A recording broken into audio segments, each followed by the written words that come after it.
Had he traversed dimensions? With a resigned sigh, Shangguan Lingfeng accepted this incredulous reality. His current predicament was perilous, for he found himself in an entirely unfamiliar realm. The world of Naruto. Gazing at the roadside sign, Shangguan Lingfeng stood momentarily dumbfounded. The sign read, "A headland of fire Konohagakure." He placed a hand upon his forehead, his eyes reflecting a mixture of astonishment and trepidation. Naruto! This world was brimming with ninjutsu, tailed beasts, and a myriad of legendary figures, all of which had existed solely within the realms of fantasy in his previous life. Yet now, it had become a tangible reality. Alas, this world was fraught with danger. He was merely a frail youth, utterly defenseless, in a realm where strength prevailed. How was he to survive? No, wait. He was but a boy now. How was he to endure in this world? With these thoughts swirling in his mind, Shangguan Lingfeng trudged along a rugged mountain path. His garments were tattered and billowed in the wind, resembling a destitute beggar. If I don't reach Konohagakure soon, I shall perish from hunger. With a weary body, he limped forward, casting his gaze toward the distant mountains, filled with anticipation. He understood that as long as he persevered a little longer, he would arrive at Konohagakure within this Naruto world. Regrettably, the journey felt interminable. Reality was harsh. He had traveled extensively, and the fatigue and hunger gnawed at him, rendering further movement nearly impossible. Having traversed such a great distance without sustenance, he began to see stars before his eyes. Panting heavily, Shangguan Lingfeng looked up apart from a small stream meandering through the woods. The endless forest was all that met his gaze. Konohagakure seemed quite distant, for he could not perceive any structures at present. My system awakened swiftly. With a plop, Shangguan Lingfeng collapsed onto a stone by the stream, gasping for breath. Transmigration typically came with a golden finger, was a fundamental expectation. He lowered his head, observing the faint glow emanating from his abdomen, his expression one of utter disbelief. System, emerge quickly. If you do not, your master will starve, he murmured under his breath. As if in response to Shangguan Lingfeng's call, the faint glow on his belly suddenly intensified. As the luminescence grew brighter, an emotionless mechanical voice echoed in his mind, reminiscent of an electronic synthesis. Lottery system loading complete. Shangguan Lingfeng was momentarily taken aback, instinctively widening his eyes. Please prepare to receive 10, 9, 8, 7, 6. His heart raced in synchrony with the countdown, a surge of exhilaration coursing through him. The golden finger had arrived. Beep, beep, beep. At that moment, Shangguan Lingfeng's thoughts nearly came to a standstill. What treasures might be drawn? Lottery concluded.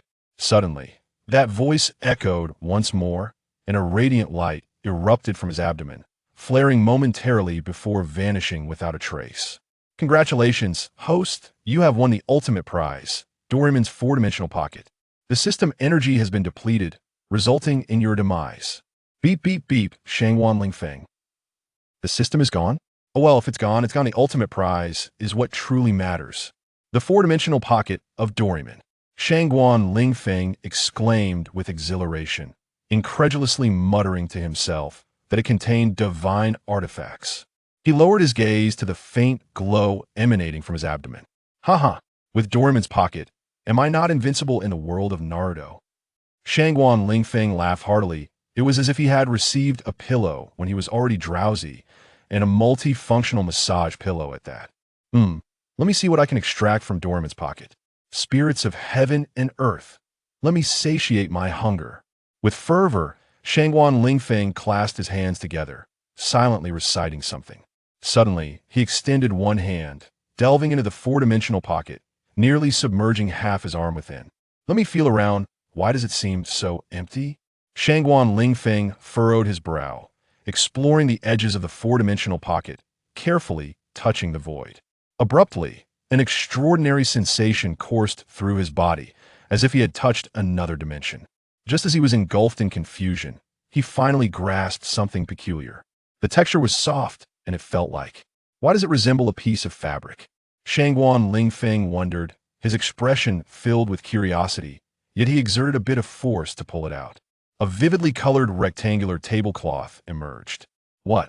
Is this the legendary gourmet tablecloth? Shangguan Lingfeng murmured in disbelief, his face alight with astonishment and excitement.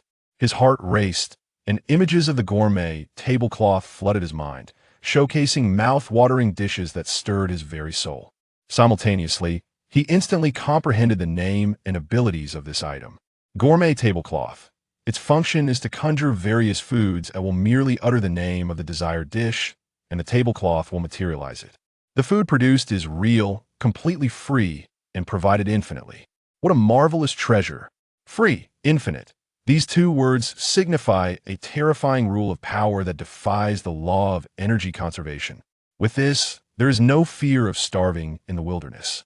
A single tablecloth could sustain an entire nation. It's not just a dream. Whatever I wish to eat, I shall eat. Let these inexperienced ninjas have a true taste of the delicacies from another realm. When it comes to food, Shangguan Lingfeng felt a mouth-watering sensation, unable to resist licking his lips, having long been ravenous. He quickly glanced around and noticed a relatively flat stone. Joy illuminated Shangguan Lingfeng's face, his eyes sparkling with fervent anticipation, akin to gazing upon an unparalleled beauty. Ah, this will do splendidly for a hearty meal. Clutching the gourmet tablecloth, he sprinted towards it, feeling an invigorating surge of energy in that moment. He carefully spread the gourmet cloth upon the stone and sat beside it, rubbing his hands together, unable to wait another moment. Recalling a menu from his past life, Shangguan Lingfeng exclaimed with exhilaration, "I would like a portion of spicy dry pot chicken, braised crab with pearl potatoes, pan-seared Dalian abalone with Longjing tea, steamed deep-sea grouper, Louis XIII pizza, top-tier black and white caviar." Before his eyes, a cascade of delectable dishes appeared on the tablecloth, their enticing aromas wafting through the air. Shangguan Lingfeng's eyes sparkled, his breath quickening, his heart racing with uncontainable excitement. In his previous life, as a freshly graduated underachiever, such dishes were beyond his means now. However, he could order anything he desired. With a gentle motion, he picked up a piece and savored it. It offered an unprecedented texture, crispy on the outside, tender within, fragrant yet not overwhelming. As he relished the flavors, they seemed to unfurl within him, spreading a wave of delight throughout his being. Exquisite! Ah, yes, a drink would be splendid. Another large glass of chilled cola from 82. Shangguan Lingfeng gulped down a generous mouthful. Refreshing. His gaze fixated on the array of food before him.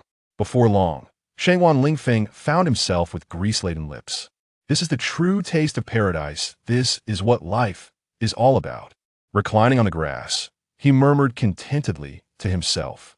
After indulging in a sumptuous feast, each ingredient revealed its unique texture and flavor. He felt as though he were enveloped in a bustling culinary metropolis, rich with a tapestry of scents and colors. The sizzling of meat over flames, the steam rising from the boiling fish, the richness of braised pork melting on his tongue, each a delightful reminiscence. Yet now, with the gourmet cloth beside him, remnants of his meal lingered, releasing enticing aromas. However, Shangguan Lingfeng could eat no more. Fortunately, the food on the gourmet tablecloth was entirely complimentary. He relished the free bounty without a hint of remorse. No longer was he the lowly worker who had to take leftovers from a bowl of ramen in his previous life. He had risen. Shangguan Lingfeng stretched lazily and shifted into a more comfortable position. Forget it. I'll take a nap first and study the pocket gadgets later. This journey has truly exhausted me. As he spoke, he began to put away the gourmet tablecloth. However, in the next moment, he paused slightly. Across the brook, he noticed a swaying figure with golden hair approaching. Chapter 2. Naruto. I shall never drink ramen again. Shangguan Lingfeng rested his chin on his hand, sitting cross-legged beside a stone. Naruto, take your time with your food. He chuckled as he observed the boy voraciously devouring his meal. With his golden short hair and azure eyes, Naruto bore 6 whisker-like markings on his cheeks, his face radiating a smile as bright as sunshine. Naruto Uzumaki, the Jinchuriki of the Nine Tails, the protagonist of the Hokage saga. Had Shangguan Lingfeng not possessed his extraordinary abilities, he might have found himself shamelessly approaching Naruto.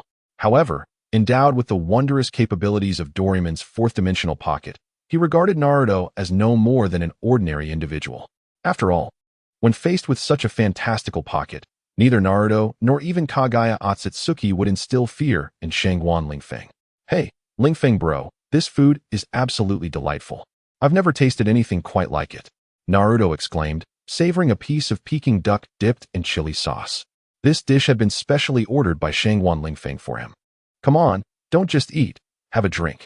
Erguo too, a beverage from my hometown.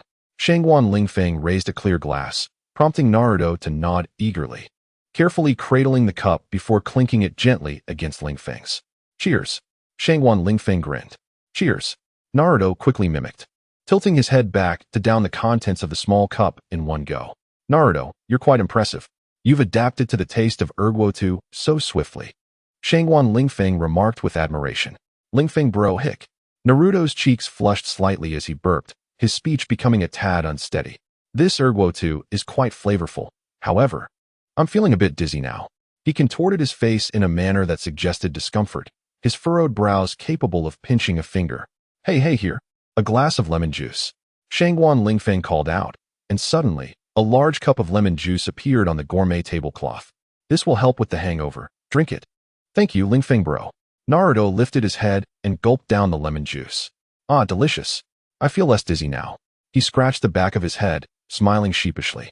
Would you like more? I can order more dishes for you, Shangguan Lingfeng asked grandly, waving his hand with flourish. No, I'm full. Lingfeng bro, this ninja tool of yours is truly extraordinary. It can conjure various delicacies out of thin air. Naruto gazed at the tablecloth in astonishment. Such a ninja tool that could summon food directly was something he had never even heard of before. Impressive, right? This ninja tool is exclusive to me. No one else can even hope to wield it. Shangguan Lingfeng beamed with pride. Naruto, initially skeptical, attempted to name a few dishes, only to find it ineffective, leading him to finally give a thumbs up in acknowledgement. Lingfeng bro, the food you just provided was exquisite. From now on, I shall never drink ramen again. He wiped the corner of his mouth, a look of admiration on his face. Alas, I am but a wanderer, and our paths may not cross again. Shangguan Lingfeng shook his head, sighing deeply. Naruto, taken aback by this revelation, pondered for a moment. Brother Lingfeng, are you a wandering ninja? Perhaps you could come to our Konoha village. It is a splendid place. As Naruto spoke, he suddenly paused, a hint of melancholy washing over his expression. Noticing this, Shangguan Lingfeng felt a stir of curiosity and gently stroked his chin, inquiring, Are you perhaps reminiscing about your friend, the wayward boy named Sasuke? Indeed, Brother Lingfeng, Naruto replied, his smile quickly returning as he began to share stories about Sasuke, Sakura, and the myriad happenings in Konoha village. Shangguan Lingfeng listened intently, maintaining a cheerful demeanor. Yet his mind was racing. It seemed that the timeline indicated it had been over 2 years since Sasuke's defection. Naruto had returned from his training only to embark once more on a fruitless quest to find him. Might Jiraiya also be nearby? With a quick flick of his eyes, Shangguan Lingfeng feigned turning away, scanning the surroundings. Naturally, he saw nothing. As an ordinary individual, how could he possibly detect one of the legendary Sannin? Never mind. While it was not the very beginning of the story, it bore little consequence now. Moreover, with his possession of Doraemon's fourth-dimensional pocket, Shangguan Lingfeng felt no concern for his safety and was unbound by the constraints of the narrative's timeline. After all, he wielded over a dozen artifacts governed by the rules of time, any one of which could instill trepidation throughout the ninja world, thus rendering him unfazed. Ah, Brother Lingfeng, Naruto suddenly exclaimed with excitement. What is it, Naruto? Shangguan Lingfeng responded, taking a hearty sip of pearl milk tea, casting a surprised glance at Naruto. Ever since acquiring the gourmet tablecloth, he had found his appetite significantly increased, consuming food and drink in quantities several times greater than before. Naruto continued, Brother Lingfeng. There were some events in Konoha over the past 2 years that you might have heard about. The Chunin exams caused many casualties among civilians, and there has been a severe shortage of supplies. Your, superfood tablecloth. Shangguan Lingfeng interjected with a furrowed brow. It is the gourmet tablecloth. Naruto, feeling a bit embarrassed, scratched the back of his head. Brother Lingfeng, your ninja tools are so extraordinary. They could bring much convenience to Konoha. You could even open a restaurant there and become prosperous while helping the villagers. Come to our Konoha village. Naruto's sincere invitation resonated with him. Konoha? Shangguan Lingfeng was slightly taken aback by Naruto's words and subsequently fell into silence. I cannot acquiesce so readily. Such a response would be beneath my dignity and could raise suspicions. Brother Lingfeng, among the various villages in the ninja world, ours, Konoha, is undoubtedly the most prosperous. Moreover, the village enjoys excellent security. You need not worry about your culinary delights being snatched away. Upon noticing that Shangguan Lingfeng appeared somewhat hesitant, Naruto hurriedly continued to persuade him. Good security? Shangguan Lingfeng responded with a bemused expression, thinking to himself that Konoha certainly had its share of troubles. Come on, Brother Lingfeng, I genuinely adore your exquisite dishes. Naruto implored, his eyes glistening with tears as he gazed at Shangguan Lingfeng. Ah, since you have earnestly invited me, Shangguan Lingfeng sighed, seemingly conceding, I shall visit Konoha. Chapter 3. The Fair Boxing Gloves. As Naruto and Shangguan Lingfeng walked side by side, they were nearing the gates of Konoha. However, even at this point, there was still no sign of Jiraiya. Shangguan Lingfeng did not dwell on this. Given Jiraiya's nature, he was unlikely to launch a surprise attack. They would discuss it further once they entered the village. Brother Lingfeng, that meal we just had, was it called Lanzhou Lamian? It was absolutely delicious. Even better than the ramen in Konoha, Naruto exclaimed, his eyes sparkling as he reminisced about the flavorful Lanzhou noodles. Is that so? Lanzhou Lamian is rather average to me. I've been eating it for countless years, Shangguan Lingfeng responded, a nostalgic look crossing his face. In his previous life on Blue Star, being a freshly graduated university student, having a bowl of Lanzhou Lamian for lunch was quite a treat, as he could not afford anything more extravagant. Yes, it was incredibly tasty. Naruto eagerly nodded in agreement. Suddenly, he noticed the item on Shangguan Lingfeng's hand. By the way, Brother Lingfeng, is that pair of boxing gloves you're wearing also a piece of ninja gear? Naruto inquired, curiously inspecting the gloves that Shangguan Lingfeng had pulled from his pocket earlier and donned on his hands. Cough, indeed. As a wanderer, I often encounter numerous dangers. This pair of gloves provides me with a sense of security, Shangguan Lingfeng cheerfully explained. Fair boxing gloves. They resemble ordinary boxing gloves, but their function allows the wearer to engage in combat with others, ensuring that regardless of the opponent's strength, a draw is guaranteed. In such instances, the individual with a stronger mental determination will emerge victorious. Shangguan Lingfeng recalled the capabilities of the fair boxing gloves in his mind. This was the second item he had obtained from Doraemon's fourth-dimensional pocket.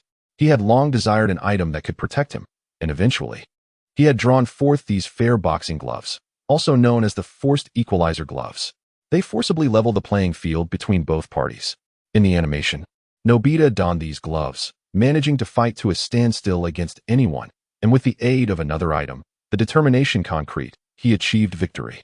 When he would acquire the determination concrete remained uncertain, but with these fair boxing gloves, he could hold his own against anyone, at least ensuring his safety and peace of mind. Shangguan Lingfeng contemplated this, filled with confidence and a sense of grand ambition. What a formidable powerhouse.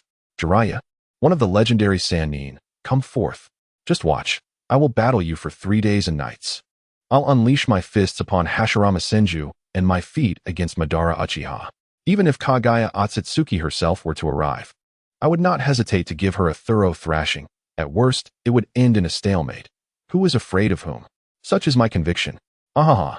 By the way, Naruto, you mentioned that you trained under one of the legendary Sannin? With a light cough, Shangguan Lingfeng suddenly inquired of Naruto. Indeed, Brother Lingfeng, the perverted sage has been guiding my ninjutsu training. He is quite a good person. He allowed me to return to the village on my own. But I have no idea where he has gone. What a pity he has missed out on your culinary delights. Naruto replied with a cheerful grin. From Naruto's tone regarding the perverted sage, it was evident that their bond was exceptionally strong. That is quite all right. Once we reach the village, I plan to open a restaurant where all the villagers can come to dine. Shangguan Lingfeng chuckled nonchalantly.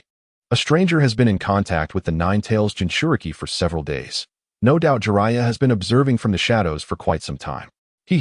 I imagine that old pervert is struggling with his patience, surrounded by such enticing aromas, yet unable to reveal himself.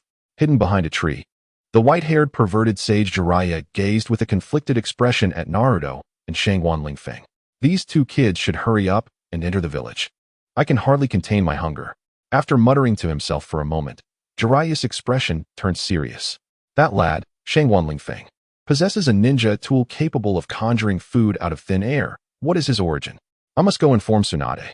In a flash, Jiraiya vanished from sight. At the entrance of Konoha, the gatekeepers, Tanzi and Kamizuki Izumi, noticed the approaching Naruto and Shangwan Lingfeng. Naruto, you're back.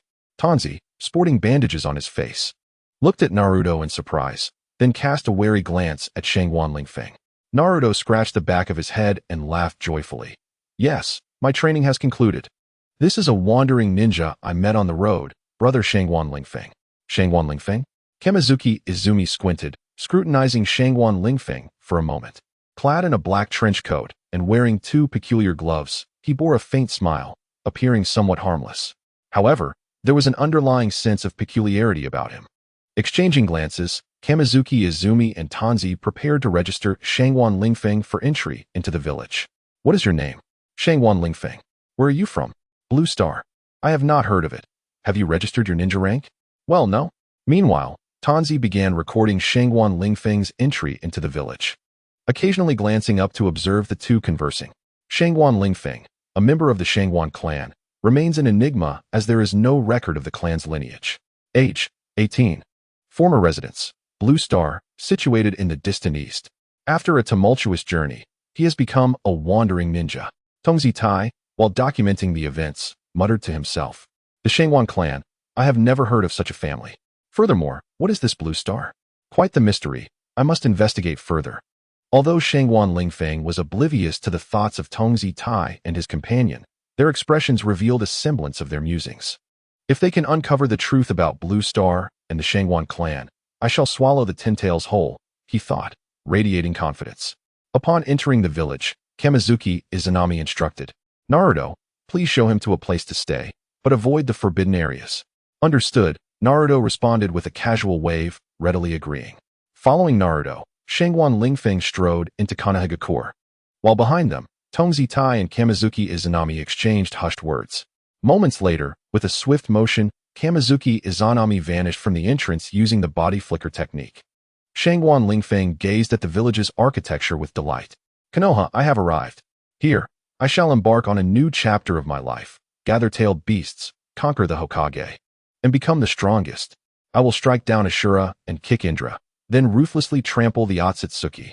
I want every village in the ninja world to know my name. I, Shangwan Lingfeng.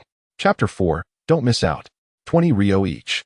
Meanwhile, in the Hokage office, Jiraiya was engaged in conversation with a broad-shouldered blonde woman.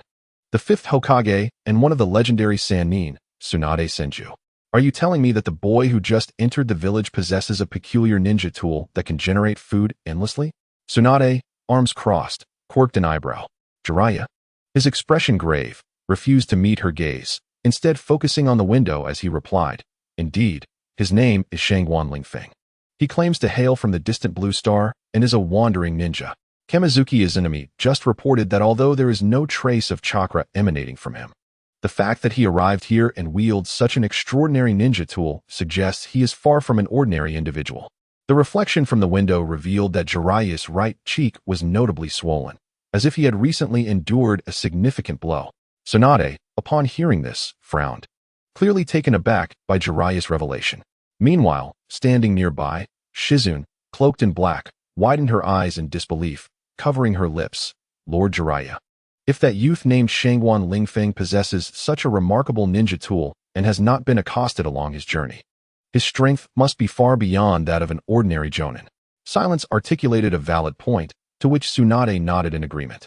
I share the same sentiment, which is why I refrained from taking hasty action. Over the past few days, the other party has interacted with Naruto without displaying any hostility. Their visit to the village presents a perfect opportunity for observation. Jiraiya, clutching his swollen right cheek, cleared his throat. Looking out the window, Tsunade noticed two youths strolling side by side along the distant street. In the main thoroughfare of Konoha, Shangwan Lingfeng walked leisurely, having just exchanged words with Naruto, who informed him of an excellent spot for setting up a stall. The street vendor economy is indeed essential for Konoha. Eager to earn his first gold, Shangwan Lingfeng hurried to the crossroads of the village's main road. When one lacks the funds to establish a shop, a stall is a commendable alternative. Equipped with a pair of fair boxing gloves, Shangwan Lingfeng spread out his gourmet tablecloth in a corner of the intersection.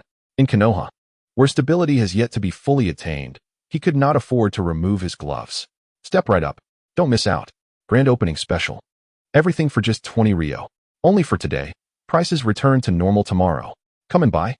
Not 100 Rio, not 50 Rio, just 20 Rio. Shangwan Lingfeng shouted, seated beside his gourmet tablecloth, swiftly attracting the attention of nearby villagers. Wow, what is this food? It smells amazing. Only 20 Rio, exclaimed one. Indeed. It's much cheaper than Ichiraku ramen, which costs 60 Rio a bowl. Another chimed in. I spent 40 Rio on a bowl of fried noodles at the ramen shop. This food is such a bargain. The villagers were captivated not just by Shangwan Lingfeng's calls, but by the enticing aromas wafting through the air. It's the first day. Everyone should come and try. Seize the opportunity. This price won't last until tomorrow. Shangwan Lingfeng waved his arms enthusiastically, his gloved hands dancing about. Here comes the food. Shredded chicken, shredded tripe, assorted tofu, marinated duck, marinated crab, marinated fish, sautéed fish slices, crab meat stir-fry, fresh crab meat, steamed pumpkin, stuffed zucchini, stir-fried loofah, stuffed winter melon, and let us not forget the braised chicken feet, braised duck feet, braised bamboo shoots, stewed water bamboo, roasted eggplant with meat, duck soup, crab meat soup, and 3-flavor wood ear soup. As Shangwan Lingfeng shouted, an array of peculiar and delightful dishes materialized from the gourmet tablecloth, showcasing exotic cuisine from another world for the first time. I want a portion of shredded chicken, cried one. Boss, I'll have the braised chicken feet, shouted another. Crab meat soup. I want this. What is it called? Marinated fish slices. A throng of eager patrons surrounded Shangwan Lingfeng's stall, and after a brief moment of chaos, a long line formed under the guidance of the Konoha patrol. Shangwan Lingfeng's smile widened, nearly splitting his face. 20 Rio. Here's your shredded chicken, he said, handing over the dish while accepting payment. Your stir-fried loofah. Here's your crab meat stir-fry. Ah, how delectable. I have never encountered such a culinary delight. Who knew that dishes could be prepared in such a manner? My goodness. This peculiar vegetable known as loofah has a truly unique flavor. An experience unlike any I have ever had. Oh dear, do allow me a taste. With so many people here, it will take an eternity to queue up again. A middle-aged gentleman let out a hearty belch, tears of joy welling in his eyes, exclaiming how delicious it was and that he would gladly wait in line once more. With that, he swiftly darted to the back of the queue, forming yet another long line. Fear not, dear patrons. This chef possesses a special culinary tool that ensures no time will be wasted in preparation, exclaimed Shangwan Lingfeng, his face beaming with delight. I shall secure a shop tomorrow. I am determined to open my own establishment. He laughed heartily. In the distance, Naruto stood with his companions, excitedly introducing something. Look, that's my brother Shangwan Lingfeng, whom I met on the road, exclaimed Naruto. This is simply unbelievable. The golden-haired girl Ino gazed at the seemingly endless line, her expression one of astonishment. Naruto, I can't resist any longer. I must join the queue. The pink-haired Sakura gritted her teeth, ultimately succumbing to the temptation of the tantalizing food, racing ahead to queue up for the delectable dishes. Suddenly, a large round object rolled past, seemingly belonging to a kimchi choji. Choji was elated, delighted by the plethora of unfamiliar delicacies. Shikamaru sighed, scratching his forehead in exasperation. Ah, youth is synonymous with food, and food is the essence of youth. Off I go, exclaimed the exuberant Rock Lee as he bounced over to Choji's side. It truly does appear quite appetizing, remarked Tenten, biting her lip, dressed in a striking white and pink chi-pao, exuding grace. However, upon turning her head, she discovered that Shikamaru had already discreetly rushed off to join the queue. What? You all have already gone. Tenten pouted, quickly following suit. Next in line were Hyuga Niji, Inazuka Kiba, and Yamanaka Ino. Even the typically shy Hinata followed suit. At the Hokage building, Tsunade gazed at the seemingly endless line with a resigned expression, rubbing her forehead. Well, now the entire Hidden Leaf village knows that this lad possesses a culinary tool capable of conjuring food out of thin air. Indeed, Jiraiya chimed in, gnawing on a sauced pig's trotter, mumbling, this Shangwan Lingfeng fellow, having arrived from the distant blue planet, must certainly have some tricks up his sleeve. It will be interesting to observe his abilities. And I must say, this pig's trotter is quite delicious. Chapter 5, Hokage-sama. Would you care for a cup of milk tea? Ino delightedly sipped her cup of pearl milk tea, her face radiating joy. Tsunade-sama, you should try some. I went through great lengths to procure it for you. Ino offered Tsunade a cup of chocolate milk tea. Humph, is it truly that delicious? Just look at your expression. Tsunade chided, her tone tinged with exasperation. Ino, with a satisfied smile, replied, Tsunade-sama, you shall know once you taste it. It is simply heavenly. Tsunade took a sip from the straw with an expressionless face. In the next moment, her beautiful eyes widened in astonishment. Her heart raced, akin to a startled fawn leaping wildly within her chest. This milk tea is truly extraordinary. Tsunade marveled, her voice filled with admiration for the chocolate milk tea. She had never heard of such a thing before, nor of those peculiar foods. Where on earth did Shangguan Lingfeng acquire them? Tsunade turned around, sipping the chocolate milk tea while deep in thought. Shangguan Lingfeng is indeed enigmatic. Jiraiya and Shizune, having overheard Tsunade's words, fell into contemplation as well. Just then, Tsunade spoke again. Shizune, go buy me another cup of chocolate milk tea. After taking her last sip, Tsunade extended her pink tongue to lightly lick her lips, a look of bliss adorning her face.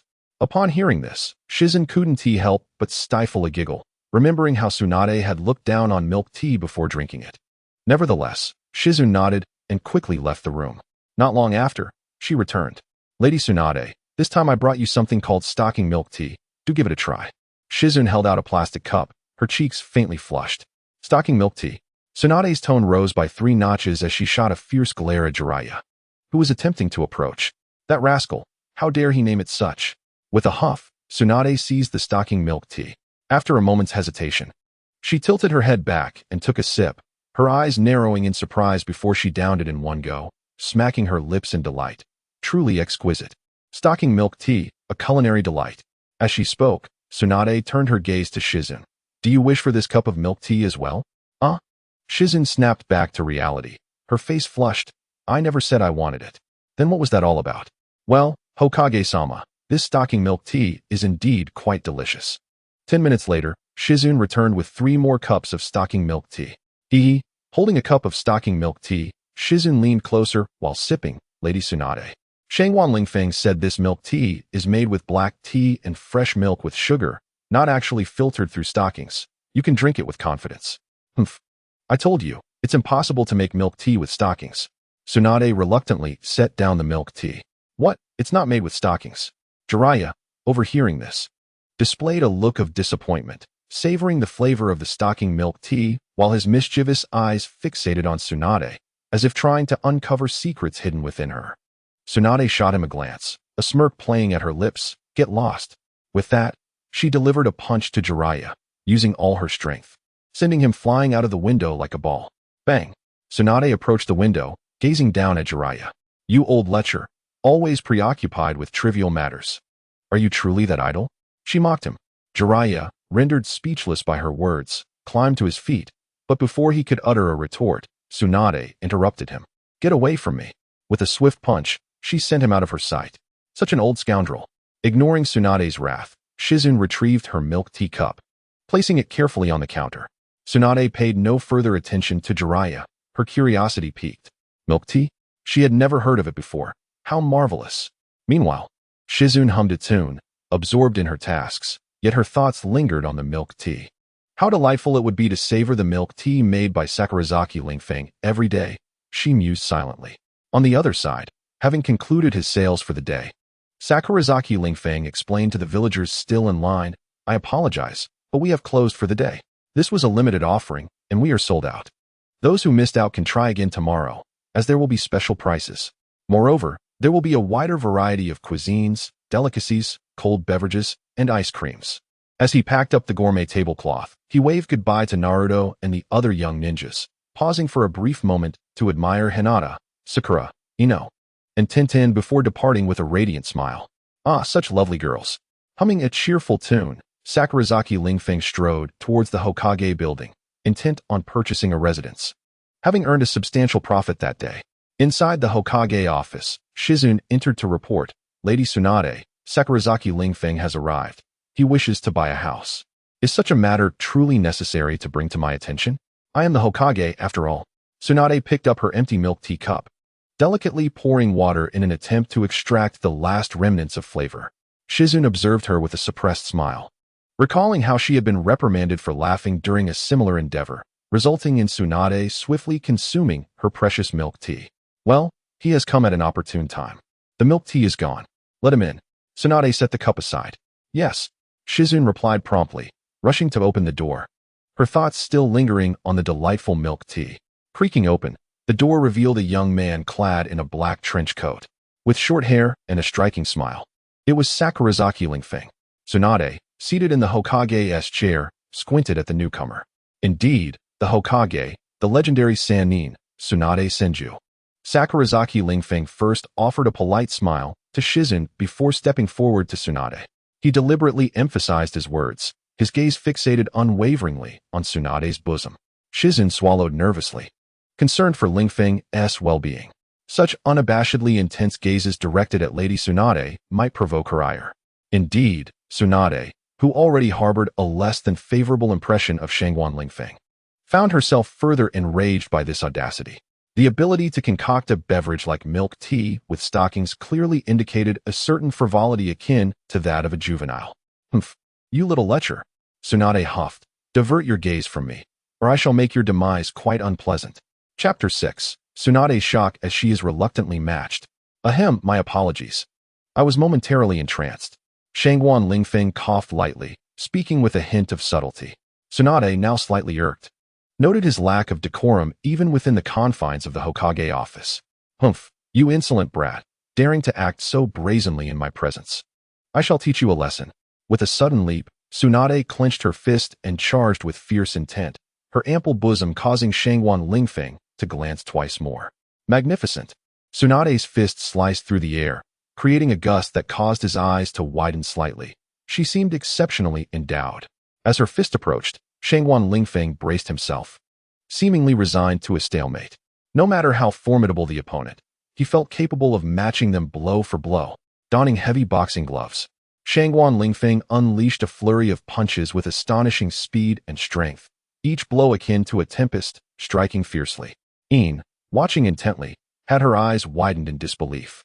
How extraordinary! His prowess rivaled that of Lady Tsunade, yet today, she appeared somewhat off-kilter. What is amiss? Why does he exude an aura of invincibility despite not seeming particularly strong? My immense strength cannot seem to topple him. Tsunade felt a surge of astonishment.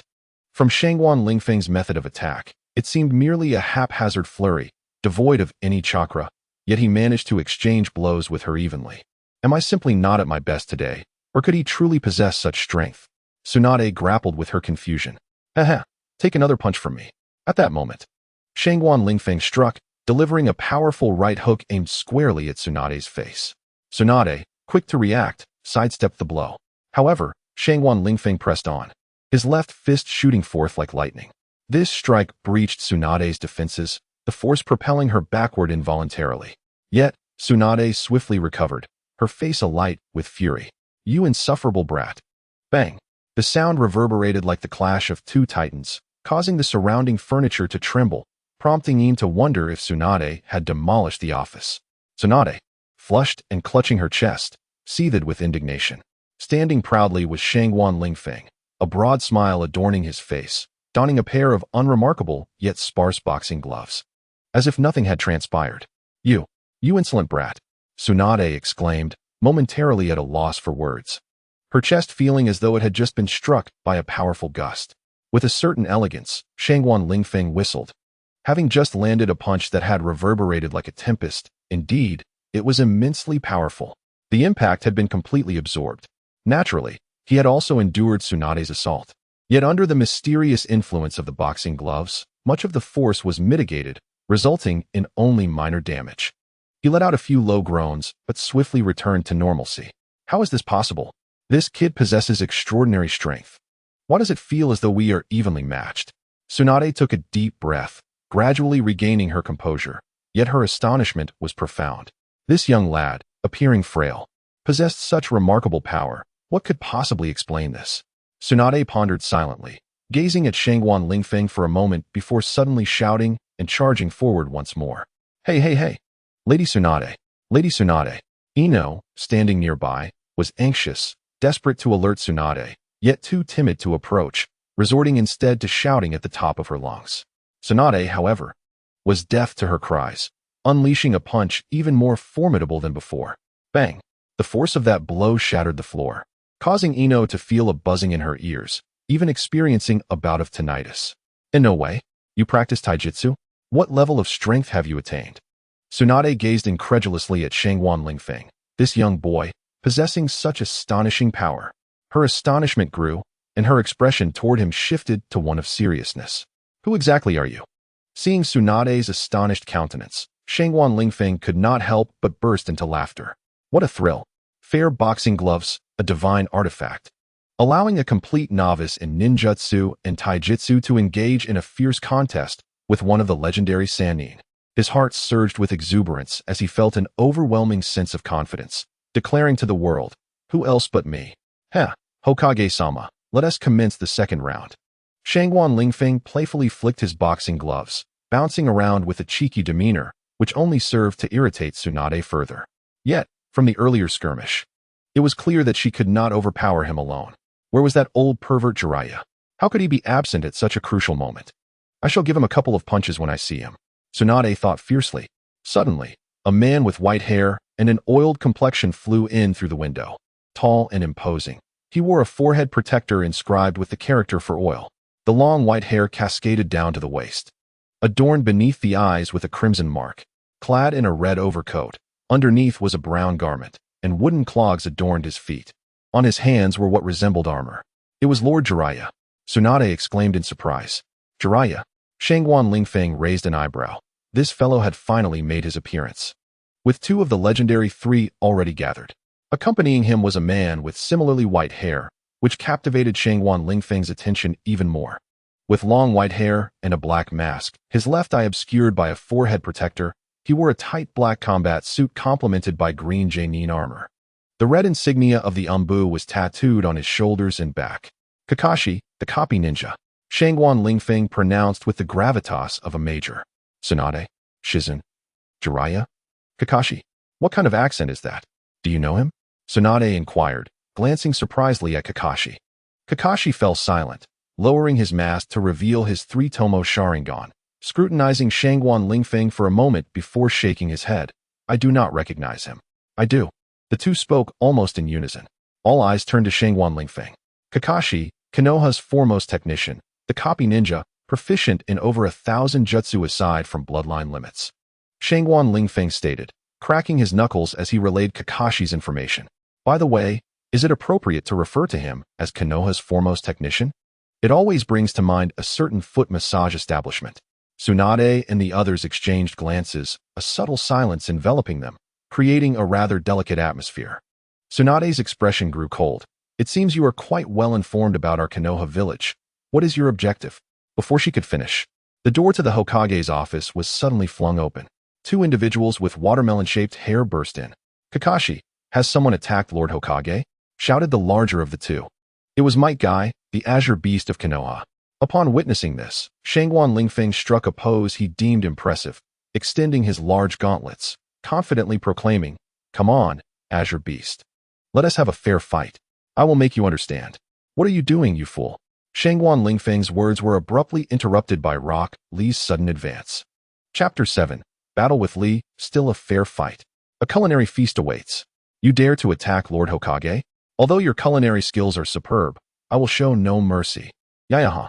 Rock Lee erupted with fervor. Noticing this, Tsunade furrowed her brow and cautioned, "Be careful. Shangwan Lingfeng is quite formidable. Lee, you are not his match." Yet she could not finish her sentence. Jiraiya, Shizune, Kakashi, and the others who had just witnessed Shangwan Lingfeng in action were momentarily stunned. What is happening? Shizune questioned in disbelief. This guy, Shangwan Lingfeng, cannot possibly be outmatched by Lee. Just moments ago, he was engaged in an intense exchange with the Hokage. Both seemingly evenly matched, unable to determine a victor in the short term. Jiraiya was equally perplexed by this strange spectacle, standing there lost in thought. Could it be a concealment of strength? Tsunade observed Shangwan Lingfeng for a moment, noticing that he and Rock Lee were evenly parrying each other's attacks, both sustaining injuries. It was not a hidden strength. He could only achieve a stalemate with Lee. Based on Shangwan Lingfeng's movements, Tsunade quickly reached a conclusion. Might Guy, confused, watched the inactive Jiraiya and Kakashi, who had also stepped aside. "Hey, Kakashi, what is going on?" Might Guy quietly inquired. Kakashi, naturally, was disinclined to respond. Disappointed, Might Guy turned his gaze back to the two fighters. "Lee, give it your all. I believe in you," Might Guy exclaimed, giving a thumbs up and flashing a bright smile. "Teacher Guy, he appears formidable, yet he gives me a peculiar feeling," Rock Lee said, drenched in sweat. Despite both combatants being injured, he felt an overwhelming sense of impending defeat. "All right, let's call it a day," Tsunade said after a moment of contemplation. Upon hearing this, Shangguan Lingfeng and Rock Lee simultaneously ceased their duel. Rock Lee hurried over to Might Guy to report on the battle's developments. As for Shangguan Lingfeng, he remained composed, breathing steadily, appearing quite vivacious under the influence of the fair boxing gloves. It seemed that Tsunade and the others might have gleaned something from his recent bout with Lee. "Let's sit down and discuss. Your earlier confrontation did not target Lee's vital points," Tsunade said, taking a seat. Shangguan Lingfeng shrugged his shoulders, or rather, adjusted his boxing gloves, stating, "I have already mentioned that I bear no malice. I am merely a wandering ninja, invited to Konoha by Naruto. I am currently looking to purchase a house and a shop, as I intend to embark on a culinary venture." As he spoke, Shangguan Lingfeng pretended to reach into his cloak, retrieving the gourmet tablecloth from his fourth-dimensional pocket. "Is this your ninja tool?" Tsunade inquired, her curiosity piqued. The others gathered around, intrigued. Although they had seen it earlier while queuing for food, this was their first opportunity to observe it closely. "This item is truly remarkable. Indeed, after the exhausting bout, let us indulge in some beverages and snacks," Shangguan Lingfeng declared, activating the gourmet tablecloth. "Come forth. Chocolate, macarons, cookies, sakama, and chewing gum." In a dazzling flash of light, an array of snacks materialized on the tablecloth. "Everyone, feel free to indulge." Shangguan Lingfeng chuckled, hastily grabbing a piece of chocolate and devouring it voraciously. Gulp. Ino could not help but swallow hard. Tsunade cast a glance at her, exasperated, and said, "All right, everyone, let us eat." With that, she was the first to seize a piece of sakama. Soft, sticky, and sweet in flavor. Tsunade delicately sampled the sakama, her expression one of surprise. The others, not to be outdone, eagerly reached for their favorite delicacies. "Is this chocolate? Oatmeal crisp? What is this? It's quite delicious," exclaimed one, while another remarked, "The gum tastes wonderful. Though it's challenging to chew, I ended up swallowing it whole." Might Guy laughed heartily, swallowing down more than 10 pieces of gum in succession. Shangguan Lingfeng paused momentarily, having been enjoying chocolate, and abruptly halted. "Ahem, just to clarify, gum is meant to be chewed, not swallowed." He discreetly glanced at Might Guy, only to find him nearly petrified. "No worries. I believe a good workout will suffice," Might Guy declared, raising his right hand with a thumbs up, radiating enthusiasm. With a swift motion, he seized Rock Lee and departed for training. "Teacher Guy, I haven't finished my macarons yet." Rock Lee's distant cry echoed back. Tsunade paid no heed to Might Guy's departure. Instead, she slammed her palm on the table and inquired of Shangguan Lingfeng in a low, serious tone.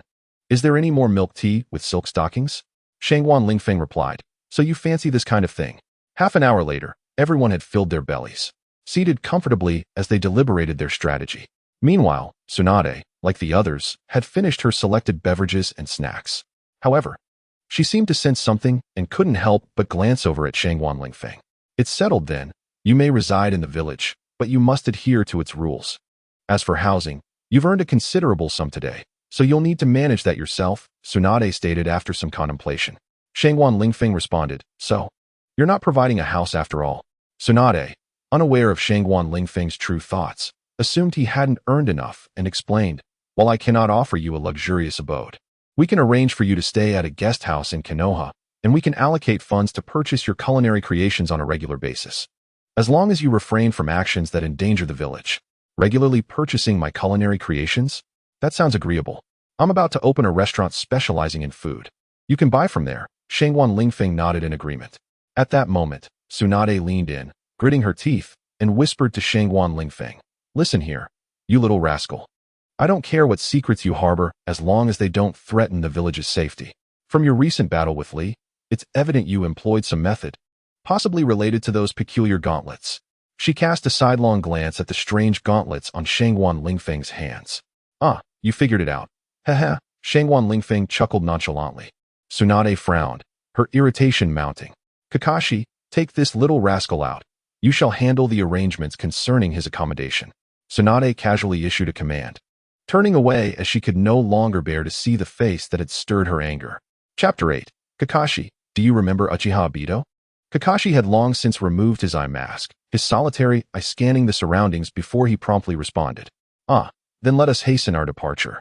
I can hardly contain my impatience. Shangguan Lingfeng sauntered ahead with a flamboyant stride. Just before exiting, he glanced back at Shizune, flashing what he believed to be a charming smile.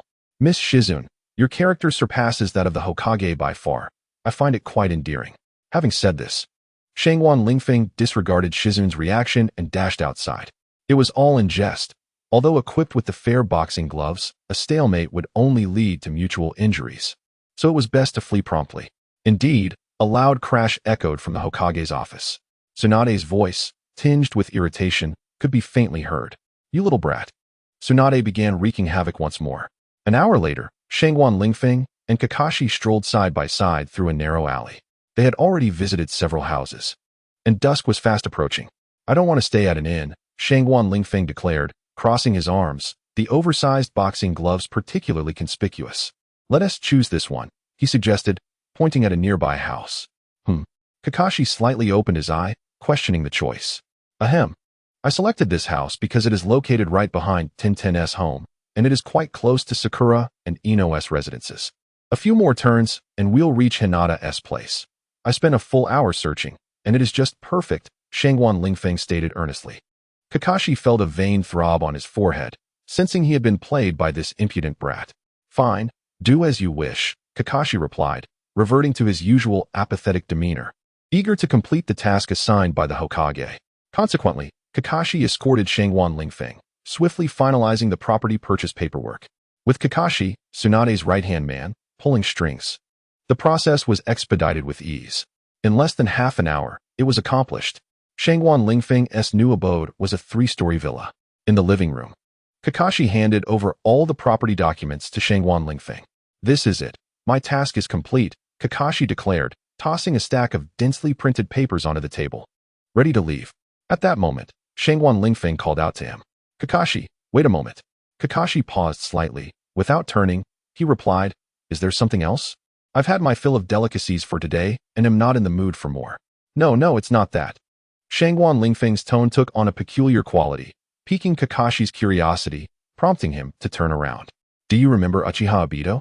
Shangguan Lingfeng grinned, revealing a dazzling smile of pearly white teeth. Suddenly, silence enveloped the room. Shangguan Lingfeng smiled, exuding an air of ease. Kakashi, struggling to form words, managed to utter a single syllable, his pupils dilating in sheer shock. How did you know? He exclaimed. This? Well, how shall I put it? From a certain perspective, I could be regarded as omniscient. Shangguan Lingfeng's smile grew ever more radiant, yet his words stirred a tempest within Kakashi's heart. Omniscient? I refuse to believe such a person exists. Kakashi's voice turned grave. He could scarcely accept that this seemingly harmless little imp possessed such knowledge.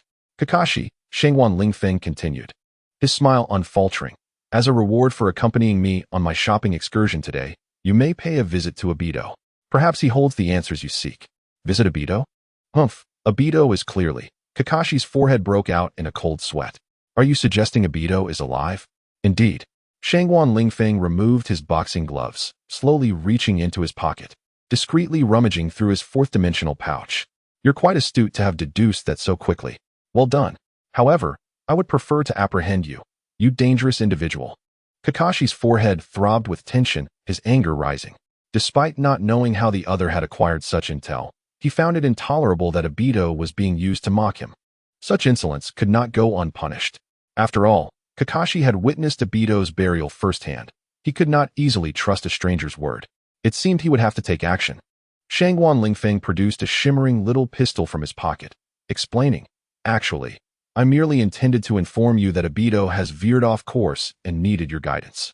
I hadn't anticipated your fervent reaction. What a poignant connection we share. Now, do take some time to rest. Stun gun. It resembles an ordinary toy pistol, yet its capabilities are formidable. This invention of the 22nd century belongs to the category of small arms, and those struck by it will faint. Wait a moment. Let me don my boxing gloves. Otherwise, I might miss you entirely.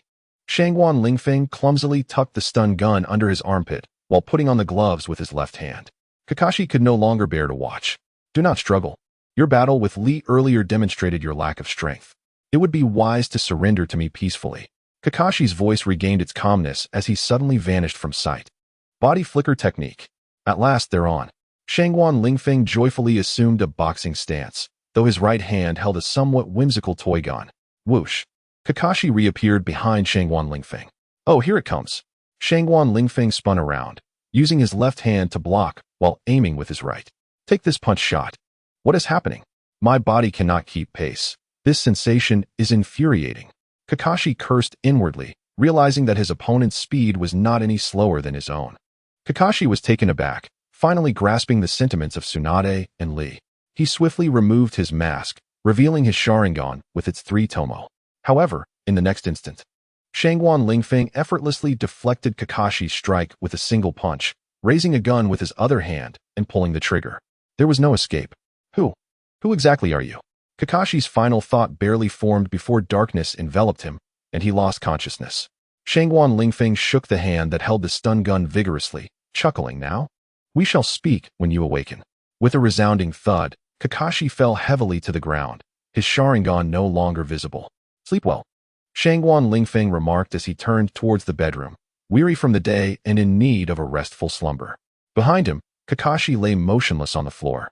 Chapter 9.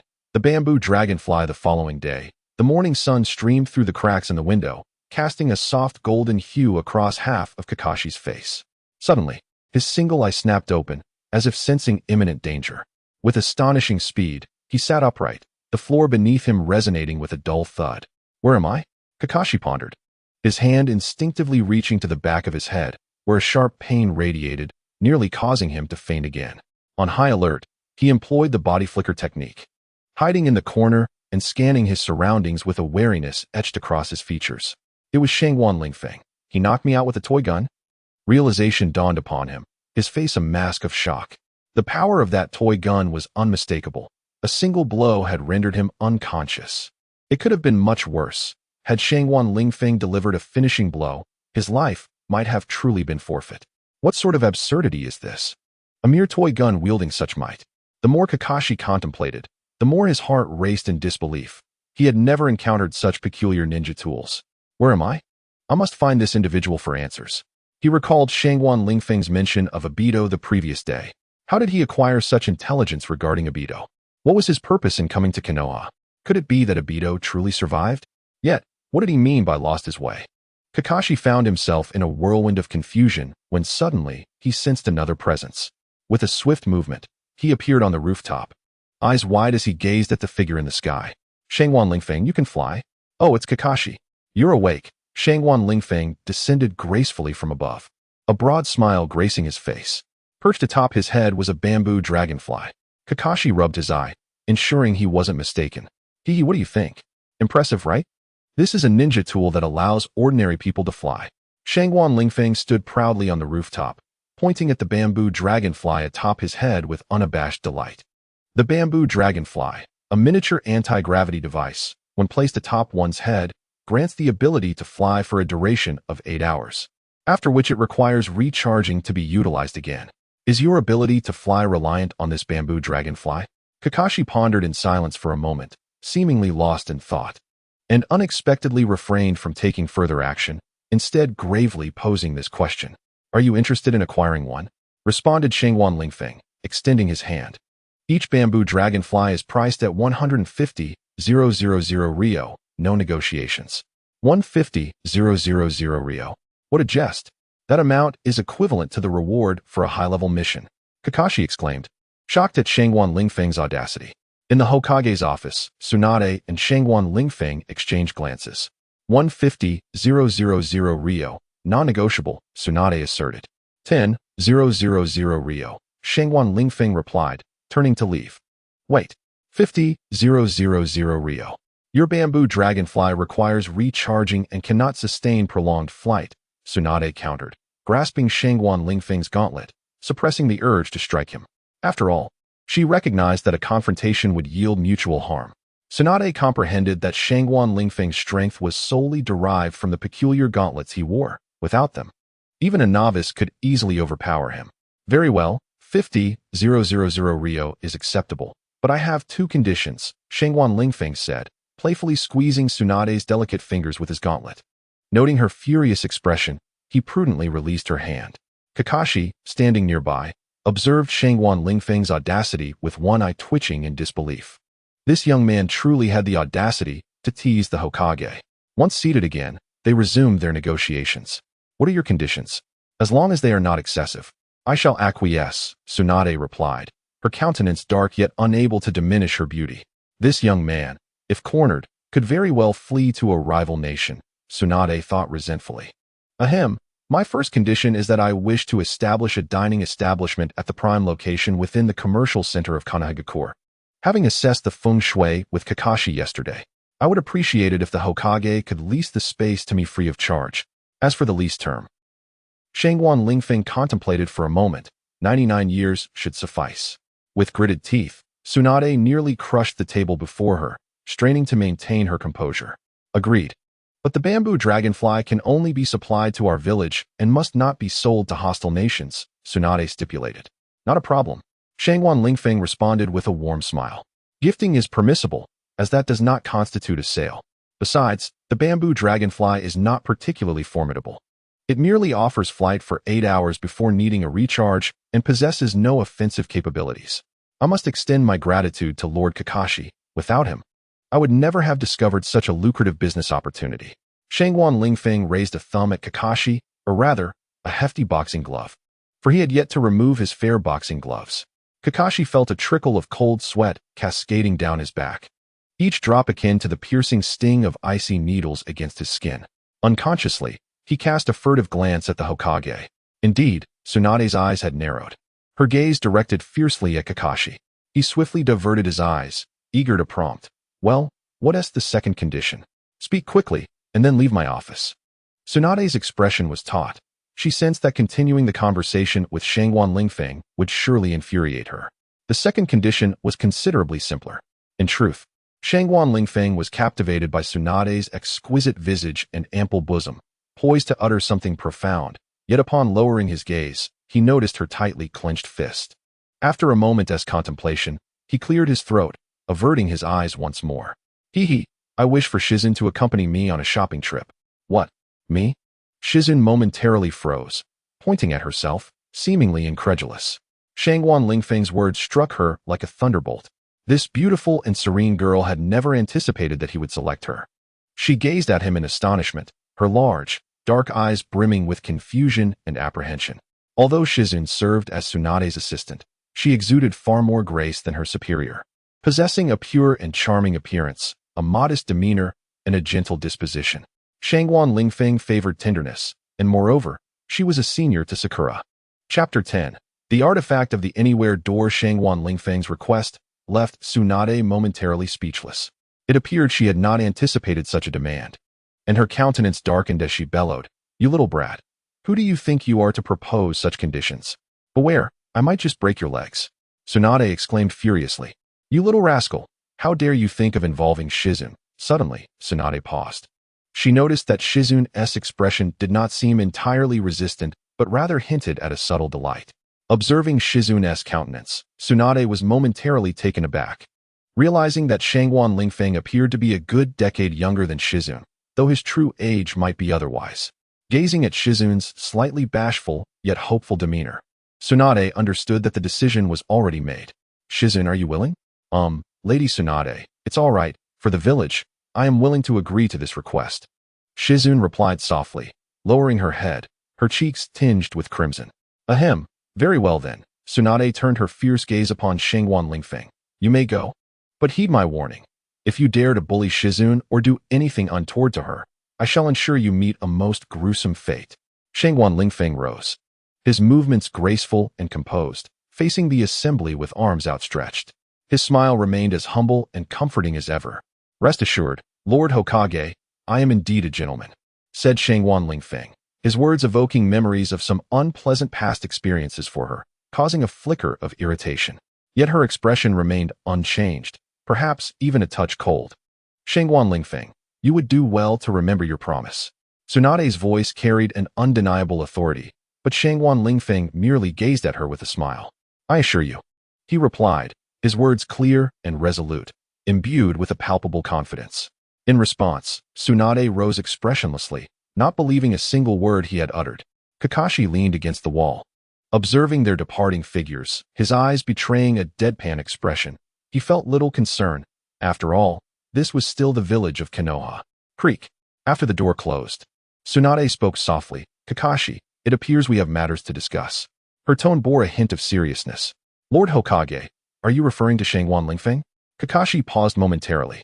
Tsunade's demeanor shifted, returning to a grave expression. Kakashi, today you reported something that surprised me. You mentioned that this young Shangguan Lingfeng is even aware of the events concerning Dodo. Tsunade regarded Kakashi, her gaze growing earnest. Indeed, Lord Hokage. This revelation astonished me as well. Ordinarily, few possess knowledge of those past events. Kakashi's singular eye sparkled with intrigue, evidently perplexed by the situation. Does this young Shangguan Lingfeng exhibit any further unusual behavior? Tsunade suddenly seemed to recall something. None that I can discern. Everything appears quite normal. Kakashi reflected on Shangguan Lingfeng's conduct within the residence. Tsunade sat in the Hokage chair, contemplating for a moment before shaking her head, instructing, Kakashi, I need you to intensify your surveillance on Shangguan Lingfeng. I sense that something is amiss. Understood, Lord Hokage. I shall take personal responsibility for monitoring him. Kakashi promptly accepted the order, then pondered aloud. Aside from myself, is there another group surveilling Shangguan Lingfeng? Is it that old coot Danzo? Humph. Do not concern yourself with him.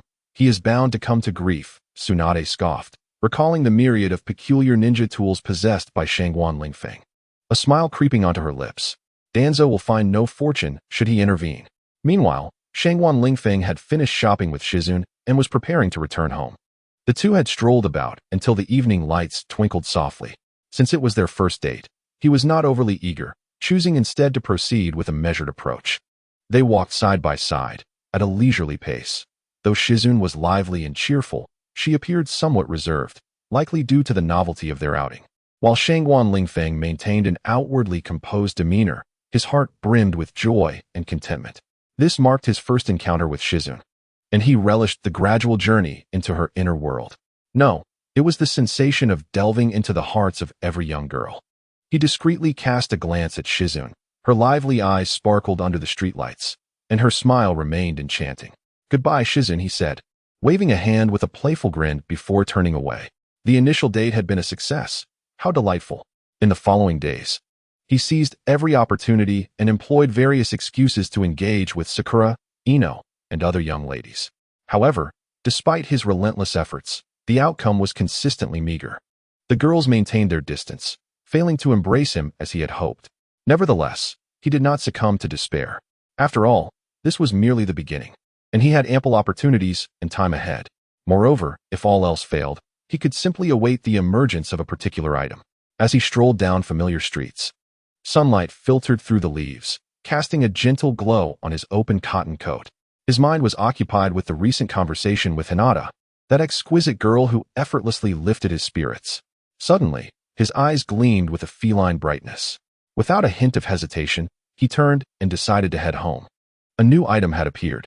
Another item has manifested, he mused internally, his joy palpable.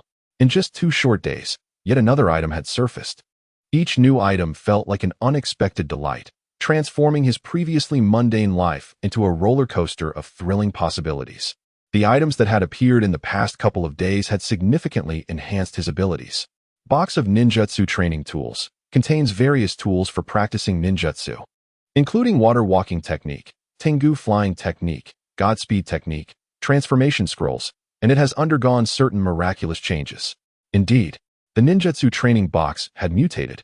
Even he was taken aback.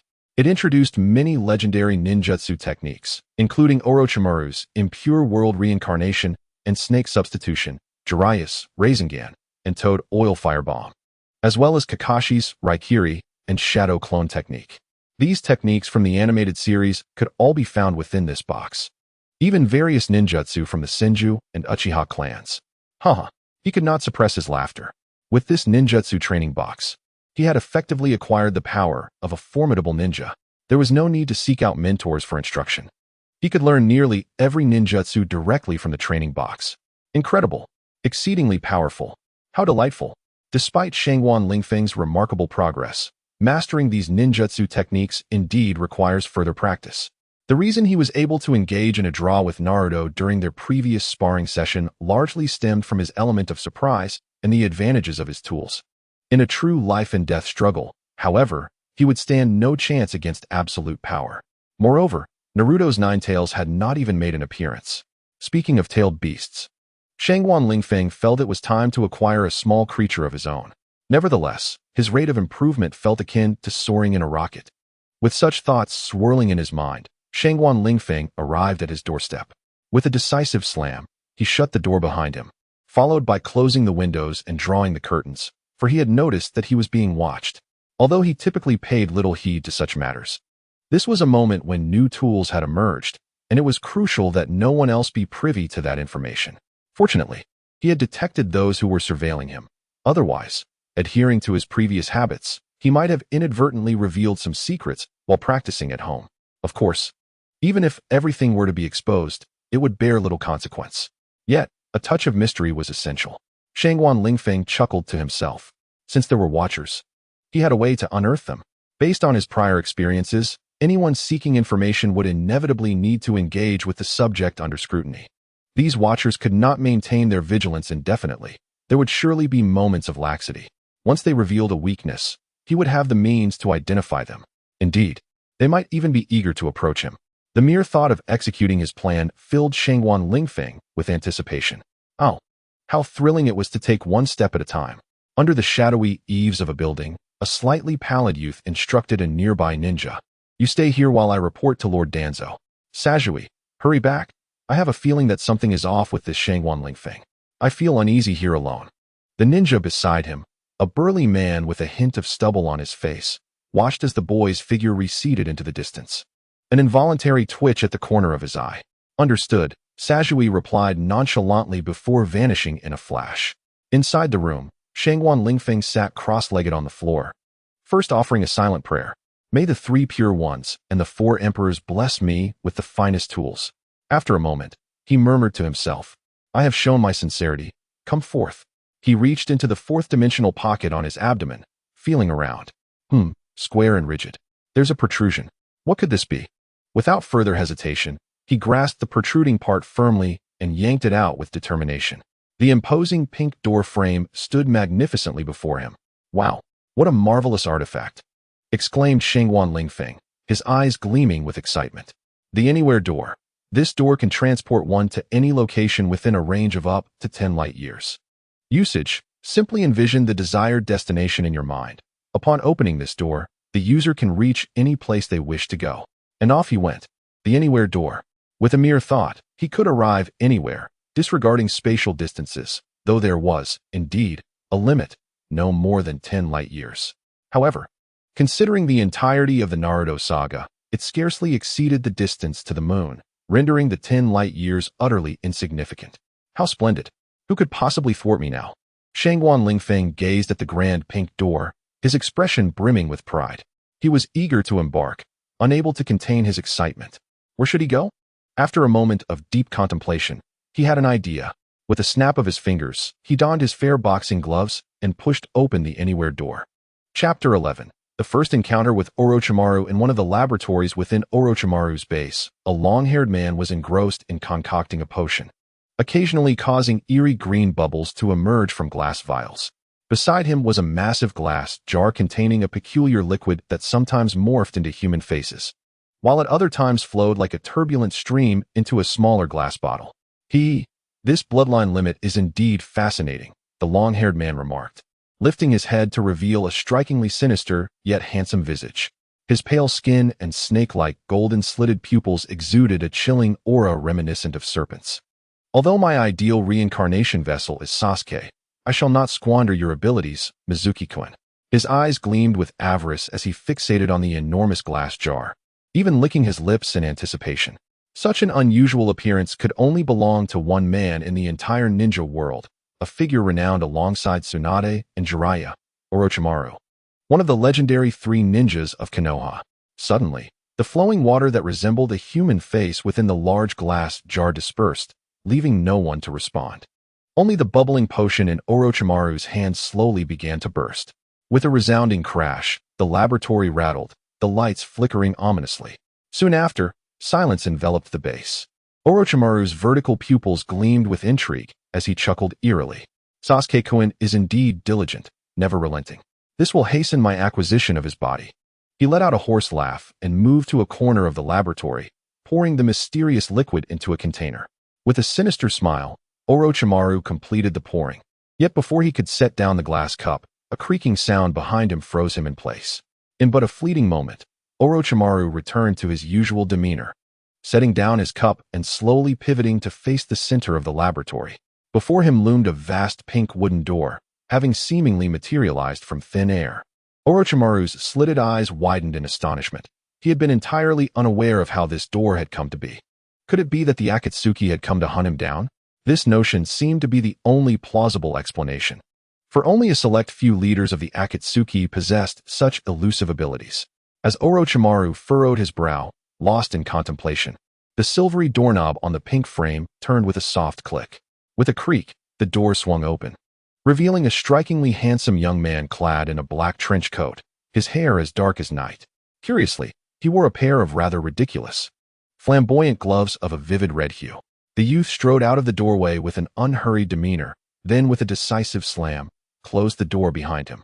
In that brief moment of the door's opening, Orochimaru's keen gaze was fixed upon the interior, yet he discerned nothing within.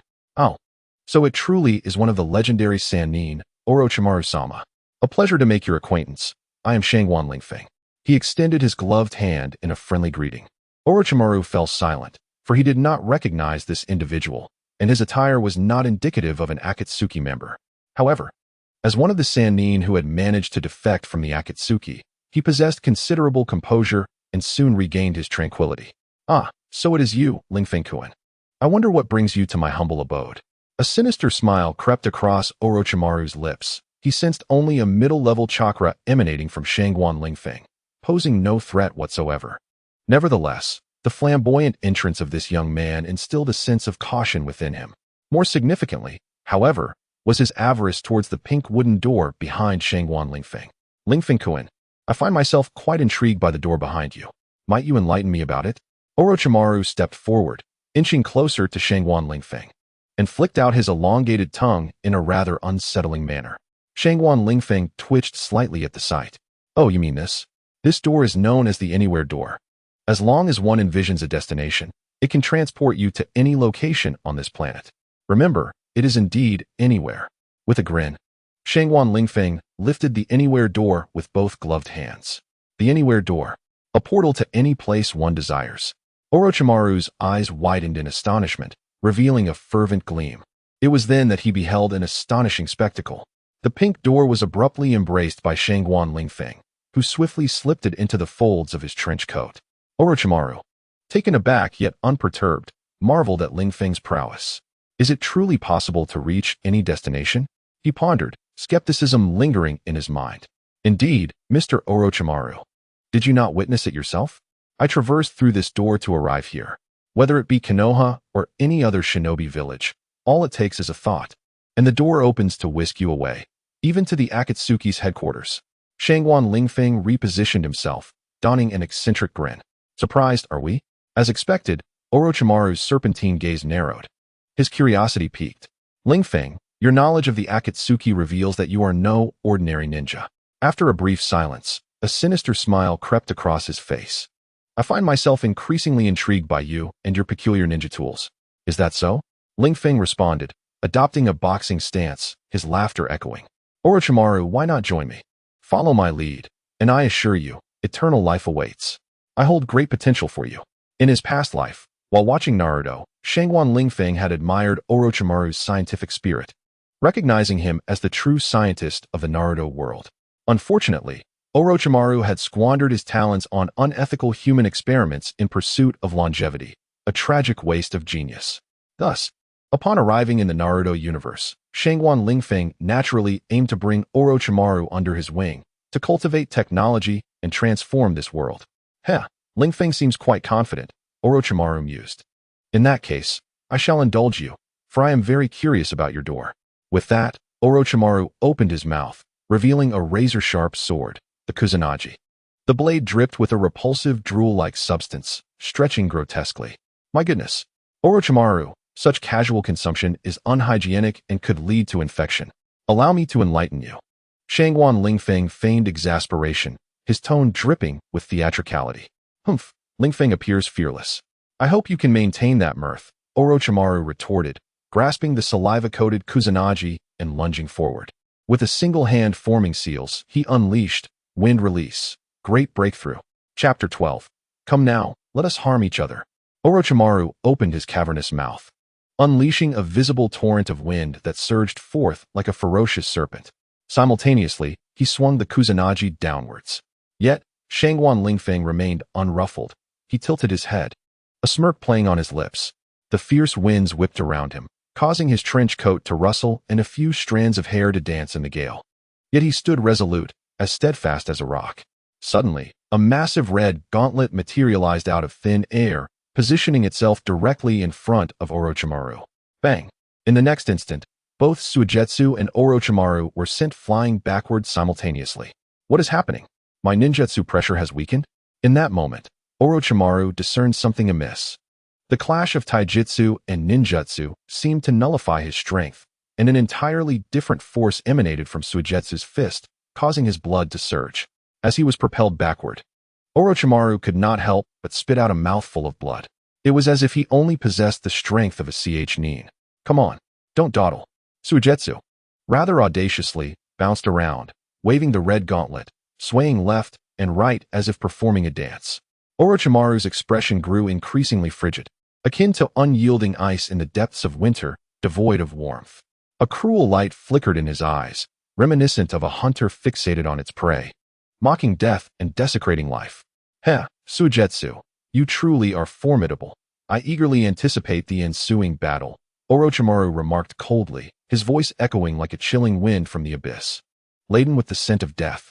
Once more, he formed hand seals, and a green sigil illuminated in his hands, akin to the flickering tongue of a venomous serpent, cunning and lethal. Wind release, wind cutter technique. Suigetsu derisively regarded Orochimaru's movements, choosing not to evade but rather to confront. His form was as light as the wind, elusive and unpredictable, making him hard to grasp. Bang! Suigetsu swung the red gauntlet with ferocity, resembling a blazing flame slicing through the air, leaving a fleeting afterimage. A nearly imperceptible sound of tearing resonated in the air, the sound of intangible wind blades being instantaneously dispersed. However, the aftershock of this strike affected him as well. The cuffs of his windbreaker tore apart in the invisible impact. Yet not a sound was made. Orochimaru observed this scene, a flicker of confusion and disbelief crossing his slitted pupils. His gaze fixated on the red gauntlet in Suigetsu's hand, a speculation blossoming within him. Despite the gauntlet remaining unscathed, his clothing bore the marks of damage. Could this be the influence of the red gauntlet? Orochimaru's slitted pupils narrowed slightly, contemplating the implications of Suigetsu's swinging gauntlet. Bang! The two forces collided with a resounding crash, akin to a cataclysmic landslide, causing the surrounding laboratory equipment to topple and scatter. Orochimaru met Suigetsu's strike with a sword, increasingly convinced that his own power had undergone a strange transformation. Although he could not fathom why, a strategy quickly formed in his mind. With a swift leap into the air, he evaded Suigetsu's crushing blow. Fire release, great fireball technique. A deep chant resonated from within Orochimaru, his cheeks swelling like a colossal beast preparing to unleash its fury. His fingers danced gracefully as he formed intricate seals, casting a mesmerizing spell in the flickering firelight that rendered his figure remarkably imposing. An overwhelming force radiated from him, akin to the searing heat of the blazing sun. Suddenly, Orochimaru opened his cavernous mouth, resembling a miniature black hole. From his throat erupted a colossal fireball, which swiftly expanded in midair, taking on the form of a sun poised to erupt. The fireball's hue shifted dramatically from a scorching, radiant orange to a deep crimson, as if it were absorbing all light and vitality around it. With a ferocious roar, the fireball surged toward Shangwan Lingfeng. Humph, I can do that too. Shangguan Lingfeng's icy gaze swept across Orochimaru, a derisive chuckle escaping his lips. His fists, gleaming with a crimson light, danced in the air, rhythmically thumping as if to form seals. Witnessing this, Orochimaru's grin widened, convinced that with the gauntlets, his opponent would struggle to form seals properly. A relentless barrage of ninjutsu would surely suppress him. However, in the next moment, Orochimaru's smile faded. What seals? Shangguan Lingfeng brought his red gauntlets together with a resounding clap. With that strike, the air before him rippled violently, waves of distortion emanating outward like ripples on water. Fire release, water collision waves. Orochimaru's eyes widened in disbelief. A knot forming in his chest, nearly causing him to cough blood. He couldn't believe it. No seals required. Shangguan Lingfeng cast a cold smile. With another clap. Whatever comes to mind. The ninjutsu training box is incredibly potent. Boom. The two techniques collided violently, flames erupting and steam hissing, shattering laboratory equipment into scattered debris. The explosive light shook Orochimaru's entire base with 3 tremors. Who would have thought this young man would be such a formidable opponent? Orochimaru mused grimly, his expression darkening further. Meanwhile, in a tranquil chamber, a black-haired youth abruptly opened his eyes. Dressed in a pure white kimono and deep blue trousers. The garment was left open to reveal his muscular torso, adorned on the back with the Uchiha clan's emblem. Dark gray arm guards extended over his forearms to his palms, and a purple belt was tied around his waist. Uchiha Sasuke, what is Orochimaru up to? Furrowing his brow, Sasuke ceased his training and rose abruptly, heading outside. With such a commotion, he was eager to discover who could leave Orochimaru in such a predicament. Meanwhile, Shangguan Lingfeng and Orochimaru were locked in a fierce confrontation, neither able to gain the upper hand. Shangguan Lingfeng clasped his arm, having sustained a wound from Orochimaru's recent attack, from which several drops of blood had already escaped. He was acutely aware that had it not been for his quick reflexes, the injury might have expanded by a full centimeter. Orochimaru licked the blood from the corner of his mouth, his crimson eyes fixed intently on Shangguan Lingfeng, a cold smirk gracing his lips. It seems I underestimated you. You have managed to engage me to such a degree. Humph, I too have misjudged you. The reputation of the legendary 3 truly holds merit. Shangguan Lingfeng replied, his mouth stretching into a broad, reckless grin. Their exchange was merely a customary display of mutual admiration. At present, both combatants bore the marks of battle. Their garments were tattered and their faces bruised. Orochimaru was not in a significantly better state than Shangguan Lingfeng. However, the latter was well aware that his opponent was akin to an indomitable cockroach, recovering at an astonishing rate. Damn, that truly hurts. Shangguan Lingfeng muttered to himself. He had miscalculated. During his previous encounter with Tsunade, it was evident that she had held back in the Konoha office, merely testing the waters. Despite the presence of fair boxing gloves, both parties had sustained injuries. Now, Orochimaru seemed utterly indifferent to the destruction of his lair, as he likely possessed a dozen or more secret bases, rendering this particular location insignificant. With each strike aimed at vital points, Orochimaru pursued Shangguan Lingfeng relentlessly, disregarding the severity of his own injuries. It was clear he was determined to capture Shangguan Lingfeng. The allure of the Hiratian was evidently too tempting to resist. Fueled by this realization, Shangguan Lingfeng's ire surged, and he charged at Orochimaru with a fierce shout. His fists clenched tightly, ablaze with rage. His silhouette traced an arc through the air, striking true at Orochimaru's vital point. With a resounding crash, the impact reverberated through the surrounding trees. Shangguan Lingfeng's blow was formidable. Yet Orochimaru was no pushover. With a pained roar, he unleashed a suddenly appearing tail, sending Shangguan Lingfeng flying. Come on, let us inflict mutual damage. Shangguan Lingfeng swung his fist once more towards Orochimaru's critical spot, this time with greater speed and ferocity. Who fears whom? With a thud, Shangguan Lingfeng's fist connected with Orochimaru's head, causing him to see stars momentarily. As the two continued their fierce bout, a figure emerged from the shadows, his expression one of astonishment. Who was this individual cloaked in black? He was surprisingly holding his own against Orochimaru. Uchiha Sasuke, taken aback, recognized Orochimaru's prowess. As one of the legendary 3, few in the shinobi world could rival him. Yet here was a peculiar boy, clad in red boxing gloves, matching Orochimaru blow for blow. An extraordinary sight indeed. Uchiha Sasuke, Shangguan Lingfeng recognized him instantly. The current Uchiha Sasuke was but a youth in the throes of adolescence, likely provoked by Orochimaru, and could very well charge into the fray. It has been proven that Shangguan Lingfeng was correct. Orochimaru has also detected the presence of the opposing party.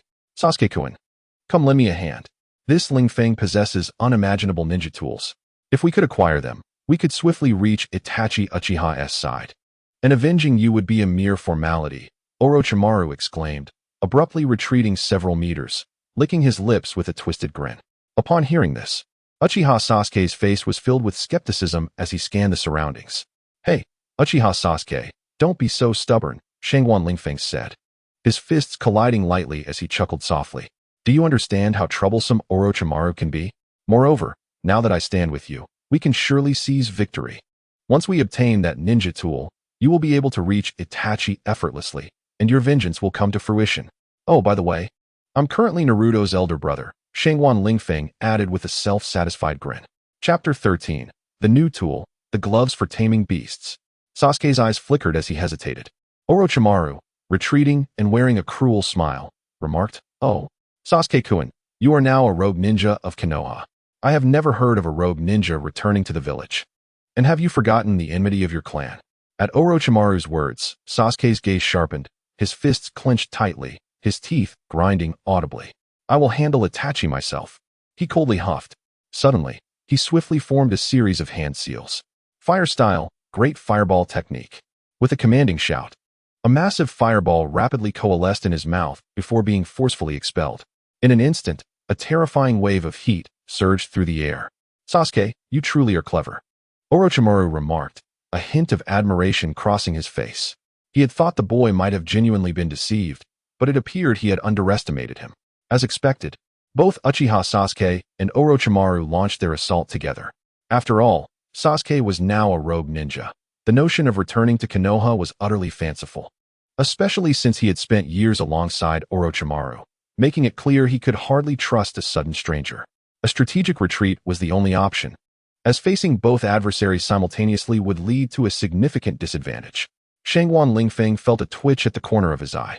The fair boxing gloves would only ensure a stalemate, not protect him from harm. If more opponents arrived, sheer numbers could easily leave him battered and bruised. Enough of this. I shall take my leave for now and return shortly, Shangguan Lingfeng declared, retrieving a bamboo helicopter to don atop his head. Then, to the astonished gazes of Orochimaru and Uchiha Sasuke, he soared into the sky. He can actually fly. Uchiha Sasuke gritted his teeth in frustration, recalling Orochimaru's earlier words, intent on capturing him. Fire style, wind style. Orochimaru swiftly formed hand seals with both hands, and behind him, a tornado composed of flames and raging winds converged with a deafening roar. Suddenly, a vortex appeared in the sky, a colossal whirlwind. It swept through the area, stirring up dust and debris, howling with ferocity. Alas, it was too distant to strike Shangguan Lingfeng. In its wake, the tornado continued its rampage, engulfing Orochimaru and everything around him. Yet, it soon began to lose its potency, ultimately dissipating into the air. Undeterred, Orochimaru unleashed a barrage of jutsu, but none proved effective. With no means of flight, he could only watch with a sinister smile as Shangguan Lingfeng departed. "Ha ha ha, wait for me. I shall return." Shangguan Lingfeng soared into the sky, his red boxing gloves gleaming. Observing his departure, Orochimaru released his clenched fist, a cold smirk escaping his lips. "Sasuke, do you now comprehend why I sought to confront him? Shangguan Lingfeng possesses several extraordinary ninja tools. Once we capture him, those tools shall be ours to wield. And Uchiha Itachi would be no challenge at all." "Humph." Uchiha Sasuke scoffed heavily, turning to depart. "Regardless of the tools you speak of, I shall personally slay Uchiha Itachi." Orochimaru watched Sasuke's retreating figure, his elongated tongue flicking across his lips. This is becoming increasingly intriguing. He chuckled softly. The bamboo dragonfly can sustain flight at a speed of 80 kilometers per hour for up to 8 hours before its battery depletes, necessitating a 12-hour recharge. However, Shangguan Lingfeng required no such duration. He simply located a distant mountaintop to descend upon, activating the door to return home. It seems I still need some top-tier items. Relying solely on the fair boxing gloves is insufficient. In the shower, Shangguan Lingfeng pondered the inadequacy of his tools. The fair boxing gloves allowed for one-on-one engagement, yet offered no guarantee of victory. Should 2 or 3 opponents arise, he would be left vulnerable. Reflecting on his recent frustrating encounter with Orochimaru, he recalled a phrase from his past life: "Endure for a moment, and the storm shall subside. Retreat a step, and the sea will broaden." Yes, Shangguan Lingfeng repeated the phrase to himself, feeling a slight sense of comfort. However, the more he contemplated, the angrier he became, feeling increasingly aggrieved. Damn it! I must reclaim my honor. With the 4-dimensional pocket at my disposal, if I remained this humiliated, my journey to the world of Naruto would be in vain. As he lathered himself with soap, his anger intensified. What are the legendary 3? What is Orochimaru? Just watch how I deal with you. A sense of determination surged within him. At that moment, Shangguan Lingfeng suddenly sensed a peculiar movement within his abdomen. The 4-dimensional pocket. Lowering his gaze, he fixed his eyes on his bare belly, filled with excitement and anticipation as he observed the subtle undulations. A faint ethereal glow flickered once more above it, a familiar sign that indicated he was about to acquire another item, another treasure. Shangguan Lingfeng was overjoyed, thinking that this outing had not been in vain, as something was stirring within him upon his return. Here it comes. With a grin, he silently recited a mantra and reached in to retrieve the object. What emerged was an unremarkable glove. Yet, as he grasped it in his hand, he quickly discerned its origins. Glove of beast taming.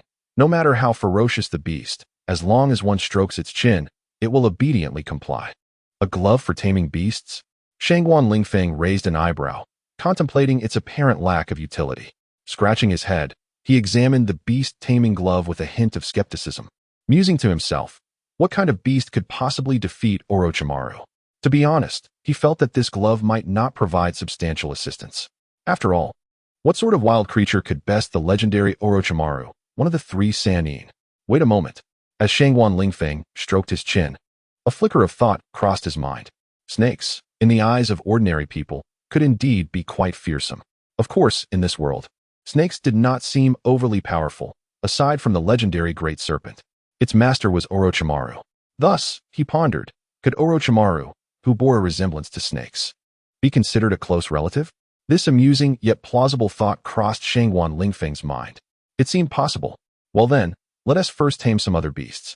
If that proves futile, I can always attempt to use it on Orochimaru later. A sly smile crept upon his lips.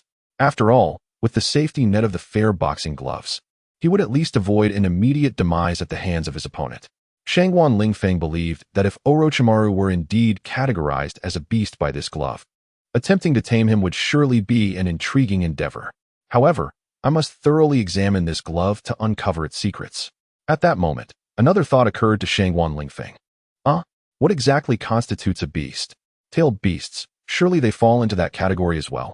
After all, tailed beasts could also be considered a type of beast, right? With this realization, Shangguan Lingfeng's eyes sparkled with newfound insight, as if a grand door had swung open. Tailed beasts were indeed beasts, and quite ferocious ones at that, often causing death with little provocation. They certainly qualified as formidable creatures. Chapter 14. Another air cannon. The 12 young warriors seek the bamboo dragonfly. Shangguan Lingfeng skillfully tucked the beast-taming gloves into his dimensional pocket, murmuring to himself, "Once I take a moment to rest and indulge in a delightful feast, I shall reclaim my honor." With a playful hum, he was about to retrieve the gourmet tablecloth to savor his meal, when his fingers unexpectedly brushed against something hard. Cool and smooth, it felt almost hollow. Perplexed, Shangguan Lingfeng withdrew his hand, only to be struck by a realization. This object bore a resemblance to a cylinder. What could it be? Initially taken aback, his eyes soon sparkled with excitement, a jubilant smile spreading across his face. Another tool. Without hesitation, he flung his hand, retrieving the object and gazing at it in sheer ecstasy. "Ha! What a discovery! An air cannon!" he exclaimed, clutching the peculiar little cylinder and bursting into laughter. As his mirth subsided, Shangguan Lingfeng tightened his grip on the air cannon, anticipation gleaming in his eyes. Once he readied himself, he would unleash this tool to send those detestable foes soaring. Orochimaru, just wait. A grand surprise is on its way. Air cannon, a commonly used tool from Doraemon. Shaped like a cylinder and hollow inside.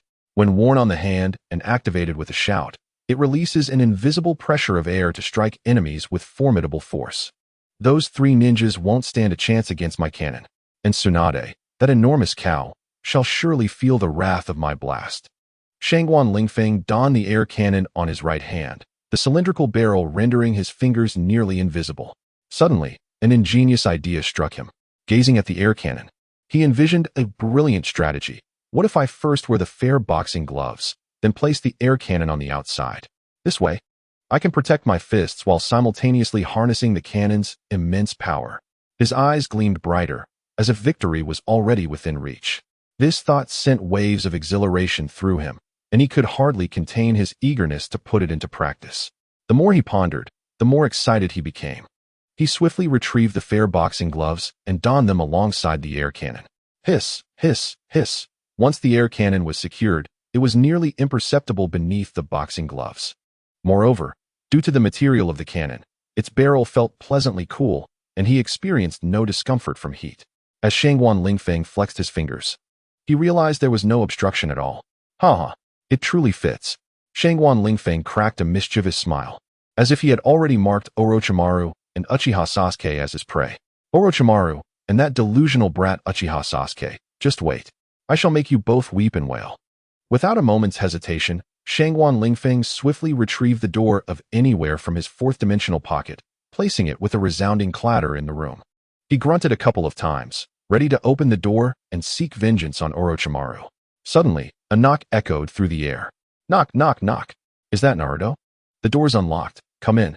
Shangguan Lingfeng retracted his hand that was poised to turn the knob and called out to the visitors outside. Ah, you all have come. Big brother Lingfeng. Uzumaki Naruto exclaimed excitedly as he greeted Shangguan Lingfeng, followed closely by Haruno Sakura, Yamanaka Ino, Hinata Hyuga, and Niji Hyuga.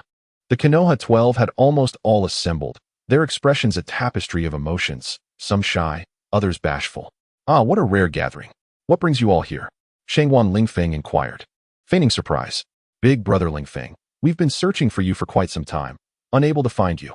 Naruto scratched his head, laughing sheepishly, his hands rubbing together as if he were a bit embarrassed. Indeed, we accompanied Naruto to come and visit, Sakura said with a gentle smile. This demeanor left Ino, Naruto, and the others utterly astonished. Is this truly the same violent girl? However, everyone understood the purpose of their visit, so they maintained their composure, knowing they sought Shangguan Lingfeng for a reason. Thus, warm smiles graced their faces. They recognized that even though Shangguan Lingfeng had only been in Konoha for a brief period, he had seamlessly integrated into the village's life. The Hokage had even personally issued an announcement throughout the village regarding the grand opening of Shangguan Lingfeng's upcoming shopping mall. At least, that was how they perceived it. Oh, I have indeed been preoccupied with certain matters these past few days. It is only natural you haven't seen me. Shangguan Lingfeng said as he reclined on the sofa, his hands elegantly folded in front of him, a charming smile adorning his face. His demeanor left Sakura and Ino momentarily entranced, while even Hinata's cheeks flushed with a hint of crimson. What is it? Speak up, Shangguan Lingfeng lazily inquired. Reclining further on the sofa, the 12 young heroes exchanged glances, and finally, with a resolute breath, they chorused, We want the bamboo flying bugs. We want the bamboo flying bugs.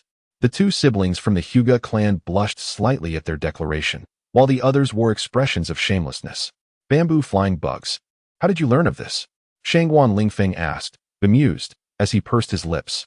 We heard it from the Hokage, who accidentally let it slip while intoxicated one evening. Hinata, usually shy, spoke up with her face aglow, her voice soft yet perfectly audible to all. Her slightly hesitant tone sent a delightful shiver through everyone present. Shangguan Lingfeng found himself in a bemused state, exclaiming, What are you all discussing with me? You should directly approach your Hokage. I have already sold her the bamboo dragonfly. However, when it came to the Hokage, they felt too hesitant to disturb her. Compared to the Hokage, it was Lingfeng Kuan from whom they yearned to receive it. Hinata Hyuga lowered her gaze, while the others looked at Shangguan Lingfeng with hopeful anticipation. Niji Hyuga cast a surprised glance at his sister, as such boldness from her was quite rare. Oh, I see, little Hinata, he chuckled. I had anticipated this. Tsunade's loose lips would surely spill the secret. No matter. Shangguan Lingfeng smiled warmly at Hinata, nodding in acknowledgement. Do you wish for the bamboo dragonfly? Not a problem at all. This trinket is of little consequence. Here it is. He enthusiastically declared, retrieving a pristine bamboo dragonfly from his pocket and waving it gently towards Hinata. Chapter 15. The Art of Seduction Activated. Young Naruto Hinata gazed at the bamboo dragonfly in Shangguan Lingfeng's hand, her heart fluttering with excitement tinged with shyness. She glanced around, sensing the encouragement and support from her peers, and finally mustered the courage to take small steps towards him. "This is my first gift to you," Shangguan Lingfeng said with a smile, gently grasping Hinata's small hand. As her face flushed with embarrassment, he placed the bamboo dragonfly into her palm, simultaneously squeezing her soft hand playfully. Quite soft indeed. Hinata felt a warm rush as Shangguan Lingfeng held her hand lightly. She shyly lowered her head, a blush creeping across her cheeks as she whispered, "Lingfeng-kun, thank you." Observing her bashful demeanor, Shangguan Lingfeng's heart surged with joy. "Naruto, may you spend your life with your good friend," he mused silently. "This bamboo dragonfly is a token of my affection. I hope you will cherish it," he said softly, his tone laced with tenderness and care. Upon hearing his words, Hinata lifted her gaze, meeting the warmth and depth in Shangguan Lingfeng's eyes. Her heart racing like a startled deer, she shyly lowered her head again, acutely aware of his gentle gestures, feeling both flustered and anxious as she hurried back to her group. Niji, standing nearby, observed Hinata's reaction closely, his expression a mixture of frustration and conflict. Yet, he knew he had to act, as he could not allow his sister to be hurt. At least for now, it seemed Hinata was genuinely happy. Moreover, for the sake of the bamboo dragonfly, he would endure. Meanwhile, Naruto and a few other friends were taken aback upon seeing Hinata receive the bamboo dragonfly, with Naruto pouting in a manner reminiscent of a jilted lover. "We've known each other the longest," he exclaimed, tears welling in his eyes in the next moment. Shangguan Lingfeng beckoned for the remaining 3 beautiful girls to step forward. "Brother Lingfeng, how utterly outrageous. In front of so many people, you bestowed bamboo dragonflies solely upon Sakura, Ino, Tenten, and Hinata, while neglecting me entirely. I was the first to meet you." Ahem. The awkward Shangguan Lingfeng touched his nose, unable to suppress a chuckle. "Naruto, just wait a moment longer. Your turn will come soon. As a gentleman, I certainly cannot favor one lovely maiden over another." Sakura Haruno, Ino Yamanaka, Tenten, and the other 3 beauties were eagerly awaiting their gifts. "Understood," Naruto replied weakly. In the presence of these young ladies, Brother Lingfeng always displayed a particular tenderness and thoughtfulness, starkly contrasting his demeanor around the boys. At times, Naruto would question whether the fellow he knew resembled the perverted sage. "Sakura, this is for you. Ino, brother has a lovely treasure for you. Tenten, do you like Brother Lingfeng's gift?" Shangguan Lingfeng beamed as he personally handed the bamboo dragonflies to Sakura, Ino, and Tenten, even enthusiastically reading their fortunes. Throughout the fortune-telling, Shangguan Lingfeng observed every detail with meticulous care.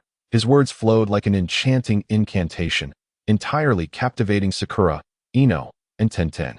Their faces radiated with expectation and delight. Particularly when bestowing the gift upon Sakura, Shangguan Lingfeng held her hand, examining it closely, causing Naruto to nearly grind his teeth in frustration. Nevertheless, recalling the bamboo dragonfly and the gourmet tablecloth, Naruto swallowed his grievances, tears brimming in his eyes. At last, it was Naruto's turn. "What? 10,000 ryo?" Naruto's face fell, while Niji Hyuga, Choji Akimichi, and others widened their eyes in disbelief, their expressions grim. "Sakura and the others didn't spend a dime. Why must we boys pay 10,000 ryo?" Naruto questioned, wearing a countenance of indignation regarding the perceived gender bias. "Ahem. That is the rule, the rule." Shangguan Lingfeng shot him a glare. "Are you a girl? I understand now. You're just like the perverted sage. A man who favors women." Naruto suddenly exclaimed, pointing an accusatory finger at Shangguan Lingfeng, his face alight with outrage. Upon hearing this, Sakura, Hinata, Tenten, and Ino all blushed deeply. "Ahem, your words carry some weight." Shangguan Lingfeng found himself momentarily speechless, the undeniable truth rendering him slightly embarrassed. "Alas, it seems you have caught me. In that case, we shall not pay." Naruto's voice suddenly turned grave, prompting Shangguan Lingfeng to look on in confusion. "Are you contemplating a brawl? Very well, I shall teach you a lesson." Shangguan Lingfeng donned his gear, rolling up his sleeves. Instantly, Naruto wilted. Having heard tales of Lingfeng's prowess against Tsunade, he trembled inwardly. Stealing a glance at Shangguan Lingfeng, Naruto noticed his relaxed demeanor and recalled how he had looked at Sakura and the others moments before, leading him to hatch a clever scheme. Naruto suddenly had a brilliant idea, quickly forming hand signs and exclaiming, "Behold this!" With the utterance of his words, a mesmerizing mist enveloped the surroundings, swirling as if infused with life. Shangguan Lingfeng was momentarily taken aback, not anticipating Naruto's sudden display of this technique, his eyes widening in astonishment. As expected, from within the ethereal fog emerged a stunning golden-haired maiden, appearing like a rainbow before the onlookers. Her visage was exquisitely delicate, reminiscent of a porcelain doll, captivatingly beautiful to the point of breathlessness. Her figure was graceful, petite yet alluring, her unclad form partially concealed by the mist, exuding an enigmatic allure that sparked the imagination. Her expression was bashful, akin to a flower on the verge of blooming, as she nibbled on her finger, seemingly awaiting something. Judging by her facial features, she bore a striking resemblance to Naruto. Oh my! Naruto! Sakura, Hinata, Ino, and Tintin instinctively covered their eyes and turned away, cheeks flushed, yet peering through their fingers with curiosity. Their faces were painted with shyness and intrigue, as if anticipating something remarkable. Meanwhile, the boys, including Hyuga Neji and Rock Lee, could not suppress their gulping, their gazes filled with awe and an unnameable emotion. They found themselves unable to tear their eyes away, as if entranced by the presence of this enchanting maiden. "Neji, don't look," Rock Lee urged, tugging at Neji's arm, yet he himself remained rigid, fixated on Naruto's alluring form. "I can't help it. I want to take a closer look at Naruto's exquisite figure." Chapter 16. Kakashi, is cappuccino delicious? His heart was a battlefield of conflicting emotions. On one hand, he was mesmerized by the beauty of the maiden, while on the other, he grappled with the moral boundaries within himself. "Lee, quickly close your eyes. You can't handle this." Neji gritted his teeth, straining to divert his gaze from Naruto. Wow! Akimichi Choji's round face turned crimson as blood streamed from his nostrils, and he toppled backward. Shangguan Lingfeng's eyes widened, swallowing hard, marveling at the magic of this jutsu. His gaze returned to Naruto, who had transformed into a stunning maiden, undeniably captivating. Anyone who beheld her would be compelled to look twice. Naruto's hair cascaded down to her waist, soft and flowing, her eyes resembling two clear lakes, shimmering with allure. Her skin was fair and delicate, akin to porcelain, with a faint rosy hue. Furthermore, she was undeniably well endowed. "This technique of yours is quite impressive.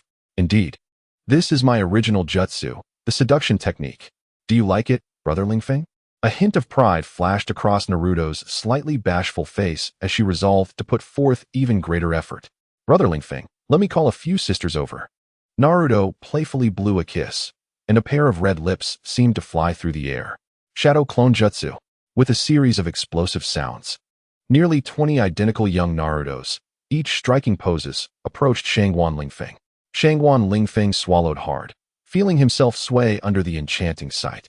However, upon noticing that one of the young Narutos was armed with a gun, he instantly regained his composure. "What the heck? You actually brought a weapon. Come at me." A surge of malice coursed through him, and he tightened his grip on the air cannon in his right hand. With a thunderous bang, an astonishing explosion reverberated through the air. Under the astonished gazes of the onlookers, the 20 young Narutos were violently struck by an invisible force, creating a visible shockwave around them. In an instant, nearly all of Naruto's clones seemed to evaporate, leaving only the original Naruto, starry-eyed and helpless in the corner. Everyone stood in stunned silence, gazing at the cylindrical object in Shangguan Lingfeng's hand. What was that terrifying device? Their hearts brimmed with shock and confusion. Such power, such technique. In the blink of an eye, he had annihilated so many clones. A profound silence enveloped the crowd, each one rendered speechless. "What kind of ninja tool is this, Brother Lingfeng?" Tian mustered the courage to ask, her voice trembling. "It's an air cannon, a new ninja tool I developed. Its power is rather average." Shangguan Lingfeng replied with a hint of playful sarcasm, as if downplaying its significance. However, upon hearing his words, the 12 young ninjas exchanged incredulous glances, internally questioning, is this really what one would call average? Just as their thoughts swirled, a masked figure suddenly appeared beside them, swiftly moving to Naruto's side. Reaching out, he sighed in relief. "It's Kakashi-sensei," Sakura exclaimed, rushing over in a flurry, followed closely by Lee and the others, who wore expressions of concern. It's fine. Naruto just fainted and isn't seriously hurt, Kakashi reassured them, having already removed his eye mask. Yet, he felt a sense of dread. Naruto was the Jinchuriki of the Nine Tails. If he were to suffer any lasting damage, it would spell trouble. As these thoughts raced through his mind, Kakashi glanced at Shangwan Lingfeng before focusing intently on the air cannon, his heart brimming with caution. You know how to hold back. That power startled me. I thought you were going to kill Naruto, Kakashi remarked, irritation lacing his tone. The overwhelming force unleashed in that moment had led him to believe it was a terrifying tailed beast bomb, utterly horrifying. Hee, how could I possibly harm Naruto? I merely intended to startle him. Don't tell me you weren't a bit ruffled by his recent ninjutsu display? Shangwan Lingfeng raised the barrel of his weapon, gently blowing on it while speaking playfully. Kakashi fell silent. So, this is what you refer to as a mere fright? You nearly gave me a heart attack. Kakashi raged inwardly. The previous attack was terrifying beyond measure. The overwhelming energy had coalesced within that barrel, and the sheer pressure had left Kakashi gasping for breath. Fortunately, Shangwan Lingfeng had diminished its power at the last moment.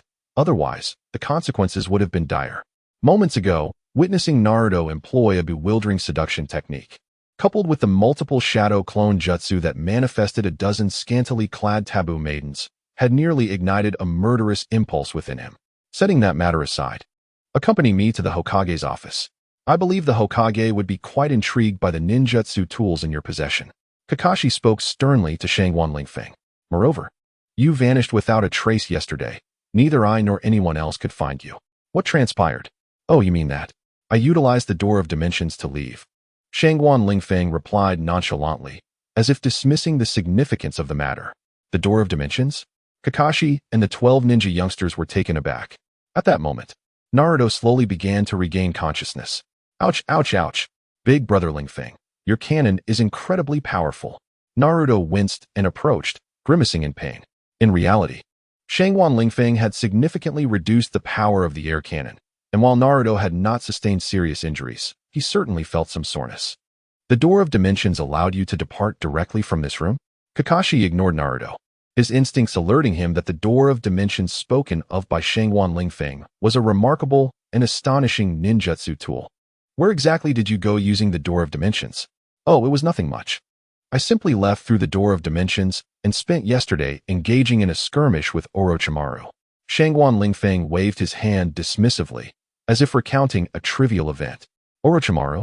Upon hearing that name, the expressions of Haruno Sakura, Yamanaka Ino, Hinata Hyuga, and others shifted dramatically, revealing an undercurrent of fear. Naruto's teeth clenched audibly.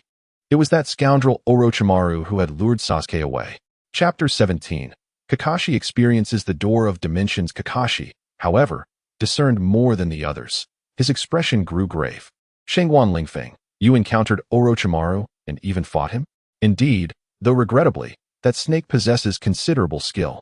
We managed to reach a stalemate, and in the end, that brat Uchiha Sasuke joined forces with Orochimaru to attack me. I donned my bamboo helicopter, fled the battlefield, and temporarily returned using the Door of Dimensions, Shangwan Lingfeng replied, a hint of irritation in his voice. Sasuke, big brother Lingfeng, you saw Sasuke? How is he? Naruto rushed over with urgency, reaching the side of Shangwan Lingfeng, his face etched with concern. Sakura, too, wished to voice her inquiries, but suddenly felt an emptiness within her. The words she yearned to speak were lodged in her throat, as if Sasuke had become less significant in her heart. Uchiha Sasuke, bringing him back will not be an easy task. Naruto, his strength is formidable now. Shangwan Lingfeng remarked with a knowing smile, stroking his chin. Is that so? Regardless, I must bring Sasuke back. I will continue my training and defeat him. Naruto clenched his fists, gritting his teeth with determination. The others wore expressions of mixed emotions. Brother Lingfeng, could you grant me a bamboo dragonfly? With it, I would feel more confident in facing Sasuke in the future, Naruto implored, joining his hands together and gazing at Shangwan Lingfeng with pleading eyes, tears brimming. TSK, fine. I cannot bear to see you like this. Take it. But you must heed my words from now on, Shangwan Lingfeng sighed, a smirk playing at the corners of his mouth as he produced a handful of bamboo dragonflies, distributing one to each of the 12 young ninjas. Ha, thank you. Brother Lingfeng. Akimichi Choji exclaimed joyfully. Brother Lingfeng, You are truly kind. Hyuga Niji, after a moment of hesitation, also called out. Brother Lingfeng, from this day forth, you shall be my elder brother. Rock Lee said, tears glistening in his eyes. The other members of the 12 young ninjas were equally eager to express their admiration, showering compliments upon Shangwan Lingfeng, who basked in their praise. Very well, I have decided. Henceforth, you shall all be members of the Dragonfly Squad. And I shall be the squad leader. Shangwan Lingfeng declared, hands on his hips, exuding confidence. First, we shall conquer the 12 young ninjas of Konoha, achieving our initial goal. At your command, Captain. Naruto and the others shouted in unison. Kakashi frowned at this scene, pondering his thoughts. You may leave for now. I have matters to discuss with Shangwan Lingfeng. He instructed the others after a moment's reflection. All right then, Brother Lingfeng, we shall take our leave. Naruto turned to gaze longingly at the bamboo dragonfly, wishing to bid farewell to Shangwan Lingfeng, only to find him instructing Sakura, Tenten, Ino, and Hinata on the use of the bamboo dragonfly. How utterly neglectful of friendships! Naruto exclaimed in frustration, exchanging glances with Niji and Rock Lee, who nodded in agreement. All right, Sakura, return and utilize it as I instructed. Oh, Tenten, that's not right. Make sure your bun does not obstruct the dragonfly's propeller. Ino, you can also wear it on your ponytail. Hinata, if you're unsure how to use it, don't worry. Once I've dealt with Kakashi, I'll come to assist you. Shangwan Lingfeng advised each of the 4 girls before they departed. Only then did he notice Kakashi and the others staring at him with frosty expressions. Ah, Naruto, you haven't tea left yet? If you don't hurry, I might just reclaim the bamboo dragonfly. Shangwan Lingfeng raised an eyebrow in surprise, attempting to scare the remaining young ninjas. Whoosh! Naruto, Rock Lee, and the others darted out of the room like a gust of wind. Clang! Within the confines of the room, only Kakashi and Shangwan Lingfeng remained. Their eyes locked in a silent exchange, neither uttering a word. At last, it was Kakashi who could no longer contain himself. He noticed Shangwan Lingfeng had unfurled a gourmet tablecloth, preparing to recline on the sofa to indulge in a feast, and quickly intervened. If he were to commence eating, it would surely be a protracted affair. Shangwan Lingfeng, refrain from eating for the moment. We must head to the Hokage Tower. The Hokage is quite concerned about your abrupt disappearance yesterday. We wish to understand your door of convenience. Very well, I have not seen Lady Tsunade for a day either. Let us proceed. Shangwan Lingfeng polished off his cappuccino, casually tossing a cup to Kakashi while folding up the gourmet tablecloth. Upon hearing Lady Tsunade's name, Kakashi's expression darkened. Yet he refrained from comment, silently raising his cup. He took a sip, savoring the aroma, only to grimace at the peculiar blend of sweetness and bitterness. What is this cappuccino? Why is it both sweet and bitter? What do you know? Aside from myself, you are the very first to taste this cappuccino. It is my new beverage, destined to be a bestseller at the upcoming Blue Star Mall. Shangwan Lingfeng cast a disdainful glance at Kakashi, a hint of disgust in his eyes. Fine, let the Hokage deal with the headache of the Blue Star Mall. It is not his concern. Shall we be on our way? Kakashi, as usual, donned his signature deadpan expression, though one eye remained fixated on the adjacent pink door, his body showing no intention of moving. Are you going to leave, or what? Do you wish for me to escort you to the Hokage Tower? Shangwan Lingfeng remarked, eyeing Kakashi with disdain. Kakashi sighed in resignation, explaining, I merely wish to ascertain the nature of your door of convenience and whether it poses any threat to the village. Oh, so, you do not trust me? Shangwan Lingfeng narrowed his eyes, a dangerous glint in them. Kakashi hastily shook his head. I do not distrust you. I merely seek confirmation. Very well, confirm away. I appreciate it, and I shall faithfully report to the Hokage. Kakashi's earnestness in speaking of duty was quite impressive. Oh, you present a compelling argument, leaving me no room to refute. Thus, I shall generously allow you to experience it. Remember, aside from me, you are the first ninja to experience the door of convenience. Shangwan Lingfeng smirked, disregarding Kakashi's vacant stare, and with a decisive turn of the handle, opened the pink door. The door to convenience swung wide. Kakashi's eyes widened in astonishment as he swiftly pulled down his eye mask, unleashing the full power of his Sharingan. Is this a space ninjutsu? Kakashi inquired. That is one way to interpret it, though it is not your ordinary space ninjutsu. Shangwan Lingfeng responded proudly. There exists no other space ninjutsu in the world that can compare. This door can lead to any place I desire. Chapter 18. Tsunade's astonishment upon hearing this. Kakashi was momentarily taken aback, his face a canvas of surprise as he followed suit into the room. Meanwhile, in the office of the Hokage building, Tsunade sat comfortably on a plush sofa, cradling a cup of chilled, original-flavored bubble tea, savoring each sip as she relished this rare moment of leisure. Her diligent assistant, Shizune, was busily engaged at her desk, grappling with an overwhelming pile of documents. An expression of weariness and resignation etched upon her features. "Tsunade-sama, there are simply too many documents. May I take a brief respite?" Shizune ventured, looking up with a beseeching gaze. However, Tsunade merely chuckled softly, gesturing toward the mountain of paperwork. "Shizune, this is your work. You cannot afford to be idle." With a resigned sigh, Shizune returned to her labor, her fingers dancing swiftly across the keyboard, producing a cacophony of sounds. Meanwhile, Tsunade continued to indulge in her bubble tea, occasionally emitting slurping noises as if relishing a gourmet delicacy. Suddenly, the office door swung open, and a young ninja hurriedly entered, his countenance marred by anxiety and urgency. Clearly bearing important news, he approached Tsunade, bowed his head, and spoke with gravity. "Hokage-sama, there is an urgent matter that requires your attention." Tsunade set her tea aside, her expression shifting to one of seriousness as she accepted the report. Her pupils narrowed slightly as she scrutinized the young ninja, then replied, "Understood. You may leave now." "Yes." The young ninja promptly closed the door behind him. "Tsunade-sama, what has transpired?" Shizune inquired, peering out with curiosity. "Humph, it's that old fool Danzo. I clearly warned him to cease monitoring Uchiha Lingfeng, yet he disregarded my caution. He has likely been discovered by Lingfeng by now," Tsunade stated indignantly. "Oh." A flicker of concern flashed in Shizune's eyes, quickly replaced by determination as she addressed Tsunade. "Hokage-sama, may I take a moment to rest? I feel utterly exhausted." "It has only been a short while since you started working, Shizune. You must strive to persevere," Tsunade admonished gently, setting down the report with an encouraging tone. Shizune felt tears welling in her eyes. Who truly is the Hokage here? "Oh, Shizune, you are quite something. I am merely increasing your responsibilities to foster your growth," Tsunade remarked, her eyes twinkling as she set her bubble tea down, gazing fondly at Shizune. "However, I am not entirely unfeeling. Come here. Let me share a sip of my original bubble tea with you." "Thank you, Hokage-sama," Shizune exclaimed, her face lighting up.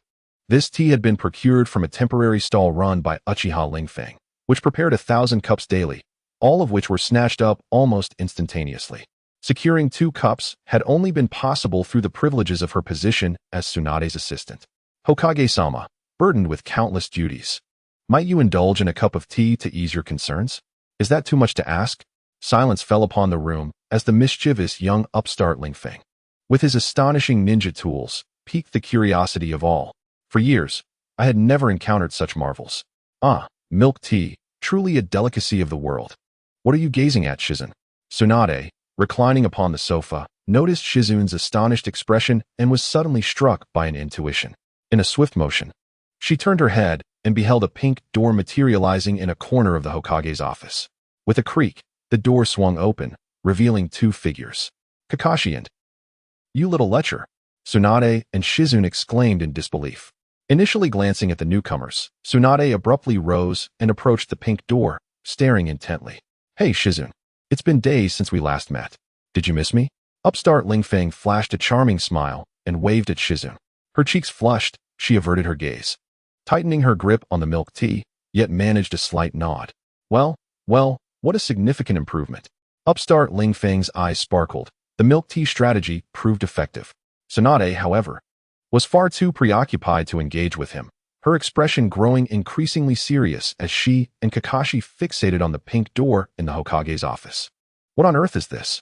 Tsunade inquired, her fingers brushing against the door, her face a mask of shock as she exchanged words with Kakashi, then turned to upstart Lingfeng with a grave demeanor. "Oh, it's a door of portals. Didn't Kakashi explain? It allows direct access to any location."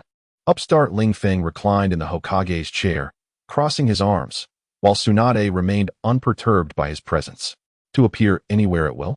Both Tsunade and Shizune echoed in disbelief. "How is that possible? There is nothing impossible about it. Moreover, this tool is mine alone to wield. No one else can use it without my command." Upstart Lingfeng flashed a bright smile, revealing a row of pearly whites, which only intensified Tsunade's urge to confront him. Does this mean we could directly invade the enemy village's stronghold? Shizune suddenly exclaimed, a realization striking her. Silence enveloped the room as all contemplated this revelation. This device is terrifying. Are you saying you could bring anyone from other ninja villages into ours at any time? Tsunade fixed her gaze on upstart Lingfeng, her mind racing with implications. Rest assured, this isn't my first day possessing such a tool. Over the years, I have never employed it for such purposes. Upstart Lingfeng refrained from divulging that he had only recently acquired the Door of Portals. Kakashi, Shizune, you both step outside. I need to have a serious discussion with upstart Lingfeng. Furthermore, do not mention the Door of Portals to anyone, Tsunade instructed with utmost seriousness. Yes, Lady Hokage.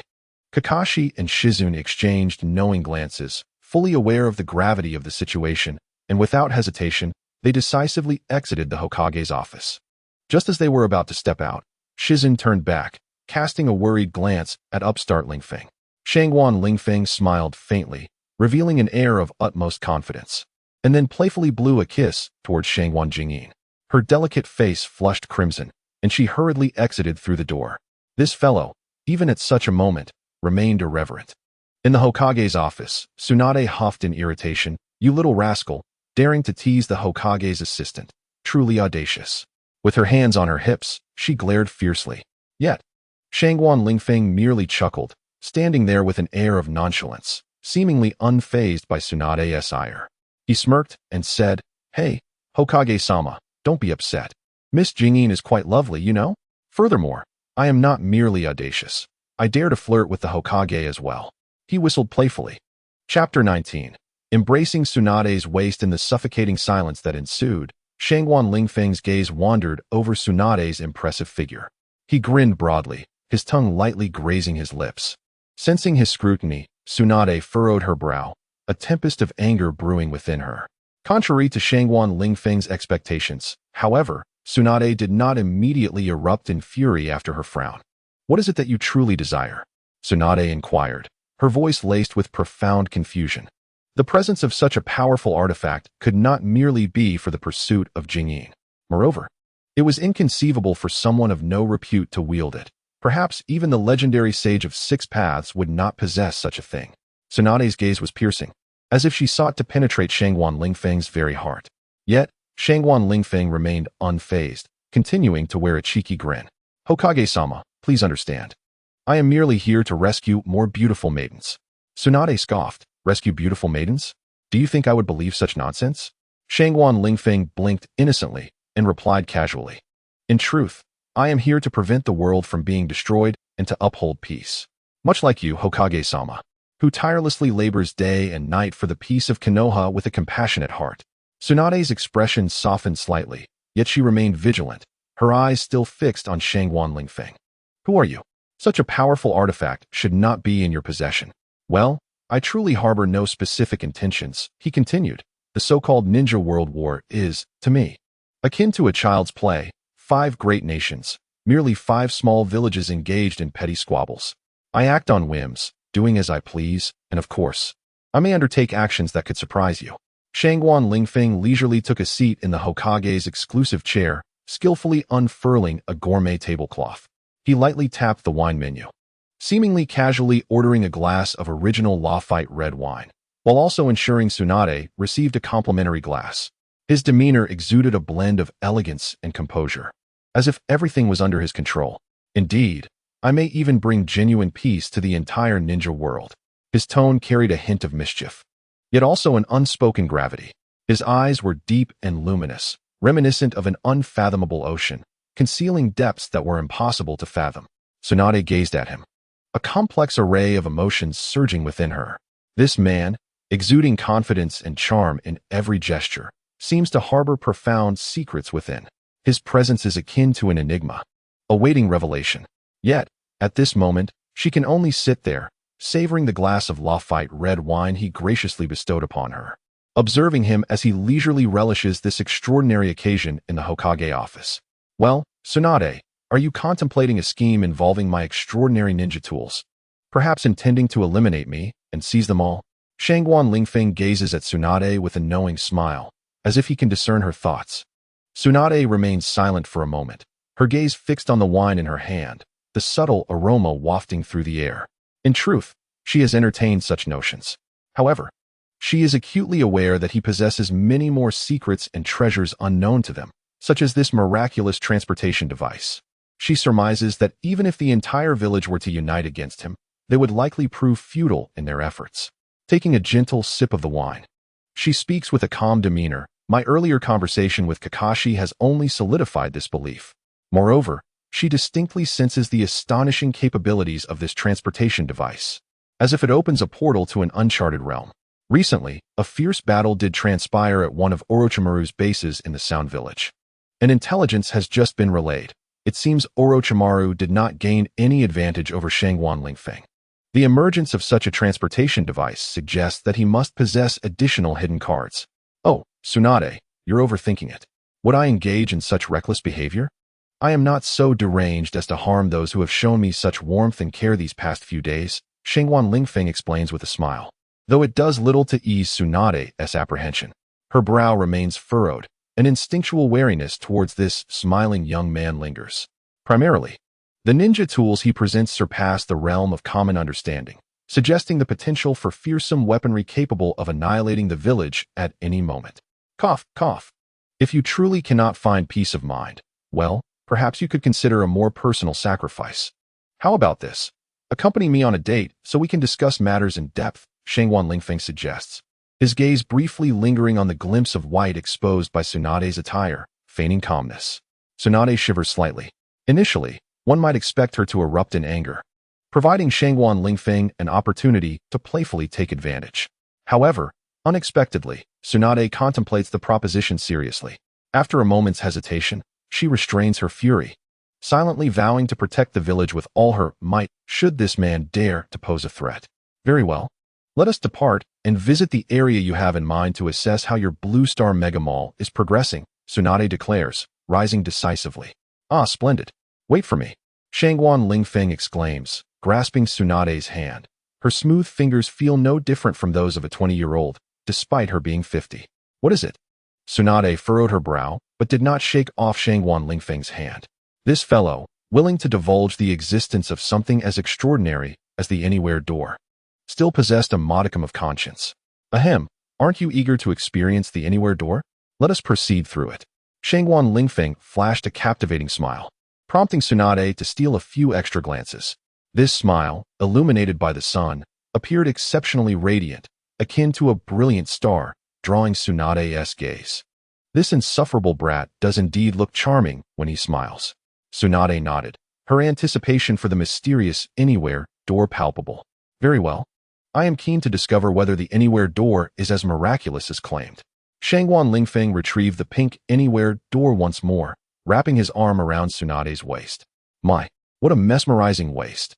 It was both supple and strong, a perfect combination. Shangwan Lingfeng marveled inwardly, unable to resist pressing his fingers against it. Such a waist was truly intoxicating. Tsunade shot him a fierce glare. This is how the Anywhere door operates. Aside from me, others require my command to use it.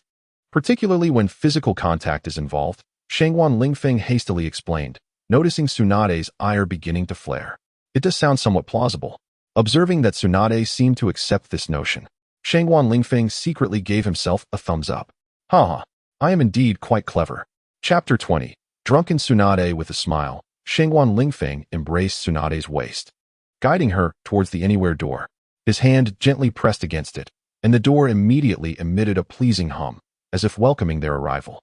He then grasped the silver doorknob. The moment of witnessing a miracle was at hand. Destination, Blue Star Mall. Creak. Tsunade's eyes widened, filled with disbelief. She gazed ahead as the door slowly opened, revealing a familiar scene.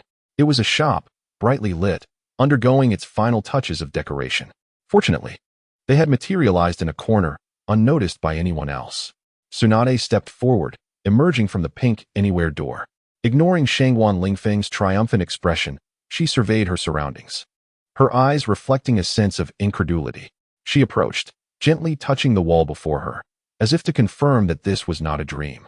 To think, they had truly been transported here in an instant. Tsunade disregarded Shangwan Lingfeng's small gestures, stepping out from the pink Anywhere door. Her voice trembled slightly, still struggling to believe what lay before her.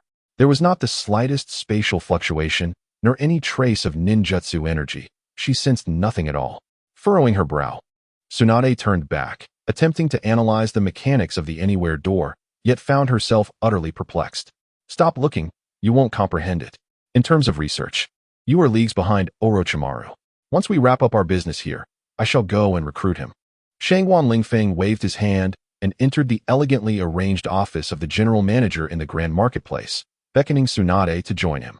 Upon reaching the desk, he unveiled a gourmet tablecloth and began to announce the delectable dishes.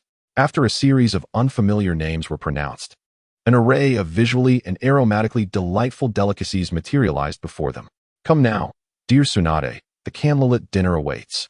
Shangwan Lingfeng exclaimed with a playful grin, extending a dessert towards the voluptuous woman who had just stepped into the office. Humph, I scarcely have the time to indulge in a meal with you. Tsunade retorted with a huff, feigning annoyance as she accepted the sweet treat. She shot him a disapproving glance, yet did not immediately partake. Her gaze roamed the room, landing on a bottle of wine recently retrieved by Lingfeng. The glass vessel, imbued with an antiquated brown hue, hinted at a vintage brew. Humph, your thoughts are hardly on dining, but rather on this libation, Tsunade remarked with a cold snort, a hint of dissatisfaction flickering in her eyes. Hey, dear Hokage, you unjustly accuse me. I sincerely wish for you to savor the culinary delights. Shangwan Lingfeng replied with a subtle smile, picking up another bottle of wine. What type of wine is this? Why does it possess such a pungent aroma? Tsunade inquired hesitantly, her brow furrowing as she scrutinized the bottle in Lingfeng's hand. This is a remarkable vintage, a 52-degree aged baijiu, rich and delightful, I assure you. Shangwan Lingfeng offered the bottle to her. What variety of wine is this? Its scent is rather overpowering. Tsunade frowned slightly, unable to resist her curiosity as she took a sip. She grimaced, aware that such a high-caliber drink was not mere accompaniment to a meal. Her gaze turned suspiciously towards Lingfeng, speculating on his intentions. Yet, Lingfeng merely smiled, his cunning eyes glinting with an inscrutable light. Sundara's eyes widened in astonishment, illuminating with surprise. This flavor, she exclaimed. Another glass, please. Shangwan Lingfeng's lips curled into a sly smile as he deftly refilled her glass, his expression revealing a playful anticipation. Not only this, but also beer, red wine, yellow wine, brandy, champagne, and whiskey. With each name Shangwan Lingfeng spoke, a corresponding bottle appeared on the gourmet tablecloth, as if by magic. Tsunade's eyes widened in excitement, sparkling with enthusiasm. As a connoisseur of fine spirits, the opportunity to sample a variety of wines was akin to a dream come true. Her hands moved swiftly, grabbing a bottle of yellow wine. Mine, she triumphantly declared.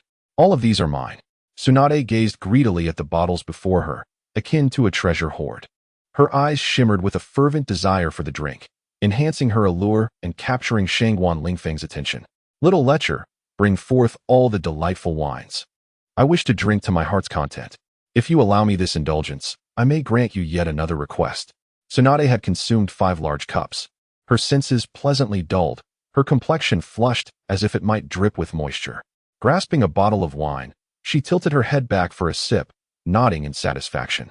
A radiant expression of contentment and indulgence illuminated her face, as if that single sip could banish all her worries. Shangwan Lingfeng couldn't help but chuckle at Tsunade's demeanor. Very well.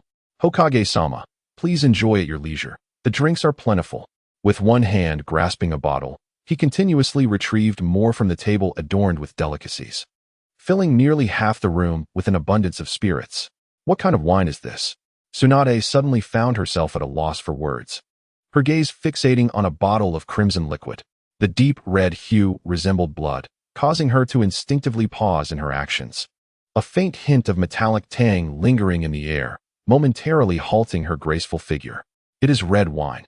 Although the color is crimson, its flavor is unique, and I believe you shall relish it. Shangwan Lingfeng replied with a gentle smile. Under the influence of alcohol, Tsunade abruptly seized the bottle of red wine, tilting it back without hesitation, gulping it down. The vibrant liquid dribbled from the corners of her mouth, cascading into her attire and dampening her chest. Her body quivered slightly, each swallow seeming to test her limits. The corners of her eyes began to redden, a reflection of the wine's effect and the inner turmoil she grappled with. Delicious, Tsunade exclaimed, draining the last sip and swaying unsteadily, clutching the bottle for support, her gaze somewhat dazed. Her golden hair, slightly tousled, framed her flushed face, and her delicate lips, adorned with bright red lipstick, curled into a subtle smile, reminiscent of an inebriated fairy. Shangguan Lingfeng observed Tsunade in this state. A flicker of astonishment crossing his eyes, the sight of her intoxicated beauty was undeniably captivating. Yet, he quickly recalled his earlier embarrassment and retrieved the bottle from Tsunade's grasp. Placing it on the table, "Are you all right?" Shangguan Lingfeng inquired, concern etched upon his face. "I'm fine," Tsunade waved her hand dismissively, leaning back against the sofa. Her expression still dreamy. Shangguan Lingfeng felt a wave of relief wash over him as he poured another glass of red wine and offered it to her. "No need." She gestured again, tilting her body against the sofa, one hand clutching the fabric of her attire, a faint smile gracing her lips. Seated in the office, Shangguan Lingfeng held a delicate wine glass, the red wine within reminiscent of the subtle blush adorning Tsunade's chest, drawing his gaze. His eyes fixated on the crimson liquid trickling down her décolletage. Its alluring hue seemed to beckon him to savor it. A playful smile crept upon his lips, ready to tease her with a few words, when he was interrupted by a soft sob. His attention shifted from the droplet of wine to Tsunade's face, where tears shimmered in her eyes. "Would you care to hear a story?" Tsunade lowered her gaze, her voice trembling slightly. "Of course. I have the wine. And you have the story. It is a perfect match." Shangguan Lingfeng set down the cup in his hand, a frown creasing his brow as he found himself unexpectedly confronted by a surge of emotion. After a brief moment of bewilderment, he gazed at Tsunade's petite figure, an unfamiliar sensation swelling within him. He nodded silently, refraining from speech, and delicately lifted his wine glass, savoring the rich red liquid sip by sip. Tsunade fell into a momentary silence before she began to recount her tale. Her voice, deep yet clear, unfolded like a distant dream. Lingfeng listened intently, allowing her words to flow uninterrupted. Observing her tear-streaked visage, his heart brimmed with both pain and tenderness. A stunning beauty. Overwhelmed by emotion before him, such seemed an opportune moment. Yet, considering she was one of the legendary Sannin, he suspected that winning her heart would not be so effortless. At that moment, Shangguan Lingfeng suddenly felt an unusual stirring from his four-dimensional pocket. "Lord Hokage, may I fetch you a glass of water?" he offered, turning away to retrieve a glass of cool boiled water from a gourmet tablecloth, which he then presented to Tsunade. With quiet understanding and compassion in his gaze, he continued to listen. "Shall I sing you a song? It might lighten your mood," he suggested. Tsunade took a sip of the cool water, her senses gradually returning. As if acknowledging her earlier drunken display, she responded with a soft, "Mm." A mysterious smile graced Lingfeng's face as he produced an unusual microphone from the pocket of his trench coat. The emotional microphone, a gadget from the 22nd century, had the power to evoke tears of sentiment from those who heard its words. Holding the microphone, he spoke with heartfelt sincerity. "Once, a genuine love was laid before me. Yet I failed to cherish it. It was only in its absence that I felt the weight of regret. Nothing is more painful in this world than this realization. Now, I understand this truth, Tsunade." He gently clasped her hand, murmuring softly. The invisible waves emitted by the emotional microphone surged forth instantaneously. Tears welled in the corners of Tsunade's eyes, unable to be restrained. Why does my heart feel an indescribable ache? His words have pierced deeply into my soul." Tsunade grappled with her emotions, sensing that each syllable uttered by Shangguan Lingfeng struck her heart like a dagger. In that moment, they embraced. Within the office, enchanting rhythms began to resonate, lingering in the air. The next morning, Tsunade, lying on the large bed, murmured softly as she slowly opened her eyes. "What happened? I remember drinking too much." Her brow furrowed as she surveyed the unfamiliar room, the strange ceiling, the alien walls, the foreign bed, and the unknown window, all while recognizing her own clothes. "Wait a moment." Tsunade momentarily froze, sensing something amiss. "Is this my clothing?" She abruptly seized the garment, a green jacket with a gray skirt. Suddenly, realization dawned upon her, and she threw aside the covers enveloping her. Unclad, Shangguan Lingfeng. Tsunade's teeth ground together. Yet her mind flashed back to the wildness of the previous night, her complexion flushing crimson as a surge of warmth coursed through her body. This wretched little brat. How could he have been so relentless? Tsunade muttered to herself, embodying a coy demeanor. Her expression shifted as she noticed a piece of white paper on the nearby table. Curiously, she picked it up and slowly began to read the words inscribed upon it. Her expression grew increasingly grave, astonishment flickering in her gaze. In the final moment, her pupils constricted. The paper read, "My Hokage, you must be weary from last night. Rest well, for I have a secret to share. I can take you to see Shinjutsu. Do not inquire further, for I am all-knowing." Tsunade quietly set down the paper, lifting her face, her exquisite features already streaked with tears. Where has that little scamp gone? Meanwhile, Shangwan Lingfeng was folding the pink door away, having traversed through a dimensional portal to Orochimaru's secret lair. Not far off, Orochimaru gazed in bewilderment at the suddenly appeared handsome youth. "Ah, it's Lingfeng-kun." Orochimaru flicked out his long tongue and licked his lips, revealing a sinister smile. "Lingfeng-kun, I was unable to capture you last time, but this time, I am thoroughly prepared." Shangwan Lingfeng gently brushed his hair, exuding an air of nonchalance. "Oh, Lingfeng-kun seems quite eager," Orochimaru remarked, his slitted eyes narrowing as he fixed his gaze upon Shangwan Lingfeng, hissing with a mocking laughter. Come, let me show you a high-tech gadget." With that, Shangwan Lingfeng donned a pair of fair boxing gloves on his right hand and reassembled the air cannon. "What is this contraption?" Orochimaru inquired with curiosity, his expression devoid of concern. Although the various tools appeared peculiar, their power did not seem overwhelmingly superior. "The air cannon. You shall soon witness its might." "Is that so? Lingfeng-kun, then I shall not hold back." Orochimaru sneered, transforming into a white serpent and lunging forward. Shangwan Lingfeng remained stationary, his demeanor one of serene composure as he slowly raised the air cannon. As Orochimaru beheld the glimmering metallic barrel, an ominous thought crossed his mind. Chapter 22. Orochimaru's Downfall. This is science. In the next moment, a charming smile graced Shangwan Lingfeng's lips as he softly uttered a single word. Bang! The air cannon instantly coalesced an unfathomable surge of energy, flooding the surrounding space as if poised to consume the entire world. Orochimaru's pupils contracted. The visible shockwave erupted from the barrel of the air cannon, roaring forth like a cataclysmic light emanating from the depths of hell, imbued with boundless power and awe. The formidable energy fluctuations seemed poised to rend the very fabric of space, rendering the air astonishingly thin in an instant, while everything around appeared to dissolve into nothingness beneath this overwhelming force. "Triple Rashomon," Orochimaru exclaimed, biting his fingertip, allowing blood to drip onto the ground. Though a hint of panic flickered within him, he retained his composure. He understood that should this strike connect, even he would struggle to withstand it.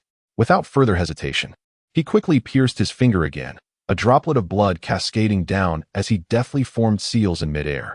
His speed was breathtaking, fingers tracing intricate paths through the air. And in that moment, the triple Rashomon materialized instantly, standing before him like an impenetrable shield. The visible shockwave thunderously erupted, slicing through the sky like a bolt of lightning. The force of the air cannon collided with the triple Rashomon, producing a deafening roar. A surge of potent energy erupted instantaneously, engulfing everything in its vicinity. The space around seemed to freeze, and time itself appeared to halt. After a prolonged moment, the shockwave gradually dissipated, and the world around returned to tranquility. Shangwan Lingfeng and Orochimaru remained rooted in place. The difference was striking. Shangwan Lingfeng bore a relaxed and content expression, while Orochimaru was cloaked in dust and appeared somewhat disheveled. "What is this?" Orochimaru rasped, his voice betraying his bewilderment. "The air cannon," Shangwan Lingfeng replied with a smirk, "a product that transcends the technology of the ninja world." Interested in studying it? He raised the cannon, blowing a gentle breath across its barrel. A glint of cold light flashed in Orochimaru's eyes, revealing a moment of uncertainty. Quickly overshadowed by his characteristic ruthlessness, he regarded Shangwan Lingfeng with a steely gaze, as if reassessing the strength of this adversary. An air cannon? Technology that exceeds that of the ninja realm? Orochimaru's mind swirled with confusion. He was well aware of the capabilities of ninja world technology. Yet the air cannon in Shangwan Lingfeng's grasp seemed to defy all known comprehension. This left him utterly astounded. Observing Orochimaru's reaction, Shangwan Lingfeng couldn't help but chuckle inwardly. He was acutely aware of the air cannon's devastating power and the turmoil it stirred within Orochimaru's thoughts. As if sensing a further escalation, Orochimaru's heart skipped a beat. Shangguan Lingfeng flashed a charming smile. Orochimaru, it seems you remain unconvinced. Shall we have a few more rounds? Bang, bang, bang, bang. After a relentless barrage of over a dozen shots, Orochimaru lay bloodied amidst a pile of rubble. Yet, a familiar manic grin lingered on his face. His eyes, though dimmed, remained fixated on Shangguan Lingfeng. Lingfeng Kuan, your air cannon is truly terrifying, devoid of side effects, and capable of instantaneous firing. Does it merely require a shout of bang? He coughed, a cruel smile curling at the corners of his lips. Shangguan Lingfeng halted his steps, casting a faint, contemplative gaze upon him. Indeed, it was Orochimaru. Do you fancy it? I would be willing to lend it to you for your research, as I am a proponent of peace and would not take your life over such a trivial matter. Orochimaru's eyes sparkled with sudden interest, his tongue flicking across his parched lips. Oh, you would permit me to study it? Indeed. I have always held a deep admiration for the intellect of those who are clever, eager to unravel the endless mysteries of this world alongside them. The allure of immortality has persistently been my quest. I yearn to uncover the secrets of life itself. My ambitions align splendidly with yours. Orochimaru, it is truly delightful. Shangguan Lingfeng's words resonated with enthusiasm and anticipation, stirring a profound response within Orochimaru. I did not anticipate that Lord Lingfeng harbored such lofty ideals. Our goals are entirely in sync. A flicker of surprise crossed Orochimaru's eyes, quickly followed by an enigmatic glimmer. Excellent. Orochimaru, I implore you to join my team. My endeavor requires your exceptional talents. Be it the air cannon or the gauntlets I employ, I entrust them to your expertise. For I deeply value your advancements in physical enhancement technology. Shangguan Lingfeng removed the air cannon, signifying his sincerity. Orochimaru's eyes gleamed with newfound appreciation. He had not expected that his body modification technology would earn Shangguan Lingfeng's regard. Rising, covered in blood, he stood with renewed vigor. Shangguan Lingfeng was unperturbed. If anyone could endure in the world of shinobi, it was undoubtedly Orochimaru. After all, a mere air cannon would hardly be lethal. One must engage to truly understand one another. Orochimaru, let us proceed to the base for a discussion, Shangguan Lingfeng suggested with a smile, his demeanor exuding a blend of elegance and warmth. Very well, Lord Lingfeng, after you. Orochimaru's serpentine skin gradually receded, replaced by a pristine new form. As he moved forward, emanating an aura of cold mystery, the pair arrived in a grand hall at the base, taking seats across from one another. Shangguan Lingfeng produced an exquisite tablecloth, laying it gracefully between them. What is this? Orochimaru inquired, gazing quizzically at the tablecloth in Shangguan Lingfeng's hands.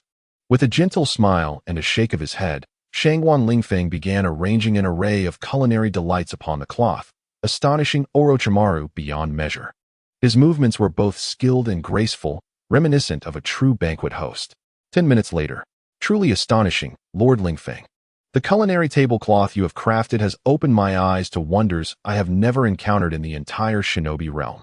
Collaborating with you is undoubtedly a most astute choice. Orochimaru licked the remnants of delicacies from the corner of his mouth, his serpentine eyes shimmering with eager anticipation as they fixated upon the gourmet spread.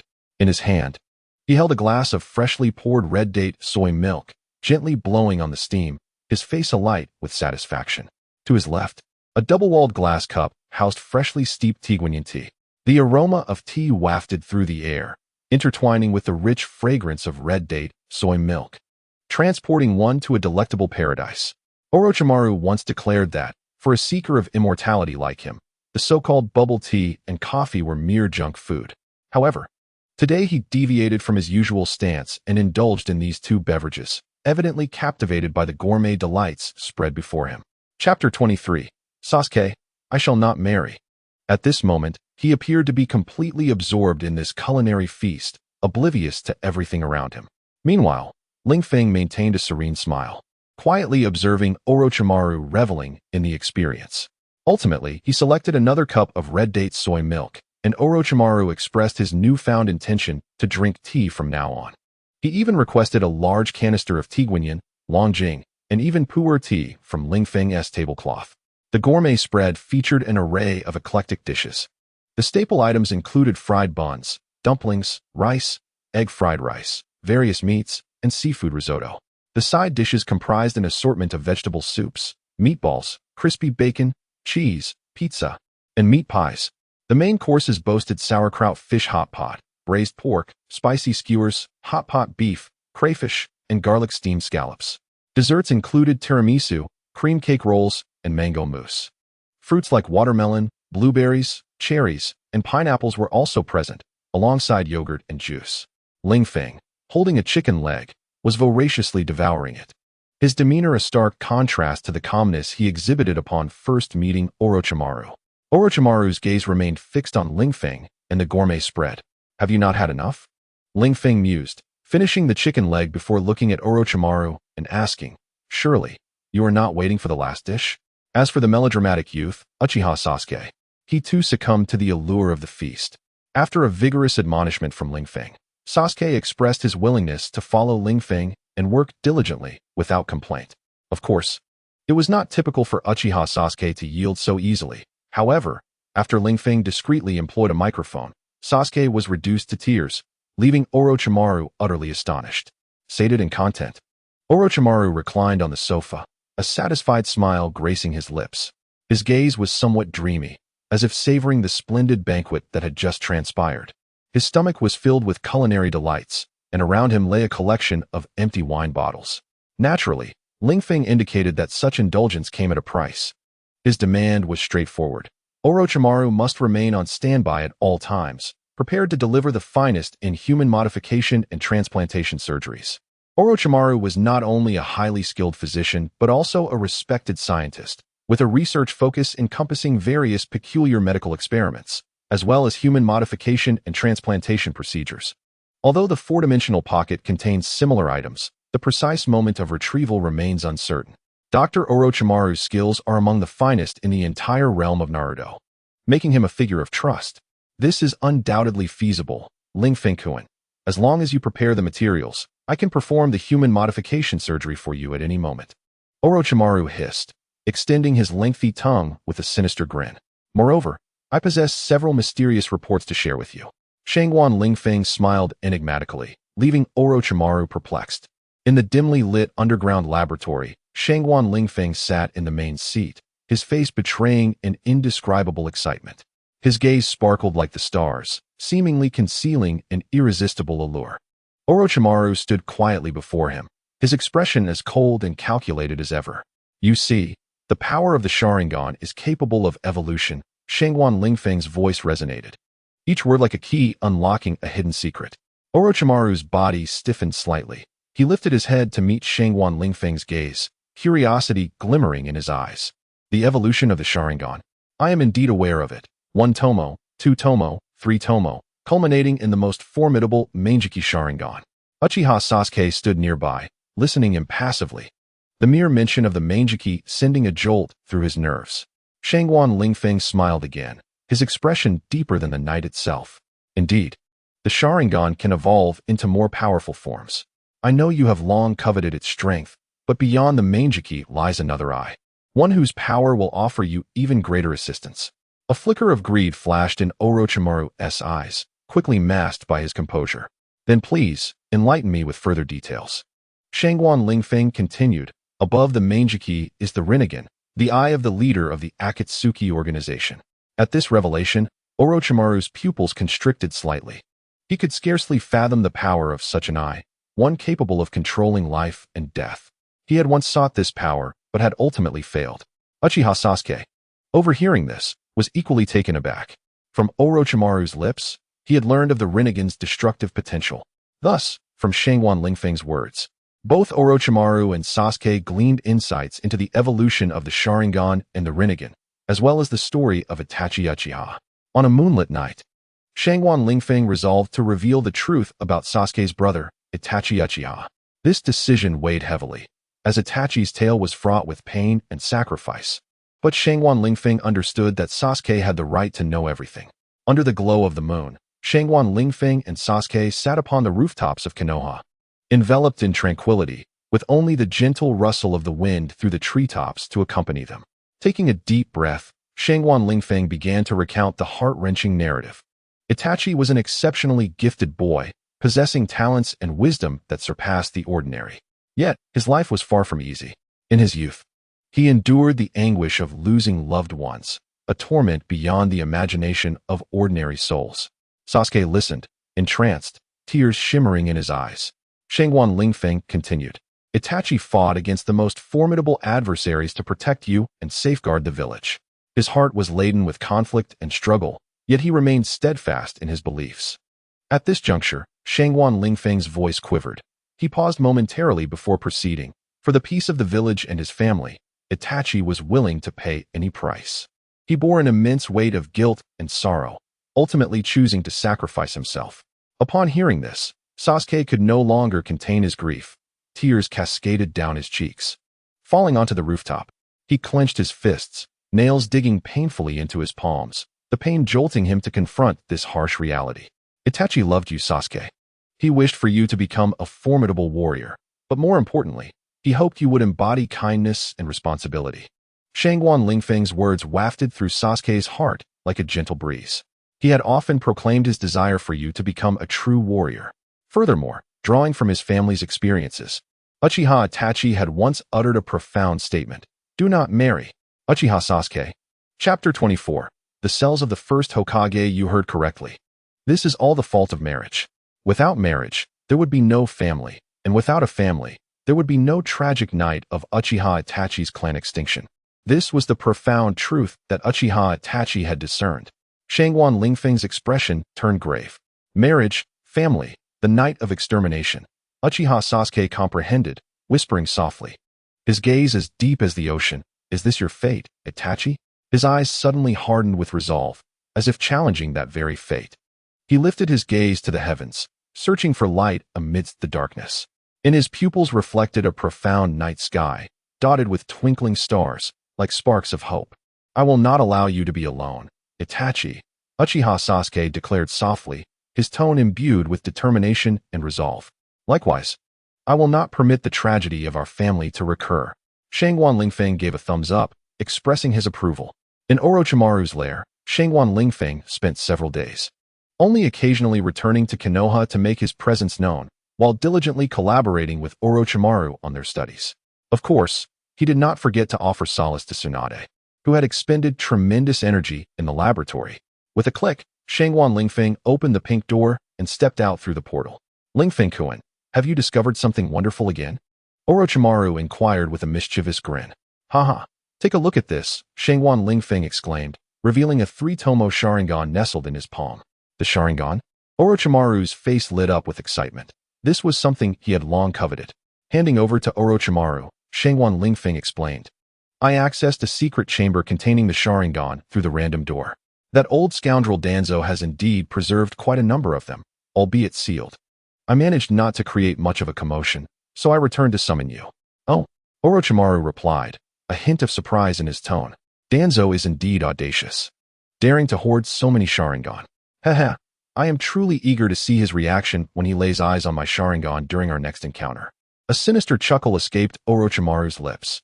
Indeed, I share your anticipation, Shangwan Lingfeng mused, stroking his chin. Let us retrieve what rightfully belongs to us. A malevolent smile curled at the corners of Orochimaru's mouth, sending a chill down the spine. Together, Shangwan Lingfeng and Orochimaru stepped into the random door, vanishing from their location, leaving behind only the echo of that ominous laughter. When they reappeared, they found themselves in a concealed chamber, accessible solely through a specific entrance.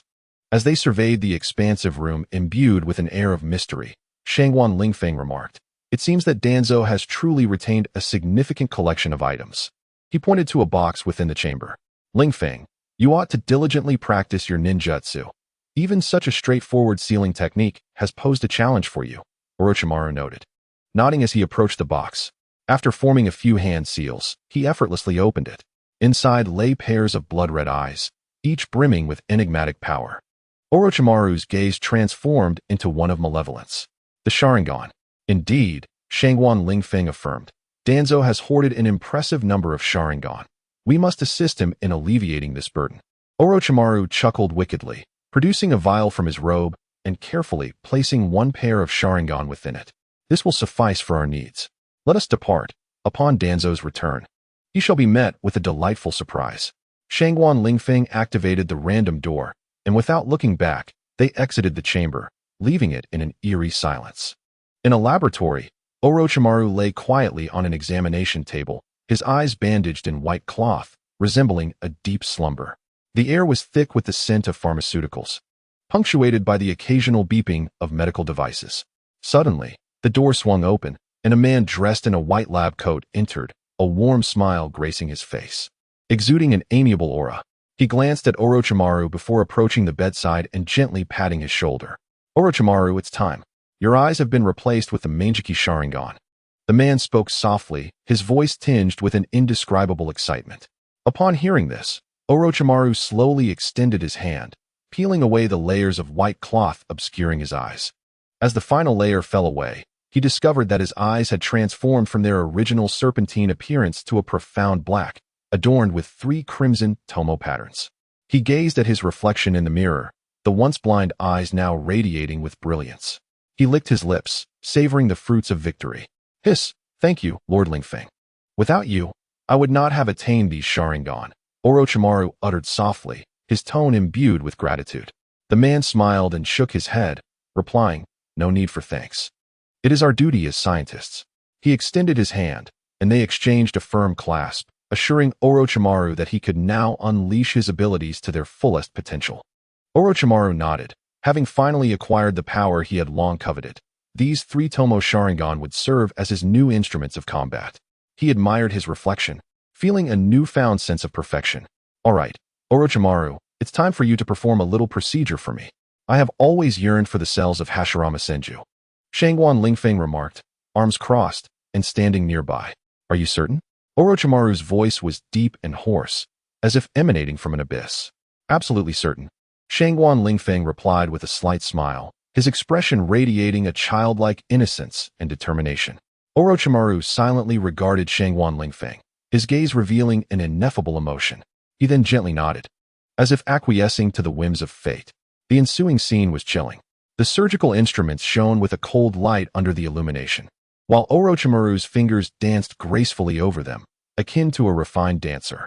Shangguan Lingfeng's face bore no trace of fear or pain, only resolve and anticipation. Time seemed to freeze at that moment. All sounds faded away, leaving only Orochimaru's raspy voice murmuring softly. His fingers moved as if alive among the surgical tools, each touch resembling the performance of a silent symphony. The surgery concluded. Shangguan Lingfeng smiled at Orochimaru, his eyes betraying a profound emotion, while Orochimaru observed him in silence. "How do you feel?" I feel exceptionally well." Shangguan Lingfeng turned, beaming, and extended his finger, a green sprig swaying in his palm. Orochimaru's 2 Sharingan fixated on Shangguan Lingfeng, as if seeking to discern some hidden truth within him. "I did not anticipate, Lord Lingfeng, that you could so perfectly absorb the cells of the first Hokage, as if they were tailor-made for you." Orochimaru's voice was gravelly and foreboding. Shangguan Lingfeng smiled faintly, gazing at the green sprig in his hand. Yet, such power remains feeble, incapable of standing in comparison to the true Hashirama Senju. He tightened his grip on the sprig, which withered instantly, shattering into tiny fragments. "Oh, perhaps, Lord Lingfeng, you possess insight into the strength of the first Hokage?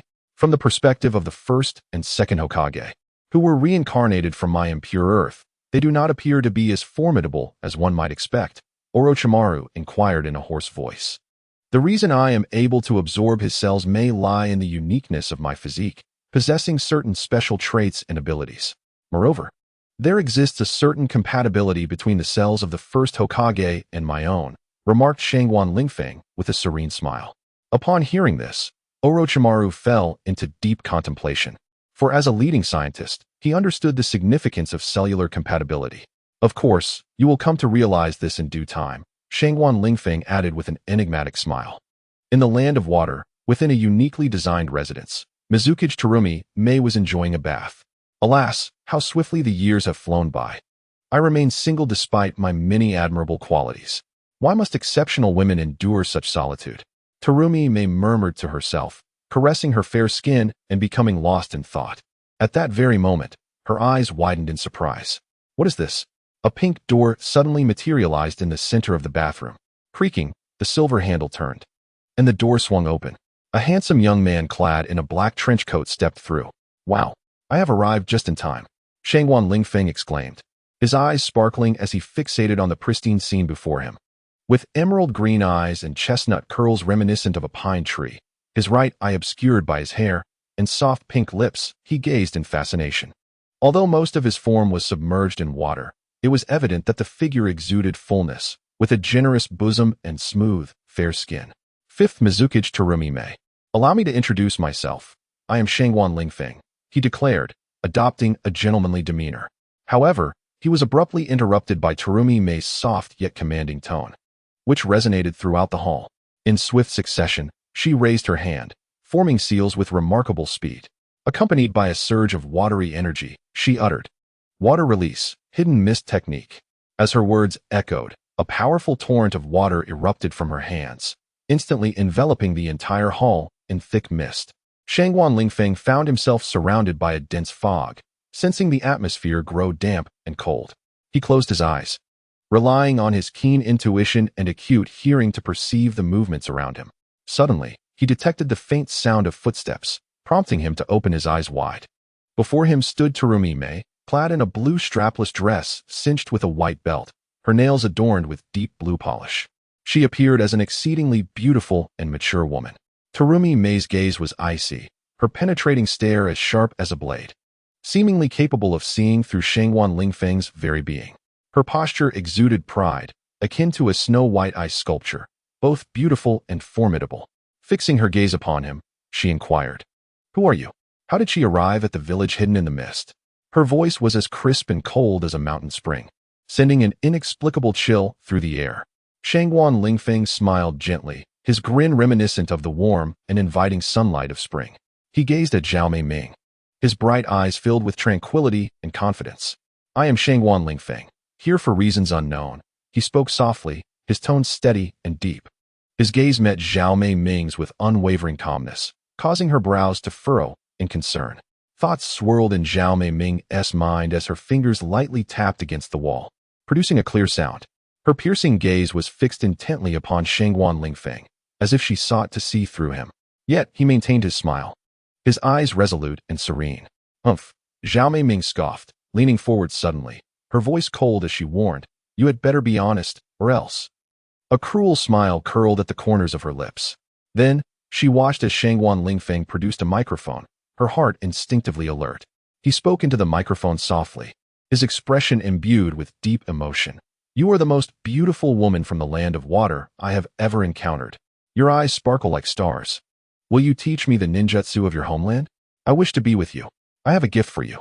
With Shangwan Lingfeng's bold proclamation, the microphone worked its magic. Zhao Mei felt as though her eyes had burst open like floodgates, an endless torrent of tears streaming down her cheeks. "I am so moved. It is truly unbelievable. I have finally found my love." She released her fingers, which had been poised to form a seal, sensing deep within her that this person was her destiny. Zhao Mei was utterly captivated. On that tranquil night, Shangwan Lingfeng gently embraced her curvaceous waist. Their bodies pressed closely together, appearing as the most exquisite sight within the room. Their breaths intertwined, mingling with the moonlight outside, as if narrating a timeless love story. Shangwan Lingfeng lowered his head, tenderly kissing Zhao Mei's forehead, his eyes brimming with warmth and affection.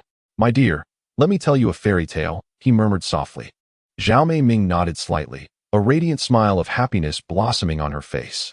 Shangwan Lingfeng began to weave the tale of this beautiful love story, his voice as melodious as celestial music, enveloping Zhao Mei in a world of bliss. Their heartbeats and breaths harmonized like a magnificent symphony, playing through the quiet night. Shangwan Lingfeng's fingers caressed Zhao Mei's skin, bestowing upon her endless tenderness and a sense of safety. Chapter 26. The Search for the Three-Tailed Beast. Zhao Mei closed her eyes, her mind conjuring scenes from the fairy tale. She envisioned the beautiful princess and the handsome prince, who, after enduring countless trials, finally came together guided by love. The voice of Shangwan Lingfeng echoed in the room as he recounted every detail of the fairy tale, allowing Zhao Mei to experience the beauty and power of love. Their bodies were tightly embraced, as if they were the only two souls in existence within this world. Ultimately, Shangguan Lingfeng articulated the beautiful conclusion of the story, his voice imbued with blessings and anticipation. Zhao Meiying felt a profound affection, her heart brimming with happiness and gratitude. Observing the dreamy expression on Zhao Meiying's face, Shangguan Lingfeng silently praised the might of the microphone. It appeared to be effective, yet regrettably, the microphone had its limitations. Had Zhao Meiying not been single for so many years, it would have been quite challenging to sway her solely with the microphone. He needed to acquire more powerful tools swiftly. Suddenly, a thought struck Shangguan Lingfeng, and he inquired, Meiying, since the Jinchuriki Yu Gao from Misty Hidden Village defected, have you not managed to locate him? Indeed, ever since he fled, although orders have been issued for his assassination, I have not dispatched anyone for an ongoing search.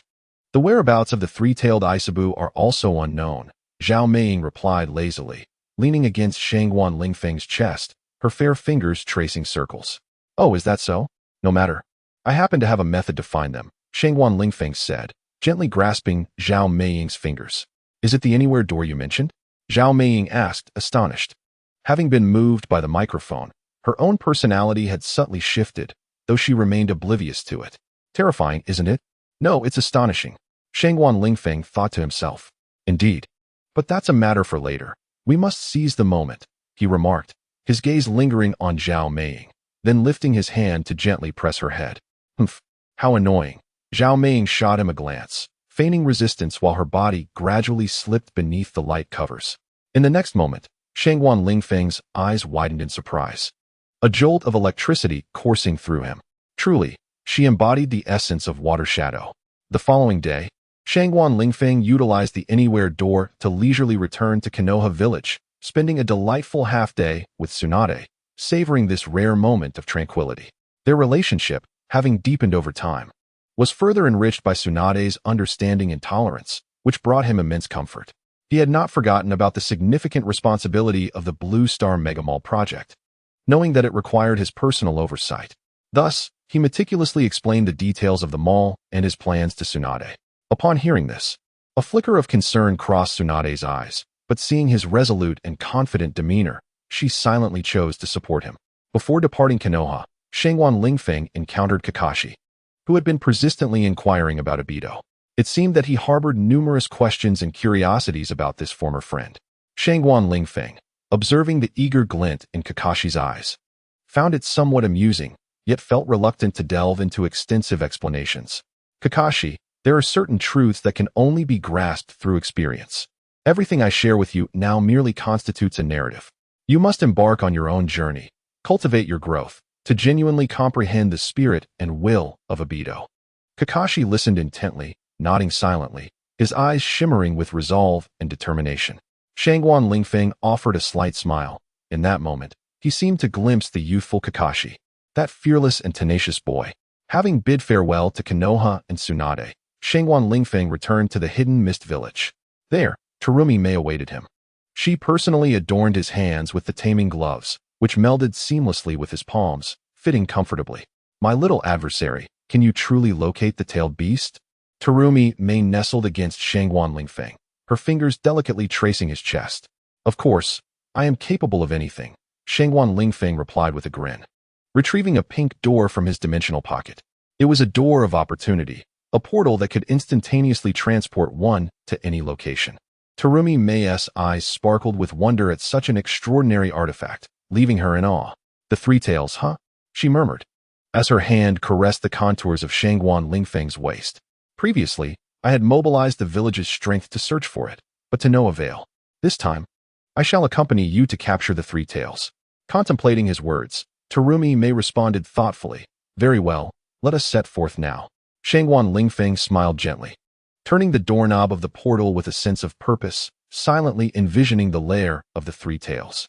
With a creak, the door swung open, and Shangguan Lingfeng embraced Terumi Mei as they stepped through. A flash of light engulfed them, and they vanished, leaving behind a faint trace of fragrance. Before them lay a desolate beach, where the air was infused with the briny scent of the sea. Exiting the portal, Shangguan Lingfeng and Terumi Mei set foot on this unfamiliar terrain. Where are we? Terumi Mei inquired with curiosity, while Shangguan Lingfeng remained silent, eyes closed, attuned to the whispers of the sea breeze. After a moment, He opened his eyes, their depth suggesting an ability to perceive the unseen. "Let us proceed to seek the three tails," he stated with calm assurance. Terumi May nodded slightly, aware that the journey ahead would be fraught with uncertainty and peril. They strolled along the beach, the temporal tunnel created by the portal trailing behind them. The gentle sea breeze rustled their garments, as they resembled intrepid explorers on a quest for lost treasures. "Lingfeng, if we find the three tails, how shall we capture it?" Terumi May suddenly questioned.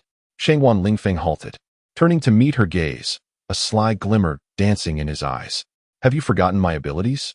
If all goes as planned, I should be able to control it with my taming gloves," he replied with a smile. "Besides, you will be there too, right?"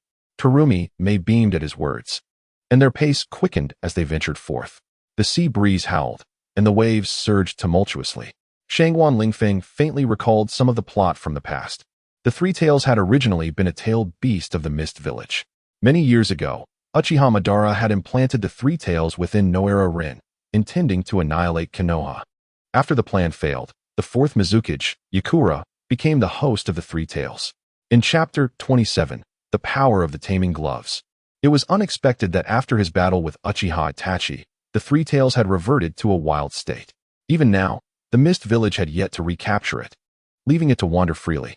Therefore, upon silently invoking the three tails, Shangwan Lingfeng arrived at this expanse of water through the Flying Thunder God technique alongside Terumi May. Standing side by side on the water's surface, their gazes roamed in search of the three tails' traces. Suddenly, the water began to churn violently, resembling a colossal wave in constant upheaval. Terumi May's expression shifted slightly as she murmured, "It's coming." As her words fell, a massive figure leaped from the depths, unleashing a powerful column of water. It was the fearsome Three Tails Isabu, leaping upon the surface, each landing causing violent tremors in the water. Its eyes glared fiercely, revealing sharp fangs, and emanating an overwhelming force. Before Shangwan Lingfeng's gaze stood the three tails, a gigantic tortoise adorned with spiny protrusions and three tails, as if proclaiming its majesty. The three tails swayed in the air, seemingly challenging him. "This giant tortoise is indeed formidable," Shangwan Lingfeng marveled. "The three tails has appeared. I will hold it off. You wait for your opportunity," Terumi May declared, her tone turning serious. With swift hand seals, she propelled herself into the air like a streak of light. In midair, Terumi May's hands danced rapidly, as if crafting a mysterious tapestry. With her gestures, columns of water erupted from the ground, forming torrents that ensnared the three tails. The beast emitted a thunderous roar, its massive tail thrashing wildly in an attempt to escape the bindings. Undeterred, Terumi May continued her hand seals, summoning more water columns to firmly restrain the three tails in the air. Seizing the moment, Shangwan Lingfeng swiftly retreated, understanding that Terumi May's intention was not to eliminate the three tails, but to delay it and buy time for himself. A sense of gratitude welled within him, tempered by a tinge of anxiety, for he knew that the upcoming actions would be fraught with peril. Under Terumi May's confinement, the three tails finally ceased its struggles. It glared at her with fury, as if flames burned in its eyes. Abruptly, it opened its mouth, unleashing a powerful gust of air that carried a searing heat and a piercing shriek. Terumi May was prepared, swiftly dodging to the side to evade the oncoming blast. However, this force did not strike her, but instead barreled toward the ground. The ground was abruptly pierced by a gust of wind, revealing a vast chasm. Kozan Mimi furrowed her brows, aware that further delay was not an option. She clasped her hands together and began to chant an enigmatic incantation. Suddenly, a halo of light enveloped her, as if to cocoon her within its embrace. This was her ninjutsu, the water curtain jutsu. Shangwan Lingfeng smiled softly, carefully donning his taming gloves before quietly approaching the three-tailed Isafu. At that moment, the three-tailed Isafu and Kozan Mimi were locked in a tense battle, their focus entirely consumed by one another, oblivious to the diminutive ninja drawing near. He stealthily circled behind the three-tailed Isafu, striving to remain as silent as a whisper. Just as he was about to succeed in his approach, Kozan Mimi unleashed a formidable water-release ninjutsu, causing the entire arena to tremble. Seizing the moment, the three-tailed Isufu retaliated, sweeping its tail towards Kozan Mimi. She deftly evaded the strike, but the three-tailed Isufu lost its balance from the force of the blow and toppled to the side. Shangwan Lingfeng recognized his opportunity and rushed forward, poised to tame the beast. However, at that instant, the three-tailed Isifu suddenly pivoted, its crimson eyes locking onto Shangguan Lingfeng. Unfazed, he realized he had been detected. Accelerating once more, Shangguan Lingfeng, with his taming gloves, surged forward like a bolt of lightning. Thunderous sounds reverberated as he approached the three-tailed Isifu, his gloved hands dancing like nimble swallows, swiftly gliding beneath the creature's chin. An astonishing scene unfolded. The once ferocious three-tailed Isifu fell into a serene silence. As if enchanted by a spell, it lay on the surface of the sea, its once iron-hard shell now resembling a soft shield, offering no resistance whatsoever. Extending its long tongue, the creature behaved as obediently as a puppy, responding to Shangguan Lingfeng's commands like a docile pet, awaiting his every instruction. At this moment, his heartbeat had steadied, and his gaze radiated confidence and pride. He knew he had successfully tamed this colossal denizen of the ocean. The exhilaration surging within him was beyond words. The surrounding waters shimmered with a golden hue under the sunlight, and countless small fish danced upon the surface, seemingly celebrating Shangguan Lingfeng's triumph. Gazing at the subdued three-tailed Isifu, he felt an overwhelming sense of satisfaction and tranquility, aware that this was the fruit of his labor and dedication. Unbelievable! Kozan Mimi could not help but exclaim in awe, her beautiful eyes wide with disbelief at Shangguan Lingfeng's remarkable feat of taming the three-tailed Isifu. Standing beside the enormous creature, Shangguan Lingfeng exuded a blend of triumph and ease. He smiled and gently reached out to stroke the head of the three-tailed Isifu, an intimate gesture akin to that of a master soothing his pet. Yet, the transformation of the three-tailed Isifu left Kozan Mimi utterly astonished. The three-tailed giant turtle that she had encountered before was a ferocious creature, an imposing beast of unparalleled might. Its fierce gaze and every attack had left her heart racing. Yet now, its eyes radiated gentleness and loyalty, as if it had transformed into an entirely different being. "What on earth have you done?" asked Kojime, her voice brimming with astonishment and confusion. "Ha ha, just as you see," replied Shangguan Lingfeng, perched triumphantly atop the massive turtle. Kojime observed the scene, her heart swelling with awe and envy. She marveled at this man's courage and intellect, for he had tamed such a formidable creature. She envied the extraordinary bond he had formed with the three-tailed giant turtle, a connection imbued with an ineffable understanding and trust. She recognized that this was a moment of sheer incredibility. This man, Shangguan Lingfeng, had conjured a miracle through his wisdom and bravery. Indeed, the aftermath of the touching moment washed over her. In that instant, Kojime felt an overwhelming sense of shock and reverence. Chapter 28. Silence. What constitutes profound communication? However, what astonished her even more was the transformation of the three-tailed giant turtle. It appeared to have been infused with a new vitality. Its gaze softened, almost affectionate. Its movements became gentle, resembling a tamed beast, now a companion to humanity. All of this left Kojime utterly astounded. "Hee, looks like I have a little pet now." Shangguan Lingfeng chuckled. "May I leave this three-tailed creature in your care? I shall summon it when needed." In a flash, Kojime teleported onto the turtle's back. "All right," she agreed, gazing at the enormous creature with delight. "I must return to Konoha. Tsunade has been quite displeased with me for lingering outside the village," Shangguan Lingfeng remarked, wrapping his arm around Kojime's waist with a light chuckle. Kojime huffed. "Do you really have to go back to that old hag Tsunade? What if she—" Her words trailed off, but her meaning was unmistakably clear. Shangguan Lingfeng smiled gently, patting her hand reassuringly. "Do not worry, I shall exercise discretion. Besides, I cannot remain here indefinitely, can I? After all, I am a man of many affections." He laughed heartily, producing a portal to send Kojime back to the hidden mist village. Without pause, he returned to Konoha. In the picturesque village of Konoha, nestled was a serene office, the private domain of the Hokage. In this tranquil corner, Princess Tsunade and her beloved Shangguan Lingfeng were engaged in a sweet yet spirited quarrel. The setting was the cozy bedroom of the Hokage's office. The Hokage seemed somewhat irked, while Shangguan Lingfeng stood nearby, wearing a bemused smile as he adjusted his attire. "I detect the scent of another woman upon you. Before your return, did you engage in anything with that woman from the Mist Village?" "Oh dear.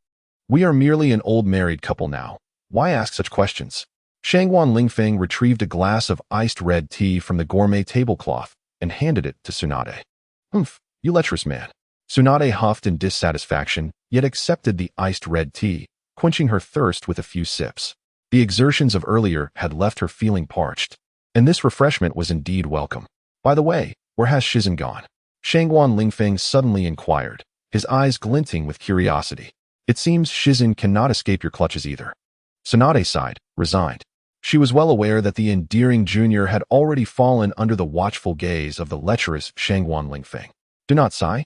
You are both my wings, Shangguan Lingfeng said gallantly as he assisted Tsunade in donning her attire. He relished such moments, for she was indeed one of his favorite girls. I have sent Shizun to manage your Blue Star supermarket. The business has been thriving recently, and your various delicacies have spread beyond the village to the 5 great nations, necessitating someone to oversee operations, hence my decision to dispatch Shizun there. Tsunade shook her head, still struggling to comprehend the enigmatic ninja tools. Ha ha ha, is that so? Then I shall go and observe Shizun at work. My Hokage, do take some time to rest, Shangguan Lingfeng said, giving Tsunade a quick peck before activating the random door to arrive at the Blue Star supermarket. Upon entering, he was immediately confronted by a burly man, his face bristling with facial hair and exuding a strong scent of sweat. Hey, who are you? This is the Blue Star supermarket. No unauthorized personnel are allowed, the man asserted bluntly. Shangguan Lingfeng smiled slightly. I am here to find Shizun. May I inquire if she is present? Shizun, the general manager? What do you want with her? The man asked, his demeanor vigilant. I am a friend. I have a matter to discuss with her, Shangguan Lingfeng explained. Oh, a friend? The general manager is quite busy. I see you are just another pretty boy trying to pursue her, as I've seen plenty of your type around lately, the man remarked, clenching his fist at Shangguan Lingfeng. With a resigned shake of his head, Shangguan Lingfeng realized that this man was one of Shizun's subordinates. However, he was not here to cause trouble. Very well, I shall take my leave, he said, turning to exit. Just as he intended to enter the supermarket through the front entrance, a voice called out from behind him. Wait! Shizun's voice rang out unexpectedly. Shangguan Lingfeng turned to see Shizun approaching, her face alight with surprise. What brings you here? Do you need something? Shangguan Lingfeng looked at her with concern, knowing she worked tirelessly for the supermarket and must be quite fatigued. Well, let us discuss this in the office, Shizun said, suddenly grasping Shangguan Lingfeng's hand and hastily leading him toward the general manager's office on the 3rd floor. Within the grand marketplace of Blue Star, the employees, all hailing from the nearby village, held a profound admiration for the straightforward and earnest character of Jingyin, their esteemed manager. Thus, when they witnessed their manager clasping hands with an unfamiliar man as they ascended the staircase, astonishment rippled through the crowd. Was that truly Manager Jingyin? Some found it hard to believe their own eyes. Who was that man beside her? Why were they holding hands? Questions swirled in their minds. Jingyin and Shangguan Lingfeng paid no heed to the curious gazes surrounding them. They were solely focused on their path to the office. Their hands remained tightly intertwined, as if exchanging some significant message. Their strides were resolute, devoid of any hesitation. The murmurs of the onlookers reached Jingyin's ears. Yet she seemed to have forgotten her physical fatigue, her focus unwaveringly set on the destination ahead. Her eyes gleamed with determination, as if proclaiming their resolve to the world. Upon entering the office, Jingyin gently closed the door behind her, effectively severing the intrusion of external sounds. She inhaled deeply and turned to face Shangguan Lingfeng. Her gaze radiated both determination and anticipation. Now, you may reveal everything to me, she said softly, her tone imbued with resolve. Are you curious about where I have been these past few days? Shangguan Lingfeng inquired, his eyes fixed upon Jingyin's delicate visage. Nodding, he continued, in truth, I have been in Wuyin village, engaging in an in-depth exchange with Mizukage Main. A flicker of surprise crossed Jingyin's eyes. She had not anticipated that Shangguan Lingfeng would seek out Mizukage Main in Wuyin village. A wave of curiosity washed over her. What other secrets did this man hold? What does in-depth exchange entail? Jingyin's brow furrowed slightly, her intrigue about Shangguan Lingfeng's recent endeavors palpable. Indeed, an in-depth exchange, Shangguan Lingfeng replied with a playful smile, seemingly amused by Jingyin's curiosity. I needed to ascertain certain matters, and as the current Mizukage, Main possesses profound insight into the history and intelligence of Wuyin village. Jingyin remained silent, attentively listening to Shangguan Lingfeng's account. We engaged in a profound discussion at the village's outskirts, where she recounted some of Wuyin village's past and their aspirations for the future. Shangguan Lingfeng paused, gauging Jingyin's reaction, as if contemplating whether to divulge further details. Yet, Jingyin did not avert her gaze. She steadfastly regarded him, waiting for him to continue. She informed me that Wuyin village once faced a crisis due to miscalculations made by its higher-ups, he continued, taking a deep breath as he recalled the events.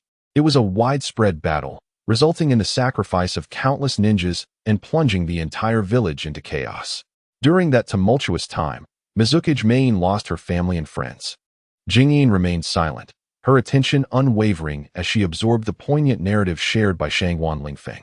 Following that battle, Main was chosen as the new Mizukage. She confided in me that she has been tirelessly striving to improve the circumstances of the Hidden Mist village, yearning to render it more stable and robust. Shangguan Lingfeng paused in his discourse, observing the intricate expression on Jingyin's face. And then, Jingyin inquired softly, "What else did she say?" Taking a deep breath, Shangguan Lingfeng gazed into Jingyin's eyes and gently began. She revealed to me that she has long harbored a dream, to discover a means that could truly rejuvenate the Hidden Mist village. This method necessitates a formidable ally, someone who comprehends both the past and future of the village. So that person is you? Jingyin's eyes widened in astonishment, as though a revelation had dawned upon her. Her gaze reflected a mixture of disbelief and an inevitable understanding. Shangguan Lingfeng nodded, his eyes resolute and sincere. Indeed, not only does the Hidden Mist village require such a person, but the Hidden Leaf village does as well. This is what your Hokage has conveyed. Concerned that Jingyin might doubt him, he hastily referenced Tsunade. Upon hearing this, a contemplative expression graced Jingyin's countenance. She gently bit her lip, then lifted her gaze to meet Shangguan Lingfeng's. "All right, I believe you. After all, you have mentioned it in the presence of the Hokage," she said, a glimmer of tears at the corner of her eye. "Jingyin, do not weep. Allow me to serenade you," Shangguan Lingfeng remarked, observing the tear-streaked beauty before him. His heart brimming with compassion, he tenderly wiped away the tears from Jingyin's eyes with a handkerchief, his tone gentle. After all, he was a man of great affection, arriving in the world of Hokage to save these bewildered maidens and mature women alike. Throughout his days in this realm, Shangguan Lingfeng had grown accustomed to employing his wisdom and charm to assist those lost souls. He understood that his presence was destined to rescue them. At that moment, he retrieved the enchanted microphone from his dimensional bag. It must be said, this artifact was remarkably effective. Shangguan Lingfeng began to sing with heartfelt emotion. "Jingyin, listen to my words. Thank you for warming the seasons." His voice, initially raw, transformed into a celestial melody, enchanting all who heard it. As Jingyin listened to the song, a warm current surged within her. She felt Shangguan Lingfeng's care and affection, and the pain in her heart began to mend with the soothing notes. In this war-torn and sorrowful world of Hokage, the existence of someone like Shangguan Lingfeng instilled hope and strength within her. Jingyin was profoundly moved by his serenade, tears flowing uncontrollably, but this time they were tears of gratitude. The overwhelming emotions surged within her, leaving her utterly entranced. In a flurry, she drew the bed curtains closed, and within a heartbeat, Shangguan Lingfeng swiftly placed a meeting in progress sign on the office door, locking it with determination. As Shangguan Lingfeng's hands moved with the swiftness of lightning to form a seal, a mysterious glow emanated from his fingertips and gently settled within the confines of the office. It was a soundproofing ninjutsu, its effect akin to an invisible shroud enveloping the two individuals, rendering all external sounds incapable of breaching this barrier. He then lifted Jingyin effortlessly. Moments later, whispers filled the office. Just as Jingyin was about to speak, she delicately pressed her alabaster finger against her lips. "Lingfeng, kiss me."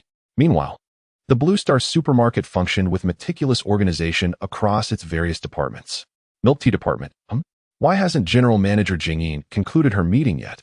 Fruit department, word has it that our esteemed boss has arrived. Deli department, that makes sense. The two leaders are conferring on significant matters in the office. Cold drink department, could they be discussing a raise for us? Others, you must be dreaming. In the general manager's office, two figures were situated around a gourmet tablecloth adorned with delectable dishes. Jingyin's complexion was flushed, appearing somewhat unnatural. Her hair was disheveled, as if she had just weathered a storm. She was clad in Shangguan Lingfeng's black trench coat, the oversized garment swaying gently with her movements, exuding an air of nonchalance and spontaneity. In contrast, Shangguan Lingfeng appeared relaxed, dressed in nothing but a white tank top and patterned shorts. His tall frame revealed well-defined muscles, and his demeanor was casual, as though everything lay within his grasp. The table was laden with an array of culinary delights, including roasted chicken, beef, and fish-flavored shredded pork, each dish emanating an alluring aroma. Shangwan Lingfeng picked up a piece of beef with chopsticks and placed it in Jingyin's bowl, smiling as he encouraged her. Jingyin, do try this beef, it is truly delightful. Jingyin's eyes widened as she gazed at the beef in her bowl, then looked up at Shangwan Lingfeng with a faint smile. She grasped the chopsticks, lifted the beef, and took a bite. The tender, juicy texture of the meat elicited an involuntary gasp of delight from her. Chapter 29. Hello. Abito. As they dined, the two engaged in light conversation, with Jingyin occasionally lifting meat with her chopsticks and spooning soup. Her motions were somewhat clumsy, yet her determination was evident. Shangwan Lingfeng savored the food leisurely, occasionally assisting Jingyin with dishes and refills.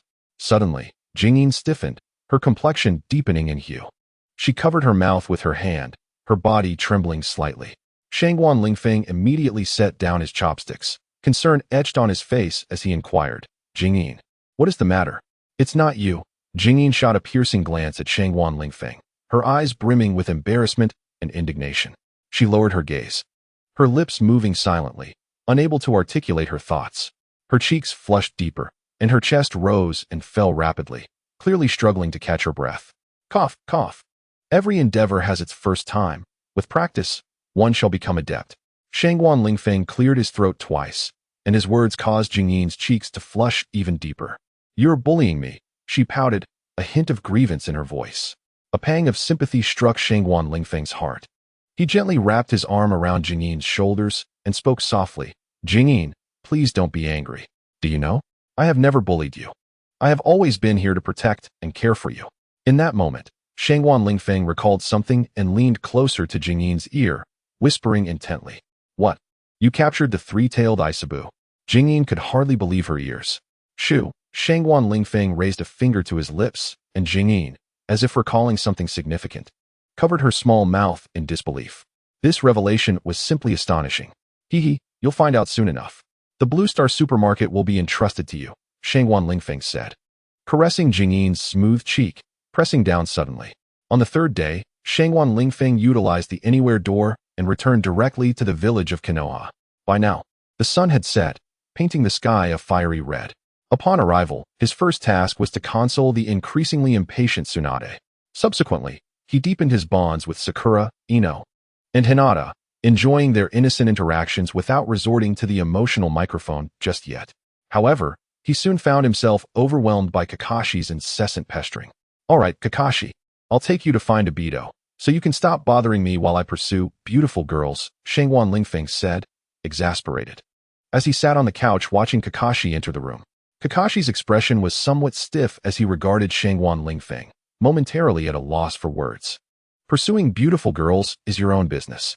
After all, the Hokage has not issued any prohibitive orders regarding this. Your personal matters do not interest me, Kakashi replied, his face lined with annoyance. Shangwan Lingfeng shot him a glance and retorted, Then why do you keep bothering me every day? I'm not your girlfriend. Can you give me some space? Kakashi paused, then forced a smile. I apologize. I've grown accustomed to it. However, you promised to take me to find Abito, and I hope you will keep your word. Fine, considering the strong bond between the two of you, I'll take you just this once. Shangwan Lingfeng yawned and pulled out the anywhere door. Standing before the large pink door, Kakashi took a deep breath, filled with gratitude for Shangwan Lingfeng's assistance. Thank you. Shangwan Lingfeng, he said softly. Without your tools, I truly find it hard to believe that Abito would still be alive. Kakashi's voice faltered slightly, and his gaze flickered with uncertainty. Upon hearing Kakashi's words, Shangwan Lingfeng gently inquired, Do you think I appear somewhat serious? At this moment, Shangwan Lingfeng had donned his gear. Wearing fair boxing gloves, with one hand wielding an air cannon and the other a stun gun, fully armed and ready. In an instant, Kakashi's thoughts raced as he contemplated numerous possibilities regarding Abito.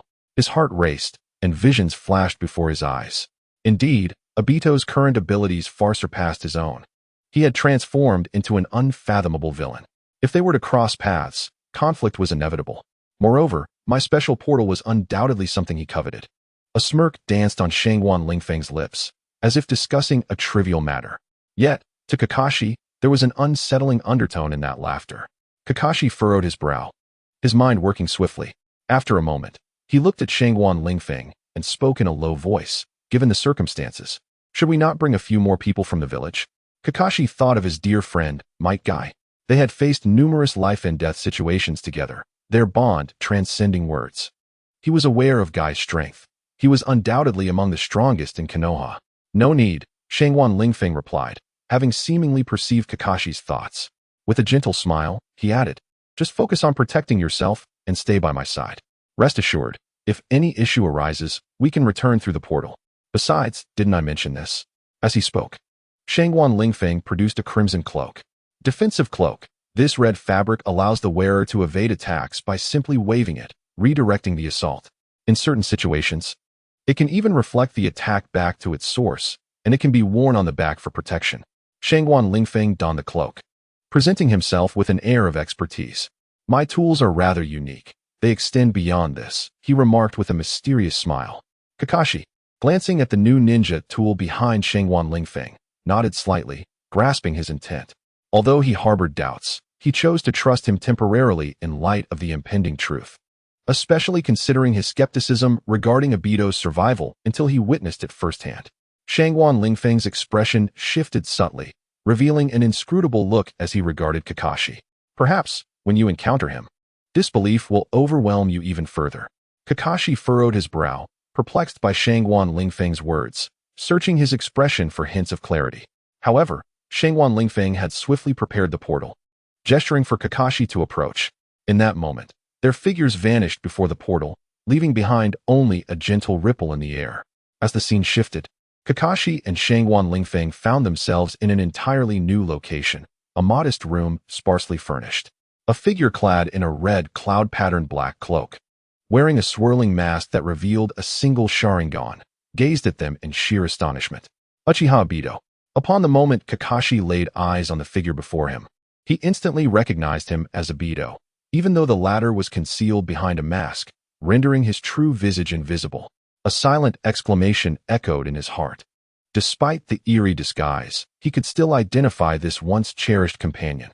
Meanwhile, Shangguan Lingfeng, adorned with an array of gear, stood to the side, observing with keen interest. Armed with both a pair of fair boxing gloves and a defensive cloak, Shangguan Lingfeng felt no trepidation towards the traitorous Uchiha Obito. Time seemed to suspend itself in that instant. Their gazes intertwined, silently affirming each other's identities. The seemingly simple room became charged with tension, transformed by the presence of the masked man bearing the whirlpool insignia. Hello, Obito, Shangguan Lingfeng greeted, waving his gloved hand. Kakashi's mind surged with thoughts, reminiscing about the myriad encounters he had shared with Obito, moments fraught with challenges and peril. And now, they found themselves reunited under such extraordinary circumstances. Is it truly you, Obito? Kakashi broke the silence, his voice laced with uncertainty. The revelation that his former friend had become a member of the notorious Akatsuki organization, as evidenced by the red cloud-patterned cloak, was indisputable. The masked figure disregarded Kakashi's inquiry, instead directing his gaze toward a suddenly materializing pink door within the room. Disbelief evident in his eyes. Kakashi, the masked man chuckled softly. You have actually arrived here. I am the Shura of the ninja world, Uchiha Madara. He rose, his single eye coldly fixated on Kakashi. Kakashi remained silent. Was it possible that Obito had remained unchanged over the years, his mind muddled? How could he mistake himself for Uchiha Madara? The sound of applause broke the tension, drawing the attention of both Uchiha Obito and Kakashi. They turned in astonishment to find Shangguan Lingfeng clapping, a playful smile gracing his features. Quite impressive. Although you don't quite resemble Uchiha Madara, Obito, I commend your performance. After his applause, he gave a thumbs up. At least your current appearance and tone are quite formidable. It's no wonder you managed to deceive Nagato and Konan for so long. Ha ha ha. As he spoke, Shangguan Lingfeng could not contain his laughter. It was truly absurd that Nagato and his companions had been fooled by such a false Uchiha Madara for all these years. What? You actually know Nagato? Uchiha Obito exclaimed, shock rippling through him, his astonished expression seemingly frozen on his face. His true identity had been unveiled, yet he hoped others would not immediately suspect him. At worst, he could retreat, and continued to manipulate Nagato and Conan to gather tailed beasts. However, Nagato's identity should have remained a secret in the current world. How could he possibly believe I would be as foolish as those dimwits, thinking that the leader of the Akatsuki is Yahiko? Shangguan Lingfeng casually remarked, tapping his ear with his glove, his tone dripping with disdain and contempt. The eyes of Uchiha Obito were a kaleidoscope of emotions, filled with confusion and unease. Who exactly was this Shangguan Lingfeng? How could he possess such profound knowledge of Nagato's identity? Their conversation at this moment left Hatake Kakashi utterly perplexed, unable to grasp the significance of their words. Yet, it was evident that their exchange hinted at something of great importance. Obito felt his heart racing, and his thoughts began to spiral into chaos. Humph, no matter how you came to know this, you will remain here, along with that peculiar pink wooden door that has caught my interest. Obito declared fiercely, his eyes beginning to swirl, quickly transforming into the Manjiki Sharingan. It's the Manjiki Sharingan, Kakashi exclaimed, hastily pulling down his eye mask, his three-tomo Sharingan widening in disbelief, pupils constricting as if witnessing the most astonishing spectacle. His body tensed, instinctively adopting a defensive posture, his nerves taut like the strings of a finely tuned instrument, ready to snap. However, what left him paralyzed was the fact that Obito did not even glance in his direction, instead launching an attack toward Shangguan Lingfeng. The terrifying Manjiki Sharingan resembled a pair of swirling black turbines, radiating a mesmerizing brilliance that captivated the soul. I had anticipated this outcome, Shangguan Lingfeng remarked with a resigned smirk, his tone imbued with a sense of calm understanding, as if he had seen through it all. In the next instant, one of his hands shot up, a massive gauntlet resembling an invisible shield, safeguarding his form. In that fleeting moment, the air was rent asunder, and the illusion of the Sharingan was dispelled by Shangguan Lingfeng's gesture. Obito's strike, akin to a bolt of black lightning, sliced through the atmosphere, aiming directly for Shangguan Lingfeng's throat. Yet, just as calamity loomed, Shangguan Lingfeng's defense was equally swift. His hand, enveloped in an unseen force, met Obito's assault with a collision that produced no explosion or smoke, only a subtle sound resonating between them. Their gazes locked in silent competition. Humph! Obito's disdainful snort echoed in the air as he raised his hand, unleashing a barrage of fire dragons that roared forth, hurtling toward Shangguan Lingfeng. The flames radiated immense heat, capable of incinerating anything in their path. Yet, in this moment, Shangguan Lingfeng remained remarkably composed. He gently flicked his crimson cloak, which traced an elegant arc through the air, as if whispering an ancient incantation. In that instant, the fiery orbs seemed to be drawn by an invisible force, their trajectories shifting abruptly, passing perilously close to Shangguan Lingfeng without a single one touching him. They soared along the outer edge of the cloak's arc, as if repelled by an unseen barrier, leaving him unscathed. A glimmer of amusement flickered in Shangguan Lingfeng's eyes, as if mocking Obito's incompetence. His hands gently grasped the void, and the fireballs soaring through the air seemed to be mere toys manipulated by the hands of clay, altering their trajectory and reversing course toward Uchiha Obito, before suddenly erupting in a brilliant explosion. Chapter 30. The Demonic Passport. The fiery explosion illuminated the entire hall, and the searing shockwave distorted the very air around it. As the dust settled, Obito stood motionless, his once proud ninja attire now cloaked in ash, his hair singed to a charred black. He stared wide-eyed, seemingly unable to fathom the events that had just transpired. Was it possible to evade my jutsu? Uchiha Obito gazed ahead in disbelief, utterly astonished that his opponent had managed to dodge his attack. Nevertheless, his hand seals quickened, his resolve unyielding. Countless jutsu surged forth, manifesting as radiant beams of light, slicing through the air like shooting stars, directly aimed at Shangguan Lingfeng. In that moment, Shangguan Lingfeng sensed a profound threat, narrowing his eyes in concentration, swiftly forming hand seals, and unleashing a pulsating wave of chakra to counter Obito's relentless assault. Each clash of their techniques sent tremors through the fabric of space, as if threatening to rend the very heavens asunder. Shangguan Lingfeng's figure flickered amidst the brilliance, reminiscent of a meteor gliding through the night sky, captivating all who beheld it. Obito's onslaught grew increasingly ferocious, as if intent on utterly annihilating Lingfeng. Yet, Lingfeng danced through the light like a nimble fox, evading Obito's strikes with grace. His movements were swift, each turn emanating a powerful chakra surge, a testament to his formidable strength. Meanwhile, Obito found himself increasingly alarmed, having never encountered such a tenacious adversary. This battle had raged on for an extended period, with neither side willing to concede. Ling Feng understood that perseverance could lead to victory, while Obito was resolute in his desire to eradicate Ling Feng completely. As time passed, the conflict intensified, their figures intertwining in a dazzling display, as if performing a magnificent dance. Their jutsu collided continuously, creating breathtaking visual spectacles. In the next instant, Shangguan Lingfeng suddenly lunged forward with astonishing speed, his gauntlet shattering Obito's fire release technique. In a flash, Lingfeng's form darted forth like a cheetah, his gauntlet carving a chilling arc through the crimson flames. The air was instantaneously torn apart, emitting a sharp sound. Although Obito's fire jutsu was formidable, it crumbled effortlessly under the onslaught of Ling Feng's arrow-like attack. The fiery remnants scattered through the air, resembling a blooming flower of the other shore, both enchanting and cruel. Ling Feng moved like the wind, his gauntlet dispersing the powerful fire release technique. The crimson fragments erupted into the atmosphere, creating a scene reminiscent of the aftermath of a volcanic eruption, hauntingly beautiful, yet eerily silent. The figure of Uchiha Obito rolled through the air, appearing somewhat disheveled from the recent assault. How could this be? You managed to directly strike my Kamui. Within the kaleidoscope of his Sharingan, a bewildering astonishment filled his gaze. The opponent's speed was evidently not remarkable, and his chakra reserves were modest.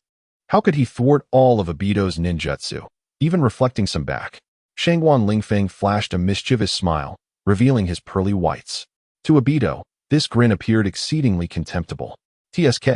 The kaleidoscope is nothing extraordinary after all. Damn it, Obito exclaimed, swiftly maneuvering to evade Shangguan Lingfeng's onslaught. However, Shangguan Lingfeng's speed surpassed his own. He closely pursued Obito, occasionally leaving behind an illusory afterimage. Infuriating, Obito's expression hardened as he brandished his kunai and lunged at Shangguan Lingfeng with fervor. The latter continued to move rapidly, shadowing Obito and leaving traces of his presence in his wake. Obito darted through the air, seemingly without purpose, merely trailing behind Shangguan Lingfeng's footsteps. Yet, Lingfeng's pace remained relentless. He gripped his kunai tightly, consistently creating afterimages to confound Obito. Each seemingly mundane punch left distinct chakra imprints upon Obito's form. Shadow Clone Jutsu. In a moment of rapid motion, Shangguan Lingfeng instinctively invoked the Shadow Clone technique, transforming into several ethereal figures engaged in relentless combat with Obito in the air. Bang! A thunderous shout from Shangguan Lingfeng reverberated, shaking the very atmosphere. The tremendous shockwave erupted like a tempest from his center, expanding outward in an instant. Obito's heart raced as he distinctly felt the energy resonating in the air, akin to a stone cast into a tranquil lake, creating ripples that spread far and wide. Before him, he envisioned the force materializing as an invisible wall, shattering in an instant, its edges marked by Lingfeng's resplendent attire. The air cannon, a technique achievable only through mastery of airflow, harnessed the surrounding air to form a powerful compressed wave, which was then launched at the enemy with astonishing velocity. This method, while not directly injurious, could deliver a staggering impact, toppling adversaries in an instant. Kamui. A sense of foreboding gripped Obito's heart. Yet, Shangguan Lingfeng advanced rather than retreated, donning his fair boxing gloves, and delivered a punch that sent half of Obito's body crashing into the wall. The resounding clash of fist against flesh echoed in Obito's ears, akin to a heavy hammer striking at the core of his being. His body slumped weakly against the wall, barely able to stand.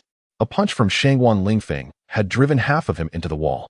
A sharp pain surged through his body, and Obito felt as though his internal organs had been displaced. He struggled to swallow, a flicker of fear flashing in his eyes. Shangguan Lingfeng, a foe he had never regarded with any seriousness, had indeed dealt him a grievous blow. The surroundings seemed to freeze in that moment, the air thick with the scent of dust and debris. Obito's gaze fell upon Shangguan Lingfeng, a complex emotion flickering in his eyes. He could not comprehend how someone he had consistently underestimated possessed such formidable power. Shangguan Lingfeng approached slowly, looking down at the crumpled Obito. His eyes conveyed a chilling indifference and arrogance, as if he were surveying a defeated prey. He raised his hand to brush off the dust on his gloves, and said coolly, "Do you understand now?" Abito gritted his teeth, his complexion pale. He stared at Shangguan Lingfeng, a glimmer of stubbornness flashing in his eyes. He knew he had lost this battle, yet he was unwilling to concede so easily. There were too many unresolved questions and enigmas that needed unraveling. He could not simply surrender. With this thought, a firm resolve sparked in Abito's eyes. He lifted his head to meet Shangguan Lingfeng's gaze and coldly declared, "This battle is far from over. Sealing technique, send word." He intended to summon the members of the Akatsuki organization. Shangguan Lingfeng let out a cold laugh and replied, "Here, as a little gift I prepared for you. You can enjoy it thoroughly now." As his words fell, Abito felt a sharp sensation, as if struck by an unseen force on his left hand. A numbing ache flooding his arm. He looked down to see a toy-like device resembling a toy gun, emitting faint wisps of blue smoke. Before he could fully comprehend, he felt himself succumbing to a drowsy state, his eyelids growing heavier. With a thud, Abito collapsed to the ground. Kakashi Hitaki, who had been hiding nearby, stared blankly at the two, realizing after the recent skirmish that he was no match for Abito. "What should we do?" Kakashi asked, approaching Shangguan Lingfeng with a tone tinged with helplessness, much like a ship lost in a vast ocean, desperately in need of a guiding light. "What to do?" Shangguan Lingfeng tilted his head, a teasing smile gracing his face. "Of course, we should bring your dear friend back to the village, allowing him to continue absorbing the essence of Konoha and become a beacon of justice. However, if you cannot keep an eye on him and he escapes, that is not my concern." Kakashi felt a hint of exasperation. With Abito's demonstrated abilities, it was unlikely anyone in Konoha could keep him contained. Like a wild beast, he could easily break free and wreak havoc again. Rather than risk that, it might be better to leave him here. As laughter echoed in the air, Shangguan Lingfeng suddenly halted, his eyes widening in surprise. Kakashi Hitaki, observing the expression on Shangguan Lingfeng's face, was taken aback. He had never witnessed this usually composed individual, who exuded a serene calmness at all times, display such a reaction. He noticed a slight twitch at the corner of Shangguan Lingfeng's mouth, followed by a gentle cough, as if he were momentarily choked by something. "What troubles you?" Kakashi inquired, unable to restrain his curiosity. Shangguan Lingfeng did not respond immediately. He remained silent for a moment, then slowly lifted his gaze towards the distant sky. A profound contemplation flickered in his eyes, as if he were in search of an elusive answer. "You should return to the village. I will use the door of all dimensions to send you back." Shangguan Lingfeng's voice carried a somber tone, his eyes revealing an indescribable emotion. Although Kakashi felt perplexed, their years of tacit understanding urged him to comply quietly with Shangguan Lingfeng's wishes. He nodded and turned to walk towards the crimson door. As he watched Kakashi's retreating figure, Shangguan Lingfeng fell silent once more.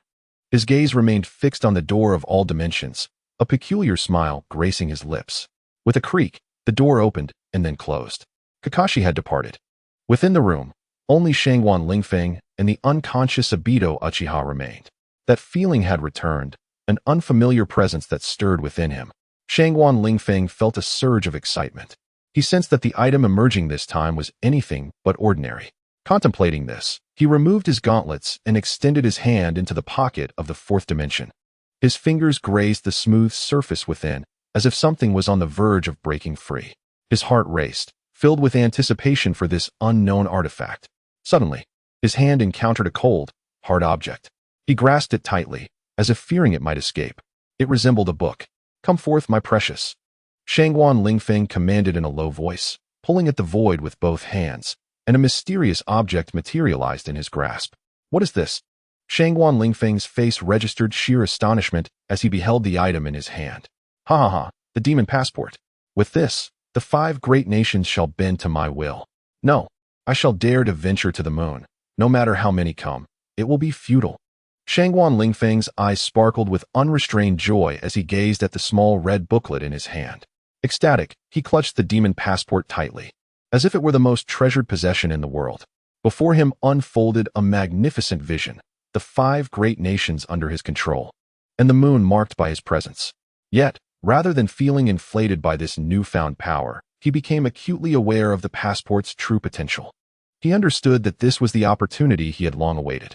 The demon passport, a crimson booklet inscribed with the words "the highest level of contraband in the 22nd century," possesses the extraordinary ability to entirely manipulate the thoughts and logic of all individuals except the bearer. Consequently, it transcends all laws established by nations. Should the bearer commit an act deemed inappropriate, any complaints made against them would be rendered moot as long as the accuser carries this passport, which grants the bearer unconditional freedom to act as they please. In essence, anyone who possesses the demon passport can wield its formidable power of mental control to dominate the political, military, economic, and cultural spheres of an entire nation, thereby severely restricting the freedoms of speech, assembly, association, belief, and press of those under its influence. The bearer monopolizes all state power. Unlike conventional dictatorships, no opposition will arise against the bearer's actions as long as they wield the demon passport, for all are ensnared by its control. It is no surprise that the denizens of the future world would seek to banish such an object. While it may not traverse time or space in certain respects, it is indeed an insurmountable artifact. Shangguan Lingfeng gazed at the demon passport in his hand, unleashing a sinister chuckle. Ha! Well, it's time to go. With this, who cares about Uchiha Obito? Let him play in the mud by himself. Upon arriving at the Akatsuki base, he felt compelled to make his visit worthwhile. Shangguan Lingfeng promptly secured the crimson demon passport with a cord around his neck, tucking it into his overcoat, allowing only the top half to peek out. Chapter 31. The Land of Rain. With a flick of his wrist, he retracted the portal and boldly exited Uchiha Obito's chamber. How amusing. The Akatsuki base is no different from my own backyard. Humming a tune, Shangguan Lingfeng swaggered into the village hidden in the rain. It appeared that Uchiha Obito had exercised some caution by not placing his room within the Akatsuki headquarters. I thought I could just waltz into the Akatsuki. Oh well, it won't take much longer. Muttering to himself, he noticed a glimmer of light by the door and stepped outside. The village was drenched in torrential rain. Shangguan Lingfeng's feet skimmed the water's surface, reflecting his shadow. Remarkably, the rain was deflected by the protective cloak draped over his back, leaving him entirely dry. Oh dear. A country that is perpetually drenched in rain. No sunny days. He lifted his gaze, surveying the entirety of the village hidden in the rain. Nestled at the confluence of the earth, leaf, and sand territories, this small nation boasted a unique architectural style, primarily constructed of steel with stone accents, creating a distinctive landscape. These structures shimmered under the sunlight, as if narrating the tale of this village. The architecture of Rainy Hidden Village resembles towering steel fortresses, with lofty steel columns supporting the structural framework, while an intricate web of pipes and drains crisscrosses like the very lifeblood of the city. These conduits, intimately linked to the region's precipitation, not only alleviate drainage issues, but also create a distinctive landscape. Being a place of abundant rainfall, these pipes and drains assist the village in managing excess water, preventing the calamity of floods. Within this realm of steel and stone, the tall towers stand as emblematic structures of Rainy Hidden Village, typically uninhabited at their summits, save for the solitary souls of Chongmin and Xiaonan. These towers serve as watchful sentinels over the village's transformations.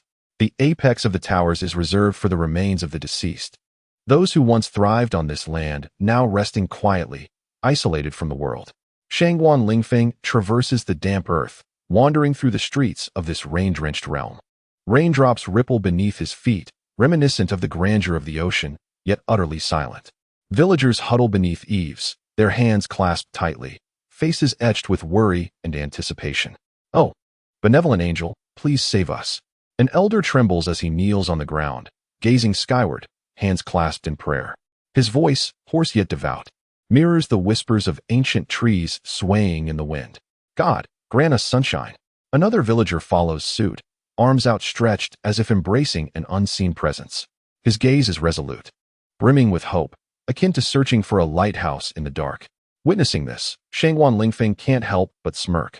Chongmin and Xiaonan, indulging in their self-styled game of saving the world in this rain-soaked land, seem rather naive to him.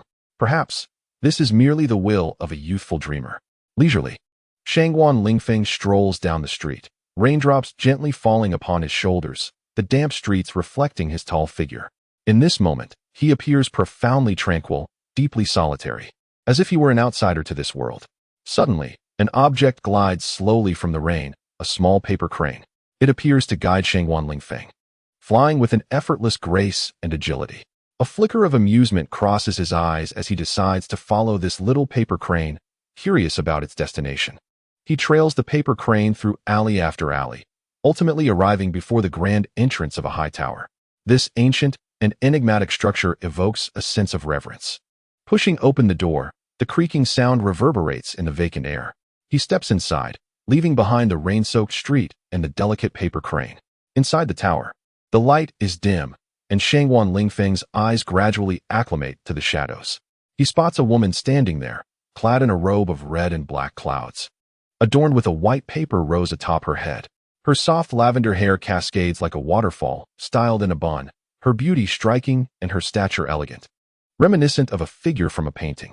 Draped in a black trench coat adorned with intricate red cloud patterns bordered in white, and clad in light purple fitted trousers.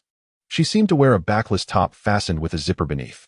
Shangwan Lingfeng exuded confidence in his striking gaze. A ring graced his navel, while a headband from Yuan village was tied at his right waist.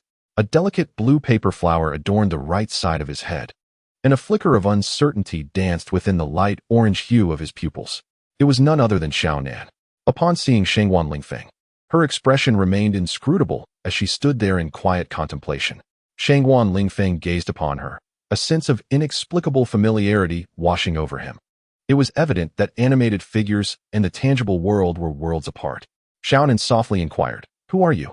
She lifted her gaze to meet Shangwan Lingfeng's, her eyes brimming with unspoken words, yet bearing the stillness of a silent mountain. His voice caressed her spirit like a gentle spring breeze, causing her to widen her eyes as if she had glimpsed a new realm. His smile radiated like the first light of dawn, dispelling the shadows that loomed in Xiaonan's heart. "I have come to save the world, and I am also a guide, steering you towards the righteous path," Shangwan Lingfeng declared, his tone imbued with unwavering resolve and self-assurance. His deep, fervent gaze seemed to penetrate the very essence of one's soul, rendering it impossible to look away. A flood of memories surged through Xiaonan's mind, recalling moments of confusion and anguish. Shangwan Lingfeng's words illuminated her darkened world with a glimmer of hope. Biting her lip, an inexplicable courage welled within her. She yearned for transformation, both within herself and in the world around her. Shangwan Lingfeng observed Xiaonan, recognizing the determination and resolve sparkling in her eyes. He understood that this girl was prepared, ready to embrace new challenges and journey down a fresh path. With a gentle smile, he extended his hand towards her. "Rest assured, I have faith in you," Shangwan Lingfeng thought as he grasped her delicate, pale hand. The warmth of his palm contrasted sharply with Xiaonan's cool touch. "You are quite chilly," he mused internally, recalling her earlier touch, tender yet frigid. "What are you doing?" Xiaonan queried, a hint of annoyance creeping into her tone, yet inexplicably, she felt no aversion within. Her eyes reflected a sense of panic, akin to a startled fawn, evoking an instinctive desire to reach for her hand once more. Shangwan Lingfeng gazed at her, an inexplicable impulse surging within him, as if he longed to kiss her delicate hand. With exaggerated sincerity, he offered an apology, his voice brimming with mirth. "Ah, I apologize for my sudden action." His words painted a rosy hue across Xiaonan's cheeks, her fair visage blushing with modesty. This blush stirred something within Shangwan Lingfeng, leading him to ponder why he had not received the demon passport sooner. He admired her youthful face, a smile gracing his lips. Meanwhile, Xiaonan appeared touched by Shangwan Lingfeng's genuine demeanor. She lowered her head, her expression awash with shyness. Though she wished to withdraw her hand from his grasp, she discovered her body, moved by sincerity, was powerless to resist. The heartbeats of the two seemed to merge in that moment, their gazes intertwining as if the entire world had vanished. They were acutely aware of each other's existence, with only the sound of their heartbeats resonating in their ears. Xiaonan felt a cloud of confusion as she beheld Shangwan Lingfeng, who appeared strangely unfamiliar. His eyes were deep, seemingly harboring some secret, and a slight smile tugged at his lips, sending a shiver down her spine. Just as Xiaonan was about to speak, Shangwan Lingfeng swiftly interrupted her. "It's all right. It's my fault," he murmured softly, tenderly brushing his fingers through Xiaonan's hair. A flutter coursed through her heart. She suddenly found this man both terrifying and irresistibly gentle. "Is it?" Shangwan Lingfeng chuckled lightly, exerting a gentle pull as he enveloped Xiaonan in his embrace. She gasped, her heart racing, and a blush crept across her cheeks. Something felt amiss, yet warmth enveloped her heart. Shangguan Lingfeng's presence was unfamiliar, as if his gaze could penetrate her very soul. She involuntarily recalled the matter of the demon passport. Wow, the ominous demon passport. I am fortunate to possess it. Or else I could easily be manipulated by others, Shangguan Lingfeng thought, a shiver running down his spine at the thought. The demon passport was immensely powerful, a true instrument of malice. He could not allow it to fall into the hands of another. Fortunately, it remained in his possession, filling him with a quiet sense of pride. Ha ha ha, Xiaonan, let me share some knowledge of physiology with you, Shangguan Lingfeng said, his fingers gliding over her smooth cheek with a playful smile. Simultaneously, the unseen energy of the demon passport emanated around them. No, I instinctively wished to resist, yet somehow, gazing at Shangguan Lingfeng, waves of impulse surged within me. Very well, Lingfeng Kuan, I entrust this to you, she thought. Shangguan Lingfeng's fingers danced like sprites in the air, at times ethereal, at times elusive, teasing Xiao Nan's delicate visage. He gently traced her lips, akin to caressing a blooming flower, his eyes shimmering with an enigmatic light, as if sharing a mysterious and alluring tale. Do you know, Xiaonan, there exists a mysterious world within our bodies? The secrets hidden within us can evoke curiosity at times and shyness at others, yet they are essential knowledge we must grasp as we grow. Shangguan Lingfeng's voice flowed like a gentle stream, bringing Xiaonan a sense of comfort and relaxation. His fingers glided softly across her cheek, igniting an inexplicable warmth in her heart. Looking deeply into her eyes, he gently inquired, for instance, do you know the changes we girls undergo during those special days each month? Xiaonan's cheeks flushed slightly, and she lowered her head, hesitantly uttering, I don't know. Shangguan Lingfeng chuckled softly, taking Xiaonan's hand and placing it over his heart. In truth, during those few days each month, we boys experience certain changes as well. Our moods become irritable, and our bodies grow sensitive. As she listened to Shangguan Lingfeng's words, Xiaonan's face reddened further, her heartbeat quickening. She wished to interrupt him, yet she found his insights compelling and essential to her understanding. Shangguan Lingfeng's fingers grazed her arm gently, sending shivers through her. He continued, moreover, do you know why we become infatuated with someone? It is due to a substance in our bodies known as love hormones, which evoke special feelings for a particular person. Xiaonan's heart raced even more violently, her face burning as if aflame. She yearned to push Shangguan Lingfeng away, yet her body felt immobilized, unable to move. Perhaps we are not suited to be here. Let us venture to a more mysterious place. Shangguan Lingfeng produced a portal and led Xiaonan through it. Moments later, a yellow-haired individual adorned with a nose ring entered through the grand doors. Where is Xiaonan? Pain furrowed his brow, scanning the tower with a puzzled murmur. His gaze roamed the interior as if searching for something, yet it betrayed an indescribable emotion, profound concern. However, Xiaonan seemed to have vanished without a trace, akin to a phantom. This realization tightened Pain's brow further. What on earth is happening? He began to scour the tower for clues, examining every corner and crevice. His eyes lingered on areas Xiaonan might have traversed, hoping to uncover a hint. Yet, aside from some scattered footprints, he found nothing. A sense of dread enveloped Pain. He understood that if anything unfortunate had befallen Xiaonan, this tower would be the epicenter. Now, however, it appeared meticulously cleansed, devoid of any valuable evidence. The absence of chakra traces intensified his unease, causing his Rinnegan to flicker inexplicably. Time passed, though its measure was unclear. In a realm of mystery, within an opulent chamber, Shangguan Lingfeng held Xiaonan closely against him, his strong hands enveloping her entirely, as if he were cherishing a precious treasure. His gaze was intense and fervent, locking onto Xiaonan as if to merge her essence with his own. Xiaonan, bare as a delicate bird, lay securely in his embrace, receiving his tender care. Her skin was as fair as jade, delicate as silk, resembling porcelain illuminated by moonlight, evoking an irresistible urge to touch. Chapter 32. I Understand Your Pain, Codename. Doraemon, a hint of confusion flickered in her eyes as she gazed at the man beside her. Pointing to a blood-red mark on his chest, she softly inquired, Lingfeng, what is this? Shangguan Lingfeng lowered his gaze to the crimson imprint that Xiaonan had indicated. It was a passport of darkness. A complex smile graced his lips, embodying both cruelty and a trace of tenderness. He gently caressed Xiaonan's hair, his voice deep and resonant. This is my past, my transgressions. His grip tightened slightly, drawing Xiao Nan closer. His eyes were profound and fervent, as if he wished to engulf her entirely. He murmured, Xiao Nan, you must remember, regardless of what transpired in the past, I will always love you and protect you.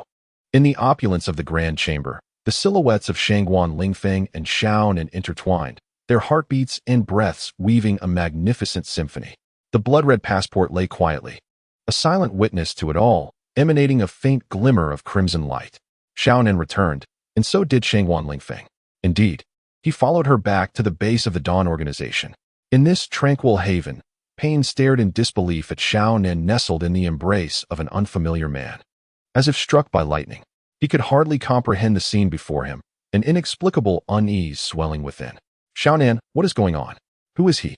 Pain asked, his tone rigid, fixating his gaze on the stranger. Observing the charming smile of Shangguan Lingfeng, Pain inquired with a hint of puzzlement. Xiao Nan hesitated for a moment, and upon hearing Pain's question, she raised her head in a flustered manner, a flicker of uncertainty crossing her eyes. It seemed she was at a loss for how to respond to Pain's inquiry. At that moment, the stranger raised his head, a bright smile adorning his face as he introduced himself to Pain. Hello, I am Shangguan Lingfeng. It's a pleasure to meet you, though this is our first encounter. I have yet to meet you. Nagato, Pain replied, his rinnegan narrowing in disbelief. How do you know my identity? Shangguan Lingfeng smiled faintly, shaking his head gently. I do not know your entire identity.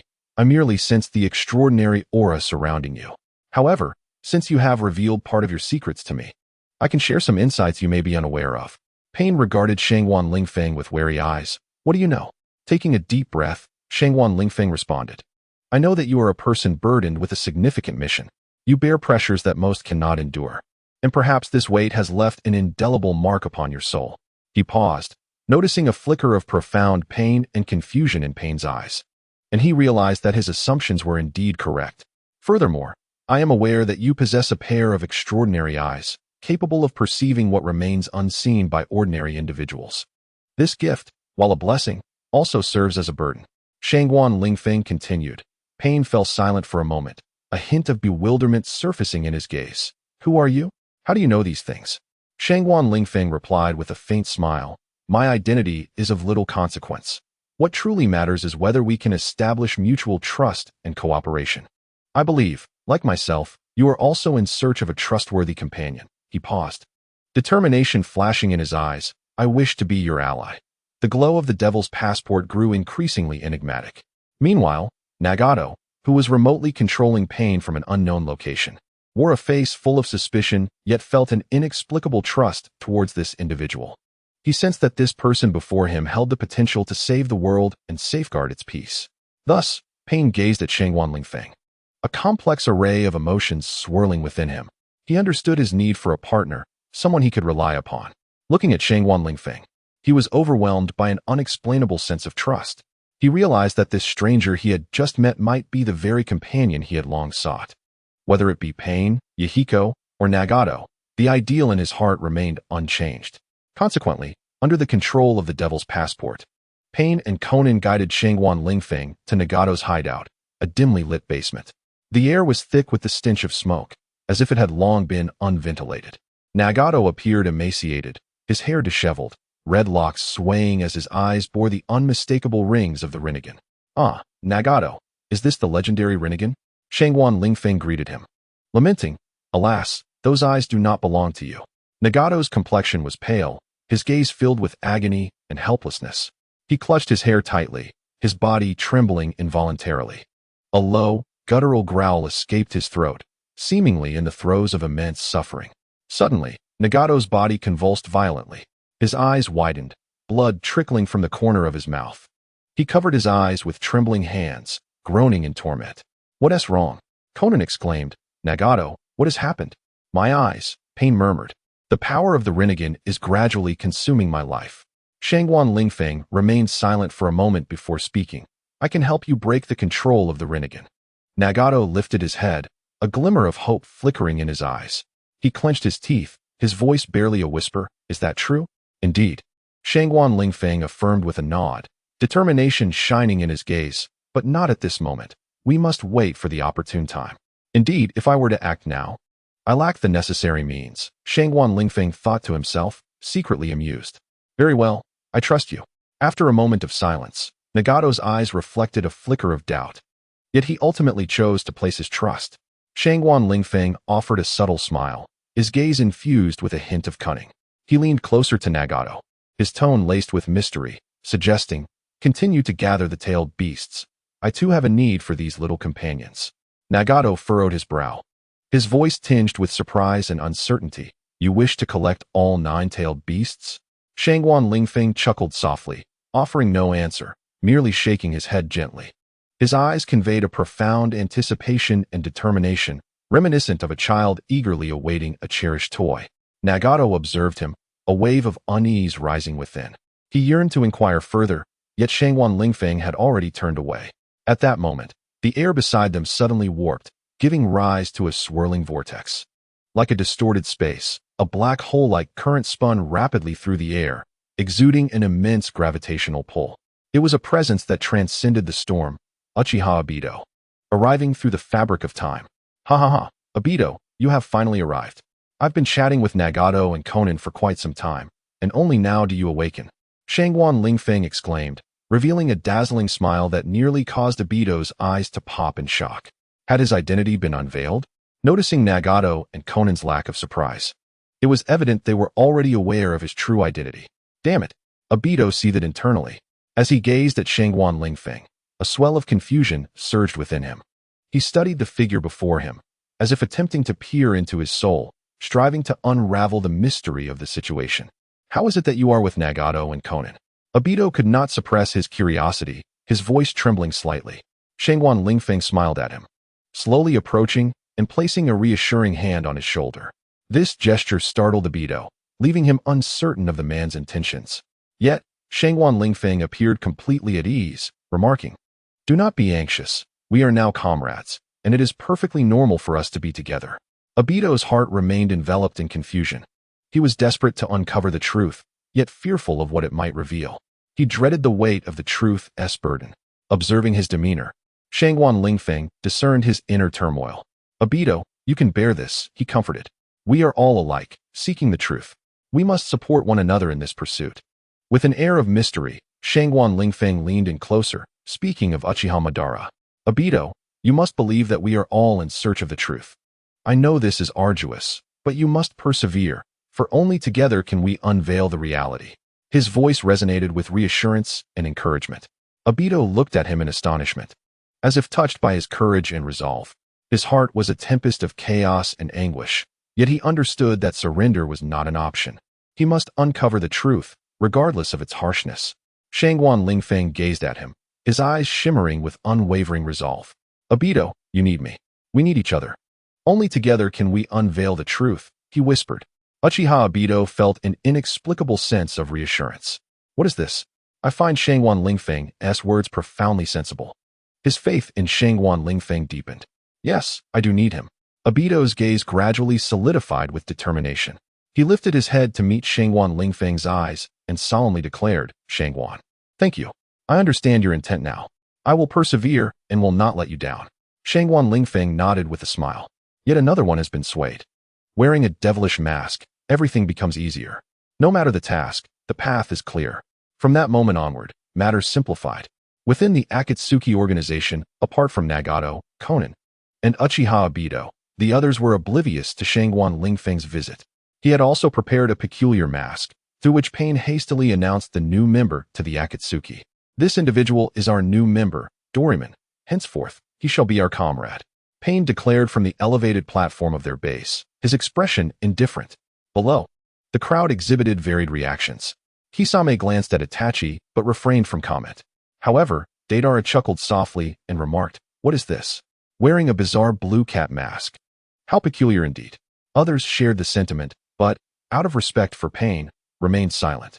Yet, the next moment, Pain's words astonished everyone. Doraemon has already captured the Three Tails Isabu, which is why he is able to join the Akatsuki. The rest of you must hasten your progress. With that, Pain vanished in a swirl of body flicker technique. The crowd, somewhat astonished, turned their gazes toward the so-called Doraemon. Haha, everyone must put in more effort. I shall continue my quest for tailed beasts. Shangguan Lingfeng waved his hand and laughed heartily as he departed. In Konoha Village, the Tintin Ninja Tool shop nestled in a quiet alley, amidst the village's bustling yet serene atmosphere. Once the last customer departed, Tintin let out a gentle sigh, her bright eyes betraying a hint of resignation. Business has become increasingly difficult, alas, she murmured to herself, as if confiding in the village that had silently accompanied her. Ever since Shangguan Lingfeng's Blue Star supermarket opened, the foot traffic to her ninja tool shop had plummeted dramatically. Within less than a month, her store had become nearly deserted. The once lively scene was now a distant memory.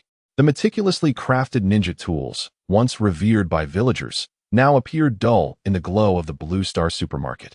The villagers, who once clamored to purchase her wares, now preferred to browse the expansive selections at the supermarket. As she gazed at the myriad of dazzling products, Tian found herself engulfed by a tumult of emotions. She had once endeavored to effect change, striving to lower prices, enhance her services, and even introduce various promotional activities within her store. Yet, the loyal customers she once cherished seemed to have drifted away. Lured by the allure of the Blue Star supermarket and captivated by its seemingly all-encompassing merchandise. In the face of this reality, Tian felt an unprecedented weight upon her shoulders. She had believed her tool shop was an indispensable part of the village, a vital support for the young ninjas on their journey of growth. However, harsh reality ruthlessly shattered her dreams.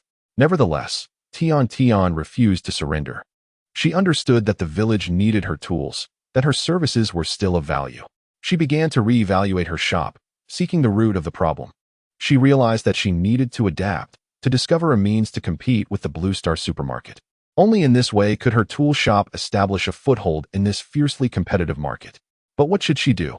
A frown marred her delicate features, and her large, glistening eyes brimmed with apprehension for the future. The gentle breeze tousled her hair, revealing her exquisite visage. Should she perhaps seek out Shangguan Lingfeng? At this anxious moment, a flicker of conflict danced in her gaze. Chapter 33. Tian, let us venture into business together. Just then, a look of surprise replaced the worry on Tian's charming face. Her eyes were fixed upon a sudden appearance of a large pink door beside her, which quietly swung open as if it were a portal to another realm. What is this? Tian gasped in astonishment, her mouth agape in an endearing manner, her twin buns bobbing with excitement. Creak! The pink door opened, revealing a striking gentleman clad in a black trench coat. His brows bore a unique charisma, as if he had weathered countless storms.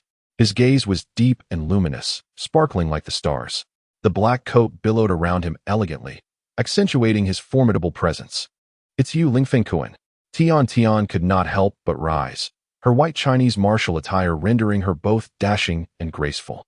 Her voice brimmed with delight and exhilaration, evoking an indescribable warmth within Shangguan Lingfeng.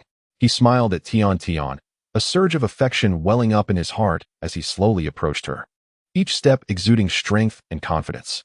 Hello, Shangguan Lingfeng, he said, closing the pink door behind him, his demeanor gentle and warm as he greeted her. Tian, it has been several days since we last met. His voice was soothing and amiable, reminiscent of a long-lost friend reunited after years apart. Tian looked at Shangguan Lingfeng, her heart swelling with joy and anticipation. She stepped towards him, her face illuminating with a radiant smile. Tian, what troubles you? Lingfeng Kuan inquired with a smile, noticing the surprise and curiosity reflected in her eyes. The pink door behind him seemed to harbor boundless mysteries, inviting endless speculation. Lingfeng Kuan, how did you end up here? Furthermore, what lies behind that door? Tian could not help but ask out of curiosity, her gaze fixated on the door, unwavering. Ah, that door, Lingfeng smiled. It is known as the door of infinite possibilities, capable of transporting you to any place you desire. His voice carried an air of mystique, captivating those who listened. Truly remarkable, Tian inquired, her face aglow with astonishment. Shangguan Lingfeng smiled gently, retrieving a gourmet tablecloth and spreading it on the adjacent table. Chocolate pearl milk tea. With a snap of his fingers, a fragrant cup of chocolate pearl milk tea materialized upon the tablecloth. Lingfeng approached, taking Tian's delicate hand in his own. Come, Tian, have a drink first, he said, producing a glass of iced red tea along with an array of cookies, cakes, and crispy rolls. Tian's eyes widened in disbelief as she swallowed hard, her small hand instinctively fiddling with the milk tea before her. "Is this for me?" she asked cautiously. Her cheeks flushed with a deeper hue. Ling Feng nodded with a smile, tenderly stroking her hair, creating an exceptionally warm and romantic atmosphere. "Here, for you." He offered the chocolate pearl milk tea to Tian Tian, then seated himself beside her. Grasping the milk tea tightly, as if fearing it would escape, she took a sip. Her mouth instantly filled with the delightful sweetness of the beverage, bringing her immense joy and satisfaction. Meanwhile, Ling Feng continued to amuse Tian Tian, occasionally brushing her hair or pinching her cheek, making her feel increasingly charmed by his gentleness and warmth. Ling Feng smiled, his fingers delicately tracing her bun, the soft strands evoking a sense of inexplicable comfort. He began to share his insights, as if imparting secret knowledge to a devoted disciple. In business, particularly in running a ninja tool shop, the intricacies abound, yet at its core lie vision, decisiveness, and perseverance. You must learn to observe the market, discern what people need, and devote yourself fully to fulfilling those needs. Moreover, managing a ninja tool shop demands meticulousness and patience. One must understand the performance, pricing, and usage of various ninja tools, and even possess knowledge of their maintenance. Tian Tian listened intently, her eyes wide with fascination, as she envisioned a whole new world unfolding before her. A mischievous strand of hair bobbed with her nodding head, adding to her charm. Ling Feng paused momentarily, his expression turning serious. Taking a deep breath, he continued, "Knowledge of commerce is the cornerstone of any enterprise. Without it, you are like a ship without a compass, adrift with no sense of direction. Therefore, you must acquire diverse commercial knowledge, from market analysis to operational management, and from marketing strategies to legal regulations, all of which are essential to comprehend." Every day, Tian Tian heard this. Her expression transformed into one of profound astonishment. Her large eyes brimmed with an insatiable thirst for knowledge and a hopeful anticipation for the future. Suddenly, it dawned on her that the world is vast, filled with countless things to learn and explore. Shangguan Lingfeng gazed at Tian Tian, his heart swelling with pride. He understood that his explanations had profoundly impacted her. Before him stood a girl imbued with hope and fervor, her bun seemingly dancing in celebration of her promising future. Curiously, Tian Tian inquired, "Lingfeng Kuan, what are your thoughts on these ninja tools of mine?" Shangguan Lingfeng smiled gently, his eyes sparkling with wisdom. He gestured for her to come closer. Intrigued, she leaned in as he slowly unveiled a mysterious box brimming with an array of extraordinary ninja tools. These implements appeared ancient, yet they radiated an enigmatic power. Unable to contain her awe, Tian Tian marveled at their might, surpassing any she had previously encountered. Shangguan Lingfeng replied with a smile, "These are some remarkable ninja tools from my collection. Some I have crafted myself, while others were acquired from various sources. Take a look and see if any could assist you." Cautiously, Tian Tian accepted the tools, feeling the immense strength embedded within each one. She scrutinized them, contemplating ways to enhance their capabilities, making them more formidable and attuned to her combat style. Suddenly, her eyes sparkled with excitement as she discovered a particularly special tool, a dagger inscribed with mysterious runes. As she grasped the dagger, a powerful energy surged through her. Joy filled her heart as she realized she had found what she was seeking. Observing her elated expression, Shangguan Lingfeng understood she had found the right tool. He nodded with a smile. "It appears you have discovered what you need. This dagger was obtained from an ancient ninja. It possesses great power that can aid you in achieving victory in battle." Gratefully, Tian Tian glanced at Shangguan Lingfeng, aware that this enigmatic tool had been specially prepared for her. Her heart swelled with gratitude, motivating her to train harder and live up to his expectations. "Hey, Tian Tian, I have several treasures to show you, come." Shangguan Lingfeng chuckled, promptly closing the door to the ninja tool shop. "What kind of tools are they, Lingfeng Kuan?" Tian Tian's youthful face radiated curiosity and anticipation. "Ah, they are grand treasures." Shangguan Lingfeng mused, pulling her hand gently as they ventured further inside. Though still young, Tian Tian grasped many subtleties. She sensed that these treasures might signify Shangguan Lingfeng's special feelings for her. The thought made her blush and sent her heart racing. Shangguan Lingfeng, noticing her flushed cheeks, chuckled inwardly, recognizing that she had discerned his intentions. He decided to forego the suspense and revealed his treasures directly. It was a splendid box, enveloped in exquisite silk, adorned with intricate patterns that exuded an artistic aura. Shangguan Lingfeng cautiously opened the box, revealing a ring within. Friendship ring. Anyone illuminated by the light of this ring shall instantly become your good friend, if they are of the opposite sex. There is a significant likelihood of igniting romantic feelings. A green gemstone. Tian exclaimed, her eyes sparkling with wonder. Yet, in the next moment, she momentarily froze. What is this? Suddenly, a dazzling fluorescence erupted from the ring before her. The brilliance was so blinding that Tian had to squint. She felt an enchanting force drawing her in, compelling her body to gravitate toward the ring. Tian, what is wrong? Shangguan Lingfeng inquired, noticing her unusual demeanor. Tian did not respond. Her gaze remained fixed on the ring, as if ensnared by an enigmatic power. Observing this, Shangguan Lingfeng felt a surge of unease. An ominous premonition washed over him, yet he was at a loss as to how to proceed. Tian leaned closer, her body nearly pressed against Shangguan Lingfeng's. Their eyes met, rendering the atmosphere palpably intimate. In the stillness of the night, their heartbeats reverberated in the air. I feel a strange sensation, Tian whispered. Her voice tinged with a dreamlike quality. Shangguan Lingfeng remained silent, his gaze also growing hazy. He sensed Tian's heartbeat quickening, their bodies entwined, as if destined to merge into one. On this mysterious night, their story began to unfold quietly. Tian's words seemed to awaken something deep within Shangguan Lingfeng, causing his heart to race. He gazed intently at Tian, as if seeking to devour her very soul. Tian, do you trust me? Shangguan Lingfeng asked in a low voice, imbued with profound emotion. Within her dreamy eyes lay an expression of deep trust and reliance. She nodded gently, murmuring, I believe in you, Lingfeng. Shangguan Lingfeng smiled softly, embracing Tian's delicate form, and then, with a smooth motion, they tumbled onto the bed that had been prepared. This bed, much like their burgeoning love, awaited their arrival. The mattress was so soft it seemed to envelop them, as if they were surrounded by an abundance of affection. Tian closed her eyes, savoring Shangguan Lingfeng's breath. His breath was as warm and refreshing as the morning sun. She wished to remain in this moment forever, basking in his love and tenderness. Shangguan Lingfeng gently caressed Tian's body, his fingers falling upon her skin like delicate raindrops. His gaze was imbued with affection and tenderness, as if only the two of them existed in this vast world. Their bodies were closely entwined, their hearts interconnected. Their breaths and heartbeats resonated like a harmonious symphony, utterly enchanting. In this exquisite moment, they lost track of time, forgetting all worries and troubles. Meanwhile, over the past few days, they had not seen Tian. On a small path, Sakura walked alongside Ino, the gentle summer breeze playfully tousling their garments and hair. Sunlight filtered through the leaves, illuminating their faces. Indeed, where could Tian be? Sakura furrowed her brow, a hint of concern in her eyes.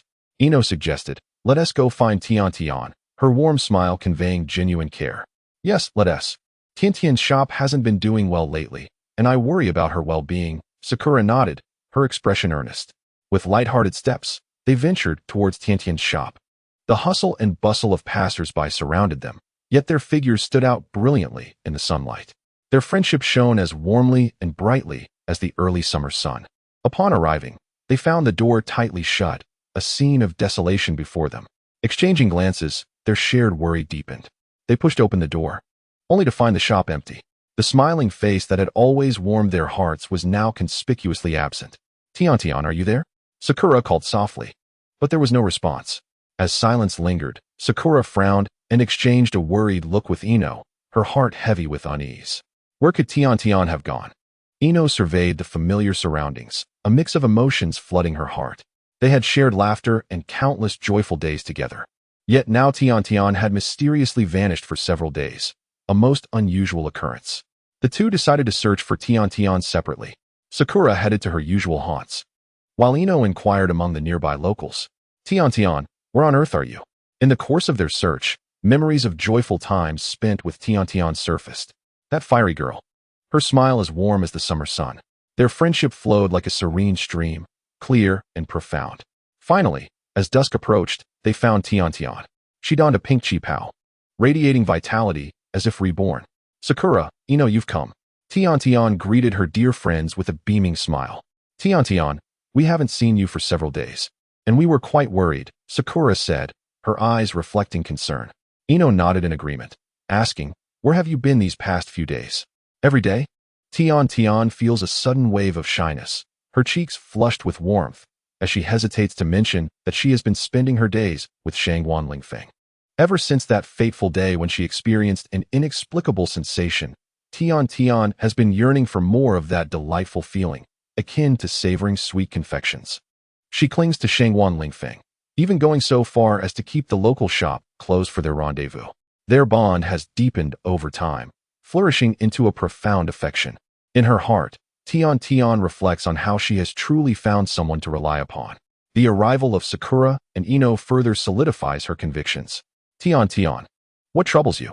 Sakura inquires, noticing a change in Tian's demeanor, concern etched across her features.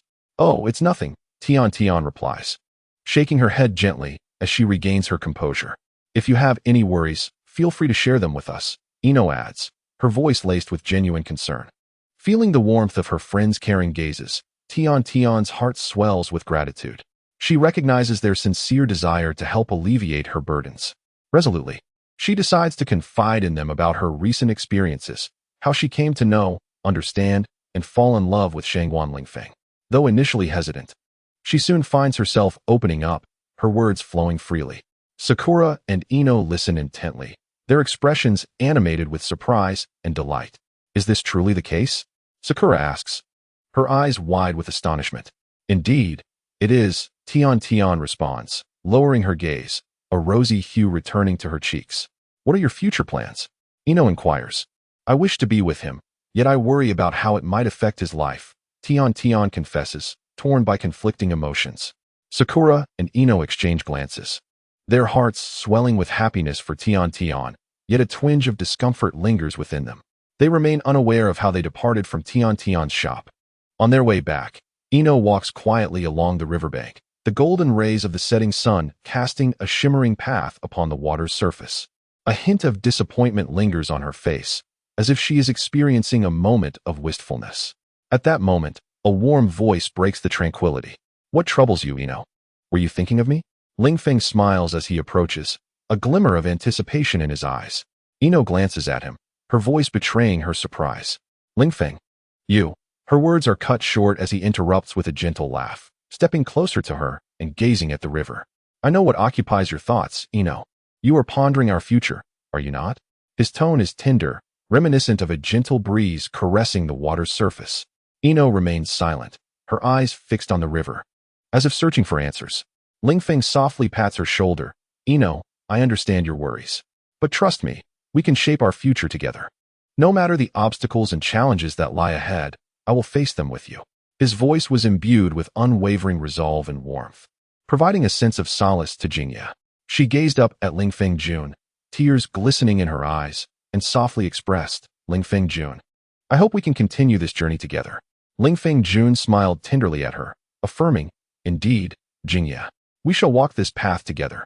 Beneath the setting sun, the two embraced tightly by the riverside, as if time itself had ceased to flow. Their shadows stretched longer upon the water's surface, gradually fading into the golden twilight. Lingfeng Jun, are you truly certain of this? Jingya's voice carried a hint of resignation as she looked at him, her bright eyes reflecting a tapestry of emotions. Shangwan Lingfeng stared into Jingya's eyes, feeling an invisible force drawing him closer to her. He wrapped his arms around her waist, sensing her soft form quiver slightly in his embrace. As he gazed into her tear-brightened, beautiful eyes, a rush of emotion surged within him. Jingya, Shangwan Lingfeng's voice emerged hoarse. Pausing as if in search of the right words, I wish to be with you. A flicker of surprise crossed Jingya's eyes, quickly tempered by her restraint. She gently extricated herself from Shangwan Lingfeng's hold, turning away from him. Are you sure? Her voice held a barely perceptible note of anticipation, yet he remained silently observant. His heart racing with fervor, taking a deep breath, he resolutely replied, I am certain. Do not fret, aside from Tian, you have many sisters. He noticed a slight tremor in Jingya's form before she slowly turned to face him. A smile adorned her face, and the warmth of the emotions conveyed within that smile enveloped Shangwan Lingfeng's heart. Once again, Shangwan Lingfeng found himself ensnared by love. This was neither his first encounter, nor would it be his last. On a tranquil evening, Shangguan Lingfeng held Jingye's slender waist, relishing in their shared companionship and warmth. Jingye nestled within his embrace, listening as he spun a delightful fairy tale, transporting them to a fantastical realm. Clearing his throat, Shangguan Lingfeng began the tale. Once upon a time, in a resplendent kingdom, its people lived in harmony and abundance. This kingdom was home to a magical forest, where a myriad of wondrous creatures resided. Jingye closed her eyes, envisioning this enchanting forest, and inquired, what marvelous beings dwell within that forest? With a smile, Shangguan Lingfeng continued. In the forest lived a clever fox named Red Fox. Red Fox was exceptionally astute, always assisting those who had lost their way. One day, an evil sorcerer arrived in the kingdom, intent on seizing the forest's magical powers. Jingye, now tense with curiosity, asked, what happened next? Did the sorcerer succeed?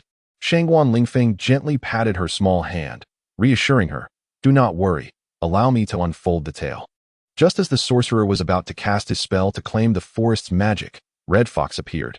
It cleverly deceived the sorcerer and led the creatures of the forest to defeat him. In joy, Jingyi clapped her hands and exclaimed, wonderful. The Red Fox is truly clever. Shangguan Lingfeng smiled and continued the tale. After this incident, the Red Fox became a hero in the kingdom. It continued to assist those in need and safeguarded the enchanting forest. From that day forth, the people of the kingdom lived lives filled with happiness and well-being. Jingyi remarked with admiration, what a beautiful story. The Red Fox is indeed remarkable. Shangguan Lingfeng gently embraced Jingyi, saying, indeed. The Red Fox protected this forest and kingdom with its intelligence. Just as we can. We too have the power to protect those we love and the beautiful things around us. By the way, have we been here for several days? Sakura must be worried. Jingyi suddenly expressed concern, her furrowed brow revealing her inner turmoil.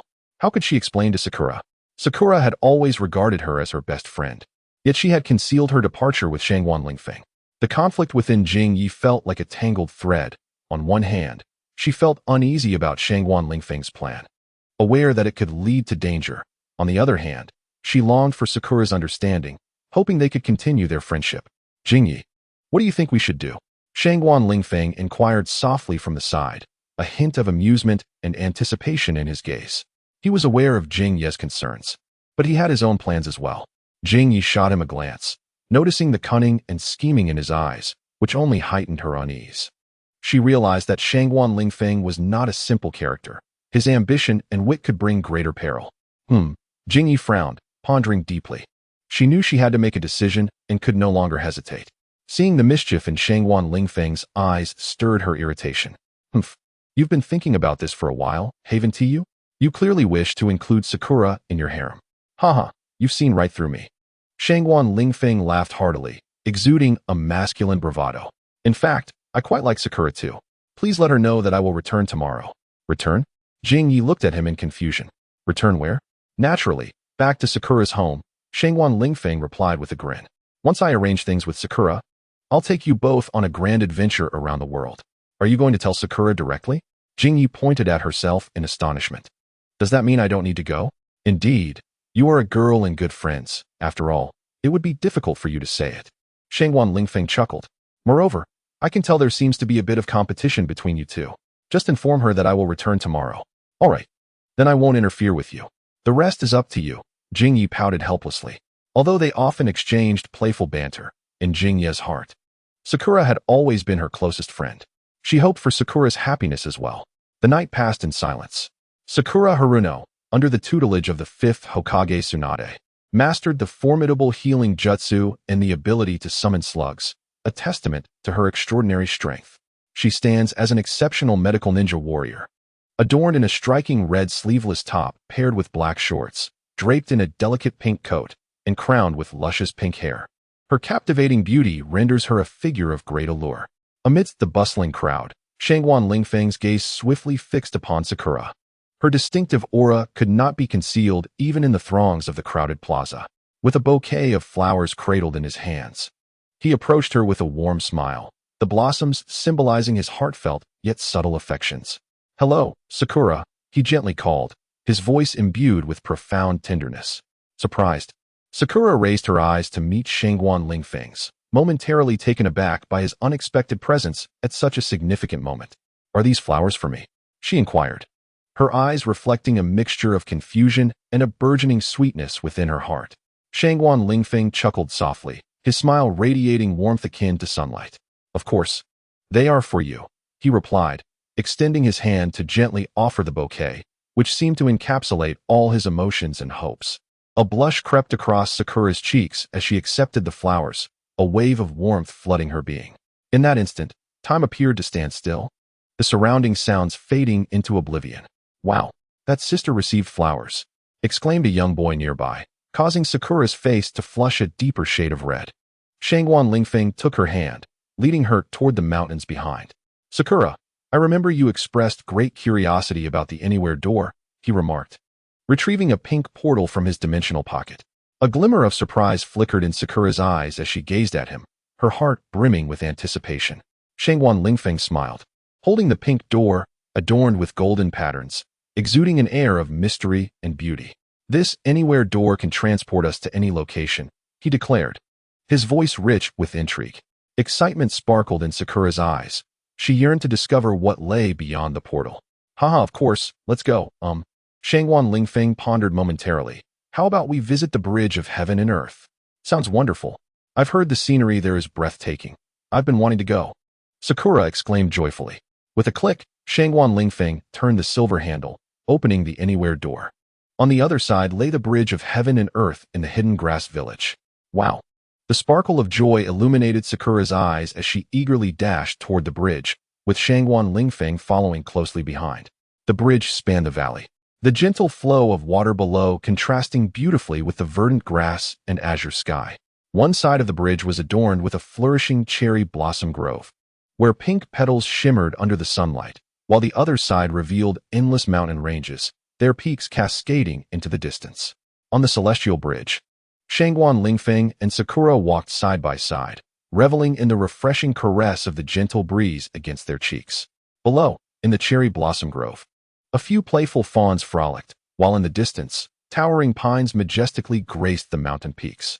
Chapter 35. How My Heart Longs for Miamu Mountain. "It is truly exquisite," Sakura exclaimed in wonder. Shangguan Lingfeng nodded in agreement, his smile illuminating his face. "Indeed, this place is a veritable paradise on earth." As they continued their stroll, they marveled at the breathtaking scenery surrounding them. Suddenly, a small bird descended from the heavens, alighting upon Sakura's shoulder. "Wow," she gasped in surprise, observing the bird. Shangguan Lingfeng smiled and remarked, "That is a greenback swallow, a delightful little creature." With utmost care, Sakura extended her hand, gently stroking the bird's feathers. The little creature seemed to bask in her tender touch, closing its eyes and remaining still. "It is so adorable," Sakura laughed. "Thank you for sharing its name with me." They ambled along the bridge, taking in the sights and whispering sweet nothings to one another. Their interaction was imbued with a subtle sweetness, as if the entire world existed solely for their companionship. The clouds above rolled languidly, weaving an ancient and eternal tale. Standing on the bridge, their figures appeared somewhat ethereal in the gentle breeze. They gazed into the unfathomable depths of the canyon, its scenery so breathtaking it resembled a natural ink-wash painting. Surrounding the canyon, numerous trees swayed gently in the wind, producing a rustling sound akin to nature's symphony. The lush foliage formed a cool canopy, infusing this desolate place with a breath of life.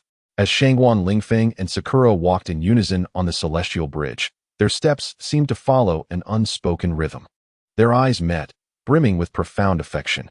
In this barren land, they discovered each other's existence, as if they had unearthed the soul flower amidst an arid expanse.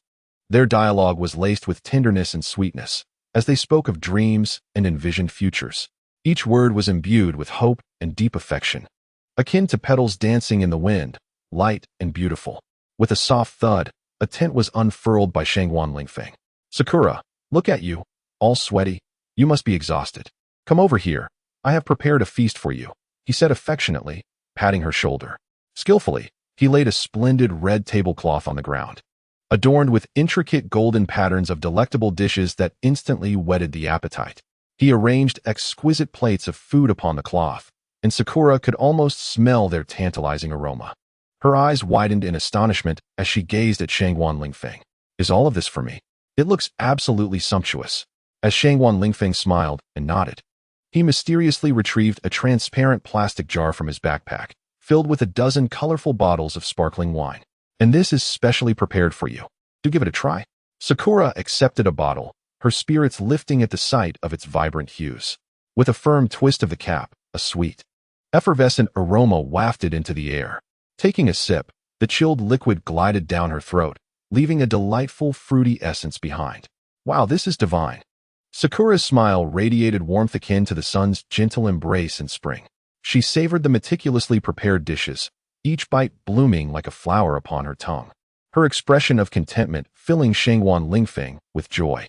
Sitting at the table, his gaze was tender and focused as he watched Sakura, the world around them fading into a soft blur. Together, they indulged in the culinary delights and shared the sparkling wine. Its sweet taste reminiscent of the gentle breeze of early summer, intoxicating and delightful. Their glasses clinked, the allure of the food enticing, and their laughter echoed through the room. Sakura gradually succumbed to the effects of the wine, her cheeks flushed with a rosy hue, her eyes sparkling with a mix of daze and joy. She gently leaned into Shangwan Lingfeng's embrace, her silken hair cascading over his shoulder, her breath soft and warm, as if whispering his name. Shangwan Lingfeng tenderly wrapped his arms around Sakura, his eyes filled with adoration and satisfaction. He gazed at her, entranced by her enchanting blush and the way her silky locks shimmered in the moonlight, his heart enveloped in a gentle warmth. In that moment, their world became serene and beautiful, with only the two of them, the exquisite food, the fine wine, and the harmony of their laughter and glances. In each other's arms, their hearts found solace, and their love transcended in that intoxicating night. It was a splendid evening, exclusively for Sakura and Shangwan Lingfeng. What secrets lie within your gaze, Lingfeng-kun? Sakura softly inquired, her hands encircling his neck, her heartbeat seemingly narrating her anticipation. Their breaths intertwined, an unspoken understanding permeating the air. Shangwan Lingfeng gazed into Sakura's dreamy eyes, which seemed to conceal boundless affection. Captivated by her gaze, his heart was irresistibly drawn, as if ensnared by an invisible force. My secret is too vast for you to grasp, he whispered into her ear, a warm breath escaping his lips. Sakura, in time, you will come to know. Lingfeng-kun. Sakura raised her hand, her voice barely a whisper, as if she were in a trance. Shangwan Lingfeng furrowed his brow slightly, sensing the warmth of her body and the rhythm of her heartbeat resonating in his ears. Her cheek pressed against his, he caught the faint scent of her fragrance. This night stretched on, lingering and profound. 3 days later, Shangwan Lingfeng fulfilled his promise and opened the door to send Sakura back to Konoha village. He understood that this journey had been immensely beneficial for her, imparting many valuable lessons along the way. Konoha village, a place brimming with the vitality of life. Though it has distanced itself from the ravages of war, its inhabitants remain vigilant and industrious. Upon her return to the village, Sakura was warmly welcomed by Ino and the others. They gathered around her, inquiring about her experiences and insights over the past 3 days. Sakura smiled as she responded to them, aware that her bond of friendship with them had deepened through this period of trial. Moreover, with the assistance of Shangwan Lingfeng, she had gained a clearer understanding of her goals and direction. Meanwhile, Shangwan Lingfeng had traversed through the dimensional portal to a mystical locale known as Mayaboka Mountain. This enchanting realm was alive with fantastical hues, where cranes soared and streams babbled, framed by stunning mountain vistas. He walked steadily upon this land, pondering the absence of the toads. Clad in boxing gloves and draped in a cloak, he scanned the surroundings with a perplexed expression. Where are the toads? Have they fled? This place, renowned alongside the Dragon Cave and the Wet Bone Forest, should have retained them. As these thoughts crossed his mind, Shangwan Lingfeng produced a large horn he had procured from Tiantian. Toad Maru, Shinsaku, Shima, Toad Bunta, Toad Ken, Toad Hiroshi, Toad Chu, Iron Wall Toad, Toad Inn, World Toad, Gourd Toad, Rock-Dwelling Toad, Mounting Toad, Toad Kosuka, Toad Liaison, Toad Yoshi, Toad Long, Toad Strength, Toad Gore. He called out in one breath. In a certain region of Mayaboka Mountain, a congregation of toads gathered. Among them sat an exceptionally enormous toad, its body resplendent in orange with yellow eyes. Adorned with a necklace of prayer beads featuring a pale purple cat's eye stone inscribed with the characters for oil and crowned with a doctoral cap. This toad was none other than Toad Maru, the venerable sage of Mayaboka Mountain, having survived for over a millennium since the era of Kagaya. Revered as the great toad sage with an extraordinary gift of prophecy, the majestic orange figure rested upon its throne, inscribed with the character for sage. Beside it stood two smaller toads, naturally, Shinsaku and Shima. Great toad sage, it appears that Shangguan Lingfeng has indeed come, as you anticipated. What shall we do? They exchanged worried glances, voicing their concerns. The great toad sage slightly lifted its eyelids, its wise eyes shimmering with the light of omniscience. It spoke slowly, its voice imbued with calm and wisdom. Everything is as I foresaw. Shangguan Lingfeng has arrived. Upon hearing this, Shinsaku and Shima felt an even greater unease. They understood that the unfolding events would determine not only their fates, but also the future of the entire world. Do not fret, I have glimpsed his future. He possesses extraordinary power, one that even Otsutsuki Kanshiki lacks. No, perhaps even Otsutsuki Kagaya does not possess such capability. The voice of the great toad sage remained unperturbed, exuding an air of tranquility. What? Both Shinzo and Shijian were momentarily taken aback. The great toad sage, Shangguan Lingfeng. This revelation was utterly incredible. Indeed.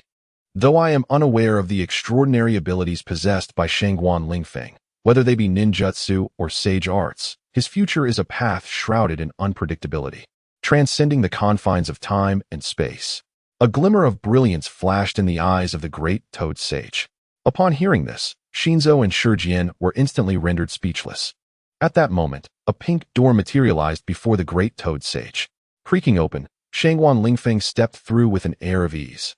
A gentle smile graced his face, and his demeanor radiated a serene confidence, as if time itself could not leave a mark upon him. He appeared akin to a sprite traversing from another realm, evoking an ineffable uniqueness. This, Shinzo and Shijian swallowed hard, their astonishment beyond words. They struggled to articulate their shock as it surged within them like a crashing wave. You are Shangguan Lingfeng? They finally regained their voices.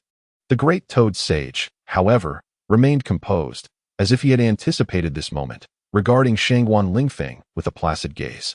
Hello, great toad sage. Shangguan Lingfeng greeted with a cheerful wave, not retracting the portal he held. Approaching the great toad sage, he cast a surprised glance at the small toad seated beside him, chuckling softly at Shinzo and Shijian. These two little fellows, though seemingly innocuous, possessed formidable abilities not to be underestimated. While captivated by Shangguan Lingfeng's smile, Shinzo and Shijian felt a twinge of apprehension. Shangguan Lingfeng, welcome to Mayaboka Mountain, the great toad sage finally spoke, his voice deep and authoritative yet imbued with a warmth that was inviting. Shangguan Lingfeng nodded, responding with a smile. Thank you, sage, I am delighted to be here. Noticing the sage's stature, he smirked, having heard tales of the great toad sage's significant influence within Mayaboka Mountain. I have come here to learn the ways of the sage, Shangguan Lingfeng remarked thoughtfully, stroking his chin. The great toad sage smiled slightly, observing the young man before him, seeing a reflection of his own youthful curiosity and desire for knowledge.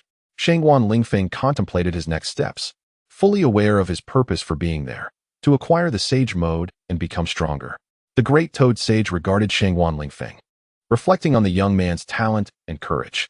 He recognized that, given sufficient time and opportunity, this young man would undoubtedly evolve into a true sage. Upon hearing the words, Shin and could not help but display expressions of astonishment, mingled with a hint of concern. Unconsciously, they turned their gazes towards the great toad sage, a bead of cold sweat trickling down their foreheads. The great toad sage lifted his heavy eyelids, his eyes shimmering with an indescribable light, as if attempting to pierce through the fabric of time and space, gazing into the future of. After a moment of silence, he spoke slowly. The sage mode can be entrusted to you. Your talent and potential leave me in awe. However, your future is far too resplendent, too extraordinary, to be encapsulated by the sage mode. I foresee that you shall carve a path uniquely your own, a journey brimming with endless possibilities. His voice reverberated within the cave, each word seemingly narrating an ancient and profound tale. Listened intently, his eyes glimmering with unwavering resolve. He understood that his future was unpredictable, yet he was willing to explore and pursue the boundless unknown. At that moment, the great toad sage's voice resonated once more, Your journey has only just begun. The road ahead is long, and you shall continuously grow and transcend along this path. Your achievements will astound the world."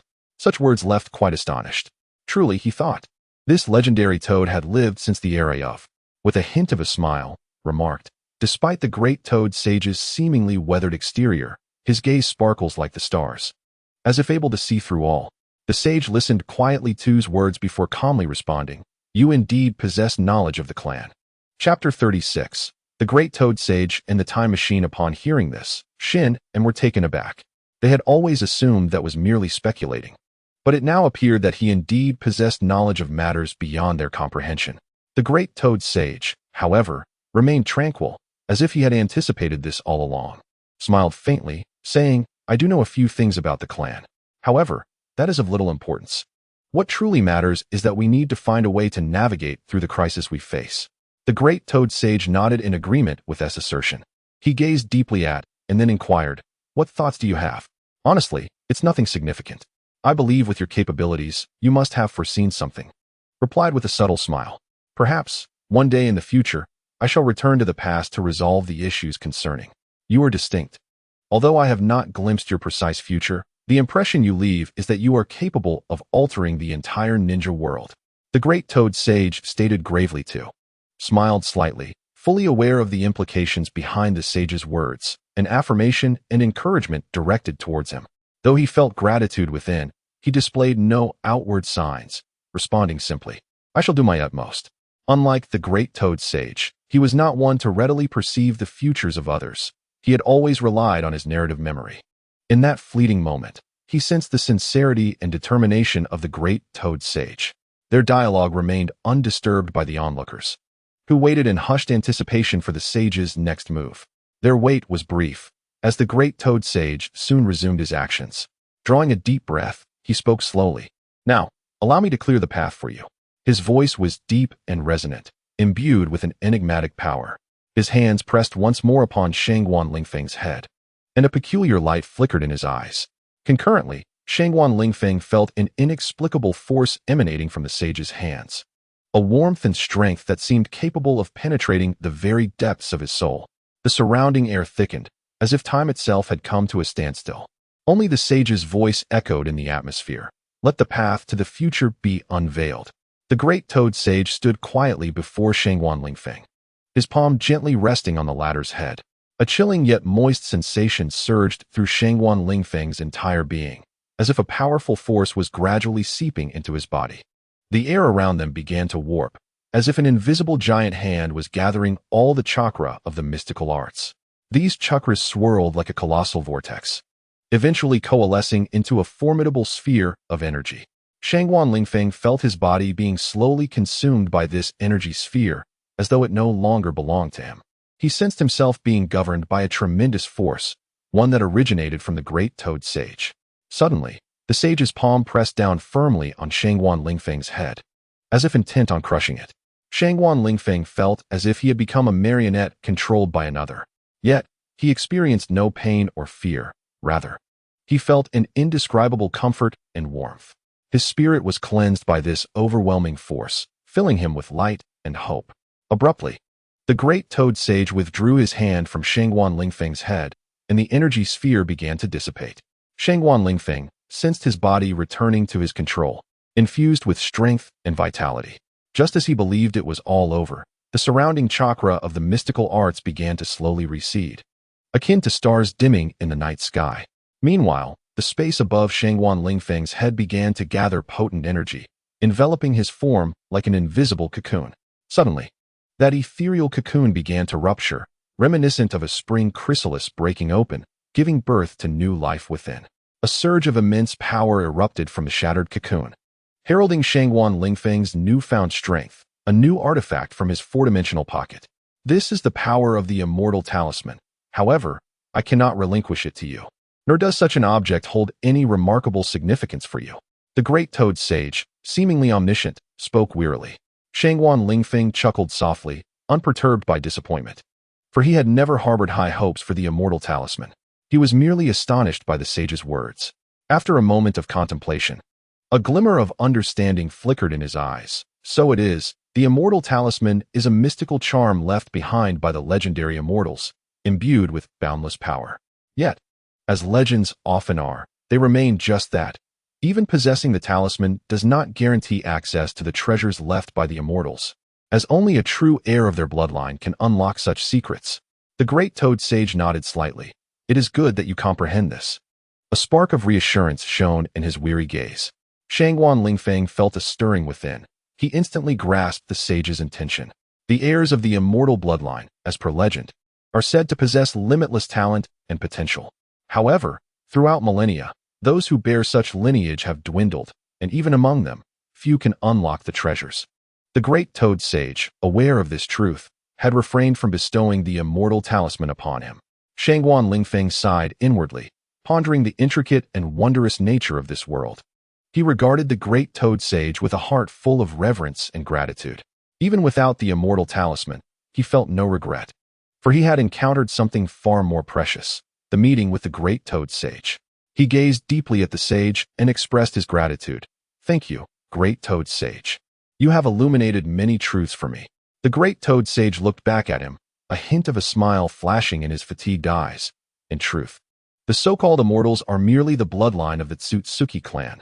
This, you should already know. Certainly, in some respects, I possess knowledge that surpasses yours. While you share an era with Kagaya Tsutsuki, there remain many secrets that you are yet unaware of. Shangguan Lingfeng responded with a mysterious smile. Very well. The My Bokuzen no longer holds the treasures you seek. The great toad sage, rather unperturbed, gently closed his eyes and spoke quietly to Shangguan Lingfeng. In that case, I shall return to explore again another time. Shangguan Lingfeng nodded and retrieved a pink dimensional door. Farewell, he said, opening the dimensional door to bid farewell to the great toad sage and the toads of My Bokuzen. He could hardly contain his eagerness to return and inspect the newly emerged item. If his intuition served him correctly, this item would be among the most formidable of all fourth-dimensional treasures. The world before Shangguan Lingfeng shifted in an instant, transporting him from My Bokuzen back to his village. His heart brimmed with anticipation and excitement. Could it be that coveted treasure? He murmured to himself as he cautiously extended his hand. His fingers gently probed the edge of the fourth-dimensional pocket, as if venturing into an uncharted realm. The pocket resembled a profound black hole, filled with endless mystery and allure. His hand lingered at the edge, hesitating whether to delve deeper into its depths. His heart brimmed with anticipation, intermingled with a tinge of unease. With newfound resolve, his hand swiftly delved into his pocket. His heartbeat quickened, as if yearning for a monumental discovery. As his fingers explored the depths of the pocket, his expression became one of tension and concentration. Upon encountering a solid object, his heart raced in exhilaration. Could it be the treasure he had longed for? A wave of anticipation and nervousness washed over him. He gripped the item tightly, an indescribable thrill surging within him. Ha ha ha. Indeed, it is so. With 3 hearty laughs, Shangguan Lingfeng gazed at the time machine in his hand, utterly elated.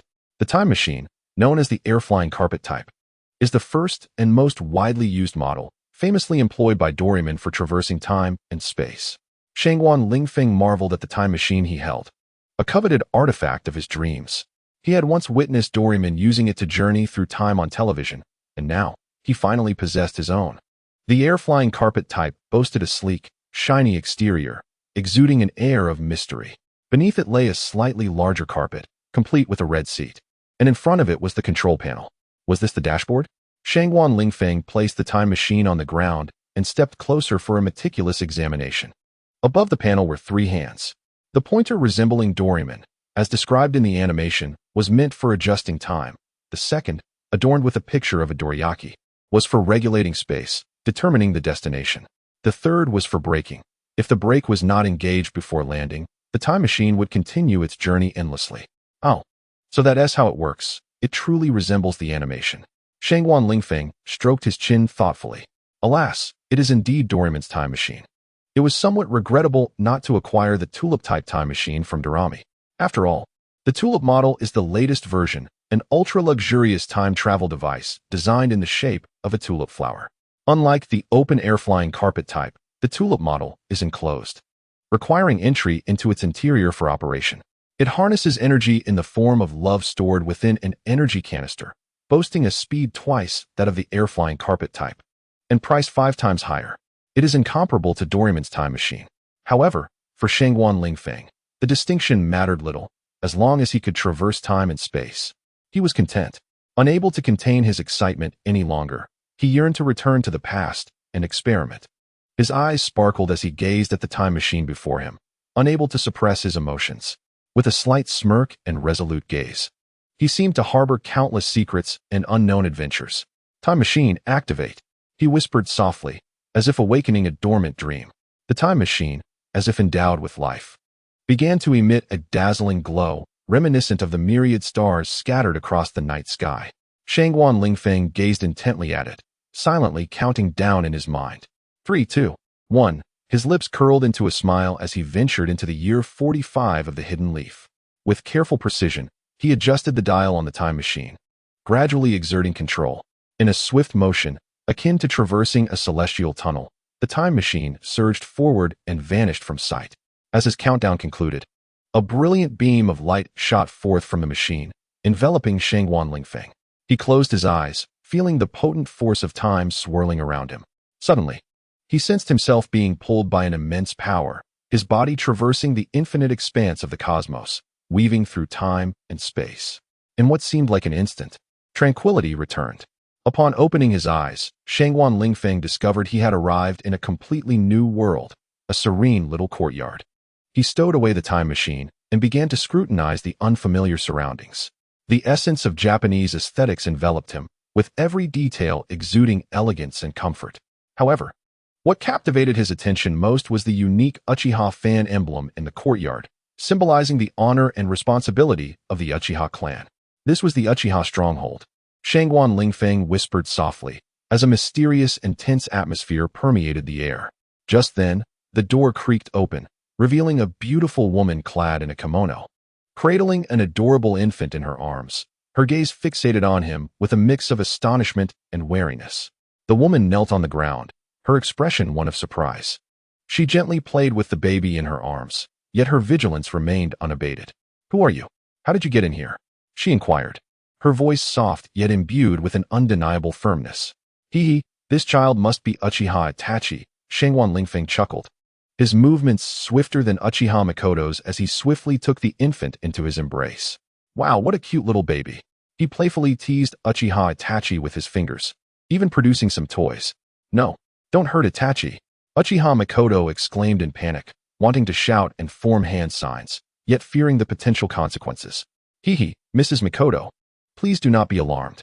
Such a lovely child, I could never bring myself to harm him," Shangguan Lingfeng replied with a gentle smile, though it did little to assuage Uchiha Makoto's concerns.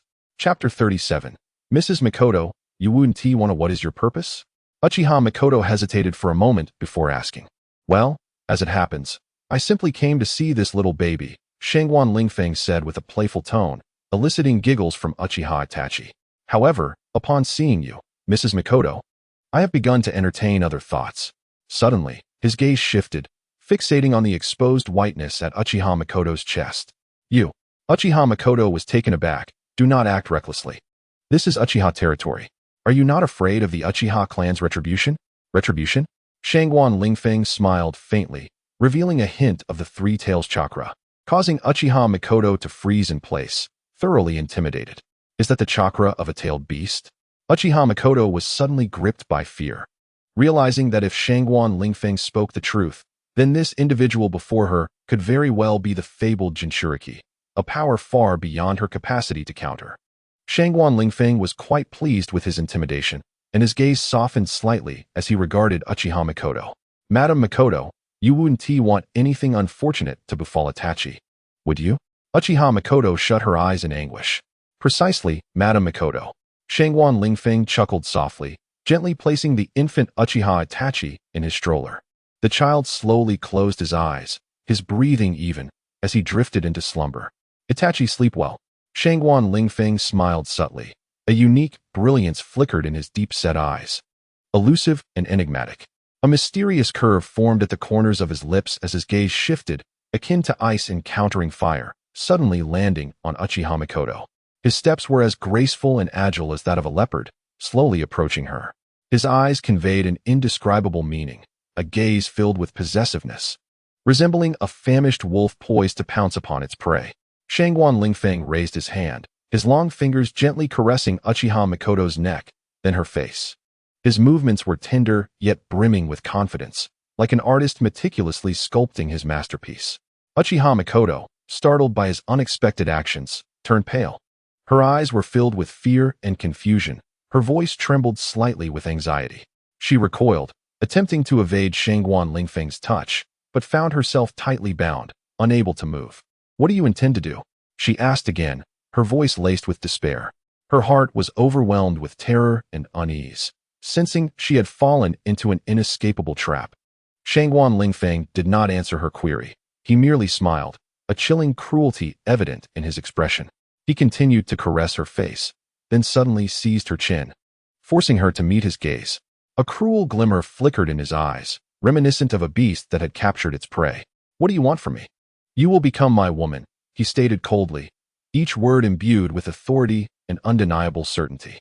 His tone sent a chill coursing through Uchiha Makoto, her body beginning to tremble. No, Uchiha Makoto's pupils constricted in an instant, her entire being growing cold. "Consider it. You must understand what to do." His words, like a frigid blade, whispered softly in Uchiha Makoto's ear. "At this proximity, no one could rescue you." Every word felt as if it had been extracted from the frozen earth. Sharp and frigid, beyond question. Uchiha Makoto stood there, her body seemingly immobilized by an invisible chill. The tone of the individual before her instilled a profound fear, a terror that emanated from the depths of her soul, akin to a fawn encountering a ferocious wolf. "I have promised you." Uchiha Makoto wept uncontrollably, only to be drawn into the bedroom by Shangguan Lingfeng. At that moment, her heart brimmed with anxiety and dread, akin to a helpless little bird swept up by a violent gale, unaware of when it might plummet to the ground and shatter into countless pieces.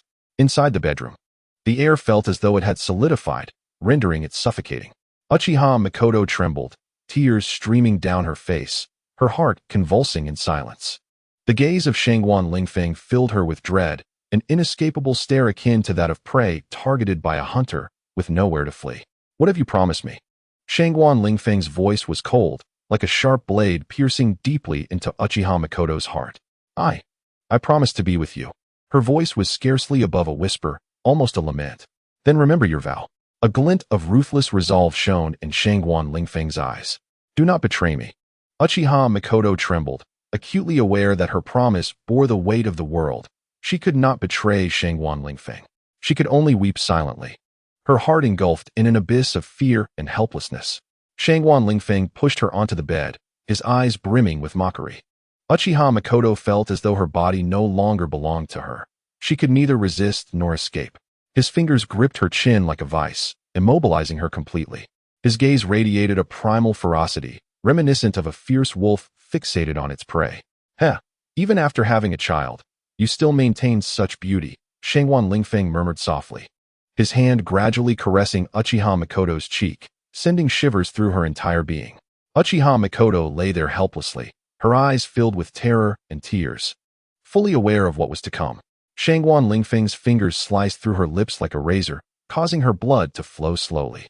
She could do nothing but lie there, surrendering to his whims. Tears streamed down Uchiha Makoto's face, her heart laden with endless fear and anguish.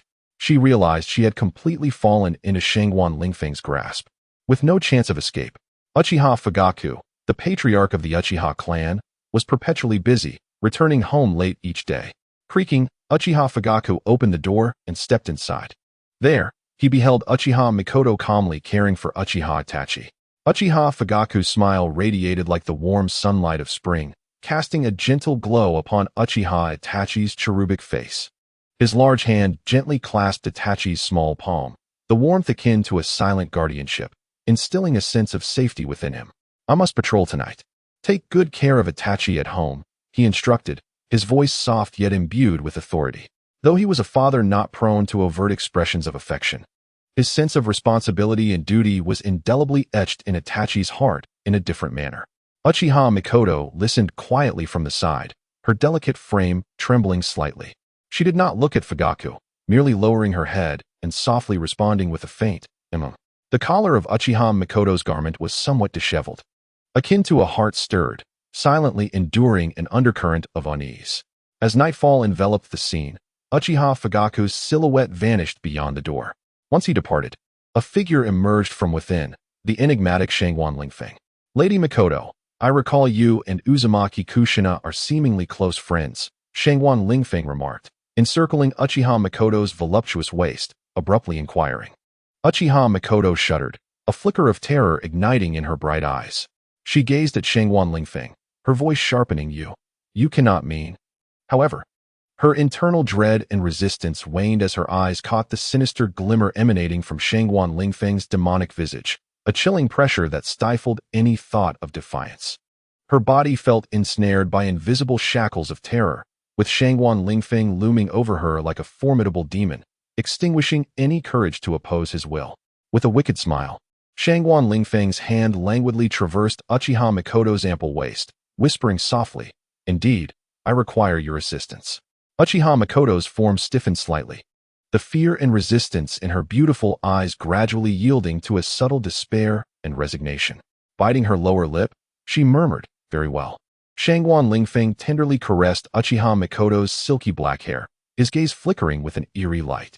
He leaned closer to her ear, speaking in a tone only they could hear. I need you to find someone. Uchiha Mikoto shivered, raising her head to look at Shangwan Lingfeng in terror. Find someone? Who?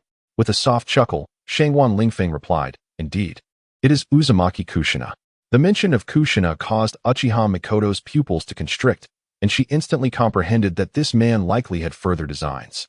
You would do well to heed my words, Shangwan Lingfeng asserted, gripping Uchiha Mikoto's chin to compel her gaze upon him. His eyes were deep and piercing, akin to a hawk in the night, fixating on its prey. Uchiha Mikoto yearned to resist, yet Shangwan Lingfeng's hold was like iron, rendering her powerless to struggle. Moreover, she dared not fight back excessively. I understand, she acquiesced. Uchiha Mikoto murmured softly, her voice imbued with a profound sense of helplessness and sorrow.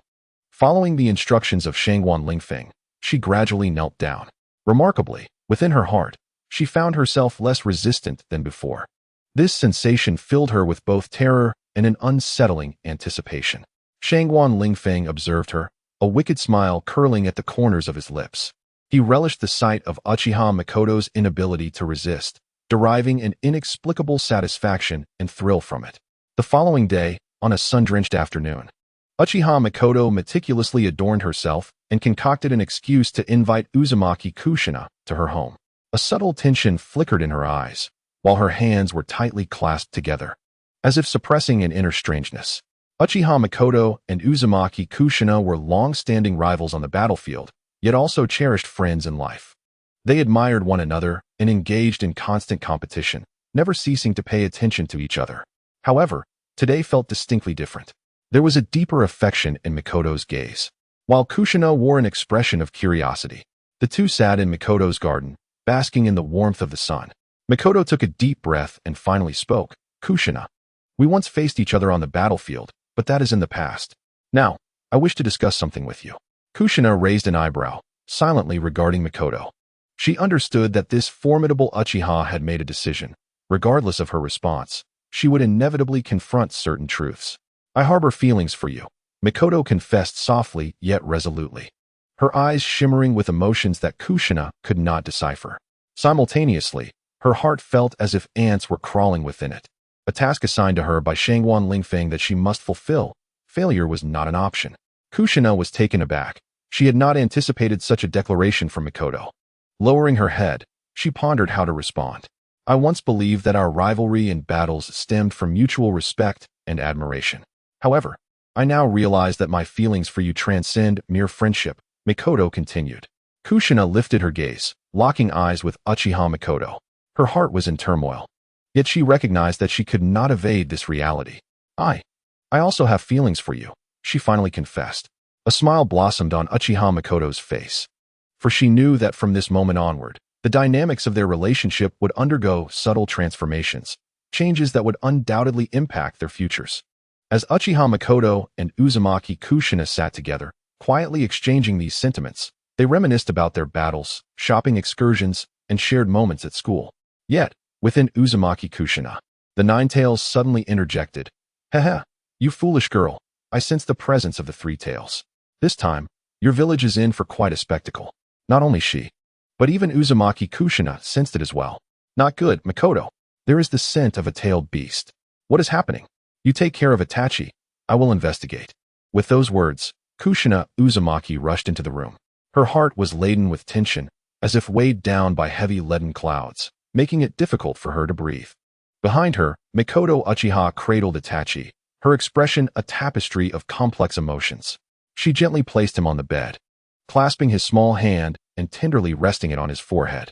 Her eyes were filled with love, yet tinged with an ineffable worry. As Kushina entered, her gaze instantly turned sharp and fierce. Yet, in the next moment, she was taken aback. In the room lay only a man clad in a black trench coat, unconscious on the ground. What was going on? Why was there a stranger in Makoto's home? Kushina scrutinized the man with a puzzled stare. After a moment's hesitation, she cautiously approached.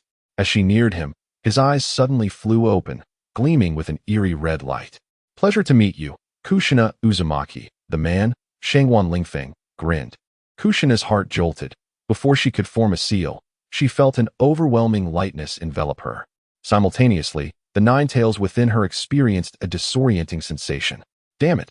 What kind of terrifying entity has Sanbai provoked? In an instant, the Nine Tails succumbed to unconsciousness. Shangwan Lingfeng wrapped an arm around Kushina's slender waist, a subtle smile gracing his lips. Ah, truly a member of the Uzumaki clan, whether it be Nagato or Karen, all have that fiery red hair. How convenient. No need for dying. Who are you? Kushina demanded, feeling utterly drained, yet still managing to widen her eyes in defiance. Hee. Kushina, how about you check if the Nine Tails can still be controlled within you? Instinctively, Kushina sought the presence of Kurama, but to her horror, no matter how she called, the Nine Tails remained unresponsive. What do you intend to do? A sense of dread settled in her heart. Shangwan Lingfeng leaned closer to Kushina's ear, whispering a single phrase. Her pupils constricted, her face flushed with anger as she retorted, You shall not. Ah, Kushina, you surely wouldn't want anything to happen to Minato, would you? If I were to unleash the Nine Tails, who in Konoha could possibly stop it? Shangwan Lingfeng's eyes glinted with malice. Kushina's complexion turned ashen. The Nine Tails, such a formidable force. Even in death, she would not allow it to wreak havoc upon the village again. Have you made your decision? A smile danced across Shangwan Lingfeng's face. Kushina's eyes were rife with conflict. After a moment, she steeled herself and exclaimed, You dare. Why wouldn't I? Shangwan Lingfeng replied nonchalantly. As Kushina prepared to voice her thoughts, an indescribable sense of foreboding washed over her. Shangwan Lingfeng's grin widened, a sinister aura emanating from him, as if embodying a true demon. Shangwan Lingfeng embraced the delicate form of Uzumaki Kushina, advancing towards the bedroom amidst her startled exclamations. Who on earth are you? Kushina's complexion turned pallid. She could not fathom why she felt utterly devoid of any resistance. Inside the dimly lit bedroom, Shangwan Lingfeng tore apart Kushina's garments, his gaze fixated upon her exquisite beauty. Why am I not even the slightest bit enraged? Kushina's eyes became clouded, leaving her in a state of bewilderment. In her perception, Shangwan Lingfeng appeared increasingly towering and handsome, leading her to believe that perhaps this was a favorable choice after all. Kushina, I require your assistance in my cultivation, Shangwan Lingfeng commanded. And the lights in the room dimmed instantly. Simultaneously, outside, Wolfing Watergate, engaged in a mission, suddenly felt a sharp pang in his heart. Watergate, what troubles you? Inquired a middle-aged ninja, noticing Watergate's unusual demeanor. Watergate shook his head, confusion evident in his eyes, uncertain of what was amiss. He sensed that something significant had transpired. It's nothing. I shall take a walk, he replied, rising swiftly and vanishing into the night. The middle-aged ninja stood momentarily taken aback. Watergate, where are you going? I am off to patrol, was Watergate's final remark. In the quaint chamber of Uchiha Makoto, Uzumaki Kushina lay quietly on the bed, her face marred with complex emotions, traces of tears glistening in her eyes. Beside her, Uchiha Makoto slept soundly. Meanwhile, Shangwan Lingfeng reclined between the two enchanting women, embracing one in each arm, snoring contentedly. Suddenly awakened, Shangwan Lingfeng opened his eyes and glanced over. Kushina parted her lips, but remained silent, acutely aware of his large hand traversing her body. "It seems you have yet to acclimate," Shangguan Lingfeng remarked with a teasing smile, his chakra coalescing in his hands. A flush crept across Kushina's cheeks. Yet she found herself powerless to resist. Moments later, a wave of warmth surged from her lower abdomen, enveloping her in a sense of euphoria. Simultaneously, an indescribable feeling of comfort blossomed within her, augmenting her strength dramatically. At that moment, Kushina felt as though she had transformed into someone entirely different. Her face flushed crimson, her body arched as she succumbed to a deep slumber, her eyes laced with a seductive allure. Meanwhile, within Shangguan Lingfeng's being, a vibrant crimson energy pulsed quietly. Again and again, he relished the sensation. After a brief interval, Shangguan Lingfeng stretched languidly, feeling a wave of profound satisfaction resonate throughout his entire being. Unexpectedly, the extraction of chakra could also enhance physical strength. Through the mutual cultivation with Uzumaki Kushina, he distinctly sensed the energy of the Nine Tails chakra, which surprised him greatly. Nonetheless, overall, this was indeed a fortuitous development. Consequently, his prowess experienced a remarkable elevation. Shangguan Lingfeng smiled faintly, then closed his eyes in deep concentration, entering a state of cultivation. At that moment, Uchiha Makoto had evidently awakened. Upon seeing Uzumaki Kushina, her expression was somewhat complex. "You stay here with her. I have matters to attend to. I shall return shortly," Shangguan Lingfeng remarked, first donning his fair boxing gloves, then adjusting his protective cloak, with the air cannon and shotgun at the ready, all while checking his demonic passport. He then directly opened a random door and departed from the scene. Meanwhile, in a concealed underground chamber, an elderly man was conversing with a grotesque black and white creature that was anything but human. Behind them loomed a colossal and terrifying monster, reduced to a mere shell, hideously deformed, with 10 protrusions on its back. Indeed, it was the Outer Path Golem. "Madara, as you previously mentioned, Kuro and Shiro are here," the elderly figure, revealed to be the legendary shinobi Azura, Uchiha Madara, responded. "According to the prophecies, the upcoming war will unfold in the Hidden Leaf Village, and at that time, a ninja shall emerge." Uchiha Madara spoke slowly, a glint of cold murderous intent flashing in his murky eyes. Who could that person be? Kuro and Shiro exchanged glances, each speculating silently. "It is I. Only I can become the true victor." After a pause, Uchiha Madara continued, "However, an unexpected individual will appear." Upon hearing Uchiha Madara's words, Kuro and Shiro's pupils constricted, a flicker of astonishment crossing their eyes. Could it be? Indeed, it is the fabled child of prophecy. Uchiha Madara nodded, a chilling aura manifesting on his twisted visage. His emergence will alter the entire landscape of the ninja world, yet he is not worthy to be my adversary. Is that person also a reincarnation? Kuro inquired solemnly. Uchiha Madara coughed twice, his aging body struggling to hold up. No, he is the singular variable that will impact my plans. After a moment, Uchiha Madara took a deep breath and spoke with a grave tone. However, at the final juncture, I shall accompany him on his last journey. Kuro and Shiro exchanged astonished glances. Uchiha Madara did not elaborate further, appearing somewhat fatigued, when suddenly, within the cavern, a pink wooden door materialized out of thin air. With a creak, the pink door swung open under the gaze of Uchiha Madara and Kuro. "What is this?" As Heiju gasped in surprise, Uchiha Madara merely narrowed his eyes, his spiral-patterned Rinnegan fixated intently on the pink wooden door. "Hello." At that moment, a light-hearted and gentle voice resonated within the cave. Shangguan Lingfeng, clad in his full gear, emerged into the cavern. "The Outer Path Golem," Shangguan Lingfeng exclaimed, glancing behind Uchiha Madara, his expression betraying a hint of astonishment. "Who are you, and how do you know about this place?" Uchiha Madara's pupils constricted as he spoke in a deep voice. "Me? I'm just an ordinary passerby," Shangguan Lingfeng replied with a smile. "A passerby? How did you get in here?" Uchiha Madara furrowed his brow and asked sternly. "I simply walked in." Shangguan Lingfeng casually gestured towards the door, as if discussing something trivial. Uchiha Madara's fury boiled within him, leading to a sardonic smile. What an audacious young man. After all these years, I have yet to encounter someone as brazen as you. "Oh, let me tell you, Uchiha Madara, listen carefully.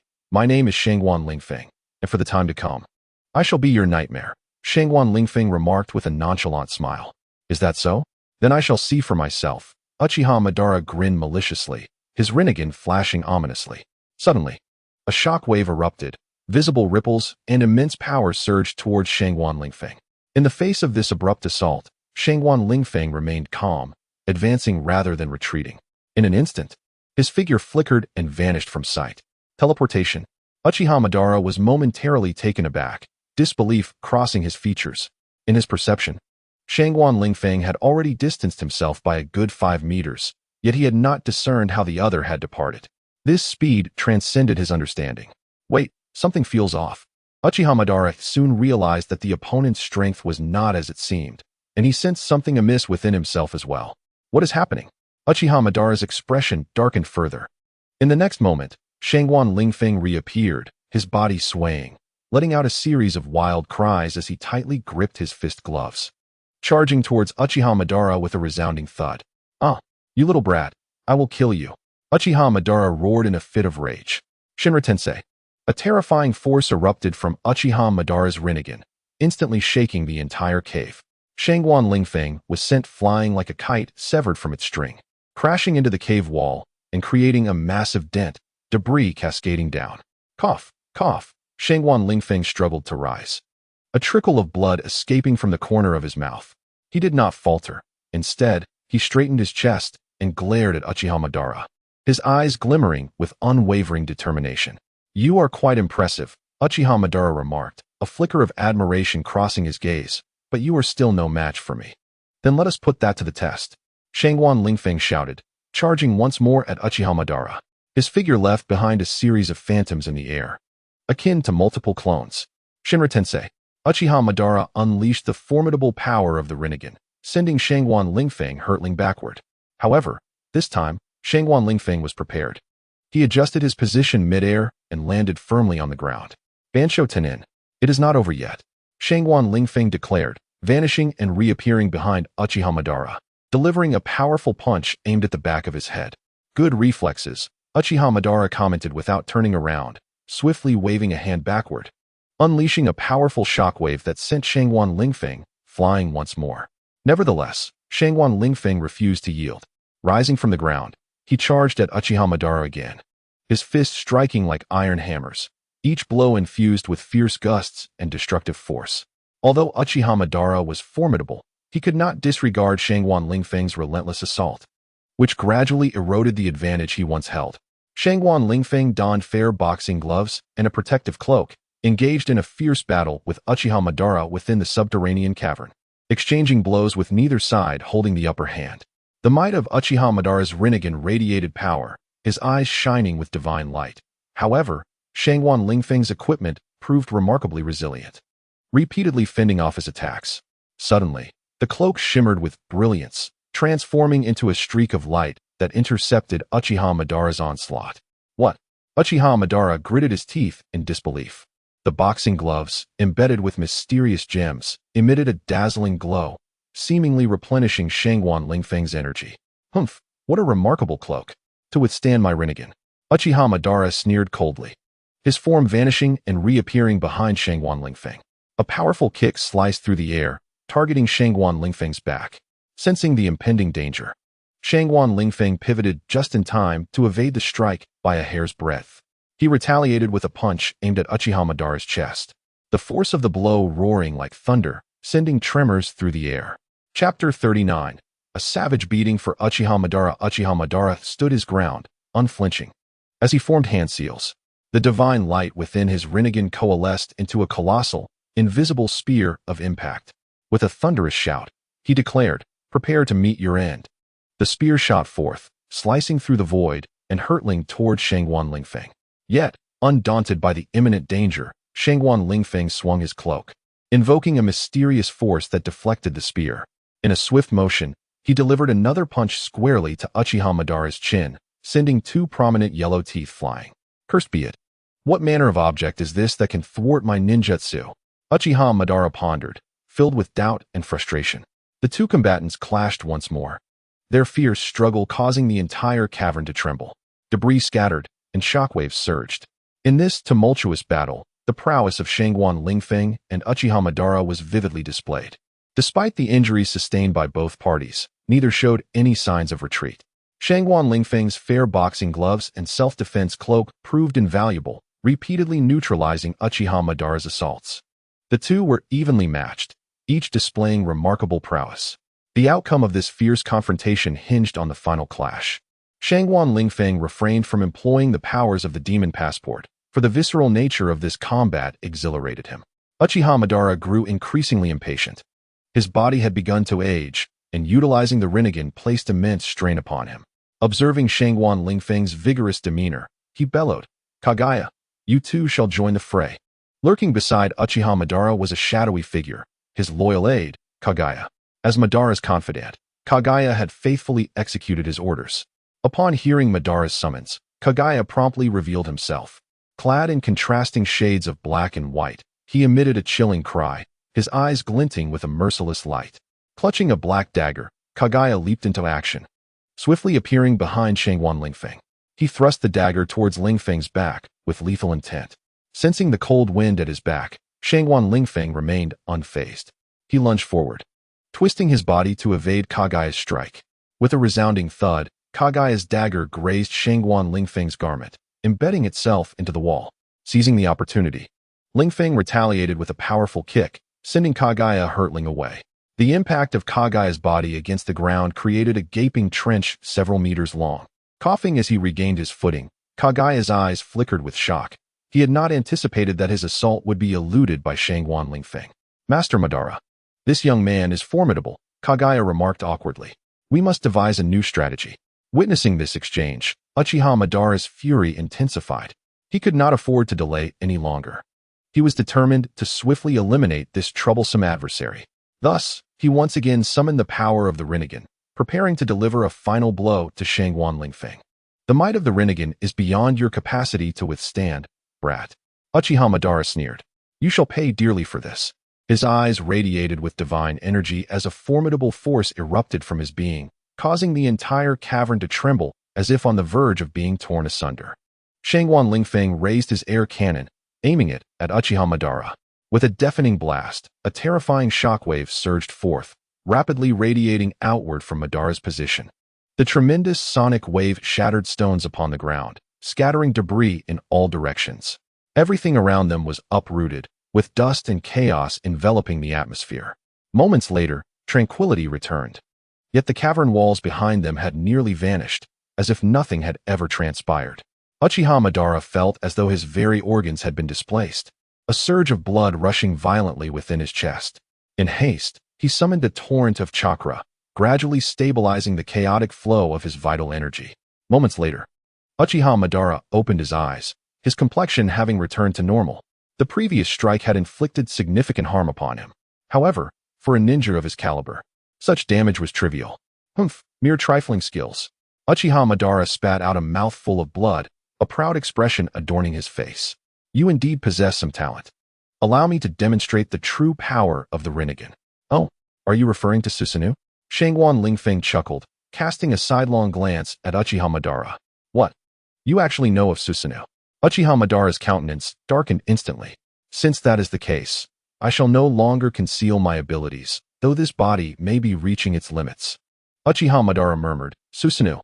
A terrifying skeletal structure of chakra began to form instantaneously. However, the next moment, Shangguan Lingfeng activated the power of the demon passport. "Perform for me a Gundam dance," he whistled. "Demon passport, activate." Ah! Uchiha Madara suddenly felt a wave of dread. His entire being froze in place. The colossal skeletal figure morphed into a semi-human form, commencing a comical dance. Despite its half-human appearance, every movement was vibrant, clearly meticulously choreographed. "Ha ha ha, this is my latest invention. The Gundam dance." Shangguan Lingfeng laughed heartily. "This dance was specially designed for you, Lord Uchiha Madara. It will surely leave your opponents in stitches." "Ahaha. Do you wish to join the dance?" Shangguan Lingfeng laughed until tears streamed down his face. Uchiha Madara, observing the absurd dance before him, felt a wave of astonishment wash over him. Susanoo was entirely beyond his control, inexplicably dancing within the confines of this cave. He never anticipated that Shangguan Lingfeng would confront him in such a manner. "Ha ha ha, Uchiha Madara, are you not amused by my Gundam dance?" Shangguan Lingfeng exclaimed with mirth. "But do not underestimate this dance. It possesses formidable offensive power. With that, the Gundam dance began to gather energy, preparing to launch an attack. Uchiha Madara, sensing this energy, was even more astonished. He had not expected this dance to harbor such immense offensive capability. His opponent had already seized control of his Susanoo. No, Uchiha Madara cried out. But it was too late. The Gundam dance unleashed an energy attack, propelling Uchiha Madara away with tremendous force. Bang! His body crashed heavily against the wall, blood spurting forth. He felt his body failing him, yet his heart brimmed with indignation and rage. Who exactly are you? Uchiha Madara glared at Shangwan Lingfeng, demanding an answer. Me? You need not concern yourself, Shangwan Lingfeng chuckled, for you must simply understand that your demise is imminent. I shall not perish. I will endure, enduring to witness your torment. To see you beneath my heel. Uchiha Madara bellowed, struggling to rise. He glared at Shangwan Lingfeng, his eyes ablaze with murderous intent. Humph, utterly feeble. Shangwan Lingfeng sneered coldly, a contemptuous curve gracing his lips. What a so-called demon of the ninja world, unable to best one who has merely practiced ninjutsu for 2.5 years. At that moment, Uchiha Madara was panting heavily, on the brink of collapse. Upon hearing Shangwan Lingfeng's words, he spat several mouthfuls of blood in fury. He felt his body failing him, yet his heart brimmed with unwillingness and rage. Damn it! Uchiha Madara gasped. Shangwan Lingfeng approached, his face alight with wicked glee. You must die, Uchiha Madara roared. Is that so? Alas, you are already a dying man. Shangwan Lingfeng stood before him, and he could no longer contain the chakra surging within. Shuriken, peony technique. Shangwan Lingfeng unleashed the ninjutsu. No, Uchiha Madara cried out, but it was too late. The shuriken struck him squarely, sending him hurtling through the air. He fell to the ground, blood spilling from his lips, his body growing increasingly rigid. No, how can this be? I shall rule this world. I cannot die here. As his voice diminished, Uchiha Madara's consciousness faded entirely. Humph, Uchiha Madara. Do you truly believe you could rule the world? What delusions you entertain. Shangwan Lingfeng cast a disdainful glance at Uchiha Madara. This fool dared to aspire to world domination. It was utterly laughable.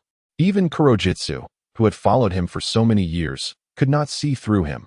What intelligence did he possess to govern the world? Disdainfully curling his lips, Shangwan Lingfeng extended his hand and deftly plucked out Uchiha Madara's 2 eyes. Ha ha ha, Rinnegan! Shangwan Lingfeng beamed at the 2 Rinnegan in his grasp. What splendid treasures! From this day forth, I shall be the master of the Rinnegan. His excitement surged as he gazed at the ocular prowess in his hands. This is true power. This is dominion. Though not the most supreme form, the standard Rinnegan would suffice against the majority of ninjas in the ninja realm. Except for the Tsutsuki clan, none could rival the might of these eyes. Ah, and then there was Hashirama Senju, a formidable opponent indeed. However, it mattered not. With 1 Rinnegan in each hand, Shangwan Lingfeng, drawing upon the medical ninjutsu he had learned from Orochimaru, pressed them directly into his eye sockets. In the realm of Naruto, the ocular powers granted by the Rinnegan can be effortlessly utilized by anyone possessing a modicum of medical ninjutsu. It is indeed remarkably convenient. With a sense of exhilaration, Shangwan Lingfeng opened his eyes, his spiraled pupils glimmering with brilliance, and he instantly felt rejuvenated. Is this what it means to possess power? Clenching his fist, he felt as though he could effortlessly obliterate a mountain. Truly, the Rinnegan is extraordinary, Shangwan Lingfeng exclaimed with delight. He then raised his hand towards the adjacent stone wall, spreading his palm wide. Shinra Tensei. With a thunderous roar, invisible forces emanated from his hand, akin to the grip of a deity, violently crashing against the stone wall. The massive structure shattered, exploding into countless fragments. This is merely the beginning of my mastery over the Rinnegan. Once I become familiar with its capabilities, its might will undoubtedly escalate further. Shangwan Lingfeng smiled faintly, filled with confidence for the future. Thankfully, he had previously undergone a physical transformation surgery by Orochimaru. With his current physique, wielding the Rinnegan posed no issue whatsoever. Approaching the wall, he caressed the scattered stones, marveling at their formidable power. How astonishing, Shangwan Lingfeng remarked, his voice brimming with delight and awe. He gazed at the stone wall before him, as if admiring a masterpiece of art. Gradually, he lifted his hand, gently waving his palm toward the wall, as though tenderly stroking a precious treasure. His fingers glided over the surface, reminiscent of touching a cool, unyielding metal. Closing his eyes, Shangguan Lingfeng softly recited a mysterious incantation, Shinra Tensei. As the words left his lips, the atmosphere around him thickened with tension, as if a formidable force was coalescing. A minute crack appeared on the wall's surface, spreading like a spider's web, growing larger and deeper. Suddenly, with a deafening roar, the wall erupted. The entire cavern trembled. Dust swirling through the air as Shangguan Lingfeng slightly opened his eyes, a look of satisfaction and contentment gracing his features. The explosion's ferocity was astounding, scattering debris and evoking a sense of dread. Yet, Shangguan Lingfeng remained unscathed, standing there as if relishing a grand firework display he had orchestrated himself. Observing the scene before him, he couldn't help but marvel at the prowess of the Rinnegan. Following this thrilling confrontation, Shangguan Lingfeng cast a dramatic glance at the lifeless body of Uchiha Obito. His eyes shimmered with pride and triumph, unabashedly revealing the truth of his recent brush with death. "Fire style!" he exclaimed sharply. With a flick of his finger, a blazing fireball erupted upon Obito's corpse, instantly reducing it to ashes. The magnificent spectacle seemed to herald his victory and the demise of Uchiha Obito. At that moment, the figure of Black Zetsu gradually faded. Attempting to seize the opportunity to escape, Shangguan Lingfeng regarded him with a cold stare, remaining silent.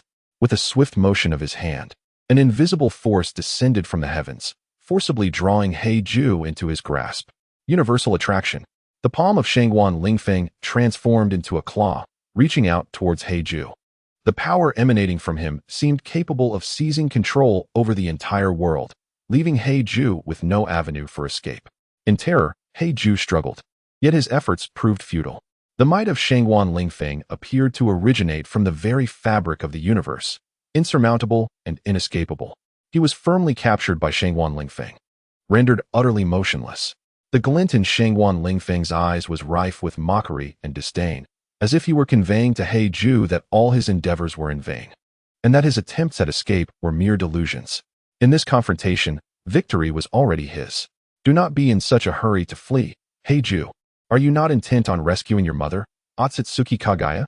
Shangguan Lingfeng remarked playfully, a charming smile gracing his lips as he addressed the retreating Heiju. Chapter 40. Traversing time, Otsutsuki Kagaya. Heiju hesitated, disbelief etched across his features. "How could you possibly know?" In the pitch-black night, where the starry sky shone as brightly as day, Shangguan Lingfeng's voice resonated colder and more resolute than the night itself. Heiju felt a shiver run down his spine, as though he had fallen into a terrifying snare. "Have I been exposed?" His mind reeled.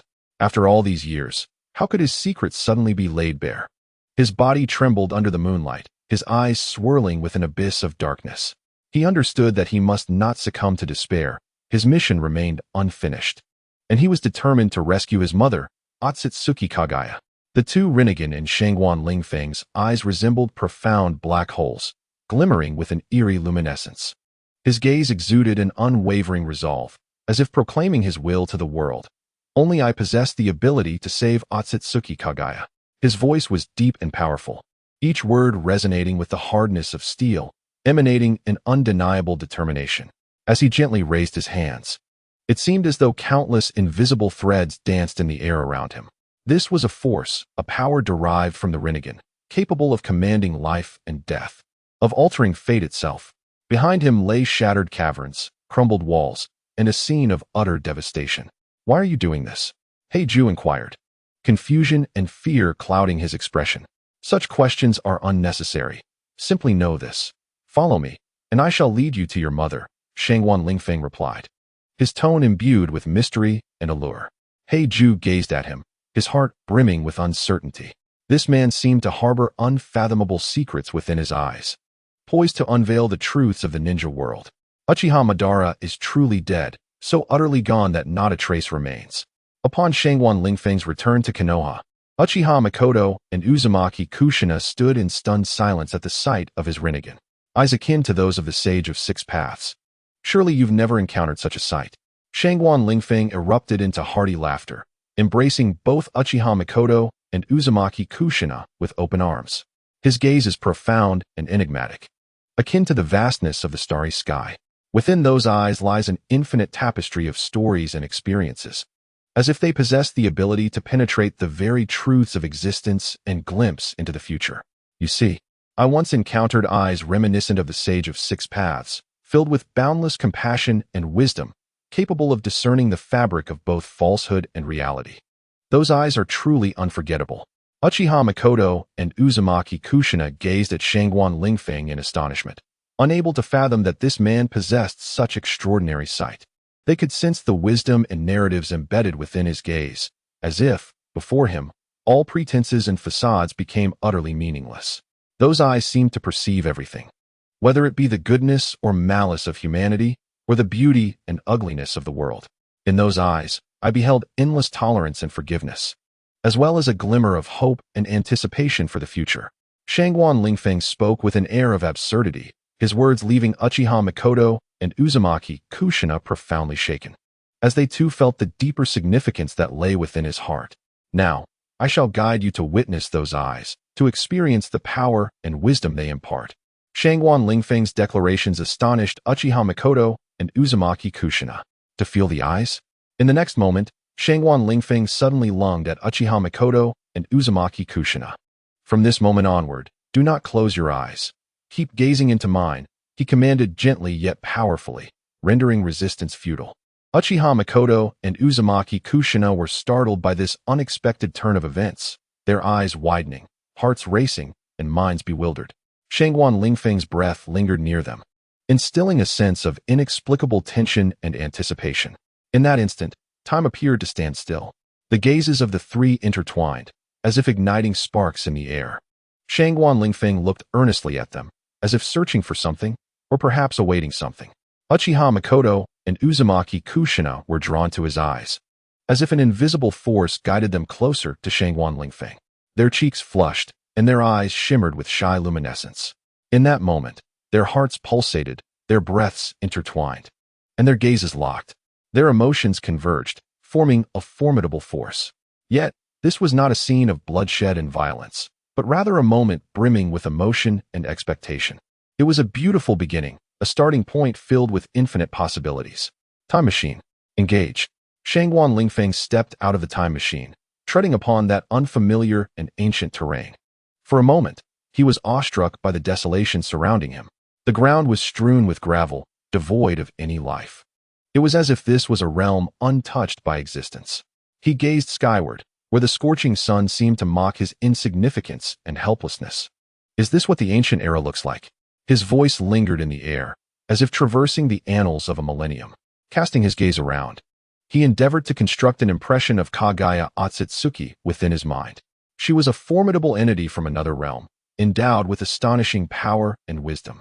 After all, strictly speaking, Kagaya Otsutsuki could be considered an extraterrestrial being, much like Shangguan Lingfeng, both guests from a different world. Yet, where was she now? Shangguan Lingfeng halted, a furrow creasing his brow. After a moment of contemplation, he retrieved his precious portal from his bosom, a smile gracing his lips.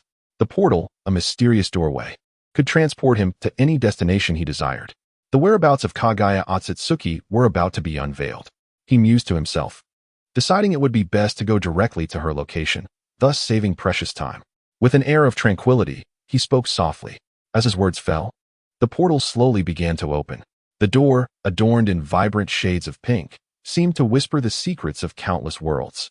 Now, it would lead Shangguan Lingfeng into the heart of the ancient era to confront the woman who would change the world. Taking a deep breath, he stepped through the portal. Behind him, the sights of the unfamiliar realm gradually blurred, yet his gaze remained resolutely fixed ahead. Creaking, Shangguan Lingfeng emerged from the portal, surveying his surroundings. Still no sign. The night was profound, akin to a richly painted canvas. He stood upon the tranquil earth, allowing the evening breeze to gently caress his face. His eyes were deep, as if capable of penetrating the darkness to glimpse the unknown ahead. Time seemed to crystallize in that moment, with only the whisper of the wind in his ears. A frown creased Shangguan Lingfeng's brow, an inexplicable sensation stirring within him, as if something was quietly approaching. Suddenly, he came to a halt, tilting his head towards the sky. Moments later, a flicker of astonishment flashed in his eyes. What was that? His voice carried a note of surprise and curiosity. Above, a colossal meteor streaked across the heavens. illuminating the darkened sky with its radiant light. Shangguan Lingfeng's eyes widened, utterly captivated by the spectacle. It was coming this way. In mere moments, a thunderous roar erupted, accompanied by a terrifying shockwave as the meteor struck the ground not far away. A powerful surge of energy erupted from the point of impact, reverberating through everything in its vicinity. Shangguan Lingfeng could feel it, a force of annihilation, an unstoppable power. He extended his hand, unleashing the repulsive force of his Rinnegan to disperse the thick smoke. Through the veil of obscurity, he beheld a scene that sent chills down his spine. The site where the meteor had landed now resembled a vast crater, the surrounding earth scorched black, exuding the acrid scent of charred remnants. At the edge of the pit, molten stones could be seen dripping down. Two silhouettes emerged. One of the figures, a woman with pale skin and long, blue-white hair that cascaded beyond her entire body, had no eyebrows and possessed striking beauty. Sprouting from her head were two horns, and her elongated nails added to her ethereal appearance. Clad in a white garment adorned with black jade patterns, her eyes were eerily white, and on her forehead was a Rinnegan. The identity of this woman became unmistakable: Kaguya Otsutsuki. "Who are you?" Kaguya Otsutsuki's voice was chilling, exuding an aura of distant rejection. "Are you of the Otsutsuki clan?" Shangguan Lingfeng approached her, his Rinnegan fully revealed. "Your eyes."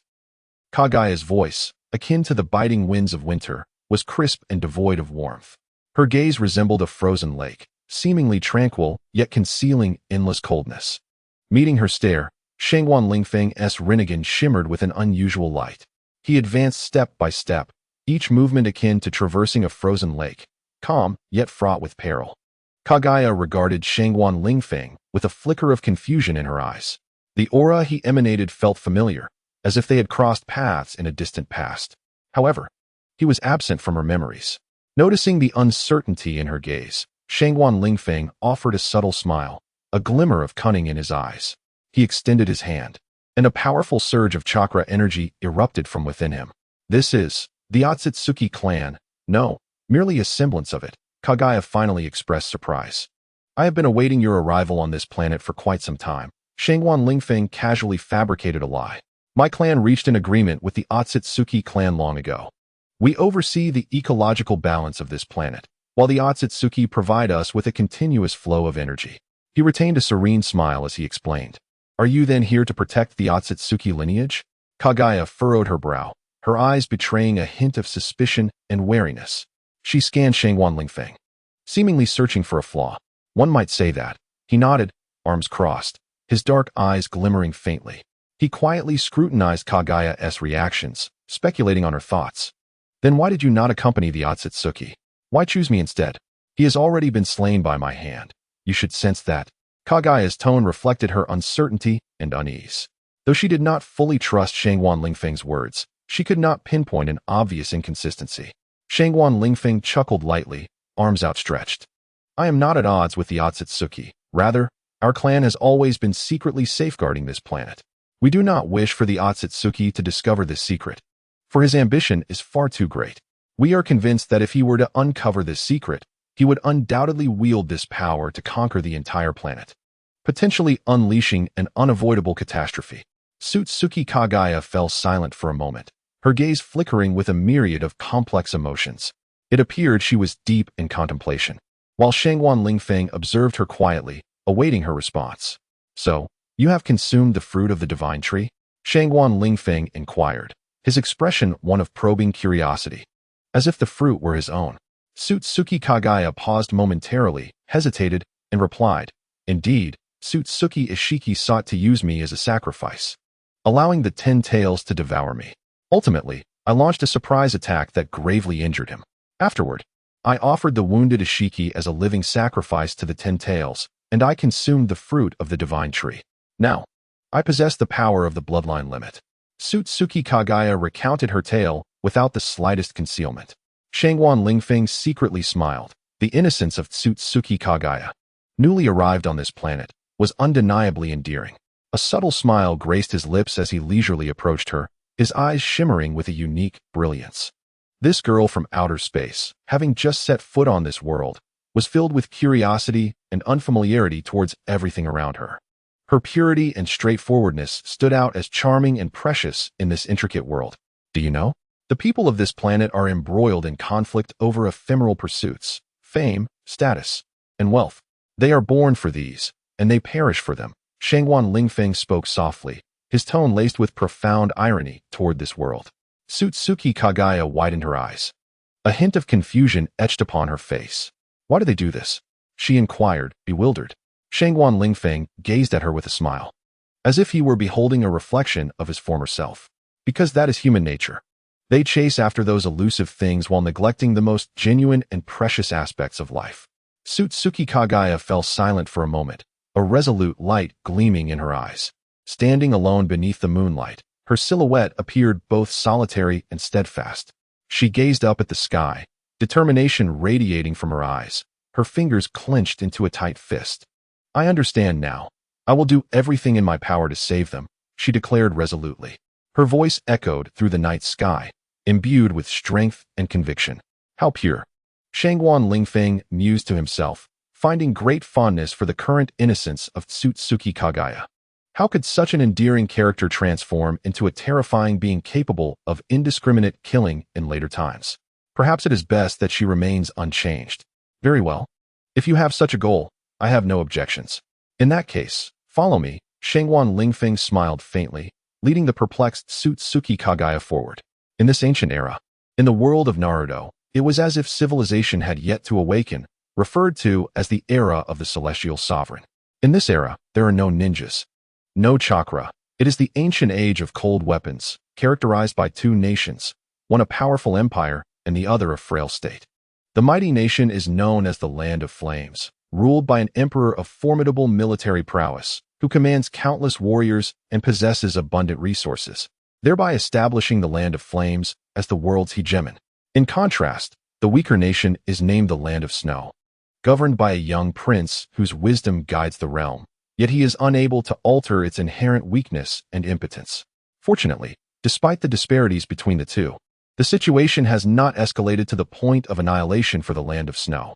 Tensions between the two nations are incessant, and war is a frequent occurrence.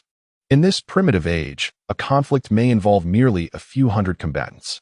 Today, Shangwan Lingfeng arrives with Otsutsuki Kagaya at a battlefield where the two nations clash. Their presence draws attention, eliciting curiosity, caution, and anticipation among the onlookers. As Shangwan Lingfeng surveys the war-torn plain, he witnesses weary soldiers and homes ravaged by conflict.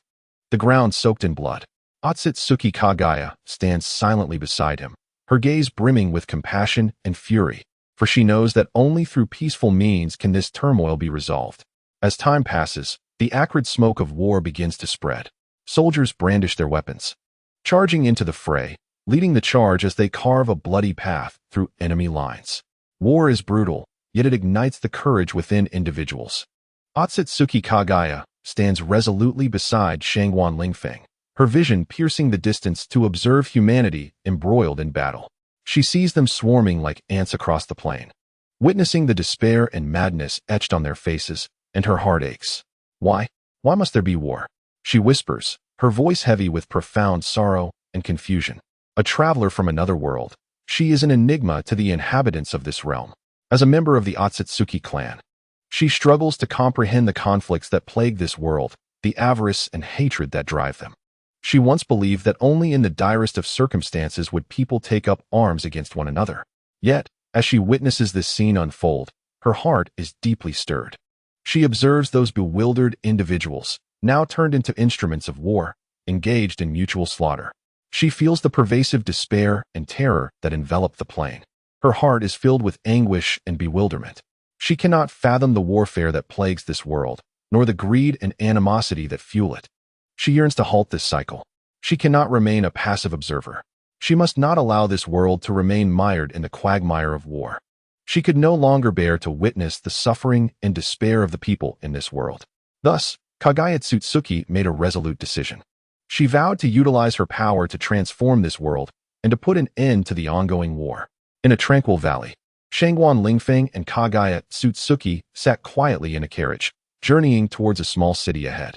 Shangwan Lingfeng, clad in a flowing black robe adorned with silver dragon motifs, exuded an air of noble stature.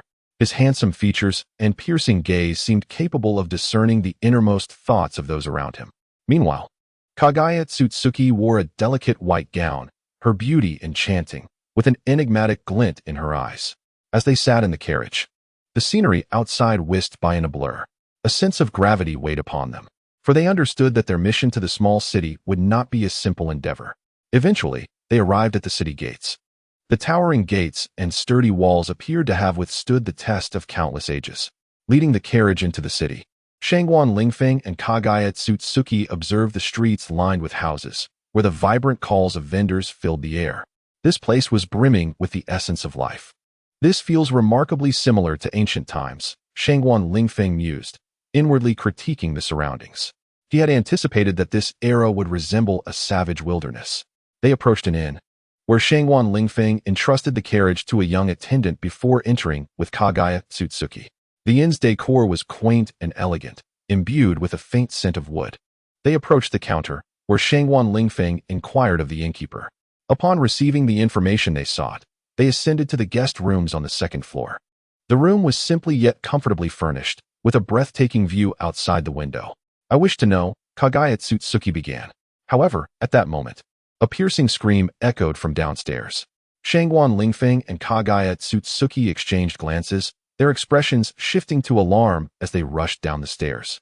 They found the inn's entrance crowded with panicked guests, the air thick with screams and cries. Pushing through the throng, they beheld a lifeless female body sprawled on the ground. Her complexion pale, her dress stained crimson with blood.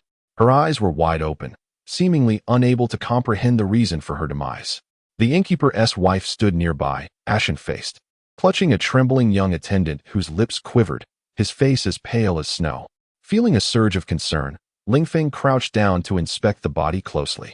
He discerned that the woman's throat had been slit, the deep wound still oozing blood. The nature of the injury suggested a stealthy attack from behind with a sharp blade. Kagaya Tsutsuki, witnessing this grim sight, felt her face flush with rage, her eyes sparkling with fury. She turned to the surrounding crowd and declared loudly, "Who did this?" Clearly incensed. Yet, the onlookers were paralyzed with fear, none daring to respond. An elderly man, ragged and trembling, finally spoke with a quavering voice. It must surely be the work of spies from an enemy nation. His fingers trembled as he pointed towards a group of terrified villagers. Shangguan Lingfeng exchanged a glance with Otsutsuki Kagaya, a sense of vigilance blooming within them. They approached, only to find the villagers huddled together, each face etched with fear and anxiety. Shangguan Lingfeng reassured the crowd, "Fellow villagers, do not panic. We have come to assist you in uncovering the truth." He turned to an elderly man, gently inquiring, "Good sir, could you please elaborate on what transpired?" The old man, trembling, replied, "Last night, we discovered that the grain store of the village had been raided. That was our sustenance for the entire year. We searched the whole village and eventually found this at the village entrance." He handed Lingfeng a tattered cloth bag, from which a faint aroma of rice wafted. Shangguan Lingfeng scrutinized the bag closely, and suddenly, he noticed an unfamiliar totem embroidered upon it. A flicker of recognition stirred within him. He had seen this emblem during the previous confrontations between the factions. Otsutsuki Kagaya cast a sharp glance over the gathered villagers, demanding, "What is this?" Shangguan Lingfeng shook his head, stating, "This signifies our enemy's mark. Are they attempting to incite war?" The atmosphere grew even more tense at his words. Lingfeng raised his hand, signaling for silence. He spoke calmly, "My fellow villagers, now is not the time for fear. We must unite to confront our adversaries." He turned to Otsutsuki Kagaya, asking, "Lady Kagaya, what do you propose we do?" A glimmer of cold resolve flashed in her eyes as she replied, "We must immediately inform the other villages and join forces to thwart the enemy's schemes." She looked at Shangguan Lingfeng. "Will you stand with me to lead everyone in saving this village?" Shangguan Lingfeng stood tall, responding with unwavering determination, "I will give it my all." In that moment, Otsutsuki Kagaya appeared almost childlike in her simplicity. Amidst the chaos and flames of war, she emerged like a brilliant star, her reputation instilling awe across the nation, compelling the hearts of the people. Otsutsuki Kagaya possessed a bloodline limit that embodied an irresistible power, transcending the imagination of any mortal. When her enemies were utterly vanquished by this force, she ascended to become the ruler of the realm. Her companion, Shangguan Lingfeng, fought alongside her, jointly forging this new nation. Their names, akin to twin jewels, coalesced into a magnificent era. De Huang, the name of this land, resonated with wildness and strength, much like its founders, imbued with vigor and authority. In this nation, every individual understood that their destinies had been altered by Otsutsuki Kagaya and Shangguan Lingfeng. As night fell, Otsutsuki Kagaya would gaze upon this land, her heart swelling with pride and fulfillment. She recognized that this was the fruit of her toil and sacrifice. Meanwhile, Shangguan Lingfeng remained ever vigilant by her side, accompanying her through every challenging moment. Though the establishment of this nation was steeped in bloodshed and violence, Otsutsuki Kagaya and Shangguan Lingfeng steadfastly believed that only through the trials of iron and blood could true glory be forged. What they have established is not merely a nation, but a profound belief, a formidable spirit. Under their reign, the vast wilderness has gradually flourished. The standard of living for the people has continually improved, and the might of the nation has grown ever stronger. Former foes have now become the denizens of this land, captivated by the wisdom and courage of Otsutsuki Kagaya and Shangguan Lingfeng, willingly offering their service to them. In the royal palace's rear courtyard, Otsutsuki Kagaya and Shangguan Lingfeng walk side by side, the air thick with an ineffable tension. These two formidable ninjas engage in a silent contest of strength and will. Otsutsuki Kagaya, bearing the bloodline of the Otsutsuki clan, wields mysterious and potent ninjutsu. Her eyes reflect an indescribable sharpness, akin to a sword drawn from its sheath, cold and piercing. In contrast, Shangguan Lingfeng possesses a gaze that is steadfast and composed, resembling an ocean that, while tranquil on the surface, conceals unfathomable depths. As they stroll through the courtyard, it appears as though they are savoring the territory that belongs to them. Their strides are slow yet powerful, each movement imbued with strength and confidence. Suddenly, Otsutsuki Kagaya halts, turning towards Shangguan Lingfeng. A hint of a smile graces her lips, a blend of challenge and respect. She speaks, "Lingfeng, it is time for our battle to reach a conclusion." Shangguan Lingfeng nods slightly, his expression unyielding. He comprehends that this is not merely a clash of power, but a contest of spirit. He meets Otsutsuki Kagaya's challenge with unwavering resolve. "Indeed, our struggle has lingered for too long." With these words, the atmosphere becomes palpably taut. An extraordinary confrontation is poised to unfold within the desolate confines of the palace courtyard. Amidst a tempest, Shangguan Lingfeng and Otsutsuki Kagaya stand atop a precipice. Their gazes meet, akin to colliding stars, radiating intense sparks. Otsutsuki Kagaya, with her exquisite beauty, now bears a solemn expression, reminiscent of frost flowers awaiting the warmth of the sun's embrace. The fierce battle has raged for several days, their silhouettes casting elongated shadows across the cliff. Ninjutsu whirl in chaos, energy surging as the entire cliff transforms into a boiling sea. Shangguan Lingfeng resembles a tornado, each impact propelling him to the limits of his power. Conversely, Otsutsuki Kagaya embodies a tranquil ocean, her surface serene yet concealing boundless energy. Although she has yet to fully harness many of her ninjutsu, the potency of the divine tree's fruit is gradually revealing itself. Each assault serves as a probe of the other's limits.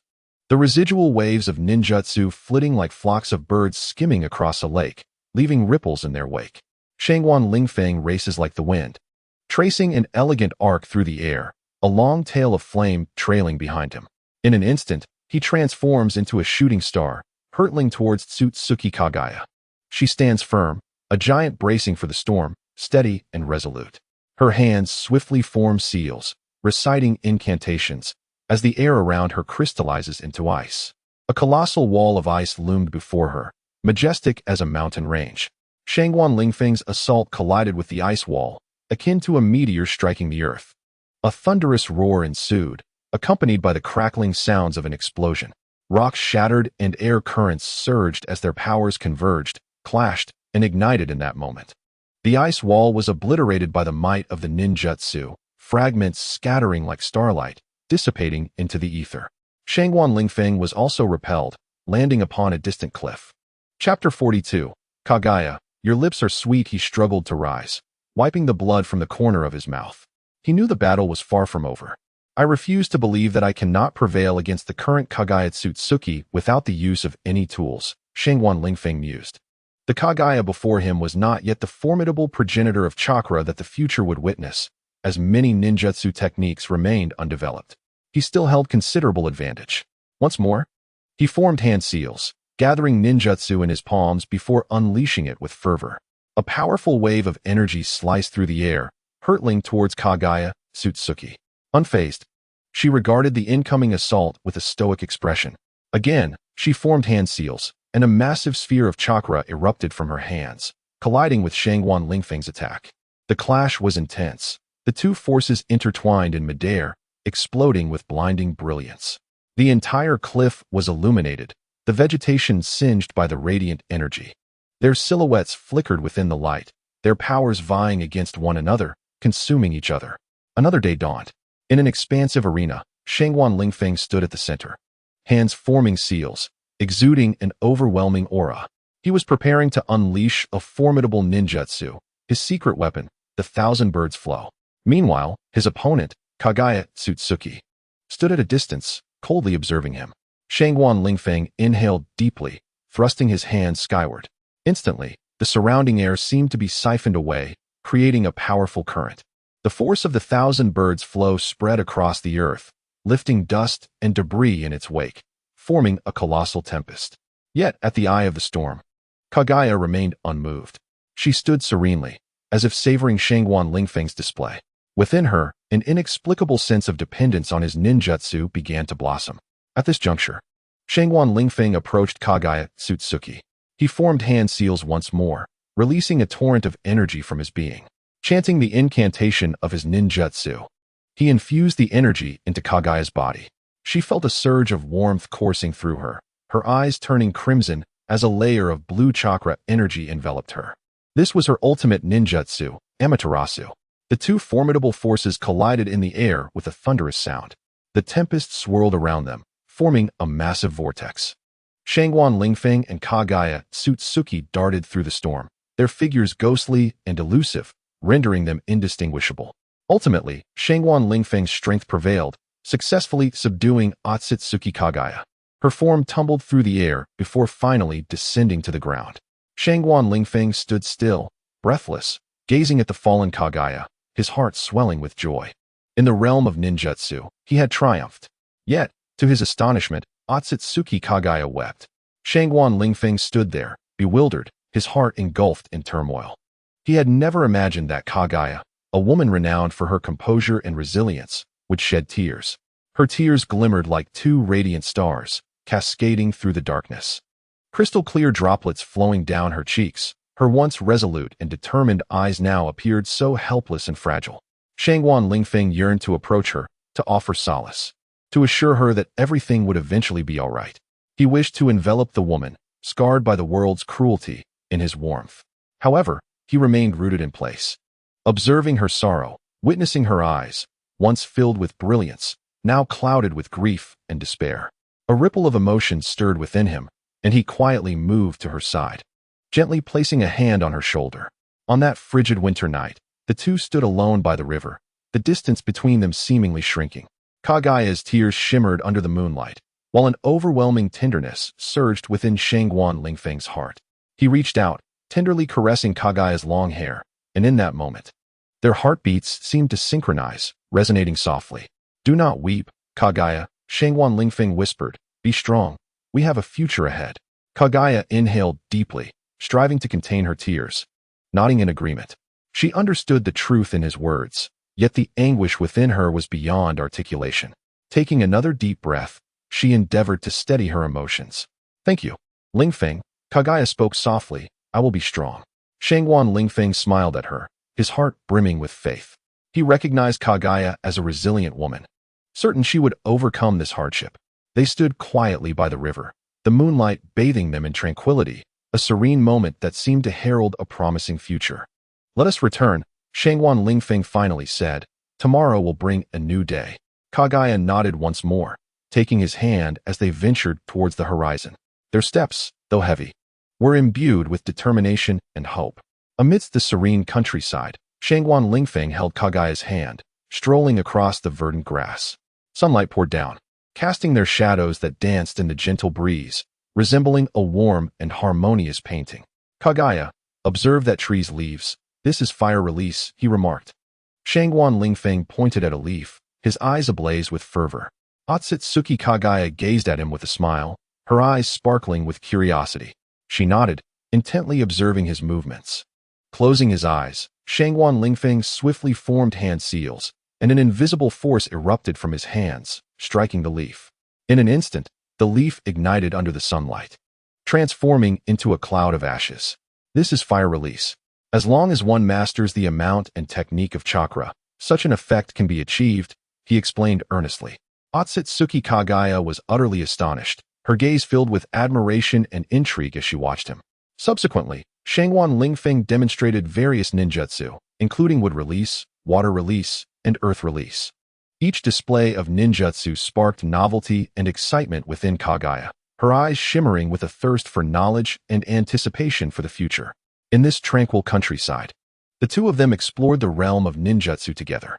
Their exchanges and interactions resembled a beautiful poem, evoking a sense of their friendship and mutual respect. As the sun dipped below the horizon, Shangguan Lingfeng showcased a grand water release technique. He brought his hands together, and a powerful column of water surged from his palms, ascending to the sky before transforming into a torrential downpour. Otsutsuki Kaguya was drenched by the sudden rain, gazing at Shangguan Lingfeng with a smile and gratitude in her eyes. Soaked to the skin, her hair clung to her forehead, droplets cascading down her cheeks, her garments clinging to her body as if submerged in water, rendering her appearance rather disheveled. Yet, her gaze radiated determination and hope. She looked up towards the heavens, the relentless downpour threatening to engulf her, yet she refused to flinch. Her eyes ablaze as if awaiting something. At that moment, a figure emerged from the rain. It was Shangguan Lingfeng. Clad in a thin outer garment, water trickled down his hair. Yet it did not hinder his stride. He approached Otsutsuki Kaguya and halted before her. She regarded him, her expression overflowing with warmth and gratitude. She opened her mouth to speak, but was abruptly seized by a cough, her body trembling slightly. Shangguan Lingfeng noticed her discomfort and immediately removed his outer garment, draping it over her shoulders. "Are you all right?" he inquired with concern. Kaguya shook her head and then suddenly leaped into his embrace. Their bodies pressed tightly together. They appeared as a living ink wash painting amidst the downpour. In that moment, time seemed to stand still. All sounds were drowned out by the rain, leaving only their breaths resonating in the air. Kaguya closed her eyes, relishing this rare warmth and tranquility.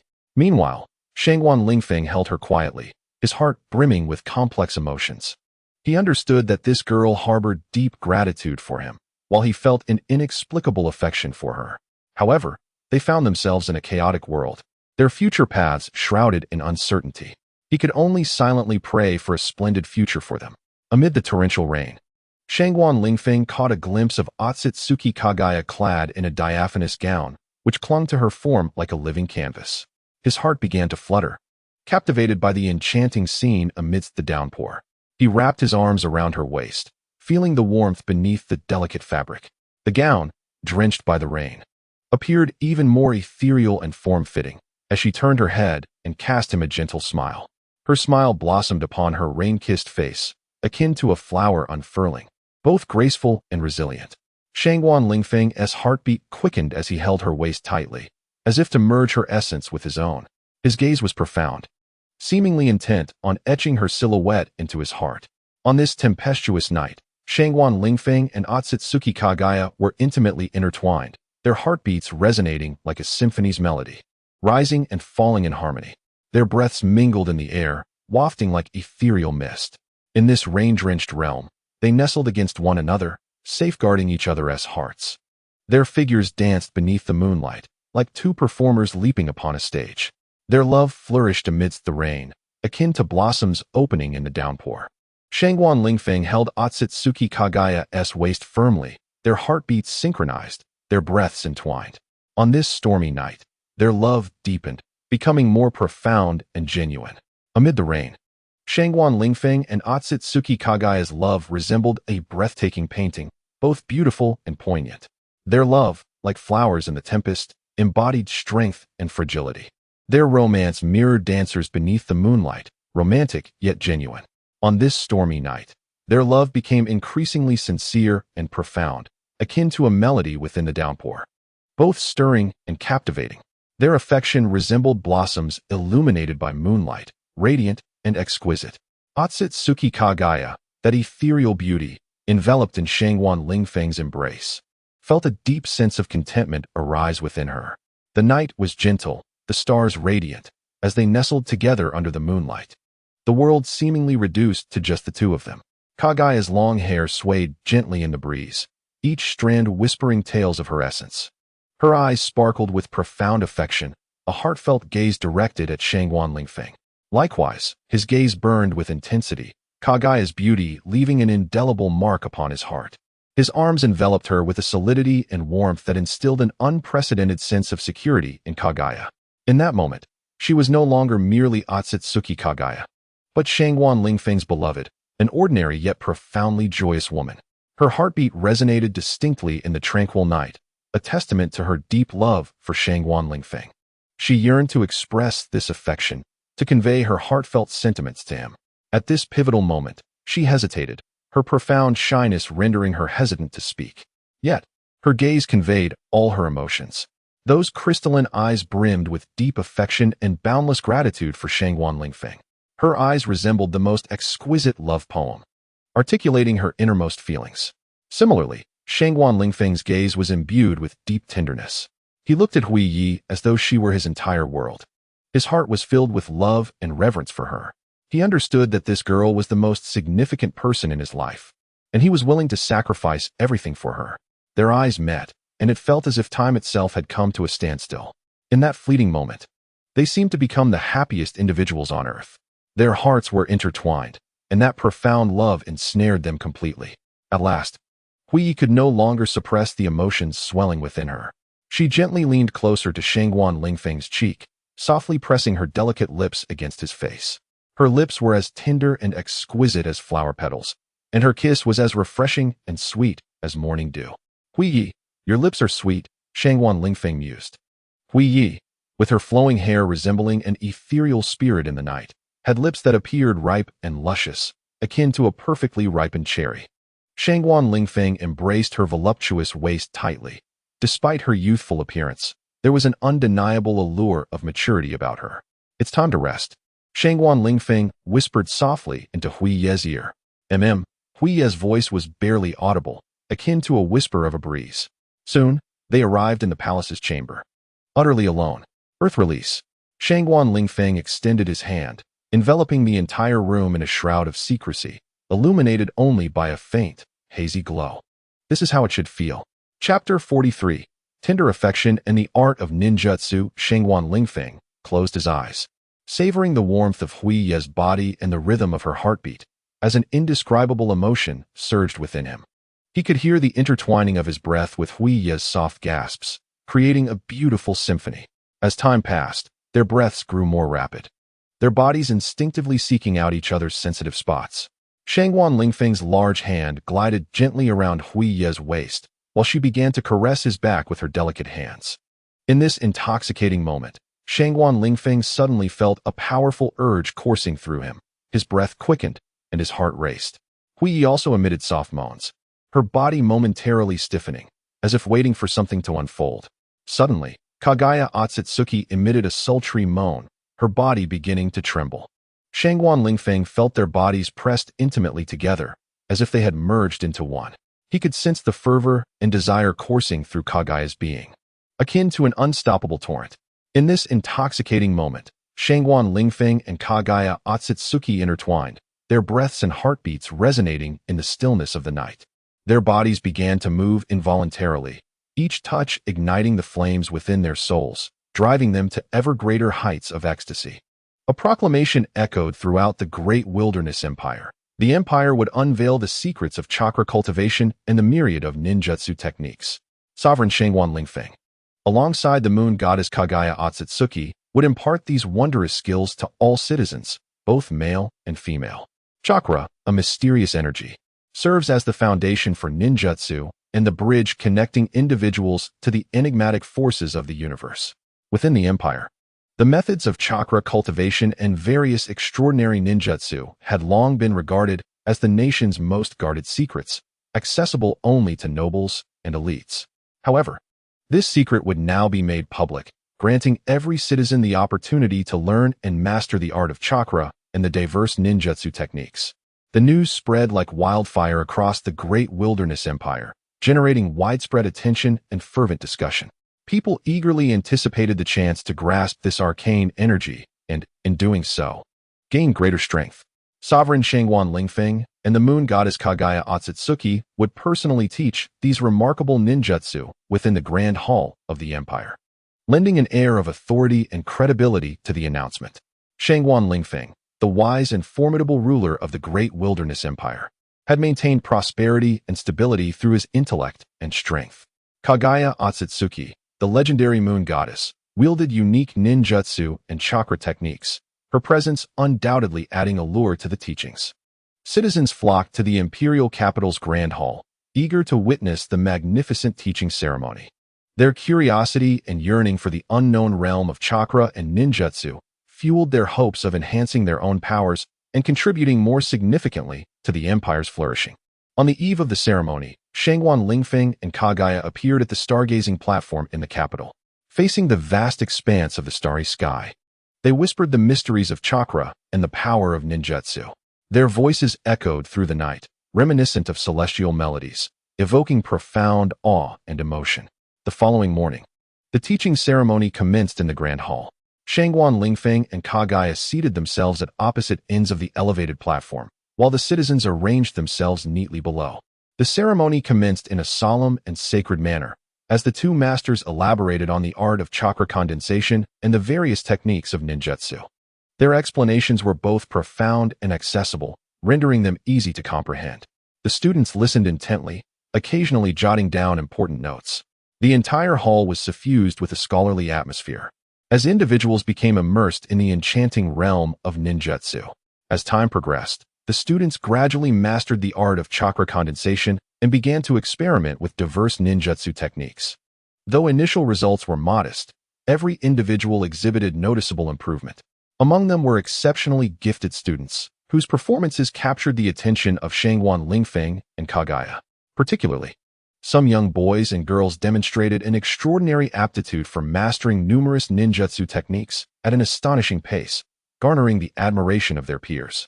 Not only did they exhibit remarkable control over chakra, but they also effortlessly wielded various ninjutsu techniques.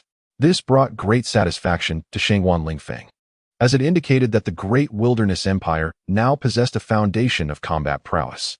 The teaching ceremony spanned a month, during which Shangguan Lingfeng and the Otsutsuki Kagaya generously imparted their knowledge and experience to the students. The students, in turn, dedicated themselves to their studies, making rapid progress. By the conclusion of the ceremony, each participant had reaped substantial rewards. They not only grasped the art of chakra condensation and various ninjutsu techniques, but also absorbed the wisdom and experiences of the two masters. These lessons would profoundly influence their future lives and careers. Throughout the process of imparting ninjutsu, the prestige and influence of Shangguan Lingfeng and Kagaya were greatly enhanced. The entire great wilderness empire began to fervently pursue the study of ninjutsu, transforming it into a mark of honor and a prevailing trend. Countless individuals clamored to learn, sharing their aspirations, eager to master this mysterious power and become stronger. Nobles, commoners, and even women and children all yearned to alter their destinies through the study of ninjutsu. During their practice, individuals sensed the presence of chakra, this enigmatic energy becoming the cornerstone of their cultivation. They gradually mastered the techniques of chakra condensation and various wondrous ninjutsu skills. Over time, practitioners across the great wilderness empire began to flourish, their strength and influence continually expanding. Some gifted practitioners emerged as prominent figures, becoming the objects of admiration for many. In this evolution, certain families and factions began to rise, amassing greater resources and power. However, these developments did not disrupt the stability and progress of the nation. Under the leadership of the sovereign Shangguan Lingfeng and the goddess of the moon, Otsutsuki Kagaya, the great wilderness empire maintained enduring prosperity and stability. In this realm brimming with mystery and magic, individuals relentlessly pursued greater strength and elevated realms. On one particular day, Shangwan Lingfeng was instructing several young boys and girls in the art of fire release ninjutsu. Among them was a remarkably intelligent boy named Zheng Tianxiong. Distinguished by his short red hair and piercing gaze, he was brimming with enthusiasm and confidence, deeply dedicated to the art of ninjutsu. Upon hearing Zheng Tianxiong's words, Shangwan Lingfeng paused his actions, smiling as he turned his head. He looked at Zheng Tianxiong, his eyes filled with admiration and encouragement. "Well done, Tianxiong," he remarked. "Your comprehension of the fire release technique is quite profound. The Great Fireball technique is an advanced form of fire release that necessitates formidable control and mental fortitude. Are you confident in mastering this jutsu?" Zheng Tianxiong responded without hesitation, "Yes, my lord. I am willing to accept the challenge and strive to master the Great Fireball technique." Shangwan Lingfeng nodded approvingly and said, "Very well. Then, Tianxiong, begin your training in the Great Fireball technique. Remember to control your chakra and feel the power of the flames with your heart." Zheng Tianxiong took a deep breath and closed his eyes. He began to focus, diligently working to control his chakra. He sensed the flow of power within him, and gradually, he began to feel the strength of the fire. He endeavored to perceive it, to touch it with his consciousness, and to master it with his spirit. Time passed unnoticed. Zheng Tianxiong's efforts bore fruit as he successfully grasped the Great Fireball technique. When he opened his eyes, they sparkled with confidence. He proudly handed the ninjutsu scroll to Shangwan Lingfeng, exclaiming, "My lord, I have succeeded." Shangwan Lingfeng regarded Zheng Tianxiong with eyes full of admiration and encouragement. He recognized that the young man had taken a significant step in mastering the Great Fireball technique. Nodding, he accepted the scroll and gently said, "Excellent, Tianxiong. You have taken the first step toward success. Continue to work hard in your training." Zheng Tianxiong bowed deeply, expressing his gratitude. "Thank you, my lord." His heart swelled with joy and anticipation. He understood that this was merely the beginning of his journey in ninjutsu. He would relentlessly strive to challenge himself and pursue a path towards greater strength. On that day, Otsutsuki Kagaya was instructing several young men and women in the art of fire release. Among them was the astute purple-haired girl, Yuzuke's Reiko, who possessed an enchanting appearance and eyes brimming with curiosity and determination. Upon hearing Yuzuke's Reiko's words, Otsutsuki Kagaya turned with a smile, her gaze sparkling with recognition and encouragement. "Well done, Reiko. Your understanding of ninjutsu is profound, and your ability to perceive the flow and transformation of water is an essential prerequisite for mastering water release." Yuzuke's Reiko's face lit up with a delighted smile upon hearing this. She nodded in acknowledgement and gratitude towards Kagaya. Then, she began to concentrate, striving to feel the flow and transformation of the water around her. Time passed unnoticed. Through relentless effort and practice, Yuzuke's Reiko finally succeeded in mastering water release. When she opened her eyes, they shone with satisfaction and pride. She approached Kagaya, hands clasped together, bowing in thanks. "Thank you for your guidance, Lady of the Moon." Otsutsuki Kagaya gazed at Yuzuke's Reiko, her eyes filled with admiration and encouragement. She understood that the young girl had taken a significant step in mastering the art of water release ninjutsu. Nodding gently, she said, "Well done, Reiko. You have demonstrated your potential and talent. Continue to strive in your training." In response, Noera Reiko deeply bowed and expressed her gratitude. "Thank you, Lady Yuzum." Her heart brimmed with joy and anticipation. She knew this was merely the commencement of her journey in water release ninjutsu. She would relentlessly endeavor and challenge herself on the path to becoming stronger.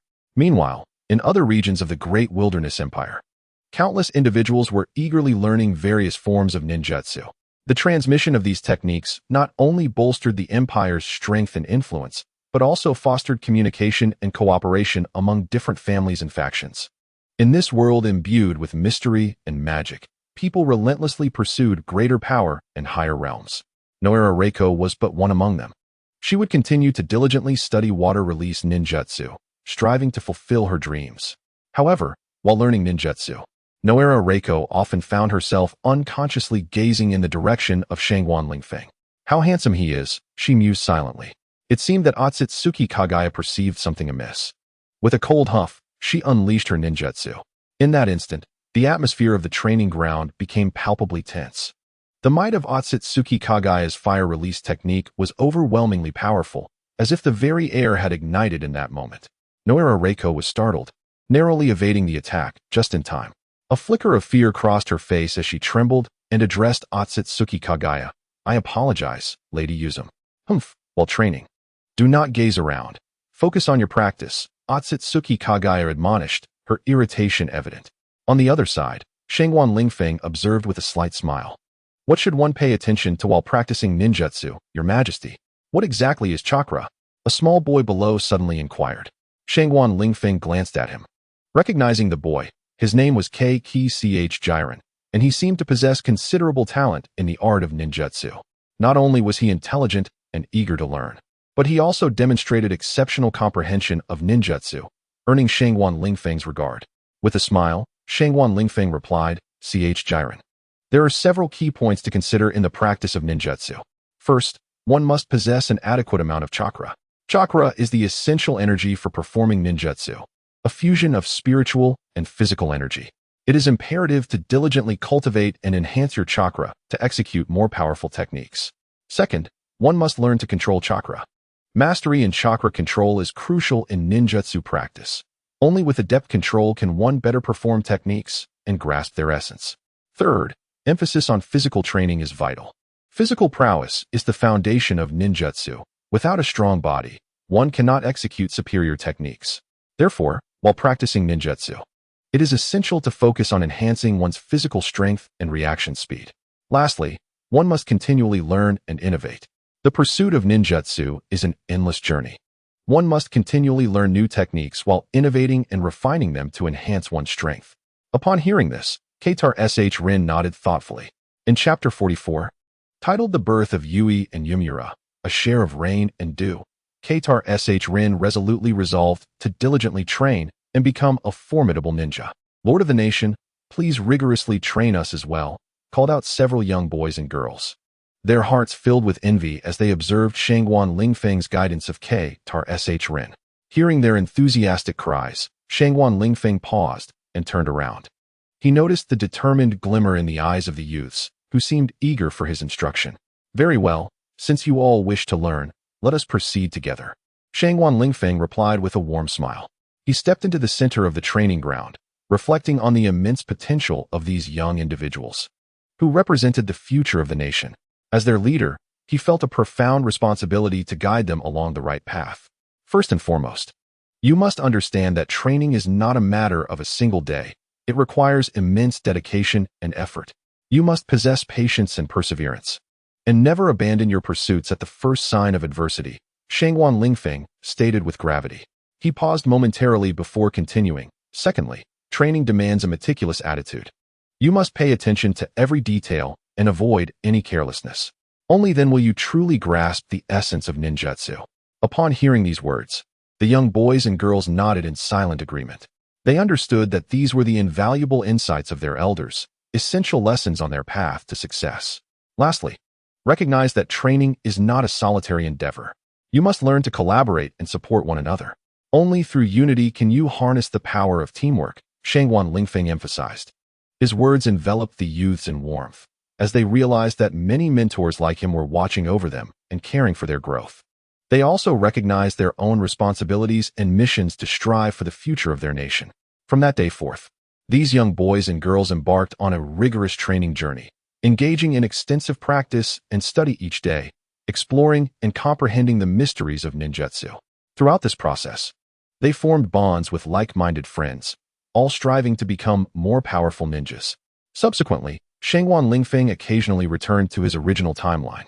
He had spent most of his time with Kagaya Tsutsuki. Kagaya gazed tenderly at the two children sleeping in their cradle. Turning to Shangwan Lingfeng, she smiled and said, "Lingfeng-kun, please name our children. However, according to our clan's customs, they must bear my surname." Shangwan Lingfeng looked at her with deep affection, nodded slightly, and softly replied, "The elder brother shall be named Tsutsuki Yui, and the younger brother shall be named Tsutsuki Yumura." Kagaya Otsutsuki smiled gently, nodding as she gazed upon the slumbering visages of the two children, her heart brimming with joy and anticipation. She understood that these two young souls would embody the future of this nation, destined to become its pride. Simultaneously, The denizens of the realm rejoiced at this joyous news, celebrating the arrival of the children and nurturing hopes for their future. At the pinnacle of this nation, Shangwan Lingfeng stood alongside Kagaya Otsutsuki. Looking down upon the land they had jointly forged, they recognized that their mission was far from complete. They must continue to strive for the prosperity and future of their homeland. Kanahegakure. Shangwan Lingfeng returned to the familiar village through a portal. Thoughts of a certain someone lingered in his mind, prompting him to seek out the shy yet beautiful Hinata Hugo once more. He inhaled deeply, savoring the familiar and comforting aura of the village. The sunlight bathed his face, and a gentle breeze caressed him, carrying a hint of summer's warmth. This cherished place seemed to soothe his spirit. Before long, he found Hinata Hugo amidst the fields, her gaze lowered as she tended to the blossoms. Sunlight illuminated her cheeks, casting a delicate blush upon her visage. Upon seeing her, a tender feeling surged within Shangwan Lingfeng. He approached slowly, his steps light as if to preserve the beauty of the moment. He beheld Hinata, her clear eyes resembling bright stars, filled with innocence and kindness. "Hinata," he called softly. Hinata looked up, and upon seeing Shangwan Lingfeng, a rosy hue flushed her face, followed by a sweet smile. "Lingfeng and I, you're back." Shangwan Lingfeng regarded her, warmth flooding his heart. He nodded with a smile. "Indeed, I have returned." "Hinata, what brings you here?" Lowering her gaze to the flowers in her hands, Hinata replied, "I'm admiring the flowers. They are truly beautiful." Shangwan Lingfeng stepped closer, observing the blossoms in her grasp. "Yes, they are indeed lovely. Hinata, you are as beautiful and pure as these flowers." His voice was imbued with tenderness and affection. Hinata raised her gaze shyly to meet his. "Really? Does Lingfeng and I truly think so?" Her voice was soft, nearly fading into the gentle breeze. Shangwan Lingfeng looked at her, his heart filled with affirmation. "Yes, Hinata. You are my most precious flower, and I shall forever protect you." His tone was both resolute and gentle. Hinata gazed at him, her eyes shimmering with tears. "Thank you, Lingfeng Kuan." Her voice conveyed profound gratitude and love. Shangwan Lingfeng sat beside Hinata, enveloped by the serene atmosphere and her tranquility, his heart swelling with contentment. He gently inquired, "Hinata, have you made any progress in your ninjutsu training recently?" Hinata smiled and nodded. "Yes, I believe I have made some advancements. But there is still much I need to learn." Shangwan Lingfeng looked at her, pleased. "That is wonderful to hear. I am glad to know of your progress. However, theoretical knowledge can only assist in addressing fundamental issues. To truly master ninjutsu, one must accumulate experience through practical combat." After hearing this, Hinata Hugo smiled shyly and replied, "Yes, Lingfeng Kuan is right. Yet, I often feel a twinge of fear, worried that I may get hurt." Shangwan Lingfeng gazed at her with gentle eyes and reassured. "Do not be afraid, Hinata. Each individual possesses their own talents and potential. You simply need to discover your path and persist in following it. I will always be by your side to support and protect you." Filled with gratitude upon hearing Shangwan Lingfeng's words, Hinata responded, "Thank you, Lingfeng Kuan." Shangwan Lingfeng smiled and said, "Then let us begin. I will first demonstrate some fundamental ninjutsu, after which we can practice together." Hinata nodded, ready to embrace the challenge. The two fought side by side, honing their skills in ninjutsu, learning from one another, and advancing together. Their strengths continued to grow, and their bond deepened. Shangwan Lingfeng and Hinata Hugo studied several ninjutsu techniques together, engaging in friendly sparring and mutual learning. Lingfeng felt immense satisfaction with Hinata's progress, noticing the spark of passion and pursuit for ninjutsu in her eyes, leading him to reflect in admiration. As lunchtime arrived, Shangwan Lingfeng unfurled his culinary tablecloth, showcasing an array of delectable dishes. He smiled at Hinata, inviting her to sit and enjoy the feast together. Hinata's eyes sparkled at the sight of the mouth-watering delights displayed on the tablecloth, and she exclaimed, "Lingfeng Kuan, this culinary tablecloth is truly remarkable." Shangwan Lingfeng nodded in agreement, saying, "Yes, Hinata, I wish to share this splendid moment with you. All these dishes are prepared for you." Touched, Hinata looked at him with deep appreciation, replying, "Thank you, Lingfeng Kuan." Their hearts were filled with gratitude and happiness as they indulged in the exquisite meal, discussing ninjutsu and each other's dreams. Their laughter and conversations echoed in the air, as if this moment were eternal. After lunch, they resumed their study of ninjutsu, further deepening their bond, trust, and reliance on one another. During this time, Sakura, Tenten, and Ino arrived. Observing the closeness between Shangguan Lingfeng and Hinata, they pouted slightly, feeling a hint of envy. Consequently, they joined in the culinary festivities. Sakura picked up a skewer, her eyes widening as if admiring a work of art. She cautiously took a bite, a satisfied expression illuminating her face. Tintin, brimming with excitement, opened a packet of instant noodles, the enticing aroma making his mouth water. He grabbed his chopsticks and devoured the noodles voraciously, making slurping sounds as if proclaiming his identity as a culinary enthusiast. Ino elegantly took a forkful of fruit salad, savoring a piece of apple with a smile that radiated happiness, relishing the rare tranquility and beauty of the moment. Shangguan Lingfeng observed them with immense contentment in his heart. He was aware that these children had grown up, each nurturing their own dreams and aspirations. Yet, he remained steadfast in his desire to accompany them, sharing in every beautiful moment. Hee, Lingfeng-kun, take this punch. Sakura exclaimed with a cheerful grin, her delicate fist raised as she playfully aimed it at Shangguan Lingfeng. Quick-witted and agile, Shangguan Lingfeng deftly caught her fist, feeling the softness of her fingers against his skin, stirring something within him. He gazed at Sakura intently, his eyes brimming with admiration and warmth. Sakura, feeling a blush creeping upon her cheeks under his gaze, lowered her head shyly. Seizing the opportunity, Shangguan Lingfeng gently tapped her nose, eliciting a playful pout from her. Haha, Sakura, your martial skills have improved remarkably, but there's still room for growth, he chuckled, releasing her hand and delighting in her bashful demeanor. Sakura nodded with a hint of shyness. Shangguan Lingfeng, addressing the culinary delights laid out before them, called out the names of various dishes, cold drinks, ice cream, and more. Upon hearing these delectable names, Tintin, Sakura, Ino, and Hinata's eyes sparkled with excitement, and they joyously began to feast. Tintin eagerly grabbed a skewer of grilled meat, devouring it with gusto, making audible sounds of satisfaction as if proclaiming his identity as a culinary adventurer. Sakura, on the other hand, delicately picked up a cup of ice cream, cautiously savoring a lick, her face lighting up with pure bliss. Wow, this is amazing, she exclaimed. Ino savored her food leisurely, elegantly spearing a piece of fruit with her fork and smiling as she relished each bite, her expression radiating happiness as she embraced the rare tranquility and beauty of the moment. Hinata enjoyed a serving of fried rice, each mouthful filled with joy and fulfillment. Observing them, Shangguan Lingfeng felt a profound sense of contentment. He recognized that these young women were his wings, each pursuing their own dreams. He remained devoted to standing by their side, cherishing every precious moment together, determined to honor their hearts. After all, he possessed a vast heart capable of embracing many beautiful souls. Following an enriching exchange, Shangguan Lingfeng proceeded to the Hokage's office. Tsunade and Shizune, taken aback by his sudden appearance through the dimensional door, were captivated by his charm. Tsunade's eyes sparkled with a unique light as she smiled at him, marveling at his handsomeness and allure. She discreetly swallowed, feeling a slight dryness in her throat.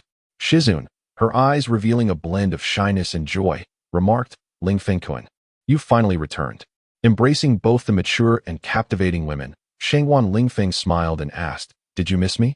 Tsunade and Shizune looked at him, their hearts brimming with surprise and emotion. Tsunade, feeling a flush creeping to her cheeks, lowered her gaze, acutely aware of her own feelings. Though she was significantly older than Shangguan Lingfeng, in his presence, she felt as if she had returned to her youthful days. Silence gazed with joy at Shangguan Lingfeng, feeling her heart race and her body tremble. Initially, she believed Shangguan Lingfeng simply wanted her to oversee the Blue Star Grand Market. Yet, his unexpected appearance before her, coupled with his embrace, filled her with immense happiness. Observing their reactions, Shangguan Lingfeng felt a sense of satisfaction. He was aware of their special feelings towards him, but he had never intended to exploit or harm them. His only desire was to share experiences with them, to grow together. He gently whispered into the ears of Tsunade and Silence, expressing his gratitude for their unwavering support and companionship, assuring them of his protection. Tsunade and Silence were deeply moved by his words. They hugged Shangguan Lingfeng tightly, wishing for time to halt, allowing them to remain together forever. Shangguan Lingfeng felt the warmth of the two lovely ladies, and his heart stirred as he activated the random door. The trio returned to the spacious dormitory, where another absurd adventure unfolded. In a different realm, Uchiha Mikoto rocked Uchiha Itachi's cradle, her face radiating maternal affection. Chapter 45. Mrs. Makoto, have you missed me? Uchiha Fugaku had not returned for a long time, with rumors circulating about his severe injuries in enemy territory, and some even spoke of his demise. However, Uchiha Makoto refused to accept this grim reality. Where had he gone? In her mind, the image of a handsome young man emerged. He was strikingly attractive, tall and robust, with exceptional physical prowess. As memories flooded back, Uchiha Makoto felt a rush of heat, her cheeks flushing slightly. Noticing that Uchiha Itachi had fallen asleep, she rose to take a bath. Suddenly, she froze. A pink wooden door flickered into existence within the room. Mrs. Makoto, it's been so long. Have you missed me? Shangguan Lingfeng remarked, observing the flush on Uchiha Makoto's face. See, you can hardly contain yourself, can you? With that, he reached out, firmly grasping a high peak. Uchiha Makoto was taken aback, completely unprepared for such boldness from Shangguan Lingfeng. Her delicate face turned crimson, and she felt a surge of anger. But before she could voice her thoughts, he appeared before her, sealing her lips with his own. Shangguan Lingfeng's breath enveloped her, his hands gripping the back of her head, rendering her unable to escape. Their bodies pressed closely together, every contact sending her heart racing. She widened her eyes, absorbing Shangguan Lingfeng's essence. A distinct masculine aroma mingled with a hint of sweat and a unique fragrance. The kiss left an indelible mark on Uchiha Makoto's lips, as she felt Shangguan Lingfeng's tongue gently exploring her mouth. Her body weakened, completely enveloped by his presence. Her heart raced, and her blood surged through her veins. The kiss left Uchiha Makoto in a state of shock. She had never encountered such an emotional upheaval. She attempted to resist. Yet the strength of Shangguan Lingfeng rendered her immobile, the waves of emotion surging and rippling within her. Her heart brimmed with anger and confusion. Yet she also realized that this kiss had bestowed upon her an unprecedented sensation. Ultimately, Shangguan Lingfeng released Uchiha Makoto. Observing her wide-eyed astonishment with a smile, he remarked, I fear you are still savoring the last one. With that, disregarding Uchiha Makoto's embarrassment and fury, he swept her up in his arms and strode toward the dormitory. Uchiha Itachi lay quietly asleep within the room. A prolonged rhythm began to resonate. Recently, Uzumaki Kushina had been feeling somewhat off. She discovered that her affections for Namikaze Minato seemed to have waned. His persistent attentiveness, his inquiries into her well-being, only served to irritate and annoy her. She yearned for space and time to ponder her feelings. Nevertheless, Namikaze Minato's enthusiasm showed no signs of abating. Each time he laid eyes upon her, he wore a sunlit smile, eagerly inviting her to join him for ramen, to watch a movie, or to take a stroll. Yet, these invitations were consistently met with various excuses from Uzumaki Kushina. Kushina, let us go out for ramen today. Namikaze Minato approached her once more, his face alight with expectation. No, I don't wish to go, Uzumaki Kushina replied, lifting her gaze to meet his with an indifferent expression. Her tone struck Namikaze Minato as somewhat off. Yet he remained undeterred. Why not? Are you unwell? No, I simply do not wish to go, Uzumaki Kushina sighed, gently shaking her head. She recognized that she could not continue in this manner and needed to have a serious conversation with Namikaze Minato. In the following days, Uzumaki Kushina began to earnestly contemplate her emotions. She reminisced about the moments shared with Namikaze Minato, striving to uncover the reasons for her diminishing affection. She realized that whenever they were together, she felt devoid of excitement and joy. It was only in solitude that she could truly connect with her authentic self. Moreover, the shadow that lingered in her mind grew increasingly vivid. Shangguan Lingfeng, what manner of man are you? Uzumaki Kushina mused softly, an image of this domineering figure surfacing in her thoughts. Shangguan Lingfeng, a man both formidable and assertive, wielded mysterious ninja tools, and his gaze held an indescribable depth of emotion. This unique allure rendered her unable to resist. However, when this man suddenly appeared before her, without warning or sound, he unexpectedly opened a portal, emerging from that enigmatic doorway, startling Uzumaki Kushina. Her heart raced, and her astonished eyes brimmed with confusion and bewilderment. What was happening? Why had he appeared so abruptly? Had he been watching her all along? A flurry of questions raced through her mind. As Shangguan Lingfeng gazed at the astonished expression of Uzumaki Kushina, a glimmer of amusement flickered in his eyes. He was aware that his sudden appearance would take her by surprise, yet he comprehended the necessity of his actions. He fixed her with a deep, lingering look before gradually approaching her. What are you doing here? Uzumaki Kushina finally snapped back to reality, regarding Shangwan Lingfeng with a hint of wariness. I have always been here, he replied nonchalantly, an indescribable emotion shimmering in his gaze. I know you have been troubled lately, and I understand that you need me. Hearing those words, a flutter of emotion surged within Kushina. Did she truly need him? She was uncertain. Yet she was acutely aware that this man had been by her side all along, quietly watching over her. What is your purpose for coming? Kushina asked after a moment of silence. Because you need me. I have come, Shangwan Lingfeng responded with a roguish smile, grasping her chin firmly. Kushina, feeling a mix of embarrassment and indignation, attempted to turn away, but he held her tightly in his embrace. His eyes were filled with determination and fervor, as if he would find and protect her no matter where she might be. This unwavering resolve and selfless devotion stirred a complex array of feelings within Kushina's heart. Let me go? She protested, striving to escape his hold, but his grip was as unyielding as iron, firmly anchoring her shoulders. Kushina, you need me. Shangwan Lingfeng's voice resonated deeply, infused with an intensity that conveyed an ineffable emotion. Cradled in his arms, Kushina experienced a sensation she had never known before. This man, with his sudden presence, left her feeling somewhat bewildered, yet she could not deny that he instilled a sense of security within her. Shangwan Lingfeng lifted her effortlessly, his gaze resolute and ardent as he declared, I will protect you, no matter what may come.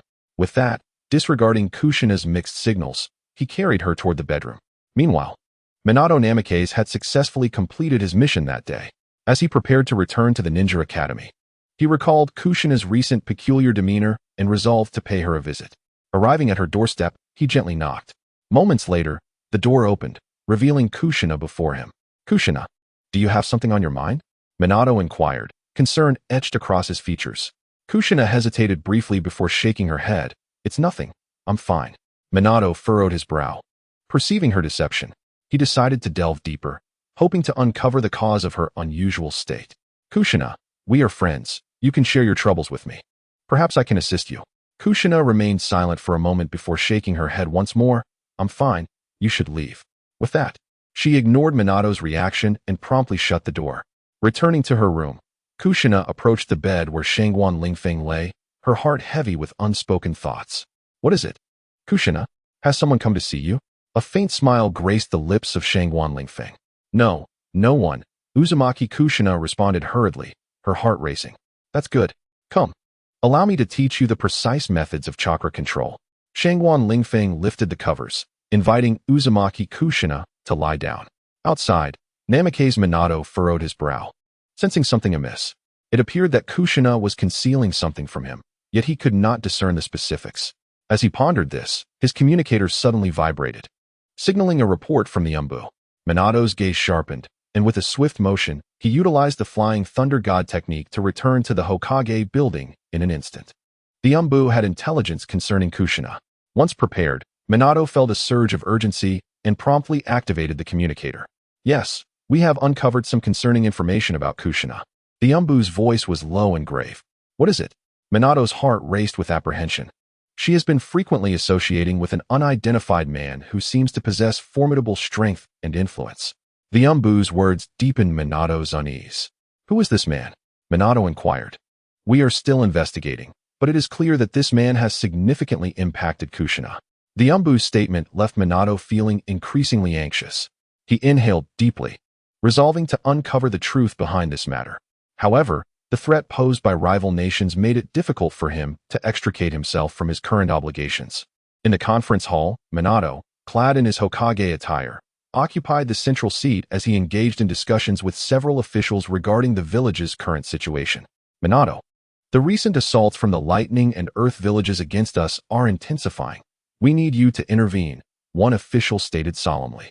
Minato's brow furrowed slightly, a sense of agitation brewing within him.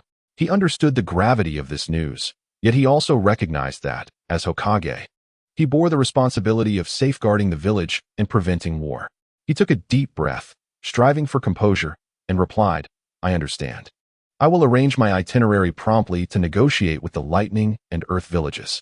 Furthermore, we have received intelligence indicating that hostile forces may soon attempt to attack our village. We must bolster our defenses, another official added. Minato nodded, a sense of foreboding settling in his heart. He was aware that these revelations imposed significant duties upon him. Yet he knew he must exert every effort to fulfill these responsibilities and ensure the village's safety.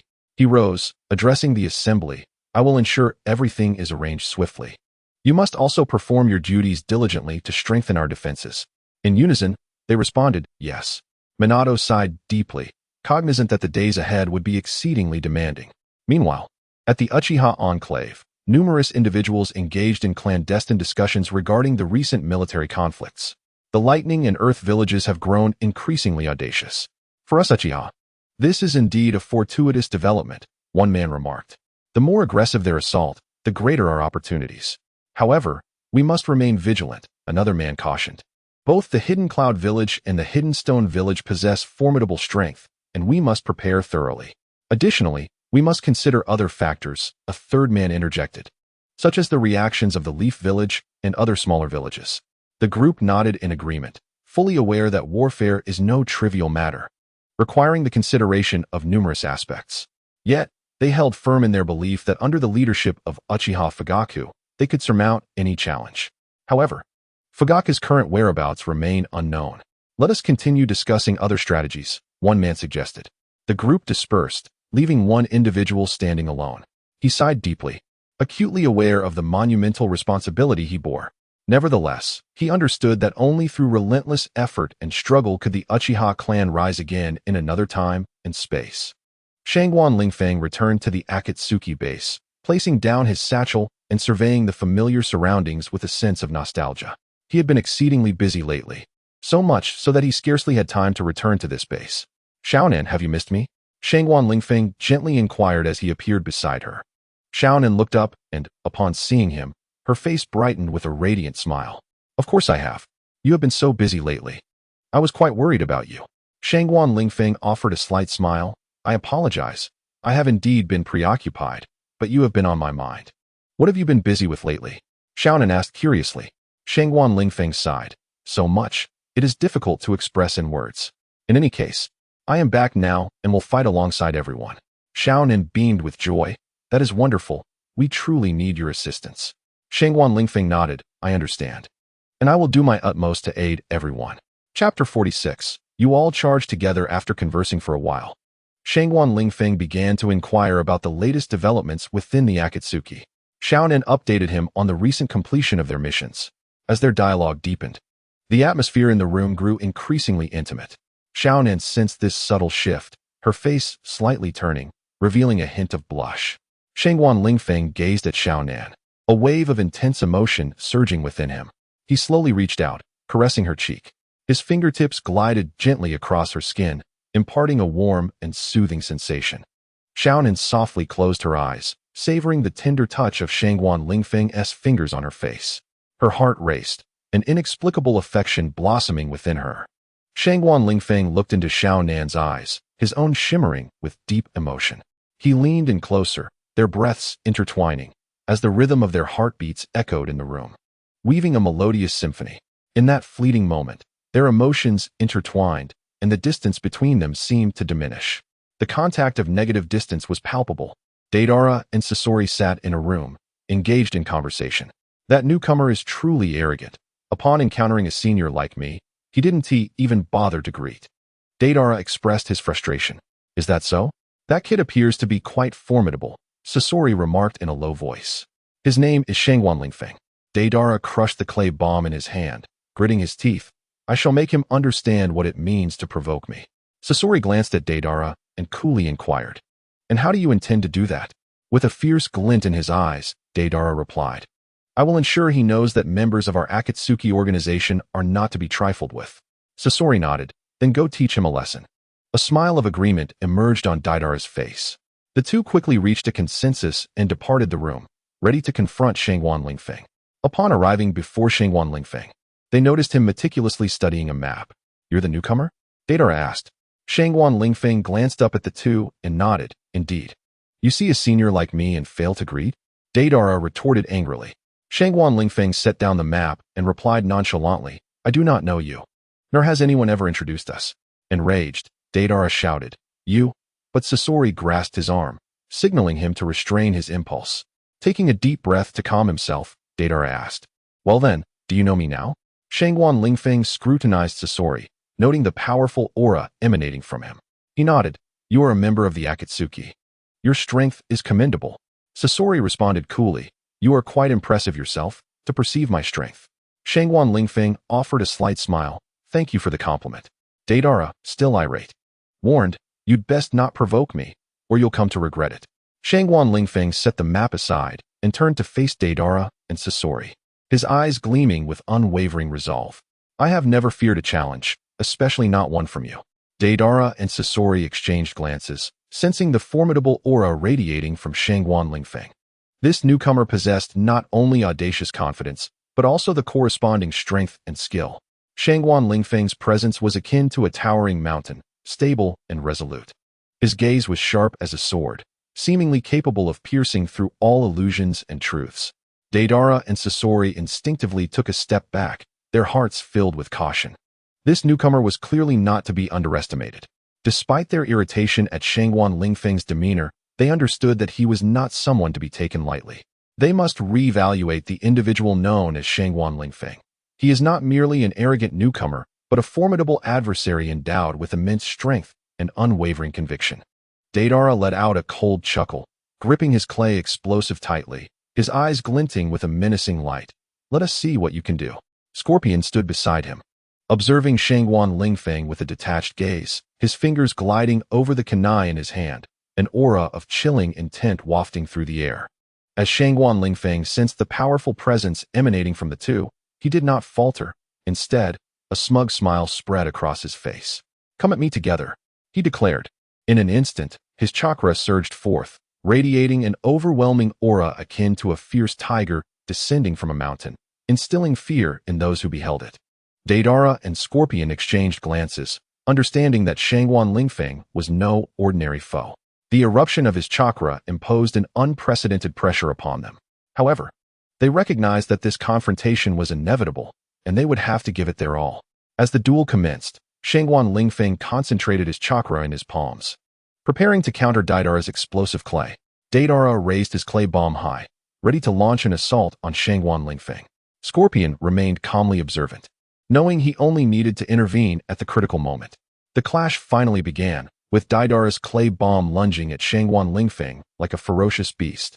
Undeterred, Shangguan Lingfeng gathered his chakra into a formidable energy sphere, leaping into the air to strike the bomb with tremendous force. The two forces collided midair, unleashing an astonishing wave of energy. The atmosphere in the room turned searingly hot, making it difficult to breathe. Deidara and Scorpion watched intently, aware that the outcome of this duel would determine Shangguan Lingfeng's fate. In the moment of impact, Shangguan Lingfeng's chakra reached its zenith. A powerful barrier of energy enveloped his body, shielding him from the explosive force. At that instant, his gaze shimmered with resolute brilliance, as if everything lay within his command. Ultimately, his energy sphere shattered Deidara's clay bomb. The explosion forced both Deidara and Scorpion to step back, astonished by the prowess of this newcomer. At the same time, they couldn't help but wonder why his chakra was so potent and how his combat instincts were so acutely honed. Had they not been forewarned, none would likely withstand his assault. Shangguan Lingfeng smirked, glancing at Deidara and Scorpion, and asked, "Which one of you will come first?" "Arrogant," Deidara bellowed, charging at Shangguan Lingfeng once more. Meanwhile, Scorpion wielded his kunai, attempting to inflict harm upon him. At that moment, Shangguan Lingfeng's eyes sharpened, and he leaped into the air, executing a series of agile maneuvers. Finally, he landed on the ground, chakra coalescing in his palms. As he held the chakra sphere, it continued to expand. Rasengan.